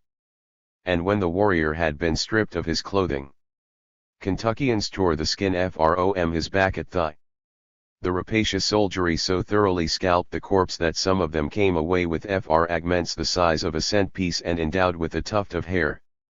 When one of them was interviewed in 1868, he was still able to display a piece of Tecumseh's skin too. On March 27, 1814, following his massacre of the Muskogee Red Sticks at Horseshoe Bend, in Alabama, General Andrew Jackson supervised the mutilation of 800 or more Indian corpses, cutting off their noses to count and preserve a record of the dead, slicing long strips of flesh from their bodies to tan and turn into bridle reins. 1-3 Thereafter, especially during his successful bid for the presidency in 1828, Jackson, who'd meanwhile gone on record urging that the Cherokees be similarly scourged, would frequently boast that he'd on all occasions preserved the scalps of my killed. 1-4. 304. In 1833, General and FU President Zachary Taylor in whose military is still another president to be, Abraham Lincoln, was serving at the time unleashed the massacre of about 300 Sacs and Foxes led by Black Hawk on the Bad Axe River, in present-day Wisconsin. 16. Taylor's men ran wild, engaging in an 8-hour frenzy of clubbing, stabbing, shooting, scalping. The bones of Black Hawk himself were later disinterred and put on display in a local museum in Iowaville, Iowa, for well over a century. 1. 6. A recounting of this sort could be extended to great length, and expanded to include related matters, the proclamation of bounties on the scalps of Indians in every one of the lower 48, 17 for instance, or the annihilation of entire native peoples by well-armed and organized groups of private citizens in California. 1. 8. But the illustrations provided above should prove sufficient to mark a conspicuous pattern of atrocity committed by the U.S. Army against American Indians during the entire period leading up to the Civil War. They should also serve to demonstrate quite clearly that, far from being officially repudiated or socially condemned, such actions were undertaken as a matter of policy and with support of a majority of citizens enthusiastic enough to propel one perpetrator after another into the White House. Reward, not punishment or stigma, was the rule for even the worst of America's Indian killers, any number of whom have come to be immortalized as national heroes. 1. 9. To judge them by the standards of their time, these realities are entirely disconsonant with the carefully cultivated air of American innocence adopted by the United States, both as a self-concept and as an image projected internationally. 2. Correspondingly, such unpleasantness has been downplayed to the point of invisibility by generations of responsible historians, especially those authoring popular narratives and texts intended for absorption by school children. 2. Or inverted in literature, cinema, and the mass media. 22. Hence, the tendency has been subject to the idea that the conduct of armed conflicts is governed by rules appears to have been found in almost all societies, without geographical limitation. 2. 7. The foundation of the current legal regime is very old. The Greeks and Romans customarily observed certain humanitarian principles which have become fundamental rules of the contemporary laws of war. As the body of international law began to develop in Europe, early writers gave priority to consideration of hostility in international relations. The work of Grotius, published during the 30 Years War, has since come to be regarded as the first systematic treatment of international law, and one in which the laws of war played a principal part. Over this period, the practice of states led to the gradual emergence of customary principles regarding the conduct of armed hostilities. 2h. The relevant body of international customary law would certainly seem to suggest a reasonable standard of contemporaneous values and legitimacy to which the actions of men like George W. Washington, William Henry Harrison, Andrew Jackson, and Zachary Taylor might be assessed for purposes of historical understanding. 29. Americans, Anglo-Americans in particular, have always had extraordinary difficulty grasping the concept that their behavior might ultimately be subject to some set of rules other than their own. 306. Thus, when the argument is advanced that there was no law against George Rogers Clark's scalping of living human beings, or John Sullivan's making breeches from the skins of his victims, it should be understood as meaning only that the United States itself had effected no statute prohibiting such practices. The polemic is at root identical to that offered by the Nazi defendants at Nuremberg in arguing that their conduct was legitimate in that it had conformed to the requirements of Germany's domestic legal code. 30 To their eternal credit, the panel of jurists presiding over the Nazis' prosecution dismissed such claims to national sovereignty as preposterous. 3.1. Instead, the Nuremberg Tribunal asserted that international law has imposed obligations upon states to punish certain acts committed in their territory, or under their authority. 32. These obligations encompass all international customs and conventions, including the laws of war. No country possesses a right as distinct from the power to exempt itself from meeting this responsibility. Still less does it hold a right to legitimate violations of international legality by advancing formulations within its own statutes.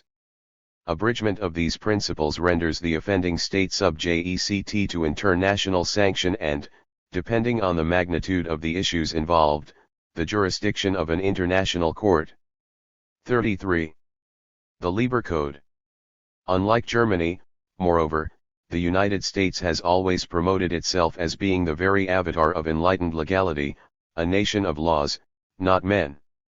34. Within this self-congratulatory discourse, the laws of war have featured quite prominently, and the American prototype has been not infrequently offered as a model for worldwide emulation. The most famous early example of a national manual outlining the laws of war for the use of armed forces, and one of the first attempts to codify the laws of land warfare, was the 1863 Instructions for the Government of Armies of the United States in the Field, prepared by Dr. Francis Lieber of Columbia University. This manual, which became known as the Lieber Code, was issued to the Union Army on April 24, 1863, and was applied to the forces of the United States during the American Civil War. It became the model for many other national manuals. 5.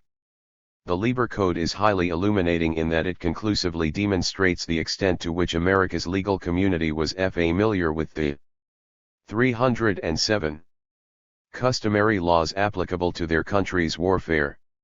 Article 22, for example, holds that as civilization has advanced during the last centuries, so has likewise steadily advanced, especially in war on land, the distinction between the private individual belonging to a hostile country and the hostile country, with its men at arms. The principle has been more and more acknowledged that the unarmed citizen is to be spared in person, property, and honor. In Article 23, it is stated that private citizens are no longer murdered, and the inoffensive individual is as little disturbed in his private relations as the commander of the hostile troops can afford to grant. 37. The United States acknowledge and protect, in hostile countries occupied by them, the persons of the inhabitants, especially women. Offenses to the contrary shall be rigorously punished. 44. All wanton violence committed against persons in the invaded country, all rape, wounding, maiming or killing of such inhabitants, are prohibited under P. L. LTYVF death, 0R0THI.JUHJLVC, LCPCLLD.LEA 11 La YSCCLLL Adiware Roar the gravity of the offense. These passages represent little more than amplifications of Emmerich de Vattel's F.A. Mao's observation, made a century earlier, that by the then prevailing laws of Warte people, the peasantry, the townspeople have nothing to fear the sword of their enemies. 37 Lieber, however, with a smugness largely absent in V. Adel, then proceeded to expend 2 articles explaining that the extension of such protections to non-combatants proved the superiority of European and Euro-derivate cultures to their savage or barbarous non-Western counterparts. 24 The almost universal rule in remote times was, and continues to be with barbarous armies, that the private individual of the hostile country is destined to suffer every privation of liberty and protection, and every disruption of fa militis. Protection was, and still is with uncivilized peoples, the exception. 25 In modern regular wars of Europeans, and their descendants in other parts of the globe, protection of the inoffensive citizen of the hostile country is the rule. While many of the Code's remaining articles concern matters marginal to how wars against savages were to be waged, there are several that bore directly on the methods traditionally employed by the Army's Indian fight ERS. Article 68, borrows from Clausewitz's F.A. Mao's Dicta, first published in 1827. 38. In stating that modern wars are not internecine wars, in which killing the enemy is the object. The destruction of the enemy in modern 308. War, and, indeed, modern war itself, are means to obtain that objective of the belligerent which lies beyond the war. 60. It is against the usage of modern war to resolve, in hatred and revenge, to give no quarter. Commander is permitted to direct his troops to give no quarter in great straits, when his own salvation makes it impossible to cumber himself with prisoners. Give no quarter. Have no right to kill enemies already disabled on the ground. 7.1. Whoever intentionally inflicts additional wounds on an enemy already wholly disabled, or kills such an enemy, or who orders or encourages soldiers to do so, shall suffer death, if duly convicted.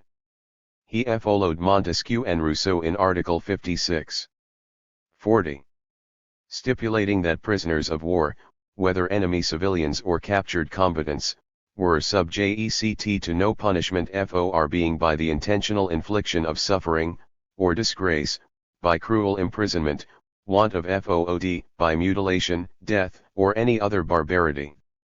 Article 75 reaffirmed this point, stating that prisoners of war are subject to confinement or imprisonment, but are to be subjected to no other intentional suffering or indignity. Additionally, 67 The law of nations admits of no rules or laws different from those of regular warfare regarding the treatment of prisoners of war, although they may belong to the army of a government which the captor may consider as a wanton and unjust assailant. 76 Prisoners of war shall be fed upon plain and wholesome food, whenever practicably, and treated with humanity. 79 Every captured enemy shall be medically treated, according to the ability of the medical staff. Concerning armistices, Lieber also followed long-established legal custom, noting in Article 135 that an armistice is the cessation of hostilities for a period agreed upon between the belligerents. It must be agreed upon in writing, and duly ratified by the highest authorities of the contending. 309. Parties, and, in Article 138, that it might be general, and valid for all points and lines of the belligerents, or special, that is, referring to certain troops or certain locales only.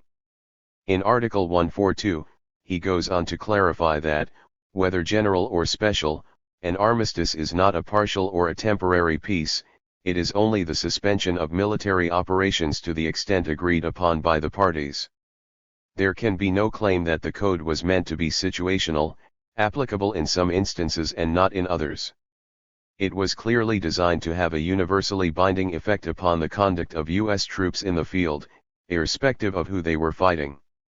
Article 57, for example, stipulates that no belligerent has the right to declare that enemies of a certain class, color, or condition will not be treated by him. Article 58 reinforces this point, emphasizing that the law of nations knows of no distinction on the basis of color. Thursday 5 Did the GC.ernment of the United States establish, concisely and in black letter FORM, the set of standards by which its wartime comportment may be evaluated. Whatever legal ambiguities may have attended earlier atrocities and, as should be apparent, things were never so murky in this respect as apologists would now have it, they were dispelled on April 24, 1863. Thereafter, intellectual honesty and the law itself require that the conduct of America's Indian fighters be judged through the lens of the Lieber Code. Hence, standards in hand, we may resume our examination of their activities. The view from Sand Creek.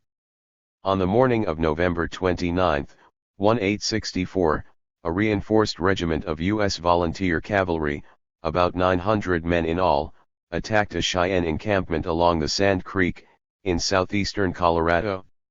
Of the 700-odd Indians residing therein, a lopsided majority were women, children, and elderly men, all of them assembled on the order of Territorial Governor John Evans, disarmed and mostly dismounted, their safety guaranteed by the Army.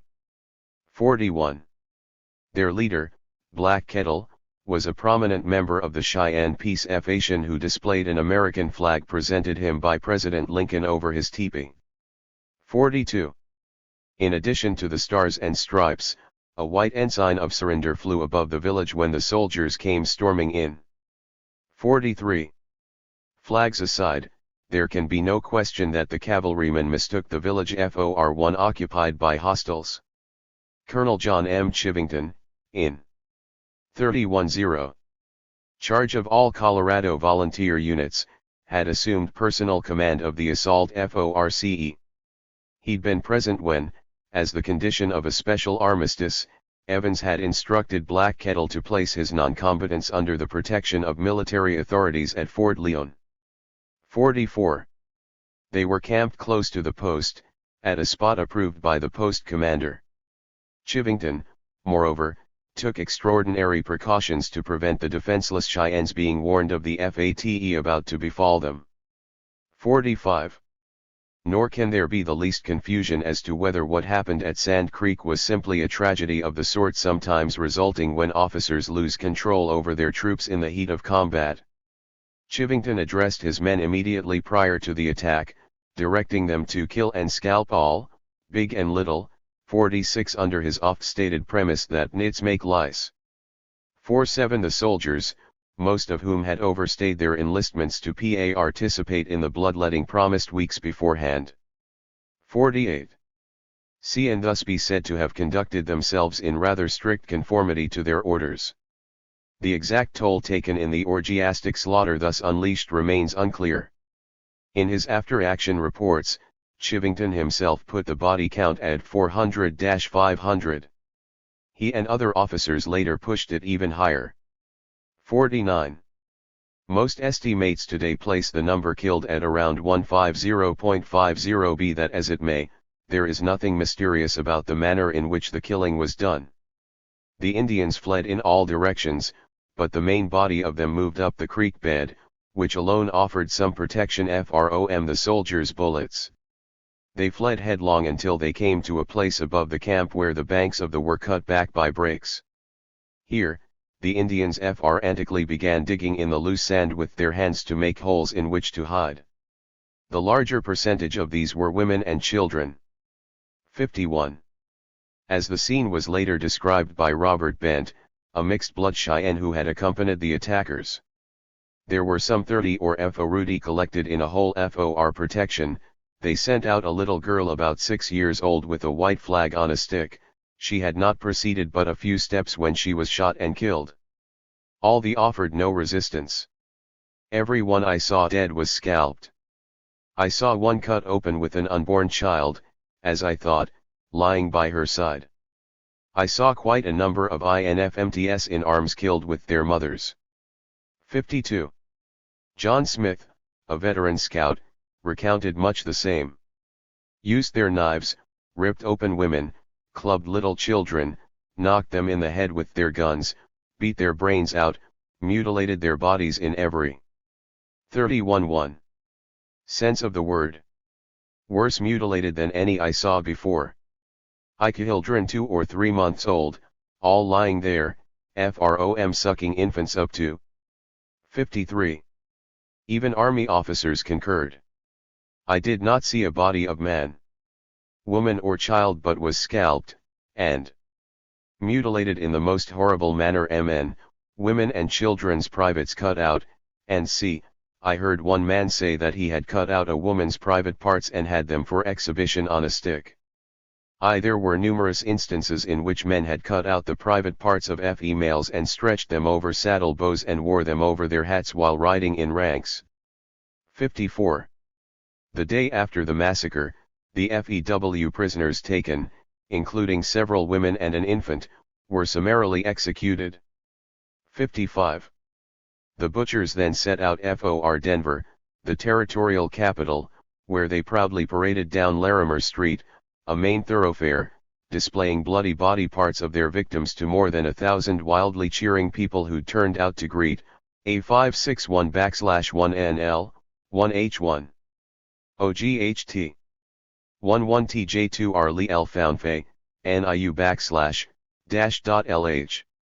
LV/A.U/1.1111 LLL.LDU1L.LVVD LCICLAE 111 LEULE/ V.Lee News, which had for more than a year been championing a war of extermination against the Cheyennes, as an unparalleled feat of arms live forever in the annals of martial glory. S7. These local sentiments notwithstanding, what had occurred was a war crime, or, rather, a cluster of war crimes, of the very grossest sort.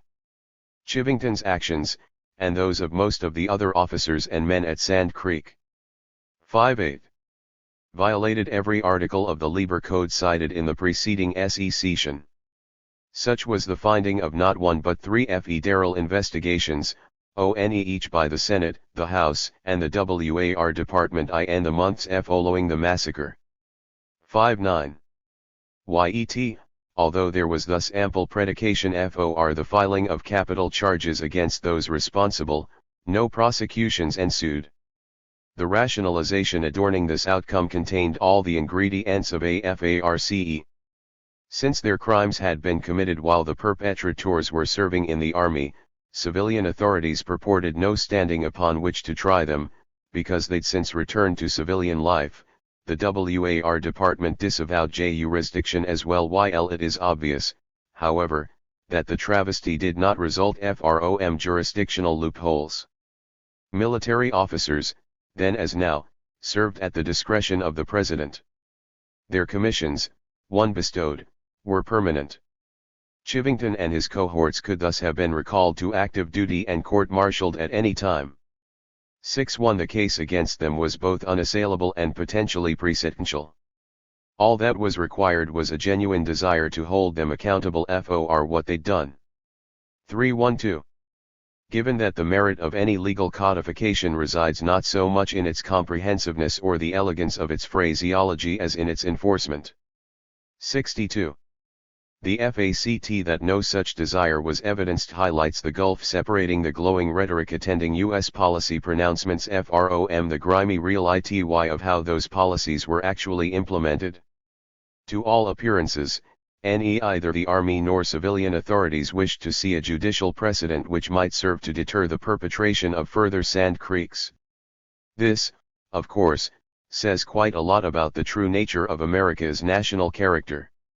The more so, in view of treatment subsequently accorded Colorado's war criminals. To this day, a town near the massacre site is named in honor of John Chivington. 63. Streets in Denver similarly memorialize his principal subordinates. Until 1988, a building on University of Colorado's Boulder campus bore the name of David M. Nichols, a captain whose company was singled out for its exceptional performance at Sand Creek. 64. A monument stationed just outside the state capitol building still commemorates Chivington, his officers, and his troops as gallant men. An anomaly theory of history. While the example of Sand Creek can in many respects be left to speak for itself, to do so would be to beg the question of whether the massacre might be considered in some way historically anomalous. 65 That it was not, can be readily appreciated in the nature of the Kit Carson campaign conduct against the Navajos the same year. Although not so well documented as the actions of Chivington and his troops, the record of Carson's command is replete with atrocity. 66. Nor is there a shortage of comparably grisly examples. Take, for instance, the Battle of the Washita on November 28, 1868, in which Lt. Colonel George Armstrong Custer's vaunted 7th Cavalry Regiment slammed into Black Kettle's non-combatant Cheyennes for a second time. Replicating Chivington's FE at almost exactly, and a day short of FOR years later, Custer's men left their Oklahoma killing ground strewn with 103 corpses. 67. Of these, 93 were women, old men, and children as well as Black Kettle himself, who had been cut down with his wife as they were riding double on a pony in a desperate attempt to forestall the attack. 68. Needless to say, Custer one of the more glamorous figures in U.S. military history, was not prosecuted. 69. Then there was the Marias Massacre, in Montana, on January 23, 1870. 313. In this incident, 2 companies of the 2nd Cavalry under Major Eugene M. Baker slaughtered 173 Piegans, only 15 of whom were fighting-age males. 70. Although it turned out that Baker had hit the wrong village, and that most of his victims had been incapacitated by a recent smallpox epidemic, he went unprosecuted. On the contrary, like Custer's at the Washita, Baker's actions were vigorously applauded by General Phil Sheridan, in whose military district the massacres took place and who would later serve as Army Chief of Staff. 71. On January 9, 1879, the much-suffering Cheyennes were made to bleed again, this time when a group of about 150 non-combatants led by Dull Knife attempted to escape from confinement at Camp Robinson, Nebraska. Sick, malnourished, afoot and almost entirely unarmed, they were quickly chased down. At least 85 were killed, the last 32 by masked soldiers firing point-blank volleys into a buffalo wallow where the Indians had sought refuge, and another 23 wounded. As usual, the victims were mostly old men, women, and children. With equal predictability, no one was prosecuted for murdering them. 72. Probably the best known of all such massacres occurred at Wounded Knee, South Dakota, on December 28, 1890. There, having disarmed and immobilized a group of about 500 Mini-Con-Jou Lakotas, the 7th Cavalry, commanded at the time by Colonel George A. Forsyth, set about annihilating their captives in a manner entirely reminiscent of Sand Creek. Witnesses agree that FROM, the moment it opened fire, became a mass of infuriated men intent upon butchery. Men and children attempted to escape by running up a dry ravine, but were pursued and slaughtered, there is no other word, by hundreds of maddened soldiers, while shells from Hotchkiss guns, which had been moved up to sweep the ravine, continued to burst among them. The line of bodies was found to extend more than 2 miles from the camp, and they were all women and children. AFEW survivors eventually found shelter in brushy gullies here and there, and their pursuers had scouts call out that women and children could come out of hiding because they had nothing to fear. Some small boys crept out and were surrounded by soldiers who then butchered them. Nothing Indian that lived was safe. 7-3. At about the same time, several lesser massacres were perpetrated in nearby locations. 74. Afterwards, as many as 350 corpses were unceremoniously dumped in a mass grave atop a hill overlooking the primary killing field. 75. Not only was no one prosecuted for this spectacular slaughter, 23 soldiers were awarded medals of honor for participating in it.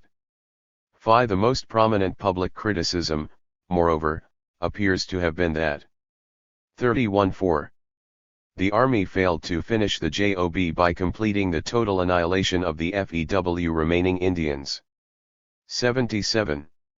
After adding in the myriad smaller, mostly forgotten, and always unprosecuted massacres of American Indians, T had of 27 Cheyennes on the Sapa Creek on April 20, 1875, to offer but one example. 7b, ONE cannot help wondering just how many anomalies it takes to make a norm.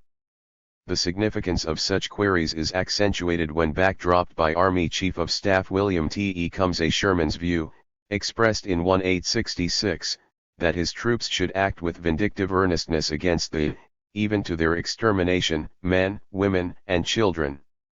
79. Still more, the notorious observation made 3 years later by Sherman's subordinate, Phil Sheridan, that the only good Indian is a dead Indian.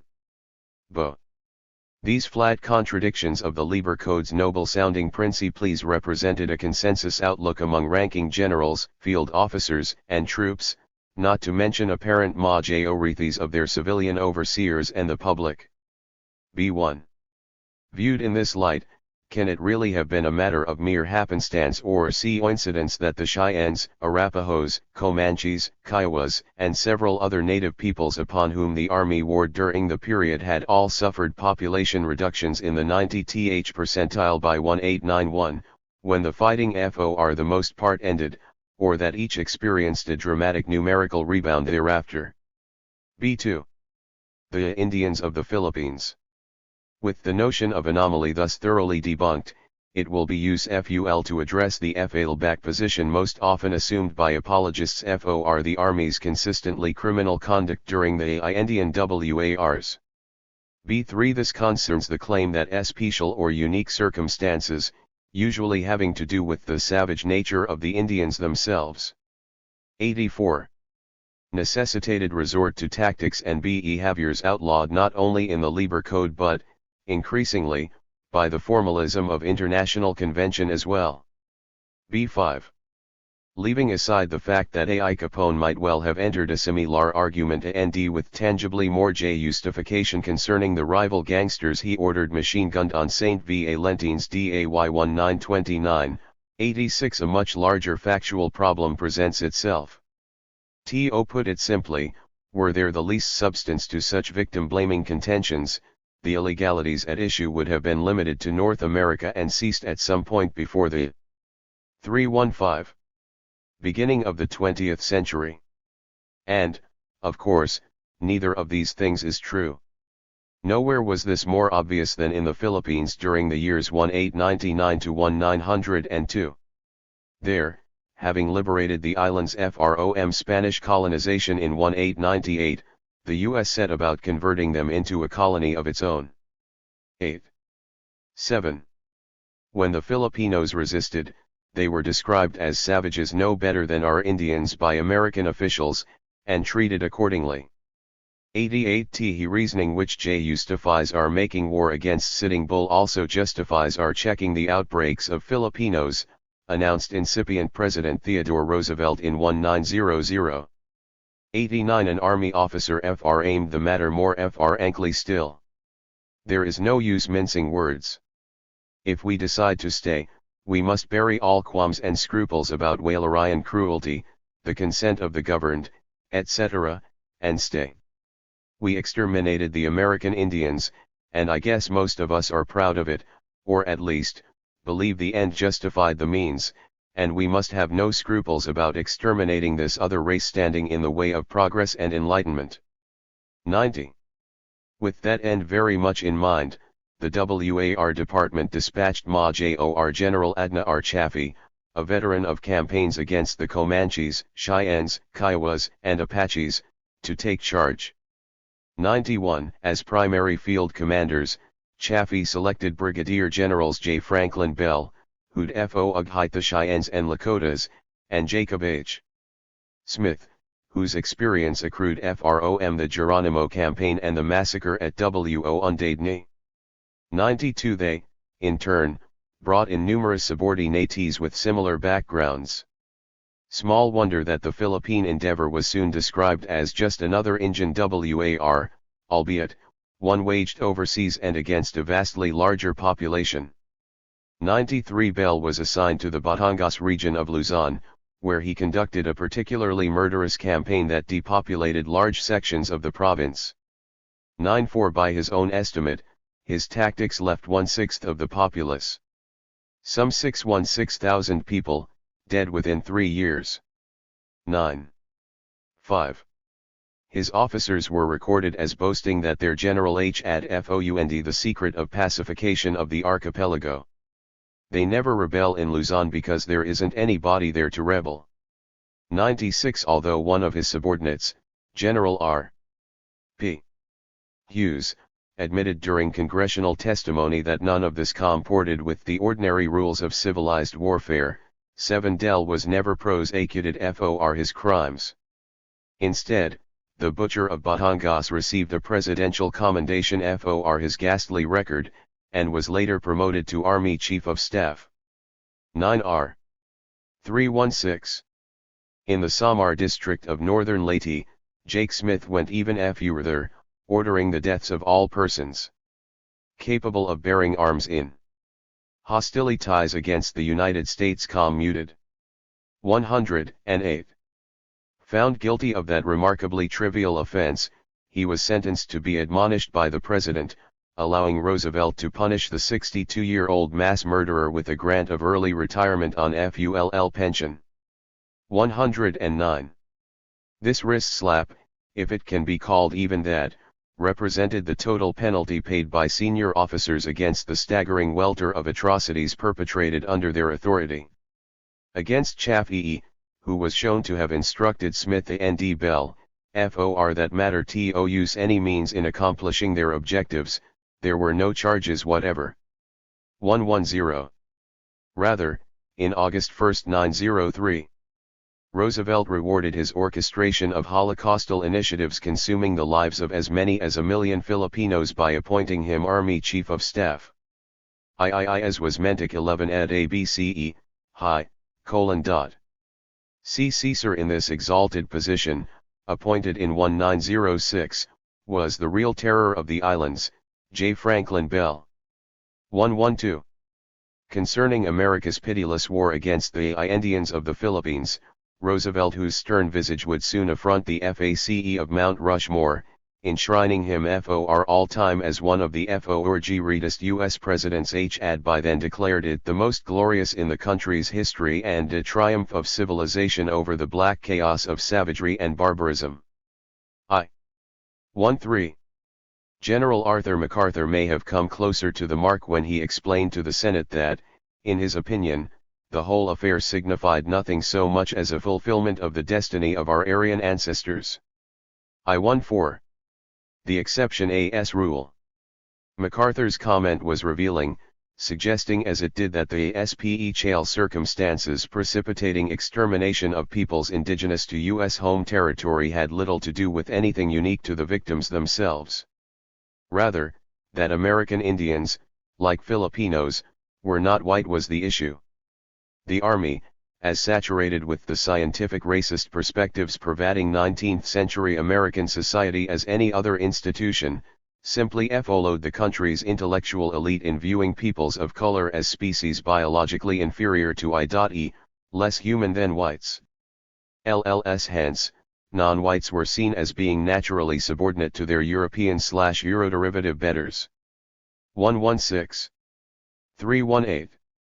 It follows that the measure of inhumanity believed to be incarnated in particular groups of non-whites was adust not from their modes of fighting, but simply from the degree and tenacity of resistance they offered to assuming their rightful place under white domination. The greater the resistance, the less the humanity, to the point that, as with both Native Americans and Filipinos, they were construed as something altogether other than human beings. In turn, this reduction of recalcitrant non-whites to a repugnant, dehumanized status licensed the Army to employ exceptional means in waging war against them. 117. In effect, the situation could be, NDWAS, considered exceptional whenever the army took the field against anyone aside from Europeans and their descendants in other portions of the globe. 118. Thus, as a practical matter, the prohibition against treating enemies differently on the basis of color enshrined in Articles 57 and 58 of the Lieber Code were nullified at the level of military doctrine in the very moment of its promulgation. From there, the rest of the Code's lofty principles fell like dominoes every time a conflict with non-whites occurred. And, since the great bulk of the fighting in which U.S. troops have engaged since 1863 has been against peoples of color L19, is, in settings where the military has indulged in self-exemption from its own professed standards of legality, it can be seen that exceptions once again constitute the rule. The illegalities inherent to Indian fighting thereby emerge as both the model and the norm of behavior for the United States Army during armed conflicts. This remains true, whether the opponent is composed or regular or irregular forces, so long as the opponent is non-white. 12. 0. The institutionalization of this implicitly racist distinction was as apparent during operations against the Japanese in WORLDWAR2 as it had been FORUDI years earlier, against the Filipinos, or FORUDI years before that, against the Cheyennes, or FORUDI years earlier still, against the Shawnees. Although U.S. troops adhered, more or less, to the laws of war in the course of fighting Germans and Italians in North Africa and Europe. 12. 1. The Pacific War against Japan was waged on very different terms. As a veteran war correspondent recounted in Atlantic Monthly, "We shot prisoners in cold blood, wiped out hospitals, strafed lifeboats, killed or mistreated enemy civilians, finished off the enemy wounded, tossed the dying into a hole with the dead, and in the Pacific boiled the flesh off enemy skulls to make table ornaments for sweethearts, or carved their bones into letter openers." 1. 22. 319. Commanded by General Douglas MacArthur, Arthur's son, American soldiers torture and mutilate with impunity. 1. 23. Making a fetish loft collecting grisly battlefield trophies from the Japanese dead and near dead, in the form of gold teeth, ears, bones, scalps, and skulls. 124. None of this can be said to have happened secretly, without the knowledge of responsible officers, civilian authorities, or the general public. Rather, it was widely and often pridefully publicized, as when Life magazine accompanied a 1944 human interest story with a full-page photograph of an attractive blonde posing with a Japanese skull she'd been sent by her fiancé. Settlements is affected. 127. US officials steadfastly refused Japan's attempts to surrender until after a series of massive fire raids culminating in the nuclear bombings of Hiroshima and Nagasaki in August were conducted against the country's cities. During the spring and summer of 1945. 128. Although not prompted by any discernible military necessity. 129. This final air offensive cost the lives of well over 500,000 Japanese civilians. 13-0. In 1794, Washington had referred to the infliction of such needless suffering upon those he saw as biologically lesser beings as sea hastisement. 131. In 1902, General Bell described it as a tea-thrashing of unruly natives. 132. In 1945, America's leaders aimed it in terms of a mysterious requirement that Japan's surrender be unconditional. 133. Regardless of the phrasing, however, the meaning was always the same. As President George Herbert W. Laker Bush would put it in 1991, such policies of systematic atrocity were and remain necessary to send a message to brown-skinned people. In this case, the Iraqis had what we say, goes. 134. Indian country. Once Japan's capitulation had converted the entire Pacific Basin into an American lake, the U.S. turned to defending its new frontier on the periphery. 135. WAR's FOUG height along the Pacific Rim during the 1905 and 60s, often through surrogates, were especially brutal affairs. 136. Conducted against 320. Yellow dwarfs, 137 without regard to, and often in outright defiance of the rule of law. 138. Although the U.S. police action fought in Korea FROM 1950-53 was in many respects a worthy contender. 139. This tendency was most pronounced during America's 10,000-day war in Indochina, centering on Vietnam and designed to prevent the peoples of the entire region FROM exercising their legal rights to self-determination. 140.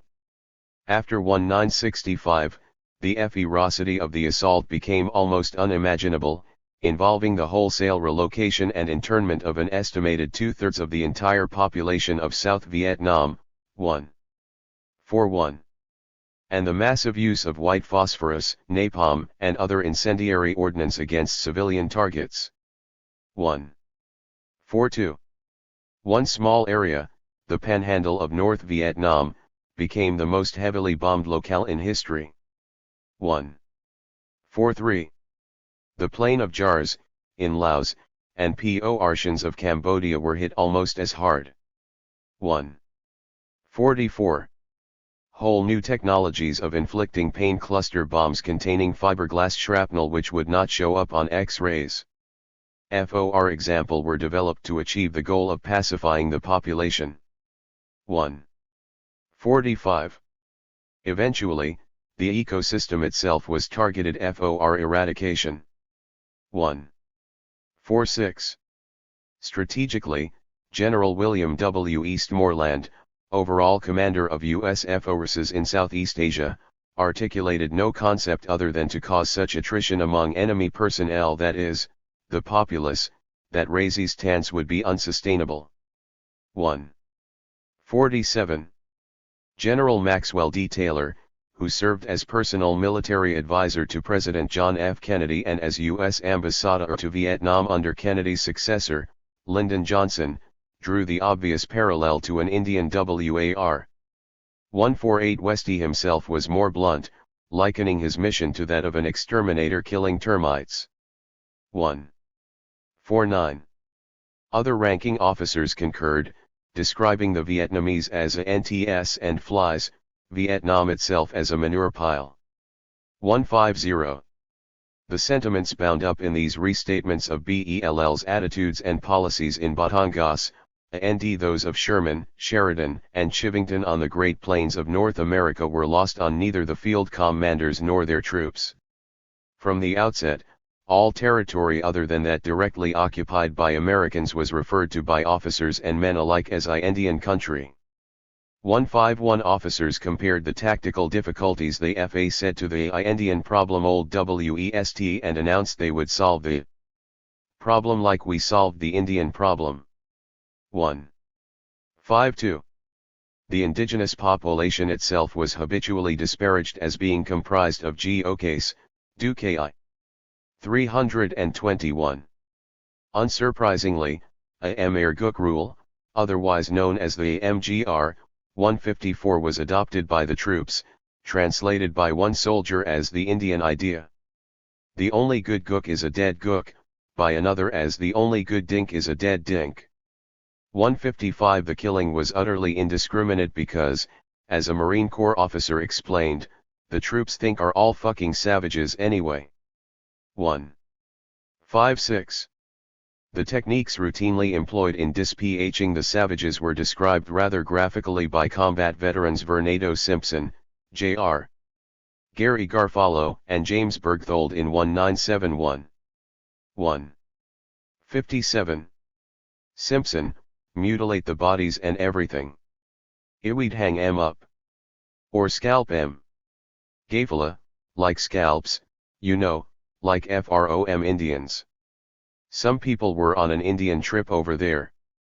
Bergthold, cut ears off a guy and stuff like this here, without knowing if they were or not. If you got an ear, you got an finmill. 159.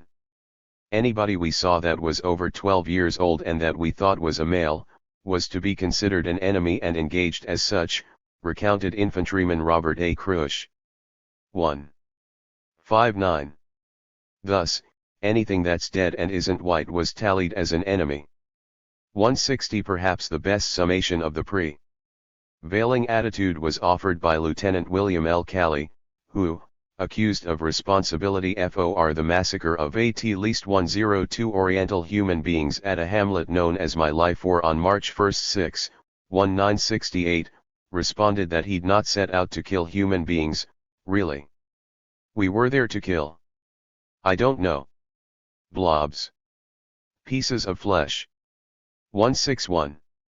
In actuality, Calley and his men slaughtered 347 old men, women, children, and babies, all of them unarmed, before systematically burning their homes and huts and reporting that they'd killed 128 enemy soldiers during an intense firefight. 162. Although the truth was known by Calley's superiors, H's battalion executive officer observed the action from a helicopter and reported it to Colonel Oron Henderson, the battalion commander, who then relayed the information to the brigade commander, Major General Samuel W. Coster. 163. His unit was shortly congratulated by Westmoreland himself for its outstanding action. L64. From there, efforts were made at every level of command from company to division to withhold and suppress information concerning the incident. 165. Only the unusual conscience and initiative displayed by a young ex-soldier named Ron Ridenour forced the story into the open, nearly a year. 322. After the FACT, and mainly because a growing segment of the body politic had become disenchanted with the war's spiraling costs. 166. Nonetheless, after Ridenour sent a letter detailing what had happened at My Lai to the President and 20 members of Congress on March 29, 1969. 167. The military continued to stonewall for several months. It was not until information began to appear in the press that the Army finally charged Calley. 168. And even then it attempted to conduct his court-martial in secret.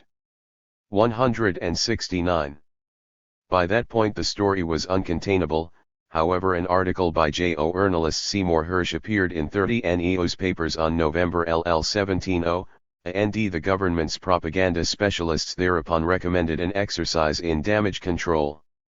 The resulting public relations extravaganza, beginning with a pair of high-level reviews of the massacre, one by the House. 171. The other by the Army. L72, was plainly intended to impress upon the world both how seriously the United States took its obligations under the laws of war, and how aberrant or anomalous the massacre had been. As the House report concluded, what happened at My Lai was wrong. It was contrary to the Geneva Conventions, the rules of engagement, and the MACV directives. In fact, it was so wrong and so foreign to the normal character and actions of our military forces as to raise a question as to the legal sanity at the time of those men involved. 173. Soon, 30 officers, including General Coster but not, to be sure, William W. Eastmoreland or any of his MACV STAFP. 74. Were charged with offenses ranging from murder to obstruction of justice. Even without resort to the insanity defense, however, the accused read about the same as their predecessors during the Philippines trials of 1902. Calley was the only person among the 30 held to account through the system of military justice. 3 others were brought to trial but acquitted. Charges brought against 12 of the 30 were dismissed before trial. Administrative action, demotion, or reprimand, or the like, was taken against 7 of the 12 and 1 of the 3 acquitted after trial. 175. Like Hell Roaring Jake Smith before him, Coster, who, because of his exemplary service in Vietnam, had been appointed superintendent of 323. The U.S. Military Academy at West Point was reprimanded and placed on early retirement. 176. Also like Smith, Colonel Henderson was tried only on relatively petty charges. Unlike Smith, he was acquitted even of those.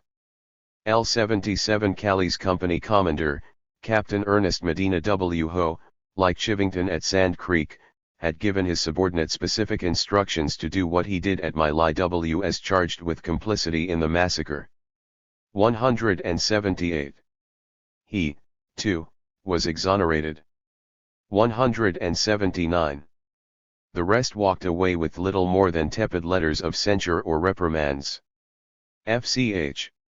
Do one remamg or te most part on active ty. As to Callie himself, barred by the Nuremberg precedent from using the superior orders defense employed so successfully by Littleton W. Ayler in 1902, he was a natural scapegoat. His penalty was by no means great, however. Convicted on March 29, 1971, he was initially sentenced with much fanfare to serve life at hard labor. Spared the labor while he appealed to the commander of the Third Army, his sentence was reduced, 5 months after his conviction, to 20 years imprisonment. In April 1, 1974, Secretary of the Army Howard H. Callaway cut it to 10 years, and the conviction itself was reversed on September 24. Having served 3.5 years on house arrest, about 3 days per victim, about 8 hours if the nearly 250 unacknowledged murders at My Lai are added in. Rusty Callie was a FREE man. LSI Preston Brown would have felt right at home. My Lai was extraordinary only in the sense that it was publicized and therefore resulted in the token punishment of a perpetrator. As Oron Henderson put it, every unit of brigade size had its My Lai hidden some plocky, although every unit have a right an hour to make an issue of it. 1 or 2 proof of this came, ironically enough, during the Army's field investigation of My Lai itself, when evidence was turned up that a second massacre had occurred at more or less the same time at the hamlet of My Key 4, about 2 miles southeast of Callie's killing ground. 1s3. In this other massacre, members of a separate company piled up a body count of perhaps 100 peasants. My Key was smaller than My Lai. Just flattened CDTHC village by dynamite and fire, then threw a few handfuls of straw on the corpses. The next morning, the company moved on down the Batanon Peninsula by the South China Sea, burning every hamlet they came to, killing water buffalo, pigs, chickens, and ducks. 324. And destroying crops. And, as one of the My Key veterans said later, what we were doing was being done all over. Said another, we were having a good time. It was sort of like being in a shooting gallery. 184. General William Pears, heading up the Army's review of the slaughter at My Lai, falsely stated to newsmen that no evidence had been presented of another massacre. 185. Then set about suppressing it. Hence, although the unit commander at My Key, Captain Thomas K. Willingham, was charged with the unpremeditated murder, evidence Pears had buried. 187. To this day, the general's findings on My Key remain highly classified. 188. So, too, are the files on Truong Con 2, another place pacified in 1968. Troops stormed the hamlet, which was occupied mostly by old people, women, and children, going from house to house, killing everyone they found, in the end, 62 villagers. The people of the village were broom makers. When they were dead, the troops put the bodies on a pile, covered them with straw, and set them on fire. Lr 9. Despite the best efforts of men like Pears to keep the lid on information about Truong Con, the massacre was described by former infantryman Daniel Notley in testimony before a congressional committee in March 1, 1970. We moved into the nobody said anything but all of a sudden these guys start shooting. They were shooting women and kids. There weren't any men there. It was just like cut and dried, like it was understood this was going to happen. Did this so systematically like it was something they'd done many times before. It was easy. Here weren't any men in at all. There were some male children, but there were women and children only. 1. 90. How many other incidents of this kind took place the West will never know, and in fact does not much care. Although many have been recounted by American soldiers who witnessed or participated in them. 192. Even less attention is paid to the atrocities committed by the approximately 7,000 South Korean mercenaries employed from 1965 to 1973 to augment U.S. ground forces in Vietnam. 19.3. The standard operating procedure of these surrogates, as was certainly known to W. Eastmoreland and other officers at MACV, included shooting 1 of 10 civilians in villages they occupied. 194. Their record, moreover, includes at least 3 major massacres, a dozen claiming upwards of 100 victims. 19.5. Australian contributions to the war effort, actively solicited by the U.S., took much the same FORUML. 9.6. 325. More insidious still were the sorts of ongoing massacre that never crystallized in a large-scale event like My Lai, My Ki, or Truong Con. These took the form of a steady, grinding propensity of U.S. troops to carry out innumerable, isolated killings. Rapes and tortures, 197 machine gunning random peasants from passing helicopters. 198. Obliterating entire villages and their inhabitants with artillery barrages and airstrikes. 199. One brigade commander ran a contest, celebrating his unit's 10,000th enemy kill by giving the GI who shot him a week's pass. Many battalions staged contests among their rifle companies for the highest score in enemy kills, with the winning unit getting additional time for passes. 2. 0. The earlier quoted definition of an enemy being anything dead that isn't white tells the tale, however. As Newsweek reporter Kevin Buckley observed with respect to an Operation conducted in the single province of IG.CLJIUD.July.LLGAI.X1 ILL PTTUF 1968. All the evidence I gathered pointed to a clear conclusion: a staggering number of non-combatant civilians were killed by U.S. firepower to Pasal Wai Hoa. There is overwhelming evidence that virtually all were armed. Simple civilians were, of course, not armed. And the enormous discrepancy between the body count and the number of captured weapons is hard to explain except by the conclusion that many victims were unarmed innocent civilians. The death toll there made My Lai look trifling by comparison. 2. 01. An experienced U.S. official concurred with Buckley's assessment, stating that the actions of the 9th Division in inflicting civilian casualties were far worse than those of Calley's men. 202. The sum total of what the 9th did was overwhelming. In sum, the horror was worse than My Lai. But with the 9th, the civilian casualties came in dribbles and were pieced together over a long period. 23. Colonel George S. Patton III, grandson of the legendary WORLDWARII general, also agreed with Buckley, but from a radically different perspective. Describing his troops as a bloody good bunch of killers, 204 Patton went on to reflect upon how he considered their present ratio of 90% killing and 10% pacification just about right.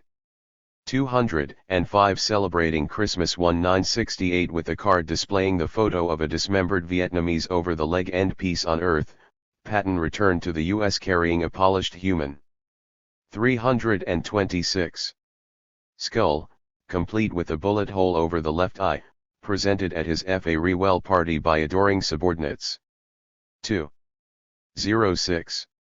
Soon to be promoted Brigadier General, he'd already been awarded the Legion of Merit and characterized by Westmoreland's successor, General Creighton Abrams, as one of our finest young officers. 207. Fittingly, under the circumstances, U.S. troops all over Vietnam painted slogans like "Kill 'em all." Let God sort em out on their helicopters and armored vehicles, along with SS Death's Head insignia. 208. Many wore necklaces of human ears, while others posed FOR photos, proudly positioned beside the severed heads of those they'd killed. 209. To paraphrase another slogan popular with GIs, killing was their business and business was good. 210. All told, an estimated 3.2 million Indo-Chinese perished as the result of U.S. actions in Southeast Asia. 211. Against that, for all practical intents and purposes, can be balanced Lieutenant William Calley's travesty of a punishment and that of First Lieutenant James Duft found guilty in 1970 of the premeditated murder of a prisoner. Almost immediately afterwards, however, Dufty's offense was revised to read involuntary manslaughter and his sentence reduced to 6 months incarceration, already served plus a $1.50 fine. 212. Once again, Preston Brown might have felt right at home, a circumstance underscoring how little had changed since 1902. Standards. By the time it went to war in Indochina, the U.S. military had considerably refined its rules of engagement. Those set forth in the Lieber Code had been updated over the intervening century to incorporate a steadily growing body of international law.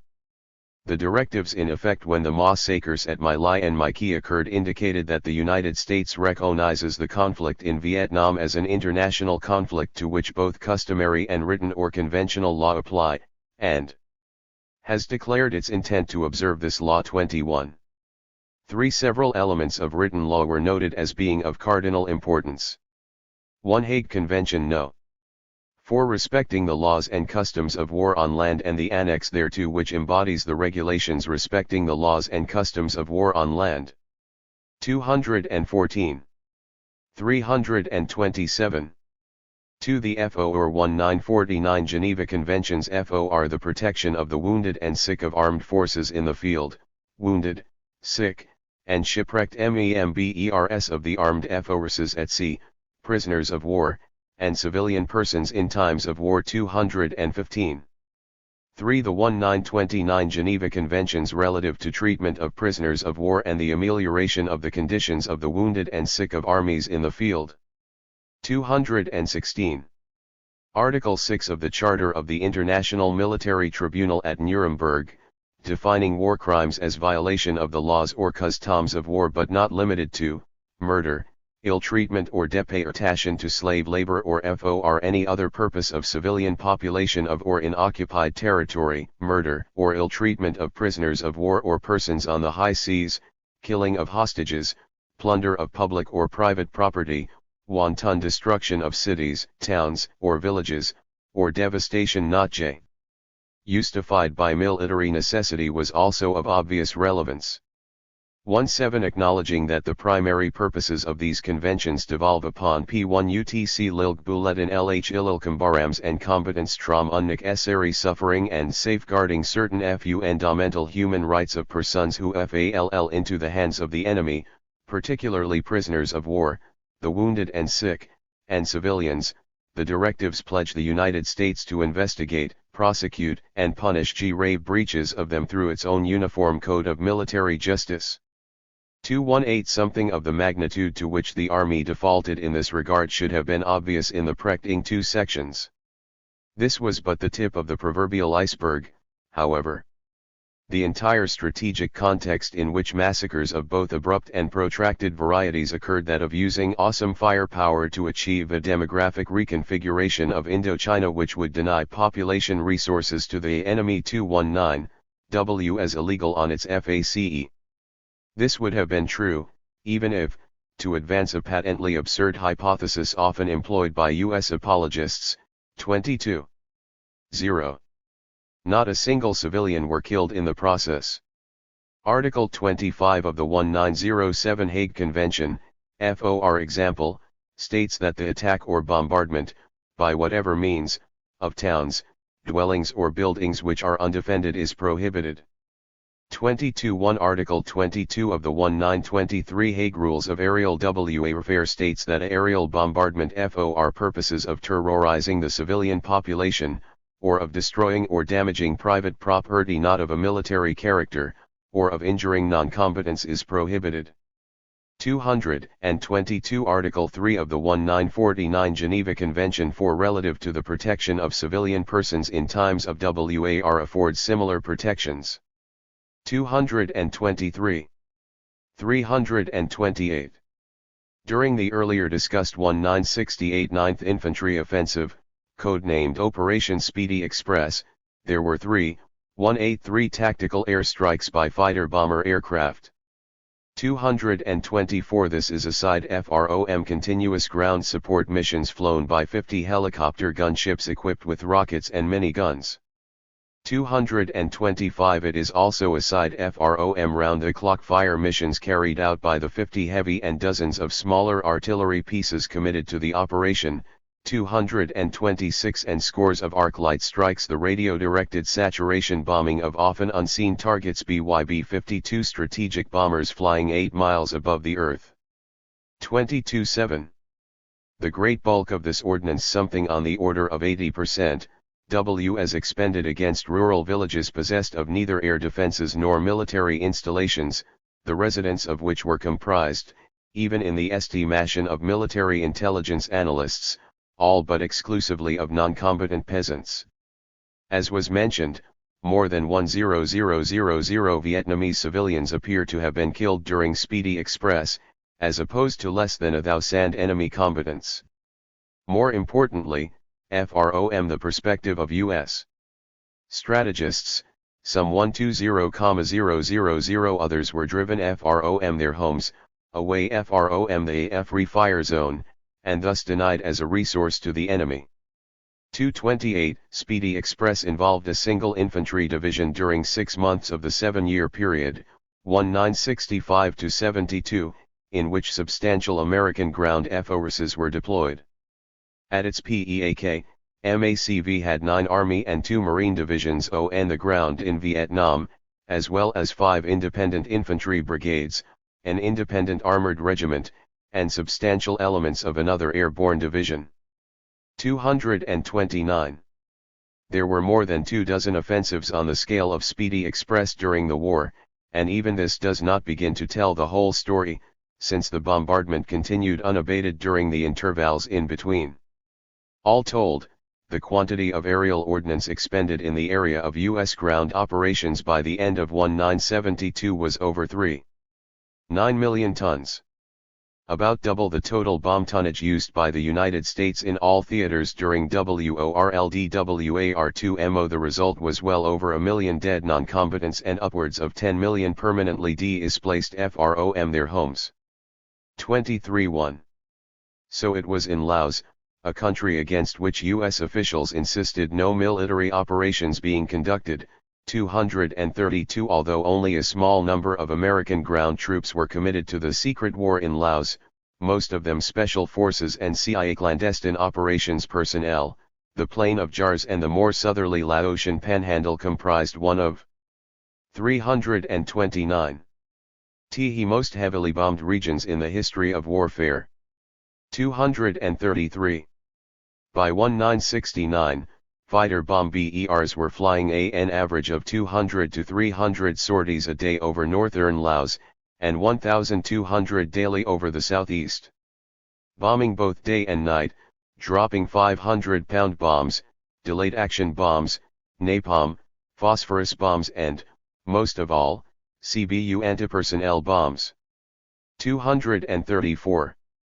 Arc light strikes by B-52s were also frequent. 235. Although the air offensive was ostensibly designed to support the war effort in Vietnam, targeting enemy troop sanctuaries and interdicting supply routes, everything was attacked: buffaloes, cows, rice fields, schools, temples. Both the villages and their outskirts. And tiny shelters erected outside the villages. 236. As a survivor recounted, during the bombing, if the planes couldn't select a place to bomb, but they saw some animals or people, they would simply drop the bombs on them. 237.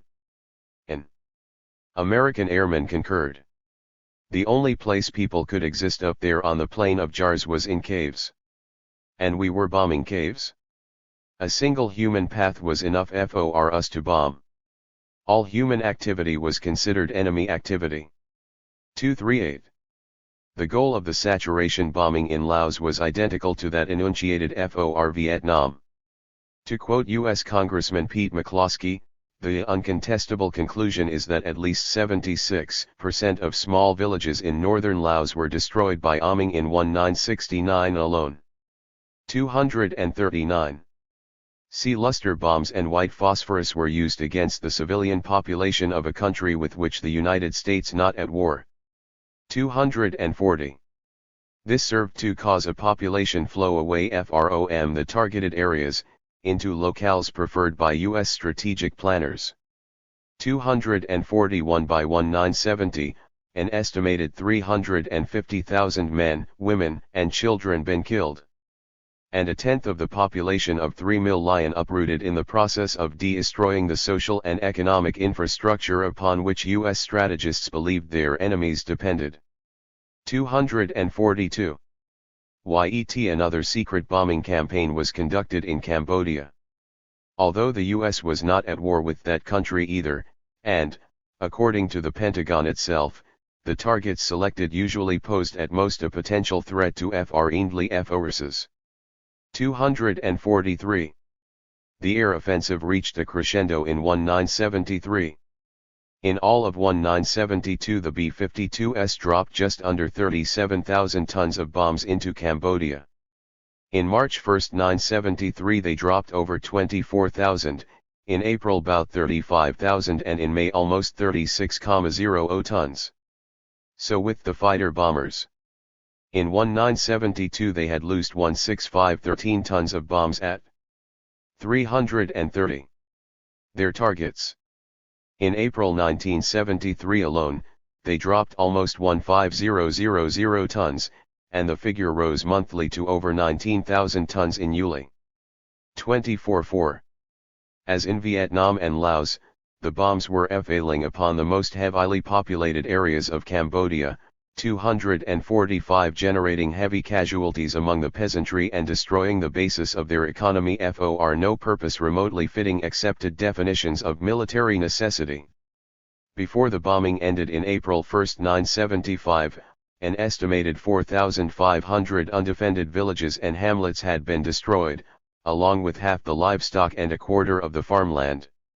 246. A minimum of 445,000 non-combatants were killed or wounded. Estimates run as high as 1 million and some or million of Cambodia's 7.7 million people driven from their homes. 247. A quarter century later, none of the three largest societies impacted by the onslaught Vietnamese, Lao and Khmer have come close to recovering.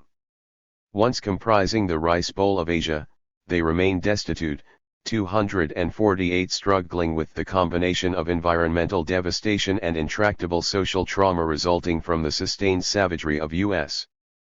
pacification. 249. For the smaller tribal societies of the area, the upland Hmong of Laos, for example, and the so-called montagnards of Vietnam conditions are by all indications even worse. 250. To paraphrase the famous observation of an American major after he'd leveled the town of Ben Tre in 1968, it was necessary to destroy an entire way of life in order to save it from existing in a manner free of American domination. 25. I know American Indian familiar with his/her own history would be surprised by the expression of such sentiments. Do as we say. As early as 1966, England's Lord Bertrand Russell had outlined the basis upon which the overall U.S. Indochina strategy should be considered Crimina 1. 252. A year later, he sponsored an international war crimes tribunal, usually referred to as the Russell Tribunal, to hear testimony and otherwise examine matters in greater detail. Composed of noted jurists, scholars, and intellectuals and first convened in November 1, 1967, the panel considered evidence over a period of several months, eventually concluding that the United States was guilty, as a matter of policy, not only of major war crimes, but of ERS, including genocide. 253 Although there was considerable controversy over the Russell Tribunal's findings, 254 The situation was clear enough by 1970 that even General Telford Taylor, who had served as chief counsel for the prosecution. 331. At Nuremberg, acknowledged that what was being done in Vietnam, Laos, and Cambodia was what we hanged and imprisoned Japanese and German generals for doing. 255 Were the same standards applied to Americans as were applied against the Nazis, he observed, there was a very strong possibility that both the military and the civilian leadership of the United States would come to the same end did. 256. That Taylor relied upon the standards set at Nuremberg when assessing U.S. conduct was especially appropriate not only because of his experience in prosecuting violators, but because the United States had all but single-handedly established such standards in the first place. 257 It was, after all, Supreme Court Justice Robert H. Jackson, while serving as chief U.S. prosecutor at Nuremberg, who'd articulated the principle that the laws under which the Nazis were tried were as applicable to all men any other nations, including those which now sit here in judgment as they were to TRM, MY, MRL that MT and that N in that RLT foot NRL, MT ruler K 258. If certain acts and violations of treaties are crimes, they are crimes whether the United States does them or Germany does them. We are not prepared to lay down a rule of criminal conduct against others which we are not willing to have invoked against us. 259. This, to be sure, proved demonstrably false. Not one U.S. airman, much less a general or high civilian official, said charges accruing from their roles in the systematic destruction of whole Indo-Chinese societies. On the contrary, throughout its war in Indochina, representatives of the American government openly described the idea it might be bound in any palpable way by the Nuremberg precedent as absurd. 260. In the astonishingly revealing estimation of one senior diplomat, war crimes tribunals would be the worst thing that could happen. They would amount to a system of legal guilt for top officials who violated international law. 261 Thus did the United States categorically exempt itself from the rules imposed upon those it presumed to judge. The glaring double standard belying Jackson's rhetoric had been there all along. Germany's Grand Admiral Karl Dönitz, for instance, was convicted of war crimes at Nuremberg for having conducted a campaign of unrestricted U-boat warfare against Allied shipping in the North Atlantic despite an affidavit from U.S. Admiral Chester A. Nimitz admitting he'd employed the same methods against the Japanese in the Pacific.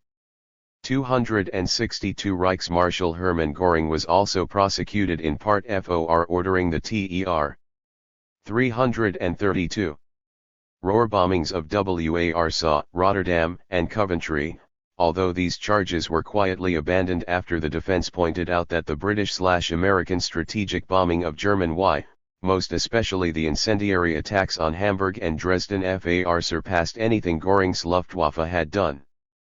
26.3 Plainly, a crime was a crime at Nuremberg only insofar as the US and its allies had not also perpetrated it.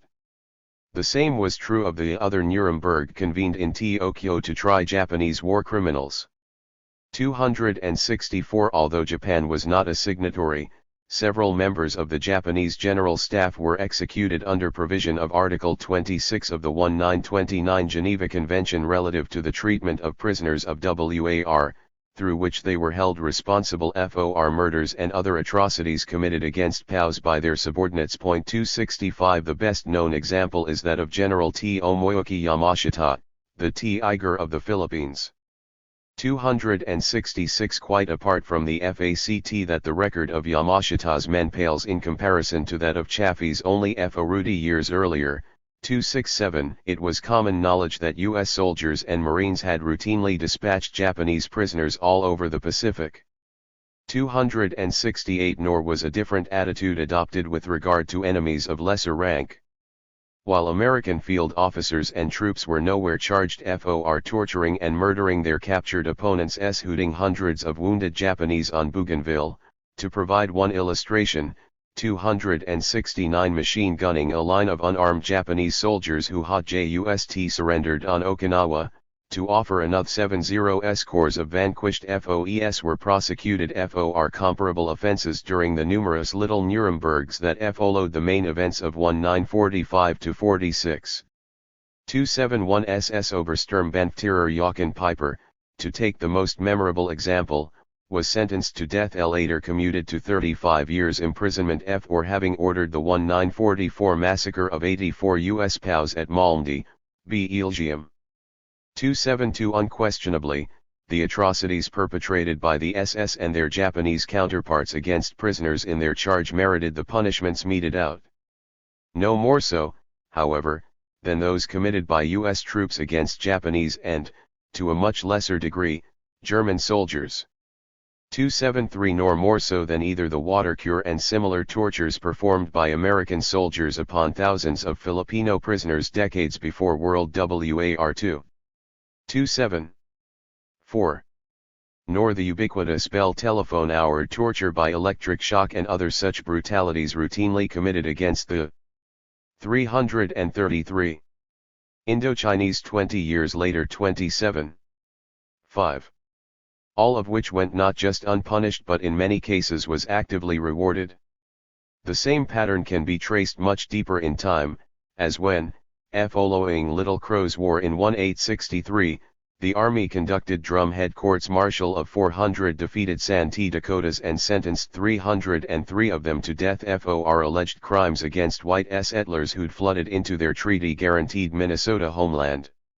276 Only the humanitarian intervention of President Lincoln reduced the number to 37, all hanged together in the largest mass execution in American history. 277 The Army itself, which had slaughtered native noncombatants with its usual abandon during the war, had by then confined the bulk of the starving survivors in a concentration camp, and proclaimed a $200 bounty on the scalps of the rest. 27.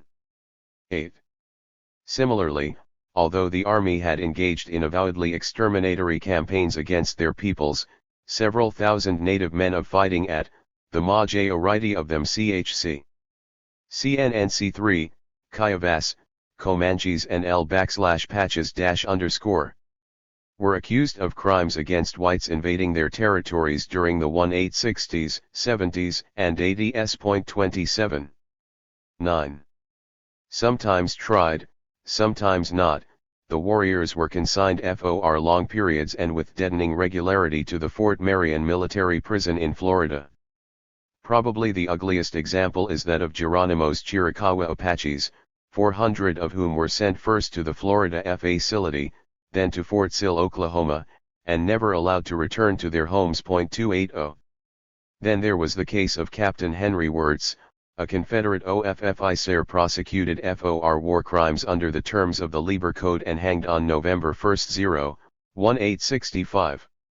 The allegation was that while serving as its commandant, Wirtz been responsible for the hideous conditions prevailing in the Andersonville POW camp and that some 13,000 Union prisoners had died as a result.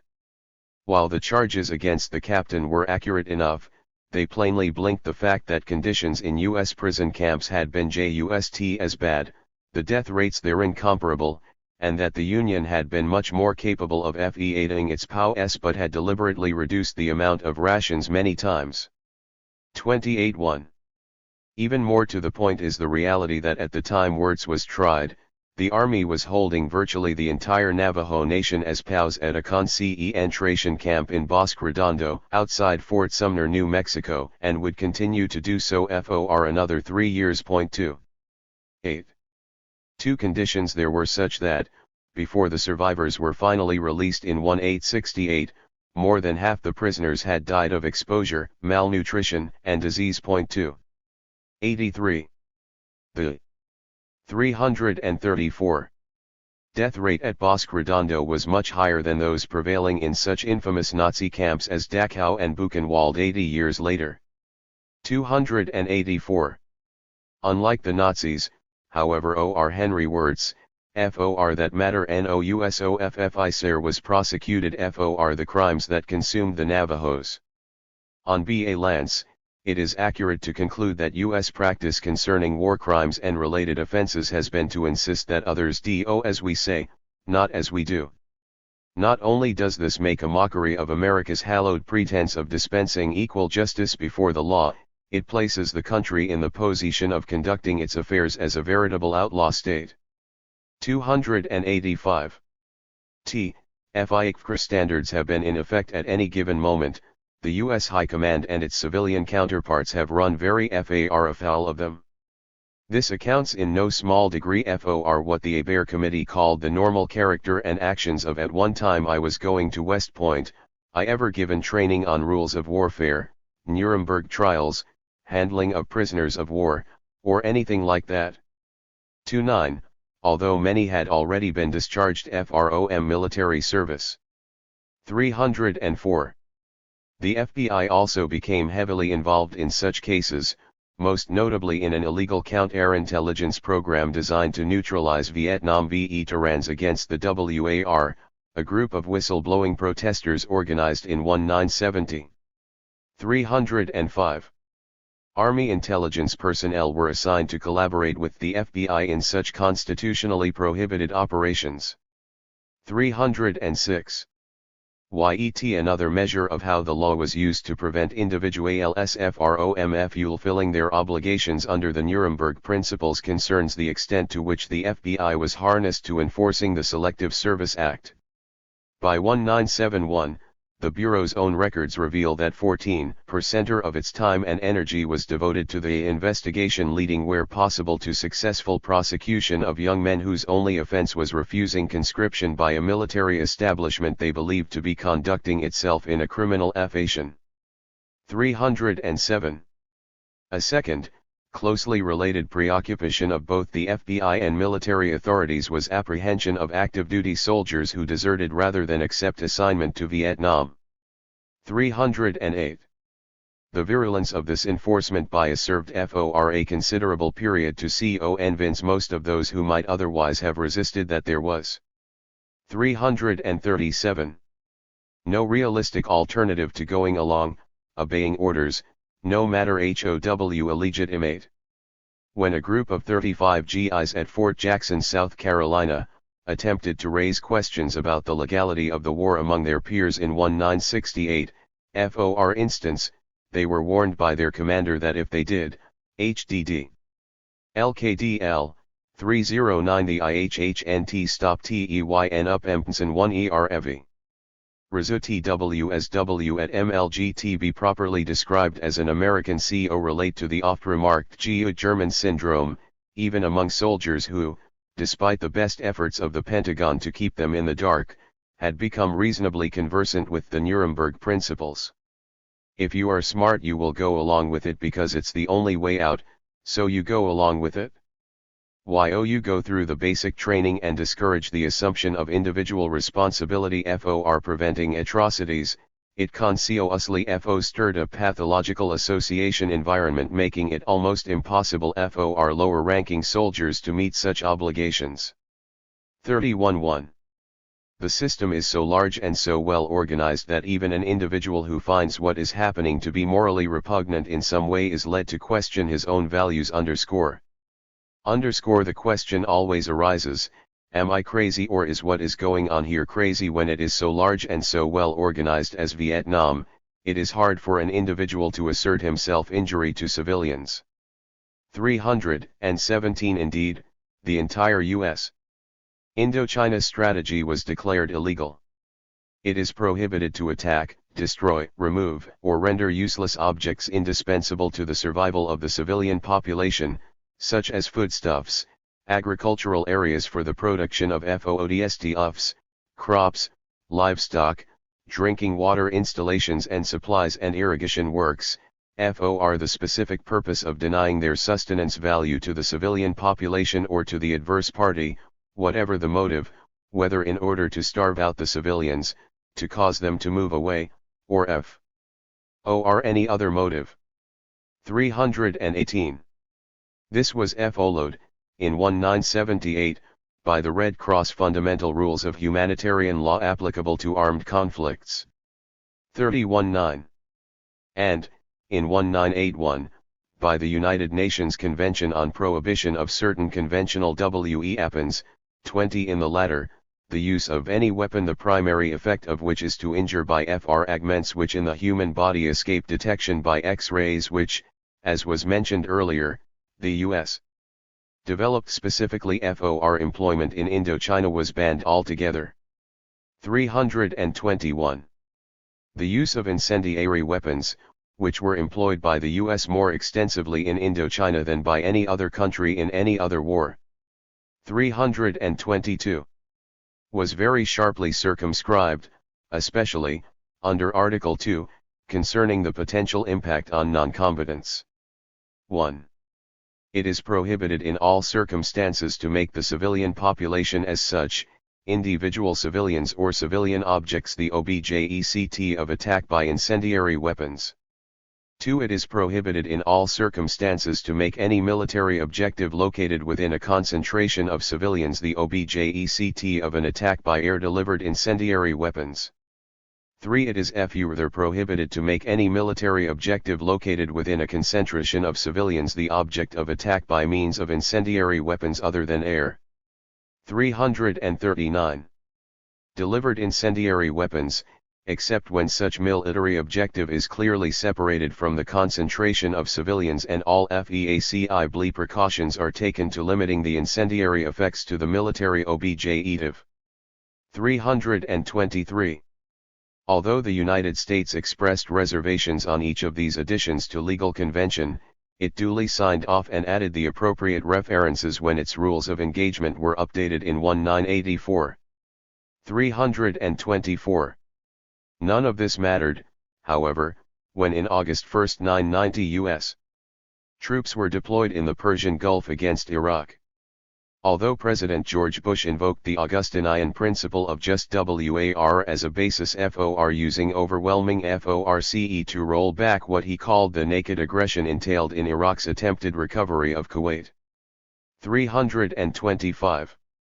An Iraqi province until the British partition of 1916. 326. He ordered a campaign as fundamentally criminal as any in history. This began with the opening round of Operation Desert Storm, as the /.tlr/y3.sc 3.11 ed. j.ni, lte, 1si/teir of 1i/te designed in part to eliminate the capacity of Iraq's military to offer meaningful resistance before U.S. ground forces began their invasion of what was once again referred to as Indian country. 327. This objective was easily achieved, with Iraq's air defense SYSTEM utterly obliterated in the first days. 32 RWELL over 100,000 essentially defenseless Iraqi soldiers sand niggers, in the parlance of American troops were then butchered in place, their corpses eventually bulldozed into mass graves. 329. Once the ground assault began, those who'd survived the bombing were often pinned down by machine gun fire and, thus denied the option of surrender, buried alive by tanks mounted with specially modified bulldozer blades. 330. Given that the U.S. suffered a total of 148 killed at least 20 of them by friendly fire in the course of the fighting, the entire campaign has been rightly described as a massacre. Reminiscent of the Gatling gun versus the bow and arrow. 331. Such characterizations seem all the more apt in that, as with the Senecas in 1794, and Japan in 1945, the U.S. refused as a matter of policy to entertain any overture for peace until a certain exemplary quota of killing was completed. 332. In FACT, the slaughter not only continued but escalated after Iraq had submitted, beginning the complete withdrawal of its troops from Kuwait in compliance with stated U.S. demands. 333. The Iraqi capitulation, previously communicated to U.S. officials by Soviet intermediaries on February 2, 1, was publicly announced by Iraqi President Saddam Hussein on February 26, 1991. 334. By then, his troops had 340. Begun a rather chaotic retreat, a panicked flight, according to some observers flying white flags over many of their vehicles. 335. They were plainly out of combat and therefore legally exempt from attack under provision of the Geneva Convention, Common Article 3. 33.6. Nonetheless, Bush announced that the U.S. would continue to prosecute the war and ordered them targeted for annihilation. 33. 7. His specific instruction was that no quarter be given. 338. A gross violation of the 1907 Hague Convention, the 1864 Geneva Convention on Wounded and Sick, and even the Lieber Code. 339. Provided such license to find anything moving and take it out. 340. American flyers responded with an enthusiasm that might have made Hermann Göring blush. The fleeing Iraqis took two roads that meet near the Kuwaiti town of Al-Mutla, and their exodus quickly became a traffic jam of immense proportions. U.S. Marines allowed the convoy of cars, trucks, and every sort of vehicle to get out of Kuwait City before bombing the front end of the convoy. Kill zones were then assigned along the 70 miles of highway so that planes would not crash into each other. 341. Thus began an orgy of slaughter along what is known as the Highway of Death. 342. The pilots, in a frenzy to make second and third attacks on what they laughingly described as fish in a barrel, didn't even bother to take time reloading with the proper ordnance, from cluster bombs to 500-pound bombs, took whatever happened to be close at hand. 343. Anything lethal would do. Ultimately, they continued to drop bombs on the convoy until all humans were killed. 344. Their tally was estimated at more than 25,000 people, including not only Iraqi soldiers, but thousands of Palestinians, Jordanians, and East Indian contract workers and their families attempting to escape the war zone. 345. On March 2, a second outright massacre, albeit much smaller, and not involving civilians, occurred near Basra. On May 8, 1991, an article appeared in New York Newsday, the largest battle of the war. The catch was that the battle occurred 2 days after Bush had ordered the final ceasefire, and 8 days after Iraq had announced its full withdrawal, and fighting had ceased. It was a violation even of the ceasefire guidelines. A division of the Republican Guard withdrawing on a long, unprotected causeway, high above a swamp, was attacked.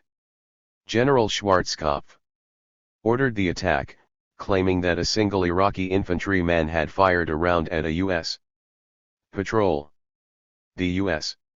attack helicopters, tanks, artillery, and opened fire with laser-guided weapons. 346. As the division's commander later recounted gleefully, "We went right up the column like a turkey shoot. We really waxed 'em." 347. In fact, while some 2,000 Iraqi guardsmen were slaughtered, the U.S. suffered no casualties at all. 348. The wounded-like quality of the Battle of Basra, especially when considered in combination with the scale of other military fatalities inflicted upon Iraq for no discernible military purpose, lends considerable credence to contentions that the overall U.S. objective was not simply to win the war, but to so decimate the military-age male population that Iraq could not raise a substantial for half a generation. 349. Both the goal and the methods used in attaining it were obviously a far cry from then Defense Secretary, now Vice President Dick Cheney's 1991 claim that the American campaign would, he remembered, for its effort, within the bounds of war, to be humane, and very much within the bounds of legality. There was instead, as historian Howard Zinn observed at about the same time, a certain unmistakable consistency uniting Desert Storm with the illegitimate modes of exterminatory warfare the U.S. had waged against American Indians and other peoples of color since its inception. 3. So collateral damage, the validity of Zinn's view, and the sheer depravity of Cheney's, is most readily confirmed by the FATE imposed upon Iraqi non-combatants from the air.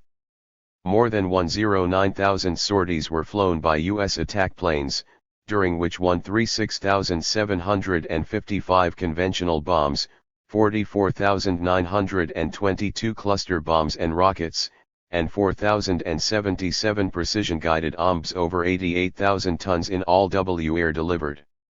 This is aside from the launching of 217WA and 2,095 HARM missiles. 352. Much of this ordnance was expended against Baghdad, Iraq's capital and largest city, as well as the cities of Basra, Erbil, Sulaymaniyah and other such obvious concentrations of civilians. 353 Despite the Geneva Conventions and the 1981 prohibitions on employing incendiaries in such fashion, the U.S. used napalm against civilians. It used napalm and other heat-intensive explosives to start fires in anything that was highly. It used fuel air explosives which can incinerate hundreds, even thousands of people at once. 354 Since fuel air bombs are aerosol devices consuming all the oxygen in a 2 square kilo. 342 meter area upon detonation, they cause death by asphyxiation as well as burning. 55 They are therefore arguably illegal under the 1925 Geneva Protocol for the prohibition of the use in WAR of asphyxiating, poisonous or OTR gases. 56 In any event, much was made during the war about the precision displayed by so-called smart bombs, which apparently hit their targets about 80% of the time. 357 These accounted for less than 3% of the bombs dropped, however. The remaining 97% consisted of DUMB bombs, with a miss ratio of approximately 75%. 358 This was especially true of those dropped by B-52s engaged in the legally prohibited practice of carpet bombing from their customary altitude of 40,000 feet, as was done to Basra, Iraq's second largest city. 359 All told, U.S. planes came in with bombs and destroyed residential neighborhoods in every city, every major town, and most villages, killing about 113,000 civilians, 2/3 of them children. 36 Some 300,000 others were wounded. 61 Actually, the worst civilian suffering did not result from the rain of dumb bombs. It accrued instead, according to senior U.S. officials, from precision-guided weapons that hit exactly where they were aimed at electrical plants, oil refineries, and transportation networks. 362 To this might be added hospitals, schools, mosques, transportation centers, sanitation and water purification facilities, pharmaceutical production facilities, as well as FOOD production and storage capacities. 363 When hostilities finally ceased, the city of Erbil had only 5 of its FORD2 community health centers functioning, Basra had 5 of 19, Sulaymaniyah had 6 out of 20. Likewise, in Baghdad FOR hospitals were destroyed. Iraq lost its only laboratory for producing vaccines as well as its available stores in the bombardment. 364 The effects of obliterating the Iraqi power grid were even more egregious. Without electricity, water call 11 OT purified, sewage cannot be treated, waterborne diseases flourish, and hospitals cannot treat curable illnesses.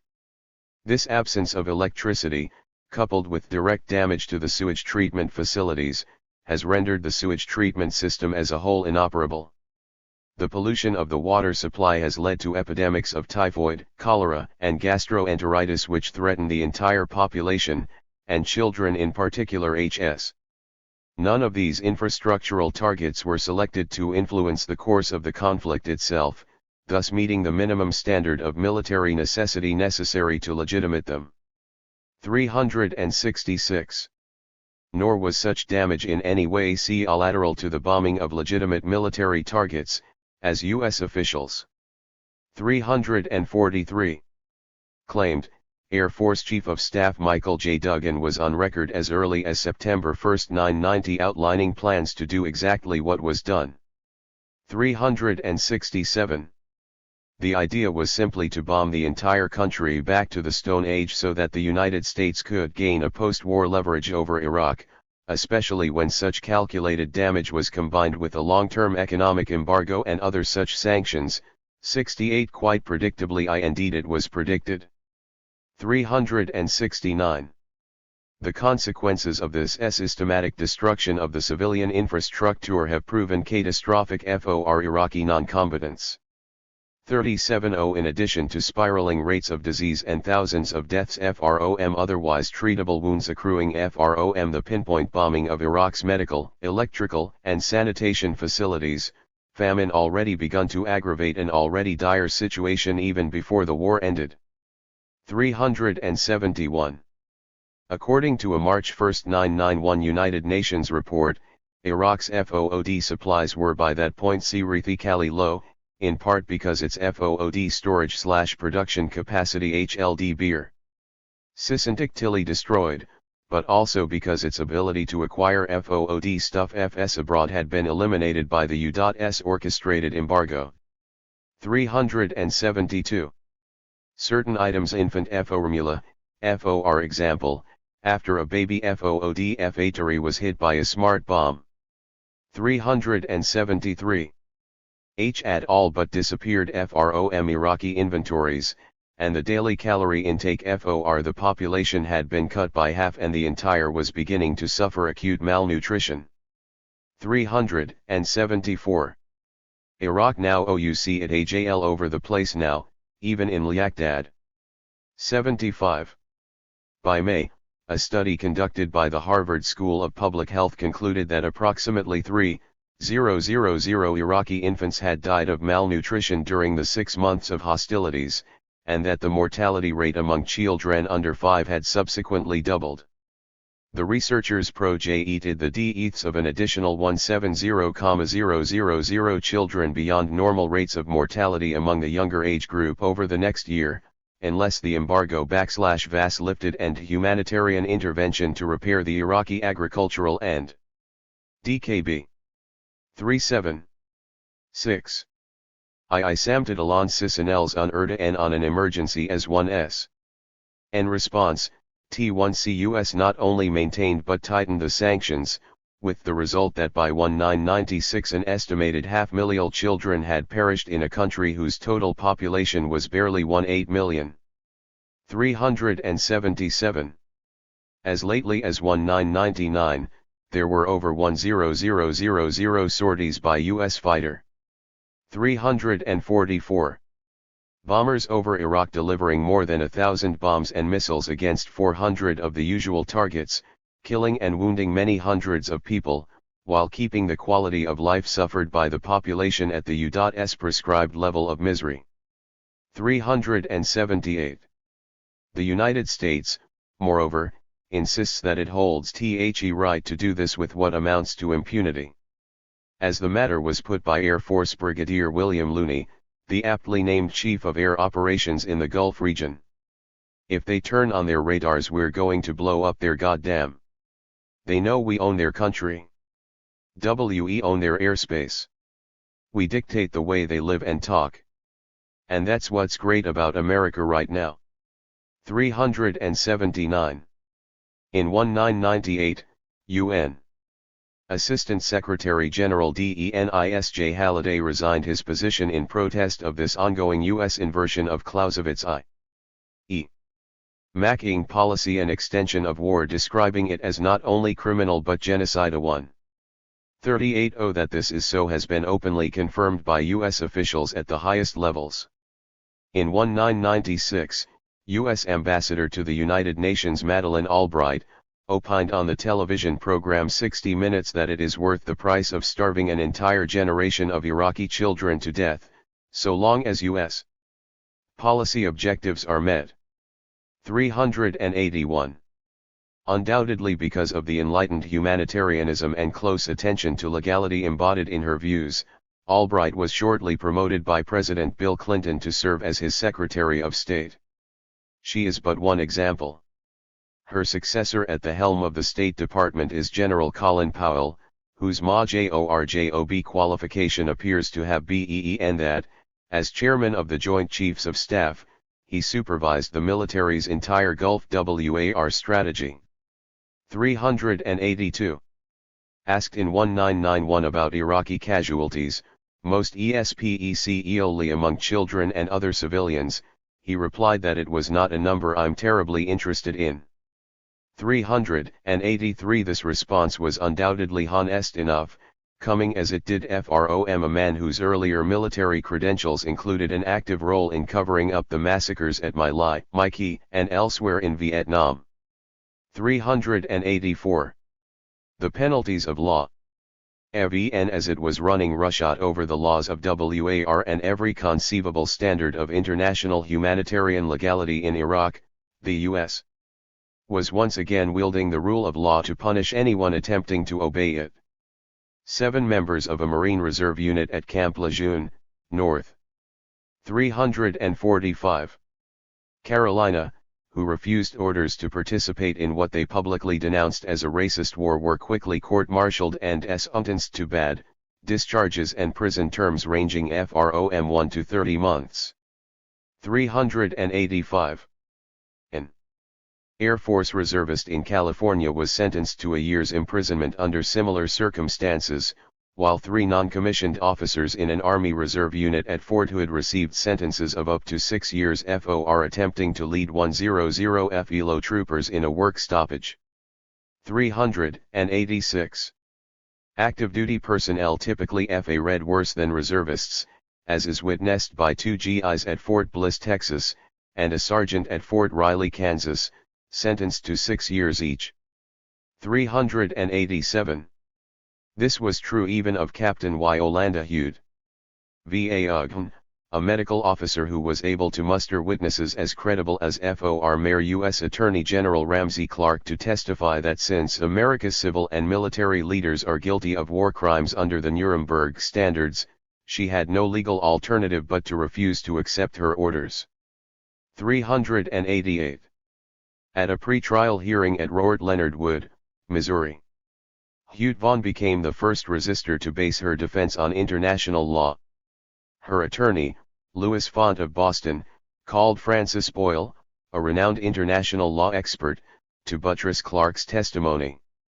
The University of Illinois professor outlined the international laws and treaties that are binding on the U.S. government and that were violated by U.S. forces during Desert Storm, including the Hague and Geneva, LC J1 GLS. Boyle testified that to convict Hugh Vaughn of desertion, the Army had to prove that she absented herself without authority. In his opinion, she had the necessary authority under international law W. Having listened politely to this learned recitation of the Army's own rules of engagement and code of conduct, the military court promptly ruled such issues irrelevant to the CHRGS for us, then convicted Hugh Vaughn of desertion with intent to avoid hazardous duty and sentenced her to 30 months imprisonment and a dishonorable discharge.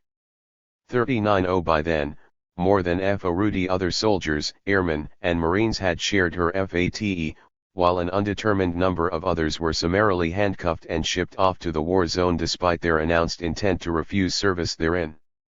391. As all this was going on, George Bush was busily pontificating on the importance of bringing Saddam Hussein, falsely accused by U.S. propagandists of ordering the removal of 300 Kuwaiti babies from incubators, before an international tribunal to account for this atrocity and many other crimes against humanity. 392. This was, of course, the very same George Bush who 346. bore ultimate responsibility for the murders of so many thousands of Iraqi youngsters, openly rejecting the idea that the International Court of Justice might hold any authority at all with regard to U.S. conduct abroad. 393. Indeed, he was already on record responding to queries about his own country's crimes with the bald assertion that he would never apologize for the United States of America. I don't care what the facts are. 394. In 1993, a year after Bush left office, a tribunal was indeed brought into being in The Hague, FA third and for the most part fu ended by the US. 395. Although Hussein was never hauled before it had been decided that leaving him in power would best serve US interests in the Mideast, so long as his military capacity could be maintained at a properly degraded level through perpetual bombing and embargo. 396. It functioned mainly as an accoutrement to US policy pronouncements for several years. 39.7. The extent to which the US intended things to remain so became clear when the United Nations set out to convert the American-owned travesty into an actual court of international criminal law. 39h. Finally, in 1998 in Rome, the nations of the world drafted the Charter of the International Criminal Court. American negotiators, however, insisted on provisions in the charter that would, in essence, give the United States veto power over any prosecution through its seat on the Security Council. The American request was rejected, and primarily for this reason the US refused to join 120 other nations who supported the charter. 399. Senior officials have stated repeatedly and quite categorically that they will continue to reject any jurisdictional arrangement allowing international prosecution of its own civilian authorities or military personnel for war crimes as an infringement upon U.S. national sovereignty. 400 objections have also been raised with regard to any curtailment of self-assigned U.S. prerogatives to shield its clients usually referred to as friends from prosecution for crimes committed under its sponsorship. 401. Concomitantly, the U.S. has become increasingly open in thumbing its nose at elements of international law it finds inconvenient, often refusing even to go through the motions of signing off. One of the more noteworthy recent examples has been the international treaty banning the use. 347. Production, stockpiling, and transfer of anti-personnel mines, which entered into FORCE on March 1, 1999, without the United States as a signatory. 42. Here, it was argued that while every other country should be strictly bound by the treaty, the U.S. has unique needs entitling it, and it alone to be formally exempted from compliance. When the signatory nations rejected this absurd proposition, U.S. representatives effectively withdrew from further discussions. 403. The same has been true with regard to a number of other important treaties, declarations, and conventions over the past 2 decades. On December 3, 1979, for example, the U.S. was one of only 3 member states voting against a UN General Assembly resolution to implement the 1960 Declaration granting independence to colonial peoples and countries. 404. In 1981, 1982 and 1983, it was the only member state voting against a declaration that education, work, health care, proper nourishment, and self-betterment on to be sikhu. Lul right. 405. In 1984, it alone voted against implementing the 1966 International Convention on Elimination of All Forms of Racial Discrimination, which it did not ratify until 1994, and then with numerous reservations. 46. Since 1994, it has been one of only 2 countries, the other is Somalia, refusing to ratify the International Convention on the Rights of the Child. 47. There are scores of comparable examples. 48. Even the 1948 Convention on Prevention and Punishment of the Crime of Genocide went unsigned by the United States for 40 years, and was ratified in 1988 only after the Senate attached a sovereignty package by which the U.S. claimed a right to exempt itself from compliance at its own discretion. 49. Meanwhile, American diplomats have become ever more sanctimonious in advancing international human rights enforcement as a pretext for U.S. military interventions, both overt and covert, on a continuous and quite literally planetary basis. 410. By FAR, the most blatant illustration occurred in 1999, when the U.S., with an eye towards dictating the structure of Europe's internal relations, departed from its usual practice of reserving such treatment for the world's darker peoples long enough to launch Operation Allied Force, a full-scale air offensive against Serbia. 41-1. Ostensibly undertaken to halt atrocities against resident Albanians in Kosovo. 412. The attack was accompanied by the filing of formal charges with the Emerge NTICC, at that point called the International Criminal Tribunal, against Serbia's president, Slobodan Milosevic, and other members of his regime. 413. 348. The worm turned a bit, however, when independent groups of international legal experts from several countries began filing criminal complaints against Bill Clinton, Madeleine Albright, DEF-ENSE Secretary William Cohen, and numerous other high-ranking officials targeting Serbia's civilian infrastructure in much the same way Bush and his cohorts had targeted Iraq's. 414. Amongst the charges filed were, grave violations of international humanitarian law, including willful killing, employment of poisonous weapons and other weapons to cause unnecessary suffering, wanton destruction of cities, towns, and villages, unlawful attacks on civilian objects, attacks on undefended buildings and dwellings.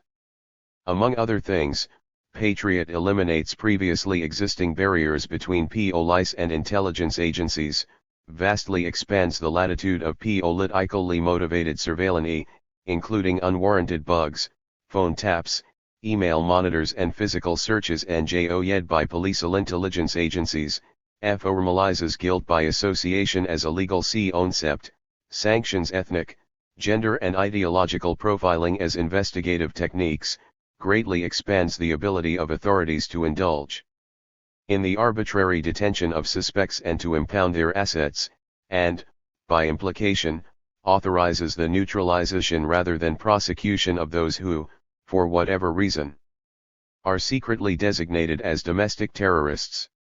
S32. This last appears particularly ominous, given the marked erosion over the past 20 years of the 1877 Posse Comitatus Act's prohibition against the use of military personnel for domestic policing purposes. 533. A constraint already considerably offset by the rampant militarization of police departments around the country. 534. The more so given the recent revelation of a so-called Praetor guideline by which the past several presidents have secretly assigned themselves an extra-constitutional discretionary authority to employ elite military units like Delta Force in quelling civil disturbances. 535. Such developments are certainly in keeping with the joint military/police intelligence domestic counterinsurgency exercises conducted under authority of the then newly established Federal Emergency Management Agency during the mid-1980s. 536. In any event, by the time the Patriot Act was effected, several of its key ingredients were undergoing a full-fledged field test, using immigrants from Islamic countries as subjects. In short order, some 5,000 students and other legal Muslim aliens were grilled by the FBI, and 6,000 others were marked for expedited deportation. A further 2,000 or more were simply disappeared, that is, indefinitely detained without charge and denied contact with either their attorneys or, in many cases, their families in a manner so secretive that it is still impossible to ascertain with any degree of certainty who was scooped up or where they're being held. 537. Attorney General John Ashcroft has recently made it clear that, in principle, his office considers such techniques as applicable to domestic extremists as to foreign nationals, a matter clearly raising the specter of a proliferation of Camp X-rays housing American citizens guilty of expressing or perhaps simply holding objectionable political views. 538. 363.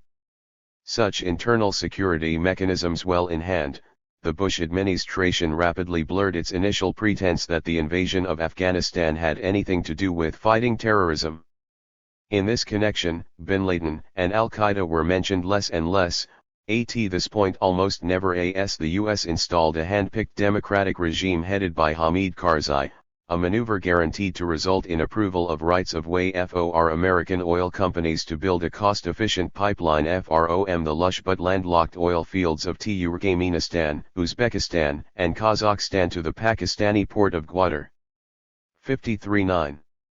The new client government is equally sure to make no objection to Afghani territory being used as a US forward staging area, should military stabilization operations in any of the three Central Asia republics, or an invasion of neighboring Iran become necessary.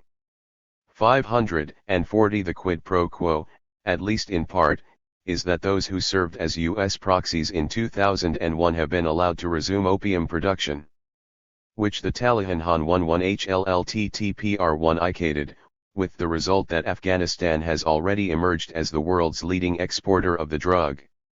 S41.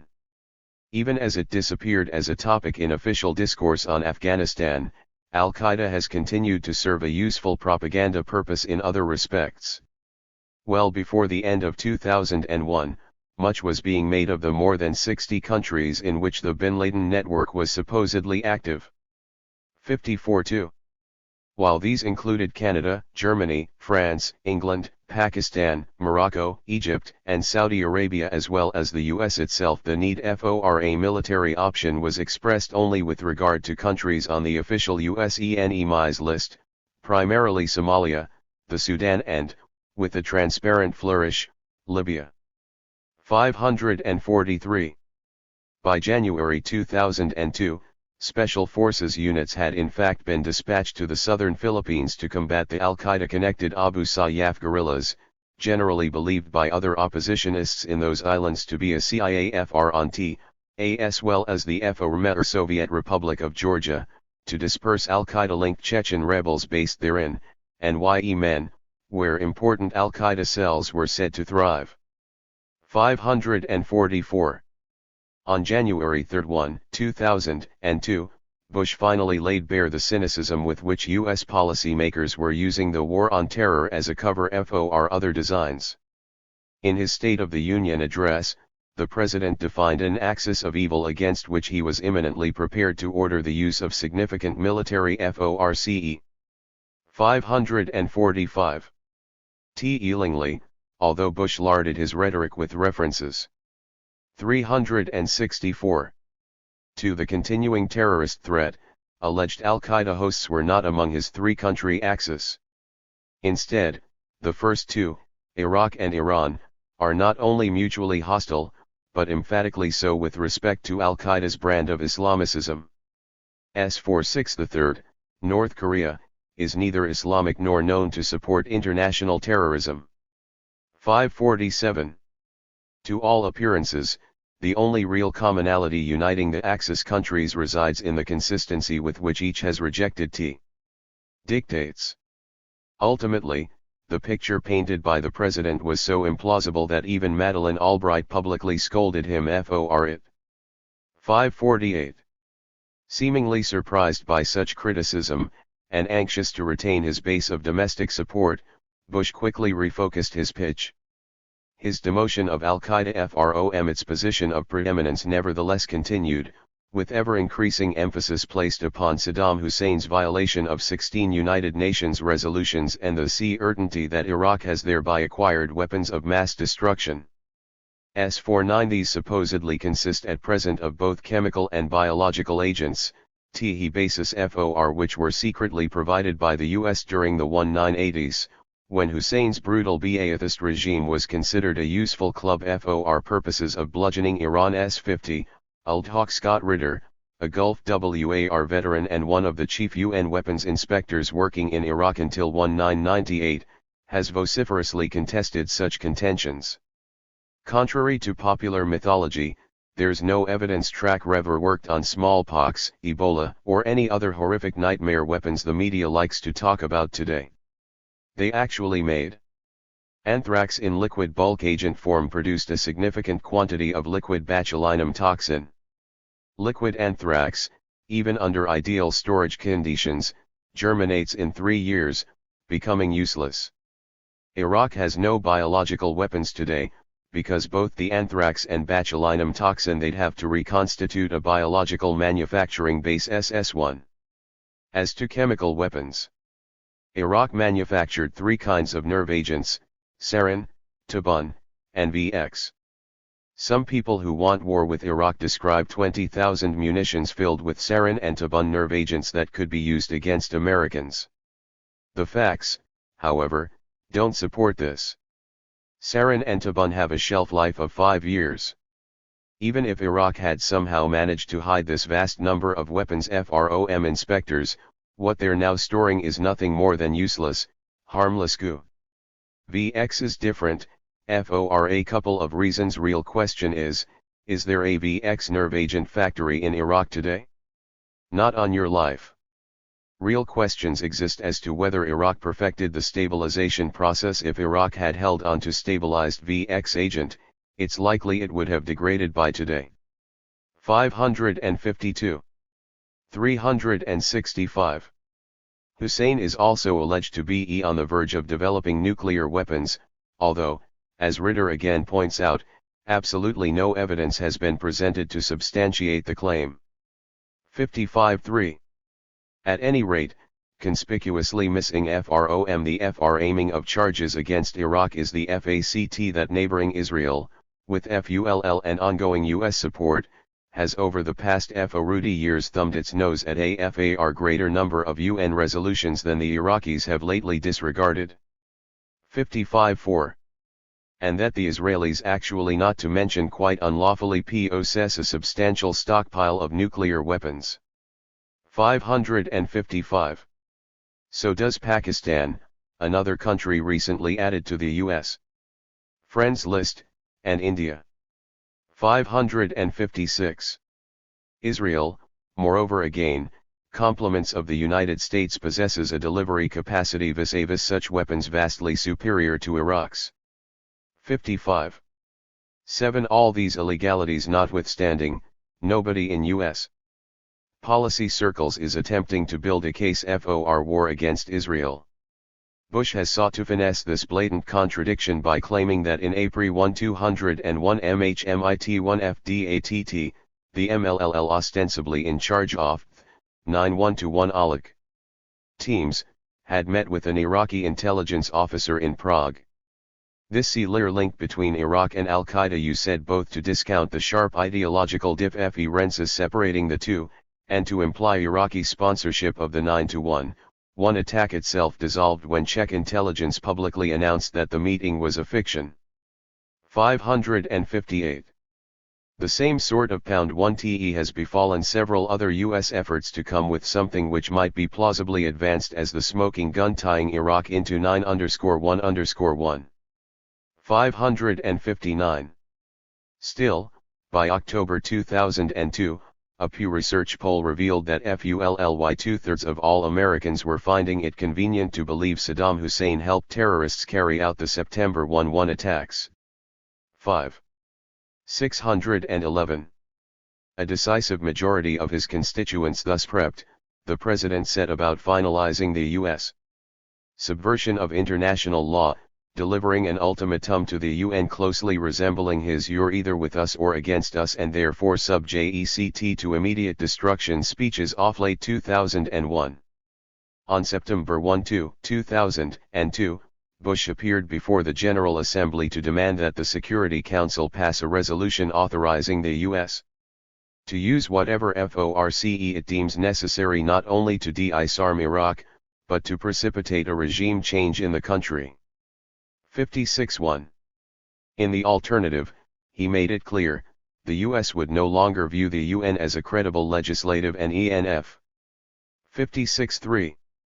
During the invasion, which was as always carried out in Def 1 CE of urgent UN resolutions, many Israeli troops indulged in their usual behavior, committing hundreds of unlawful killings, torture and ill-treatment of prisoners, wanton destruction of homes, blocked access to ambulances and denied humanitarian assistance, leaving the wounded and dead lying in the streets for days, and used Palestinians as human shields while searching for suspected militants. 564 The pattern of atrocity appears to have been especially pronounced in the West Bank towns of Nablus and Jenin. 565. His own ineffectuality in bringing America's primary Mideastern ally quickly to heel, a matter which, rather accurately, was widely interpreted as indicating a continuing U.S. support of Israel's systematically criminal comportment, to some extent slowed the Bushian rush to wax bellicose in condemning Iraq's illegalities. 566.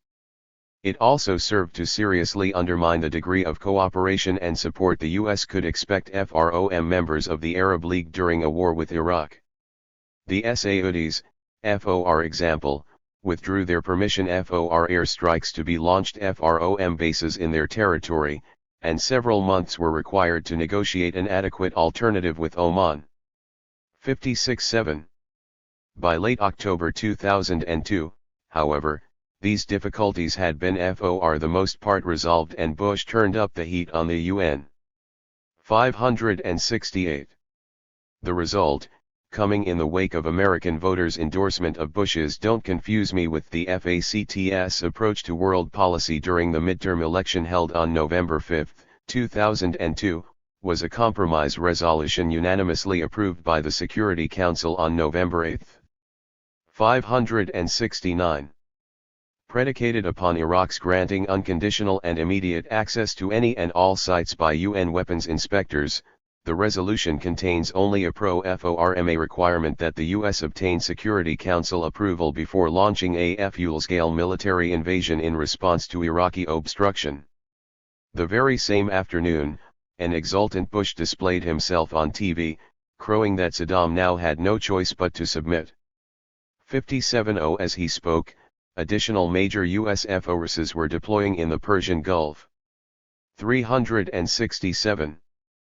Plainly, the wake-up call delivered so forcefully on 9/1 has not been heeded. Rather, Americans for the most part continue to wallow in the self-serving and misbegotten notion of their own radical innocence, the same mindless outlook that has all along deformed their collective self-concept into a pathological condition. 571. Quite predictably under these circumstances, the Prussians among the country's elites have moved quickly in an effort to realize the ancient and infantile fantasy of outright world domination. 572 The grim scenario described in the section of this essay entitled "The Indian Country Forever" is coming together at breakneck speed, while the positive alternatives hinted at in the conclusion recede with equal rapidity. True, a certain alternative potential purports to present itself in an incipient emergence of a mass anti-war movement for the first time since Vietnam. 573 In the main, however, its participants have, as they did during the Vietnam era, seemed far more concerned with establishing an appearance of penuel purely lhan with attempting anything materially disruptive The U.S. war-making capacity. 574 Acting upon their own vibrant sense of American exceptionalism, most have sworn on philosophical grounds the range of oppositional tactics that have proven necessary and most effective elsewhere, arguing with all due sanctimony that circumstances unique to the United States render such methods inappropriate to the task of compelling transformative change on the home front. 575 Their stance thus mirroring that of their ostensible opponents, they place themselves a priori in a self-neutralizing posture, leaving themselves utterly incapable of retarding much less averting the horrors they insist it is their purpose to halt. 576 On the face of it, then, the normative ambit of dissent in the U.S. is being drawn, as it always has, to displace the burden of blood onto others, out there somewhere. It is to be him, as ever, to do the fighting and the dying, to bear the maiming and the burns, the starvation and endemic disease, suffering all the vast and ghastly toll of American military aggression while a self-styled resistance within the perpetrator country performs sanitary genuflect ions of symbolic protest, bearing moral witness to their agony. To all appearances, it is presumed that this should remain the lot of these faceless, nameless multitudes of others to endure whatever may be imposed upon them for however long it might take for America's enlightened oppositionists, through some alchemy never quite explained, to abolish the structural basis of U.S. aggression and genocide nonviolently. 577. 368. From the perspective of those on the receiving end of what the U.S. so habitually dispenses to others, there can thus be little by which to distinguish the glaring sense of self-entitlement exhibited by America's peace movement from that manifested by the state/corporate edifice whose policies and comportment it ostensibly opposes. 578. The extent to which there is truth to this perception is precisely the extent to which all but the most committed and self-sacrificing sectors of the U.S. opposition have historically defaulted, and are defaulting even no UPO and the most fundamental responsibilities enshrined both in the customary standards of elemental human decency and in law. Here, the premise enunciated in Nuremberg doctrine is as irreducibly simple as it is disquieting to those who would claim virtue in their pursuit of a comfort zone politics. When any government defies the basic tenets of international legality as the Nazis did, and as the U.S. government always has, his citizenry is bound by the legal obligation. 1D11 FC1. 579. At ion to udlze en liens necessary to en ors compliance. There are no lines, legal or moral, constraining citizen action in such endeavors. 58. The only illegality is entailed in shirking one's obligation to cross whatever lines have been established to ensure the stability of criminal governments. 581. Those guilty of this offense are as more than AFEW. Good Germans were informed in the aftermath of WORLDWARII, in certain respects no less accountable to those who've suffered their country's aggression than are the officials they wildly applauded, or quietly embraced, or in any event failed to unseat. There are no bystanders to war crimes, genocide, and other crimes against humanity. There are only victims, perpetrators, and those complicit in the perpetration by way of either their endorsement or their acquiescence. Among the last three groups, children and mental incompetence aside, no one is innocent. All are to one or another extent responsible. 582. Such was the message, a warning, really sent on 9-11. The days of smugness in which Americans might anoint themselves with a God-given right to exemption from the pain they as a country impose on others are over.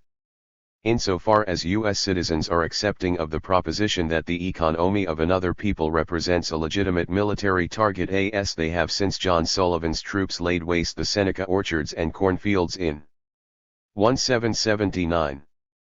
583. Infrastructural entities like the WTC are unquestionably fair game. To the degree that Americans are comfortable with the idea that the employment of tactics and technologies resulting inevitably in the slaughter of enemy civilians is acceptable under the rubric of collateral. 369. Damage as they've been since at least as early as Anthony Wayne's 1794 campaign against the Shawnees. 584 Have no logically or morally defensibly basis to complain when the same devaluation is applied to them. In the sense that Americans have been perfectly willing to condone policies targeting entire populations of others for eradication as they have since Indian scalp bounties were promulgated during the first moments of their republic. 585 They can have no complaint when they themselves are explicitly taken as a target and subjected to the same treatment. What goes around does in fact ultimately come around, and only the most short-sighted and arrogant of peoples might ever have believed they could permanently restore actualization of that simple truth. The lapse in comparable operations inside the United States with which terrorists have followed up their carefully focused attacks of 9/1 seems to have been intended more than anything to afford the American public by thin spul Tillich to JRDW appropriate K souls from the bitterness of its rather minor loss. Put another way, US citizens were offered one last chance to finally grasp the fact, really grasp it, rather than paying occasional and perfunctory lip service to it, that Americans are not a special or chosen people, either individually or collectively, that the lowliest sand nigger is worth just as much as the most self-absorbed yuppie braying business transactions into his cell phone while golfing at Myrtle Beach, that every wide-eyed little waif starving to death in Iraq and the reservations of native North America is of a value identical to that with which a JonBenet Ramsey or Danielle Van Damme is currently imbued. 586. From this realization, had it occurred, one could hope that certain conclusions might accrue, conclusions resulting not just in an American regime change, but in an alteration of public sensibility that left the likes of Henry Kissinger and Madeleine Albright sitting where by rights they belong, in a defendant's dock overshadowed by the gallows. 587. At the very least, it was reasonable to expect that it might at last dawn on average folk that, to quote Georgia State University law professor Natsu Sato, if Americans want their own kids to be safe again, the way to make it happen is really not very complicated. Stop killing other people's babies. 3. Even this cognitive threshold has been beyond reach, however. The public, refusing the obviousness of such it will therefore have to be repeated. For this reason, on November 1, 2002, Osama bin Laden, whose long silence had lulled many into the hope that he might be dead, made a taped appearance on Al Jazeera to explain the situation in no uncertain terms. As you kill, you will be killed, he informed those applauding the prospect of another major war in the Persian Gulf. As you bomb, you will bombed. S90to make it clear that Al-Qaeda retains the capability to deliver on its words. Bin Laden took implicit credit for a whole series of actions over the year of his invisibility, including the recent bombing of a nightclub in Bali claiming a heavy toll of Australians. 591. And the even more recent Chechen takeover of a theater in Moscow which resulted in well over 100 fatalities. 592. As a subtext, he observed that every U.S. action since September 2001 had served to solidify Al-Qaeda's worldwide base of grassroots support, and that any major military action against Iraq would expand its recruitment base immensely. It is no doubt true, as U.S. officials keep reminding us, that neither Al-Qaeda nor any other such organization holds or is likely ever to hold the capacity to defeat the United States in purely military terms. Nor do they possess the means to truly destroy America's economic system. What they do have, nonetheless, is the means and the will, both of them in increasing rather than diminishing proportions, to make U.S. citizens pay in the dearest possible terms, and in numbers making 9 to 1 look like the sneak preview it actually was, for the lethal effrontery embodied in their effort to resume business as usual. As the Israelis can all too readily attest, there really is no effective defense against people driven to the depths of such despair that they will gladly sacrifice themselves, if only it means taking a few of their tormentors with them. 593. In this regard, justice sometimes assumes the most awful sort of symmetry, but it will always, and irrespective of the POWER relations involved, prevail. There is no eighth air force available to hammer America into the kind of humility and self-recognition that lends itself to legal compliance. Nevertheless, Americans, like the Germans before them, are now confronted. 371. With a plain and unavoidable choice concerning the measure of suffering they are willing to endure in order to maintain the delusional pretensions marking their objectively criminal way of life. One can hope they will choose correctly, and soon. The scourges of smallpox, VX, and dirty bombs would be a hideous price to pay for recalcitrance. 594. But American recalcitrance equates, as it's always equated, to mounds of rotting corpses in whatever chunk of territory the U.S. chooses to view as Indian country at any given moment. Come what may, there is solace to be had in the knowledge that Americans no longer enjoy the option of pretending they can avoid the choice itself. 372. 403. Appendix A. Declaration on the Granting of Independence to Colonial Countries and Peoples. United Nations General Assembly Resolution 1514. December 14, 1960. The General Assembly. Mind FUL of the determination proclaimed by the peoples of the world in the Charter of the United Nations to reaffirm faith in fundamental human rights, in the dignity and worth of the human person, in the equal rights of men and women and of nations large and small, and to provide social progress and better standards of life in larger freedom.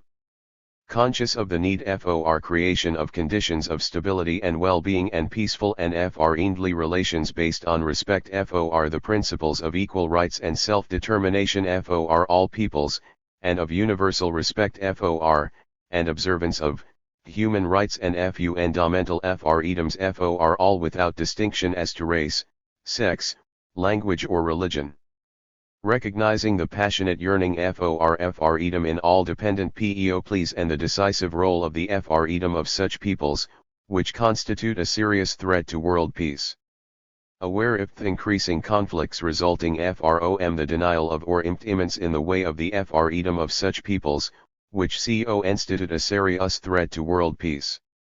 Considering the important role of the United Nations in assisting the movement for independence in trust or non-self-governing territories, recognizing that the peoples of the world ardently desire the end of colonialism in all its manifestations.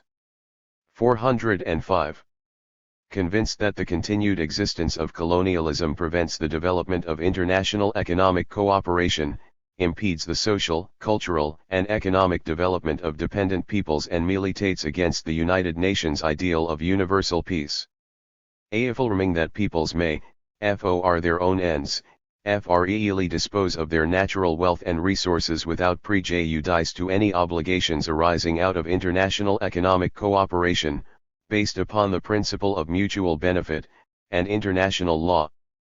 Believing that the process of liberation is irresistible and irreversible and that, in order to avoid serious crises, an end must be put to colonialism and all practices of discrimination and segregation associated therewith, welcoming the emergence in recent years of a large number of dependent territories into freedom and independence, and recognizing the increasingly powerful trends towards freedom in such territories which have not yet attained independence, convinced that all peoples have the inalienable right to complete freedom, the exercise of their sovereignty and the integrity of their national territory.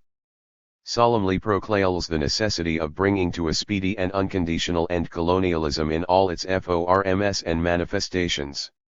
And to this end, declares that 1.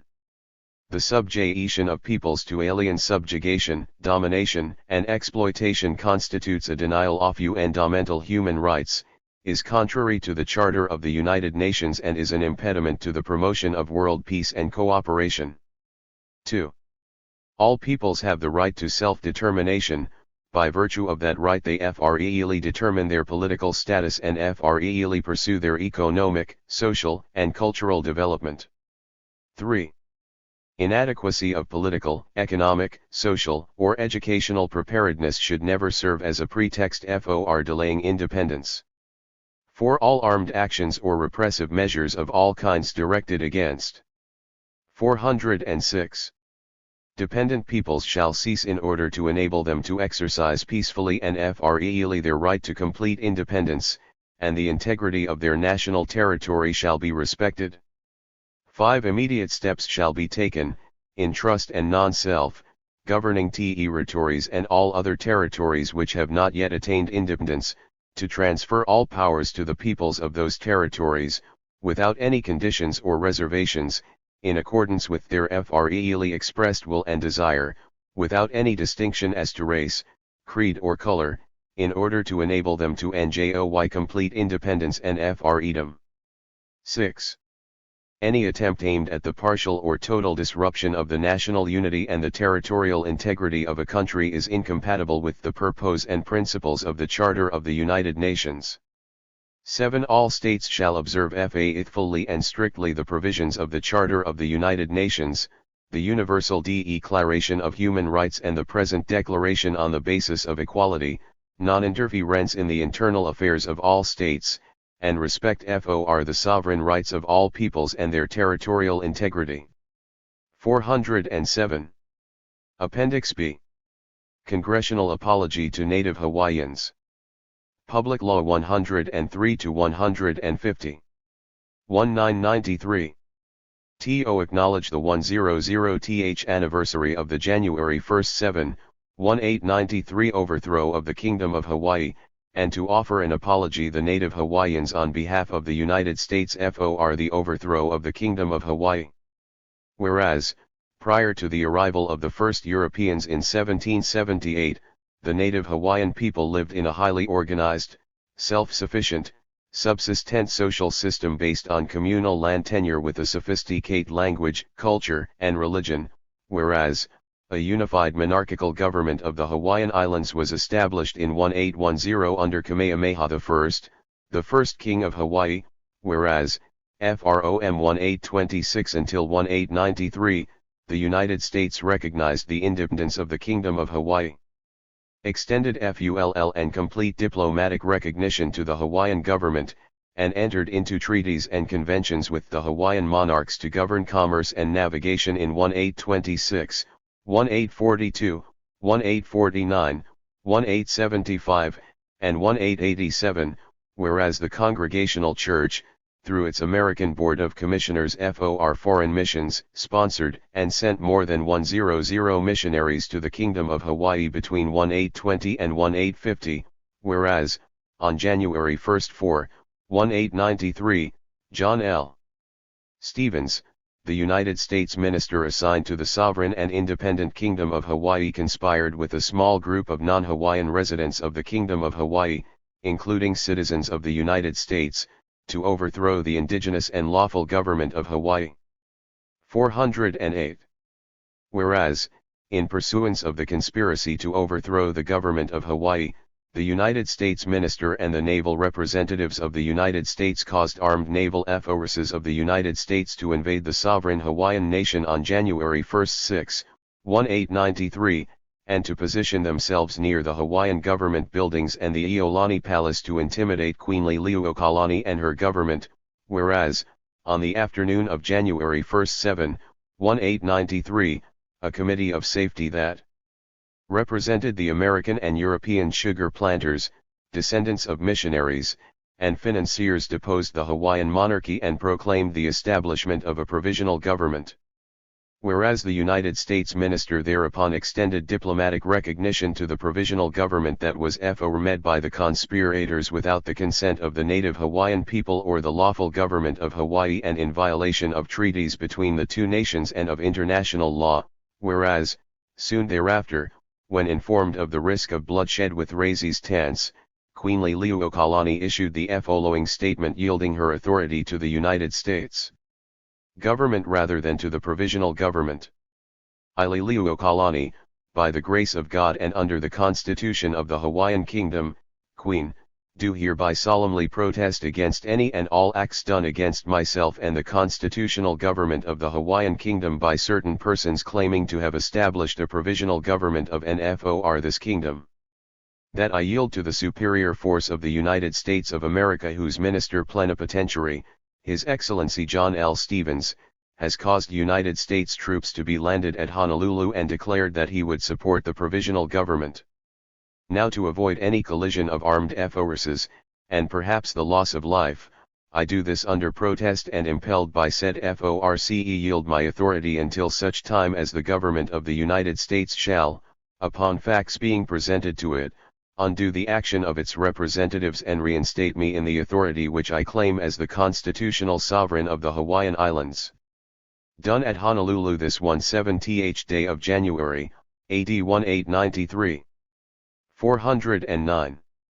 Whereas, without the active support and intervention by the United States diplomatic and military representatives, the insurrection against the government of the Queen Liliuokalani would have failed for lack of popular support and insufficient arms, whereas, on February 1, 1893, the United States minister raised the American flag and proclaimed Hawaii to be a protectorate of the United States, whereas the report of a presidentially established investigation conducted by FOR Congressman James Blount into the events surrounding the insurrection and overthrow of January 1, 1893, concluded that the United States diplomatic and military representatives had abused their authority and were responsible for the change in government, whereas, as a result of this investigation, the United States minister to Hawaii was recalled from his diplomatic post and the military commander of the United States Armed Forces plied and FORCED to resign his commission,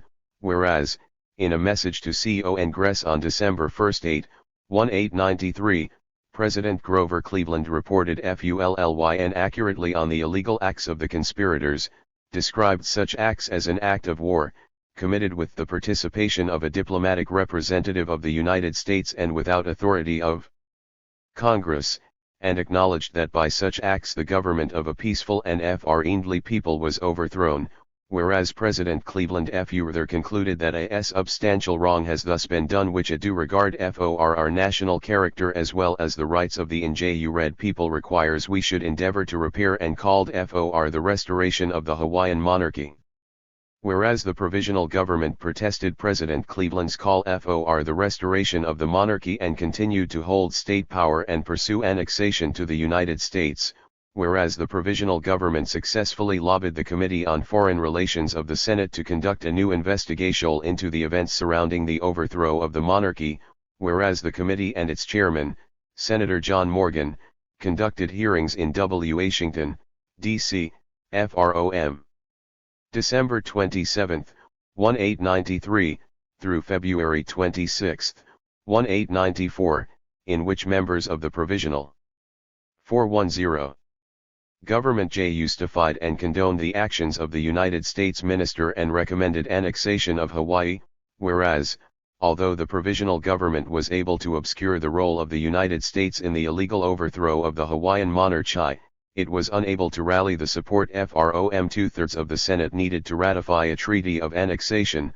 whereas, on July 4, 1894, the provisional government declared itself to be the Republic of Hawaii, whereas, on January 24, 1895, while imprisoned in Iolani Palace, Queen Liliuokalani was forced by representatives of the Republic of Hawaii to officially abdicate her throne, whereas, in the 1896 United States presidential election, William McKinley replaced Grover Cleveland, whereas, on July 7, 1898, as a consequence of the Spanish-American War, President McKinley signed the Newlands Joint Resolution that provided for the annexation of Hawaii, whereas, through the Newlands Resolution, the self-declared Republic of Hawaii ceded sovereignty over the Hawaiian Islands to the United States, whereas the Republic of Hawaii also ceded 1,800,000 acres of Crown, government, and public lands of the Kingdom of Hawaii,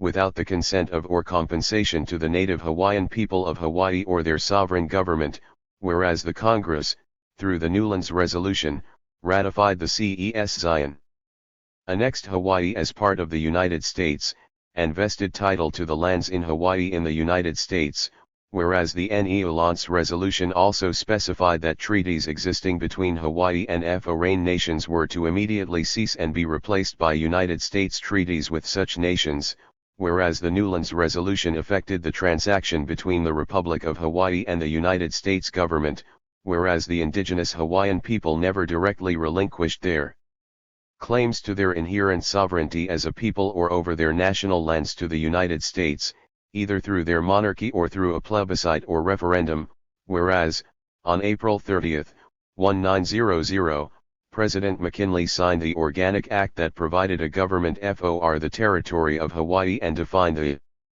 411 political structure and powers of the newly established territorial government and its relationship to the United States, whereas, on August 2, 1959, Hawaii became the 50th state of the United States, whereas the health and well-being of the native Hawaiian people is intrinsically tied to their deep feelings and attachment to the land, Whereas the long-range economic and social changes in Hawaii over the 19th and early 20th centuries have been devastating to the population and to the health and well-being of the Hawaiian people, whereas, the native Hawaiian people are determined to preserve, develop, and transmit to future generations their ancestral territory, and their cultural identity in accordance with their own spiritual and traditional beliefs, customs, practices, language, and social institutions, /here ls, in order to promote racial harmony and cultural understanding.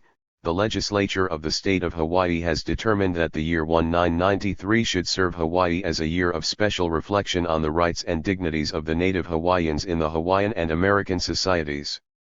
Whereas the 18th General Synod of the United Church of Christ, in recognition of the denomination's historical complicity in the illegal overthrow of the Kingdom of Hawaii in 1893, directed the office of the President of the United Church of Christ to offer a public apology to the native Hawaiian people and to initiate the process of reconciliation between the United Church of Christ and the native Hawaiians, and whereas it is proper and timely for the Congress on the occasion of the impending 100th anniversary of the event, to acknowledge the historic significance of the illegal overthrow of the Kingdom of Hawaii, to express its deep regret to the native Hawaiian people, and to support the reconciliation efforts of the state of Hawaii and the United Church of Christ with native Hawaiians. Now therefore be it resolved by the Senate and House of Representatives of the United States on the occasion of the LOth anniversary of the illegal overthrow of the Kingdom of Hawaii on January 1, 1893, acknowledges the historical significance of this event, which resulted in the suppression of the inherent sovereignty of the native Hawaiian people. Recognizes and commends efforts of reconciliation initiated by the state of Hawaii and the United Church of Christ with native Hawaiians, apologizes to native Hawaiians on behalf of the people of the United States for the overthrow of the Kingdom of Hawaii on January 1, 1893 with the participation of agents and citizens of the United States, and the deprivation of the rights of native Hawaiians to self-determination. Expresses its commitment to acknowledge the ramifications of the overthrow of the Kingdom of Hawaii, in order to provide a proper foundation for reconciliation between the United States and the native Hawaiian people, and urges the President of the United States to also acknowledge the ramifications of the overthrow of the Kingdom of Hawaii and to support reconciliation efforts between the United States and the native Hawaiian people. Section 2, Definitions. As used in this joint resolution, the terms native Hawaiian means any individual who is a descendant of the Aboriginal people who, prior to 1778, occupied and exercised sovereignty in the area that now constitutes the state of Hawaii. Section 3, Disclaimer. Nothing in this joint resolution is intended to serve as a settlement of any claims against the United States. 413. Appendix C. Draft United Nations Declaration on the Rights of Indigenous Peoples. A report of the Subcommission on Prevention of Discrimination and Protection of Minorities. 46th Session, August 1994. AFFI remaining that indigenous peoples are equal in dignity and rights to all other peoples, while recognizing the right of all peoples to be different, to consider themselves different, and to be respected as such. AFFI remilg also that all peoples contribute to the diversity and richness of civilizations and cultures, which constitute the common heritage of mankind. AFFIRMIL/OFU that all doctrines, policies, and practices based on or advocating superiority of peoples or individuals on the basis of national origin, racial, religious, ethnic or cultural differences are racist, scientifically false, legally invalid, morally condemnable and socially unjust, reaffirming also that indigenous peoples, in the exercise of their rights, should be free of discrimination of any kind. Concerned that indigenous peoples have been deprived of their human rights and fundamental freedoms, resulting, inter alia, in their colonization and dispossession of their lands, territories, and resources, thus preventing them from exercising, in particular, their right to development in accordance with their own needs and interests, recognize in / the urgent need to respect and promote the inherent rights and characteristics of indigenous peoples, especially their rights to their lands, territories, and resources, which derive from their political, economic and 414. Social structures and from their cultures, spiritual traditions, histories, and philosophies. Welcoming the fact that indigenous peoples are organizing themselves for political, economic, social, and cultural enhancement and in order to bring an end to all forms of discrimination and oppression wherever they occur. Convinced that control by indigenous peoples over developments affecting them and their lands, territories and resources will enable them to maintain and strengthen their institutions, cultures, and traditions, and to promote their development in accordance with their aspirations and needs. Recognizing also that respect for indigenous knowledge, cultures, and traditional practices contributes to sustainable and equitable development and proper management of the environment. Emphasizing the need for demilitarization of the lands and territories of indigenous peoples, which will contribute to peace, economic and social progress and development, understanding, and friendly relations among nations and peoples of the world. Recognizing in particular the right of indigenous families and communities to retain shared responsibility for the upbringing, training, education, and well-being of their children. Recognizing also that indigenous peoples have the right freely to determine their relationships with states in a spirit of coexistence, mutual benefit, and full respect.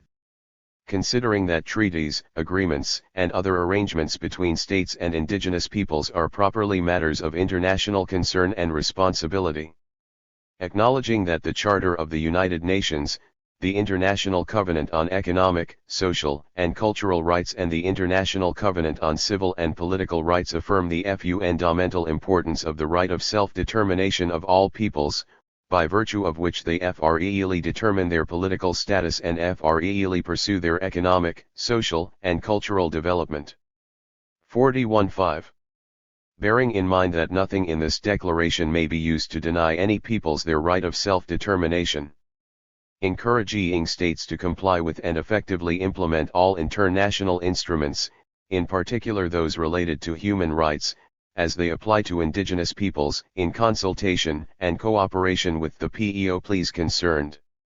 Emphasizing that the United Nations has an important and continuing role to play in promoting and protecting the rights of indigenous peoples. Believing that this declaration is a further important step forward for the recognition, promotion, and protection of the rights and freedoms of indigenous peoples and in the development of relevant activities of the United Nations system in this field. Sulk Maili P. Fyuk, AI has the FOLO Viraguriated Nadi Oils Declaration Oil the Rights of Indigenous Peoples. PARTI. Article 1. Indigenous peoples have the right to the full and effective enjoyment of all human rights and fundamental freedoms recognized in the Charter of the United Nations, the Universal Declaration of Human Rights and International Human Rights Law. Article 2. Indigenous individuals and peoples are free and equal to all other individuals and peoples in dignity and rights, and have the right to be free from any kind of adverse discrimination, in particular that based on their indigenous origin or identity. Article 3. Indigenous peoples have the right of self-determination. By virtue of that right they freely determine their political status and freely pursue their economic, social, and cultural development. 41.6. Article 4. Indigenous peoples have the right to maintain and strengthen their distinct political, economic, social, and cultural characteristics, as well as their legal systems, while retaining their rights to participate fully, if they so choose, in the political, economic, social, and cultural life of the state. Article 5. Every indigenous individual has the right to a nationality. Part 2. Article 6.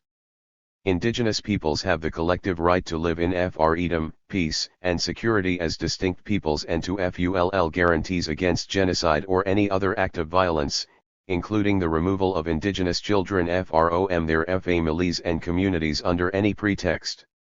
In addition, they have the individual rights to life, physical and mental integrity, liberty, and security of persons. Article 7.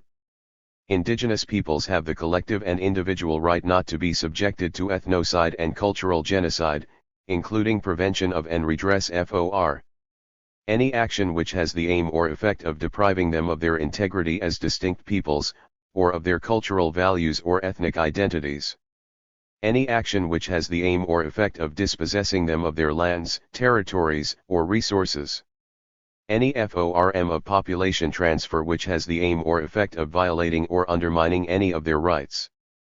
Any form of assimilation or integration by other cultures or ways of life imposed on them by legislative, administrative, or other measures. Any form of propaganda directed against them. 41.7. Article 8. Indigenous peoples have the collective and individual right to maintain and develop their distinct identities and characteristics, including the right to identify themselves as indigenous and to be recognized as such. Article 9. Indigenous peoples and individuals have the right to belong to an indigenous community or nation, in accordance with the traditions and customs of the community or nation concerned. No disadvantage of any kind may arise from the exercise of such a right. Article 10. Indigenous peoples shall not be irreversibly removed from their lands or territories. No relocation shall take place without the free and informed consent of the indigenous peoples concerned and after agreement on just and fair compensation and, where possible, with the option of return. Article 11. Indigenous peoples have the right to special protection and security in periods of armed conflict. States shall observe international standards, in particular the Fourth Geneva Convention of 1949, for the protection of civilian populations in circumstances of emergency and armed conflict, and shall not recruit indigenous individuals against their will into the armed forces and, in particular, for use against other indigenous peoples, recruit indigenous children into the armed forces under any circumstances, force indigenous individuals to abandon their lands, territories, or means of subsistence, or relocate them in special centers for military purposes, force indigenous individuals to work for military purposes under any discriminatory conditions. 418. Part 3. Article 12. Indigenous peoples have the right to practice and revitalize their cultural traditions and customs. This includes the right to maintain, protect, and develop the past, present and future manifestations of their cultures, such as archaeological and historical sites, artifacts, designs, ceremonies, technologies, and visual and performing arts and literature, as well as the right to the restitution of cultural, intellectual, religious, and spiritual property taken without their free and informed consent or in violation of their laws, traditions and customs. Article 13. Indigenous peoples have the right to manifest, practice, develop and teach their spiritual and religious traditions, customs, and ceremonies, the right to maintain, protect, and have access in privacy to their religious and cultural sites, the right to the use and control of ceremonial objects, and the right to the repatriation of human remains. States shall take effective measures, in conjunction with the indigenous peoples concerned, to ensure that indigenous sacred places, including burial sites, be preserved, respected and protected. Article 14. Indigenous peoples have the right to revitalize, use, develop and transmit to future generations their histories, languages, oral traditions, philosophies, writing systems, and literatures, and to designate and retain their own names for communities, places, and persons. States shall take effective measures, whenever any right of indigenous peoples may be threatened, to ensure this right is protected and also to ensure that they can understand and be understood in political, legal, and administrative proceedings, where necessary through the provision of interpretation or by other appropriate means. 419. Part 4. Article 15. Indigenous children have the right to all levels and FORMSOF education of the state. All indigenous peoples also have this right and the right to establish and control their educational systems and institutions providing education in their own languages, in a manner appropriate to their cultural methods of teaching and learning. Indigenous children living outside their communities have the right to be provided access to education in their own culture and language. States shall take effective measures to provide appropriate resources for these purposes. Article 1.6.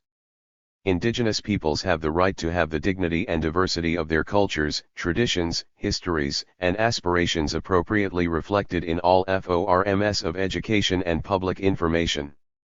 States shall take effective measures, in consultation with the indigenous peoples concerned, to eliminate prejudice and discrimination and to promote tolerance, understanding and good relations among indigenous peoples and all segments of society.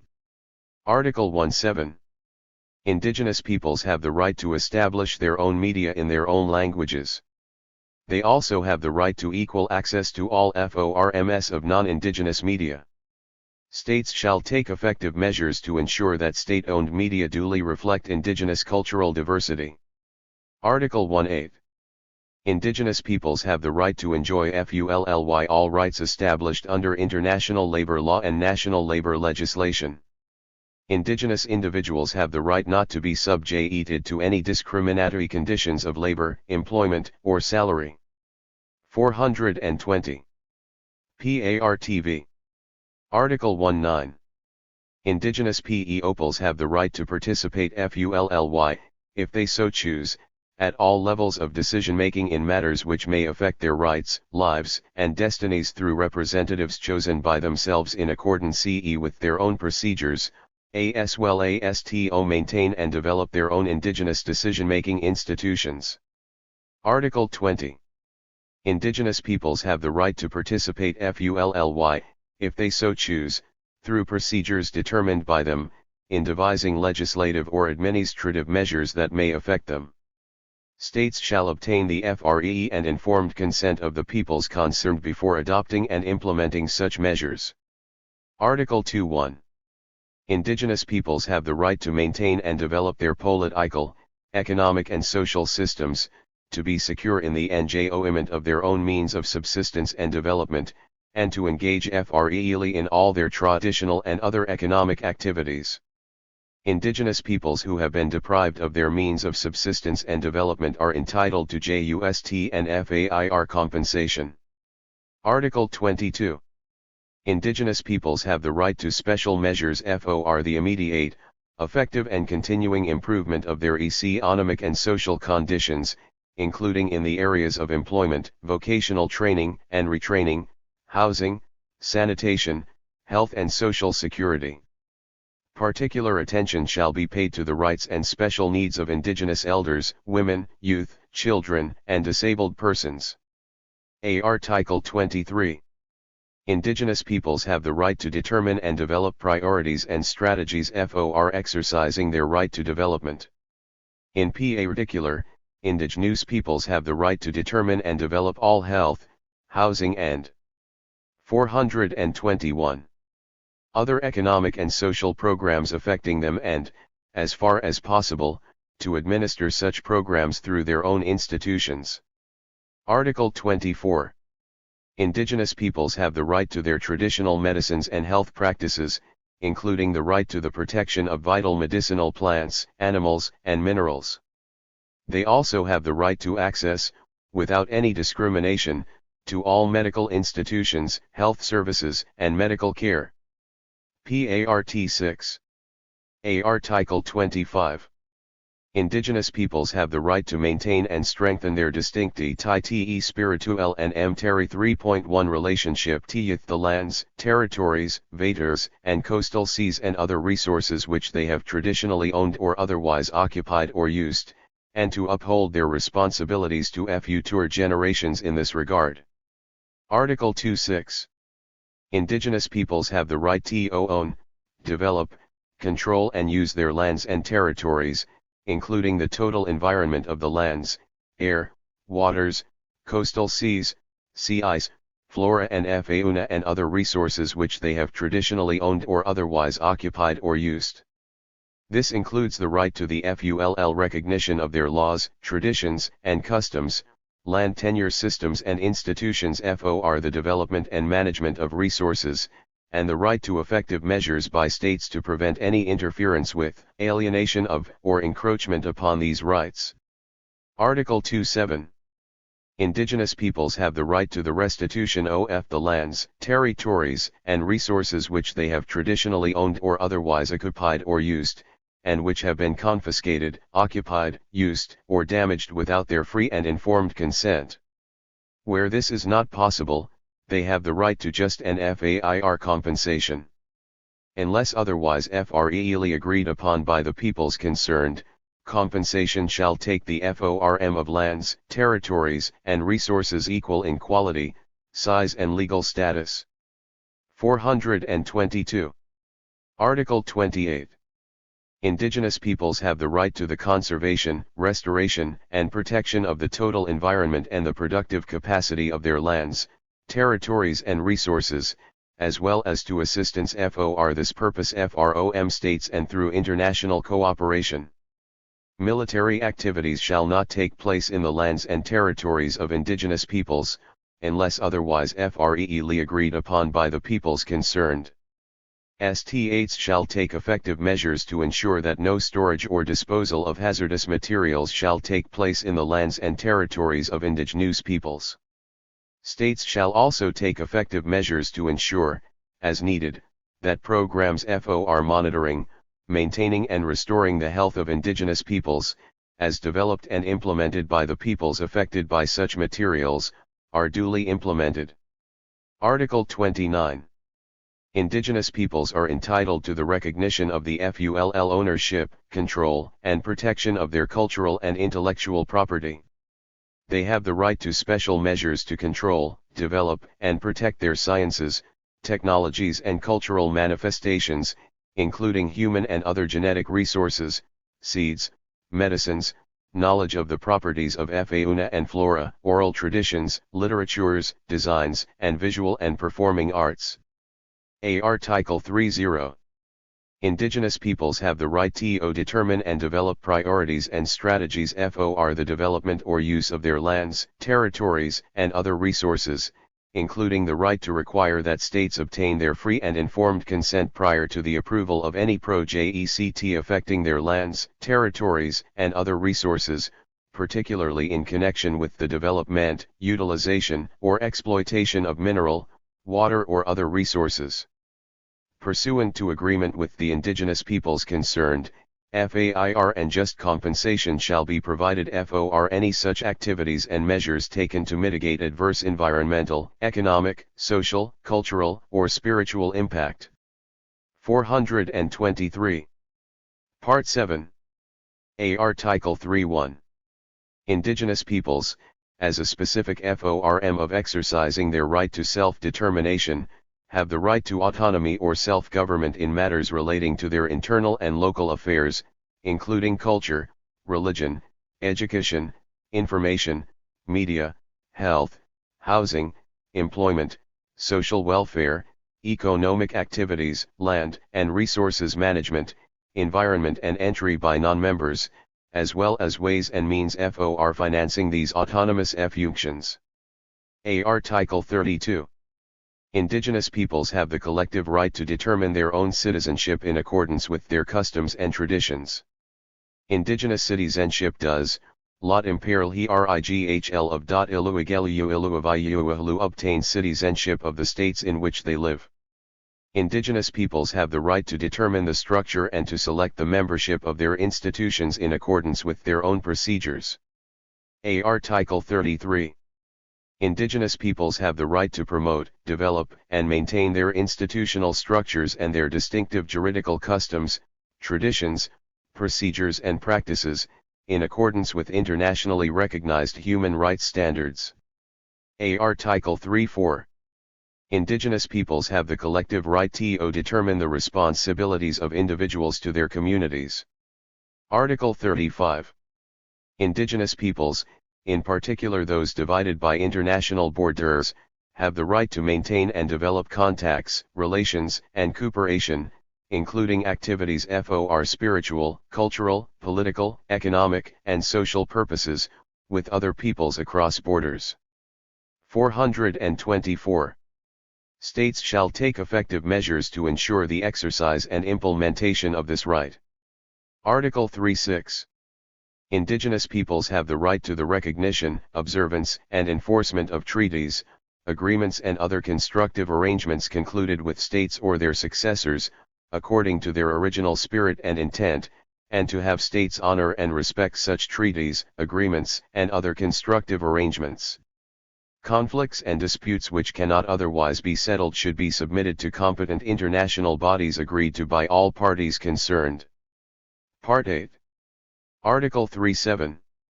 States shall take effective and appropriate measures, in consultation with the indigenous peoples concerned, to give full effect to the provisions of this declaration.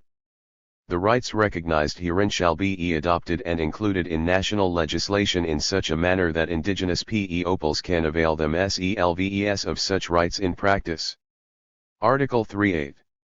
Indigenous peoples have the right to have access to adequate financial and technical assistance, from states and through international cooperation, to pursue freely their political, economic, social, cultural, and spiritual development and for the enjoyment of the rights and freedoms recognized in this declaration.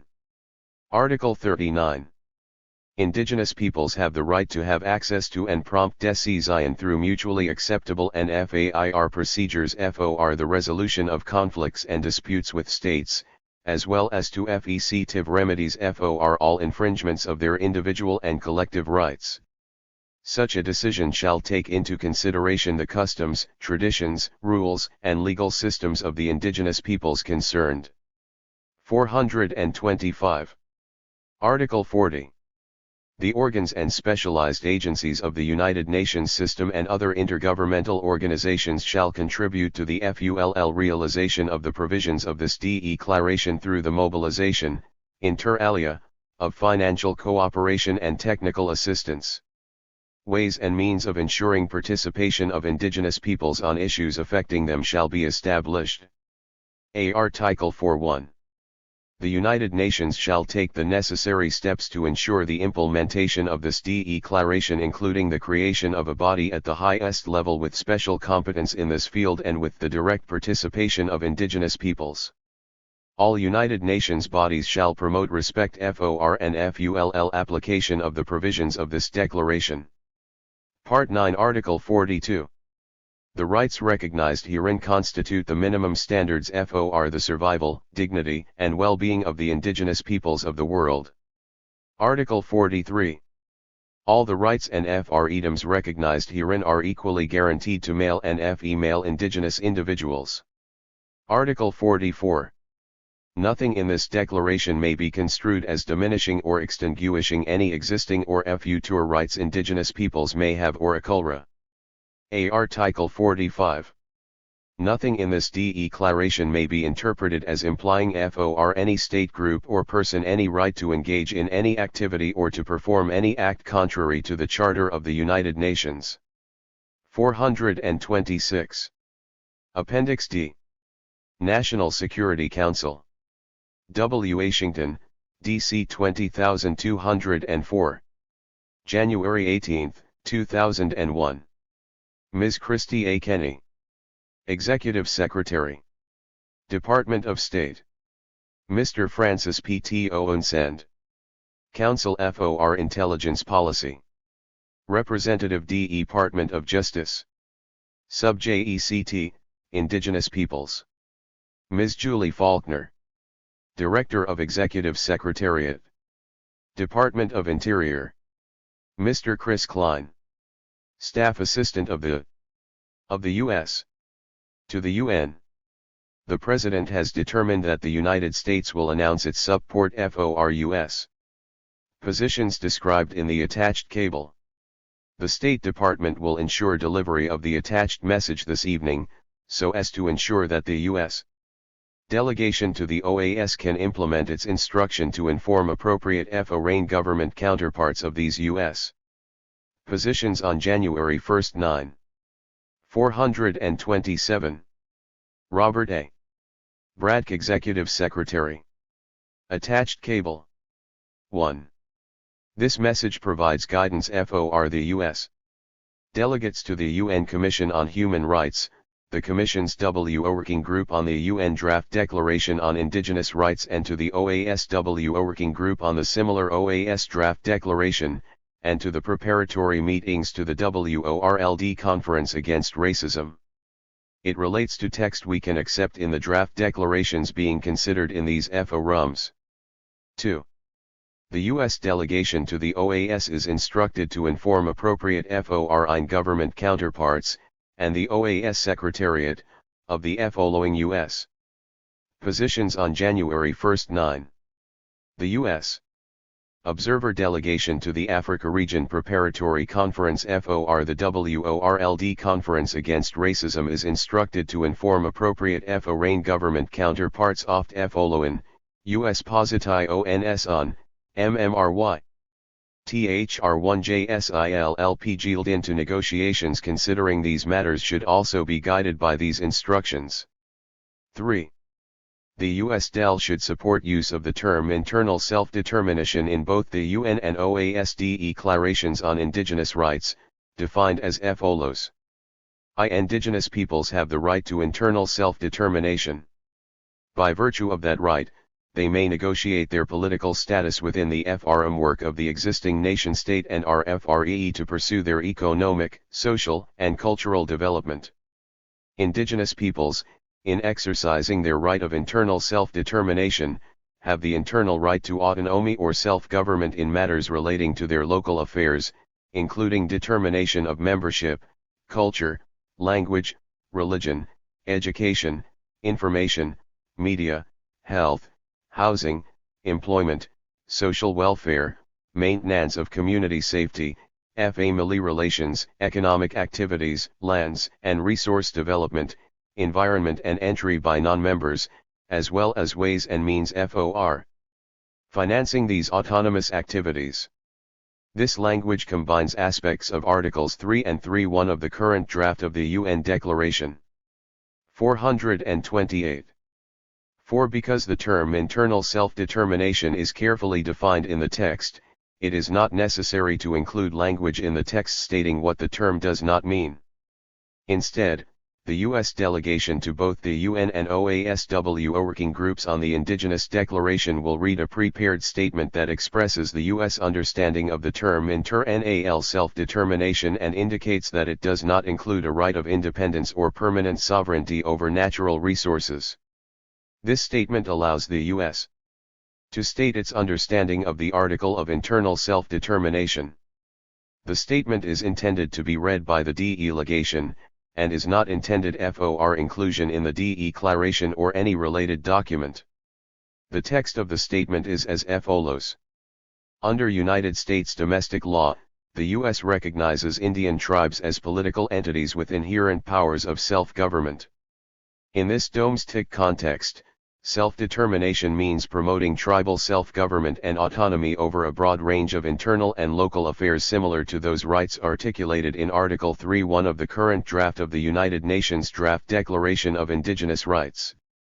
While the U.S. domestic concept of self-determination is similar to the rights articulated in the draft declaration, it is not necessarily synonymous with more general understandings of self-determination under international law. Generally, under international law, self-determination means the full enjoyment and exercise of civil and political rights in a representative, democratic government. More specifically, however, the United States has historically understood this term, as enunciated in the United Nations Charter and Common Articles 1 of the Covenants, to mean the right of all peoples to choose their political status, including the right to choose independence, among other possibilities, and to exercise permanent sovereignty over natural resources.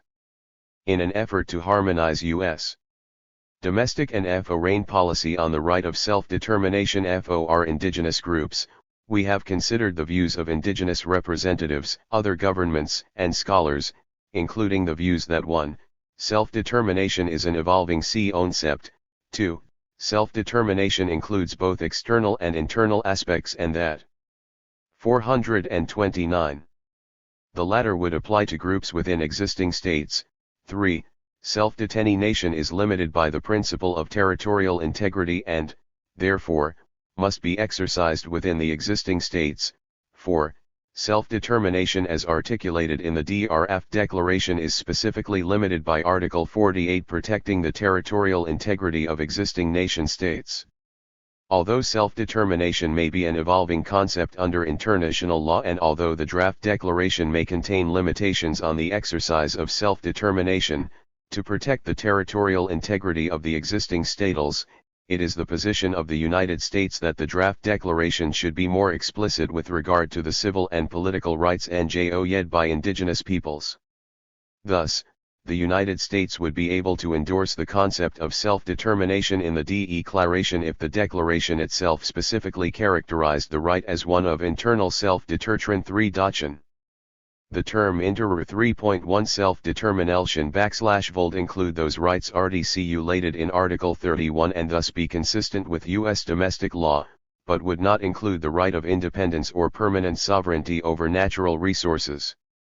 With the understanding that this declaration sets forth the civil and political rights enjoyed by indigenous groups, the U.S. can also support the use of the term indigenous peoples in this declaration. 5. Caveat on PEOPLES in other international documents. The UN and OAS declarations set forth the rights enjoyed by indigenous peoples. In particular, the United States supports final declarations stating that indigenous peoples have a right to internal self-determination, and defining that right as one exercised within the framework of the state and involving internal control over local affairs. Moreover, a separate statement to be read by the delegation will express our understanding that the right of internal self-determination as defined in the declaration does not include independence or permanent sovereignty over natural resources. Accordingly, it is not necessary to qualify the term peoples in these declarations with an express caveat in the text stating that it does not imply a right to independence or permanent sovereignty over natural resources as set forth in Article 1 of the Covenants. 430. However, although the purpose of the UN and OAS declarations is to set forth the rights enjoyed by indigenous peoples, other international declarations, action plans, etc., that do not define the rights of indigenous peoples with respect to self-determination and sovereignty over natural resources may nonetheless make reference to indigenous groups. In such instances, the United States would be able to support the use of the term indigenous peoples, but only with a footnote that states as follows. The use of the term peoples in this document shall not be construed as having any implications as regards the rights that may attach to the term under international law. 6. Collective rights. International human rights instruments generally recognize the rights of individuals. We accept, however, that some collective rights are appropriate for indigenous communities. We believe that collective and individual rights can coexist in the indigenous context without undermining the individual rights that are firmly rooted in international human rights law. In general, when considering how best to express our position in human rights instruments, the U.S. has used the phrase individuals in community with others.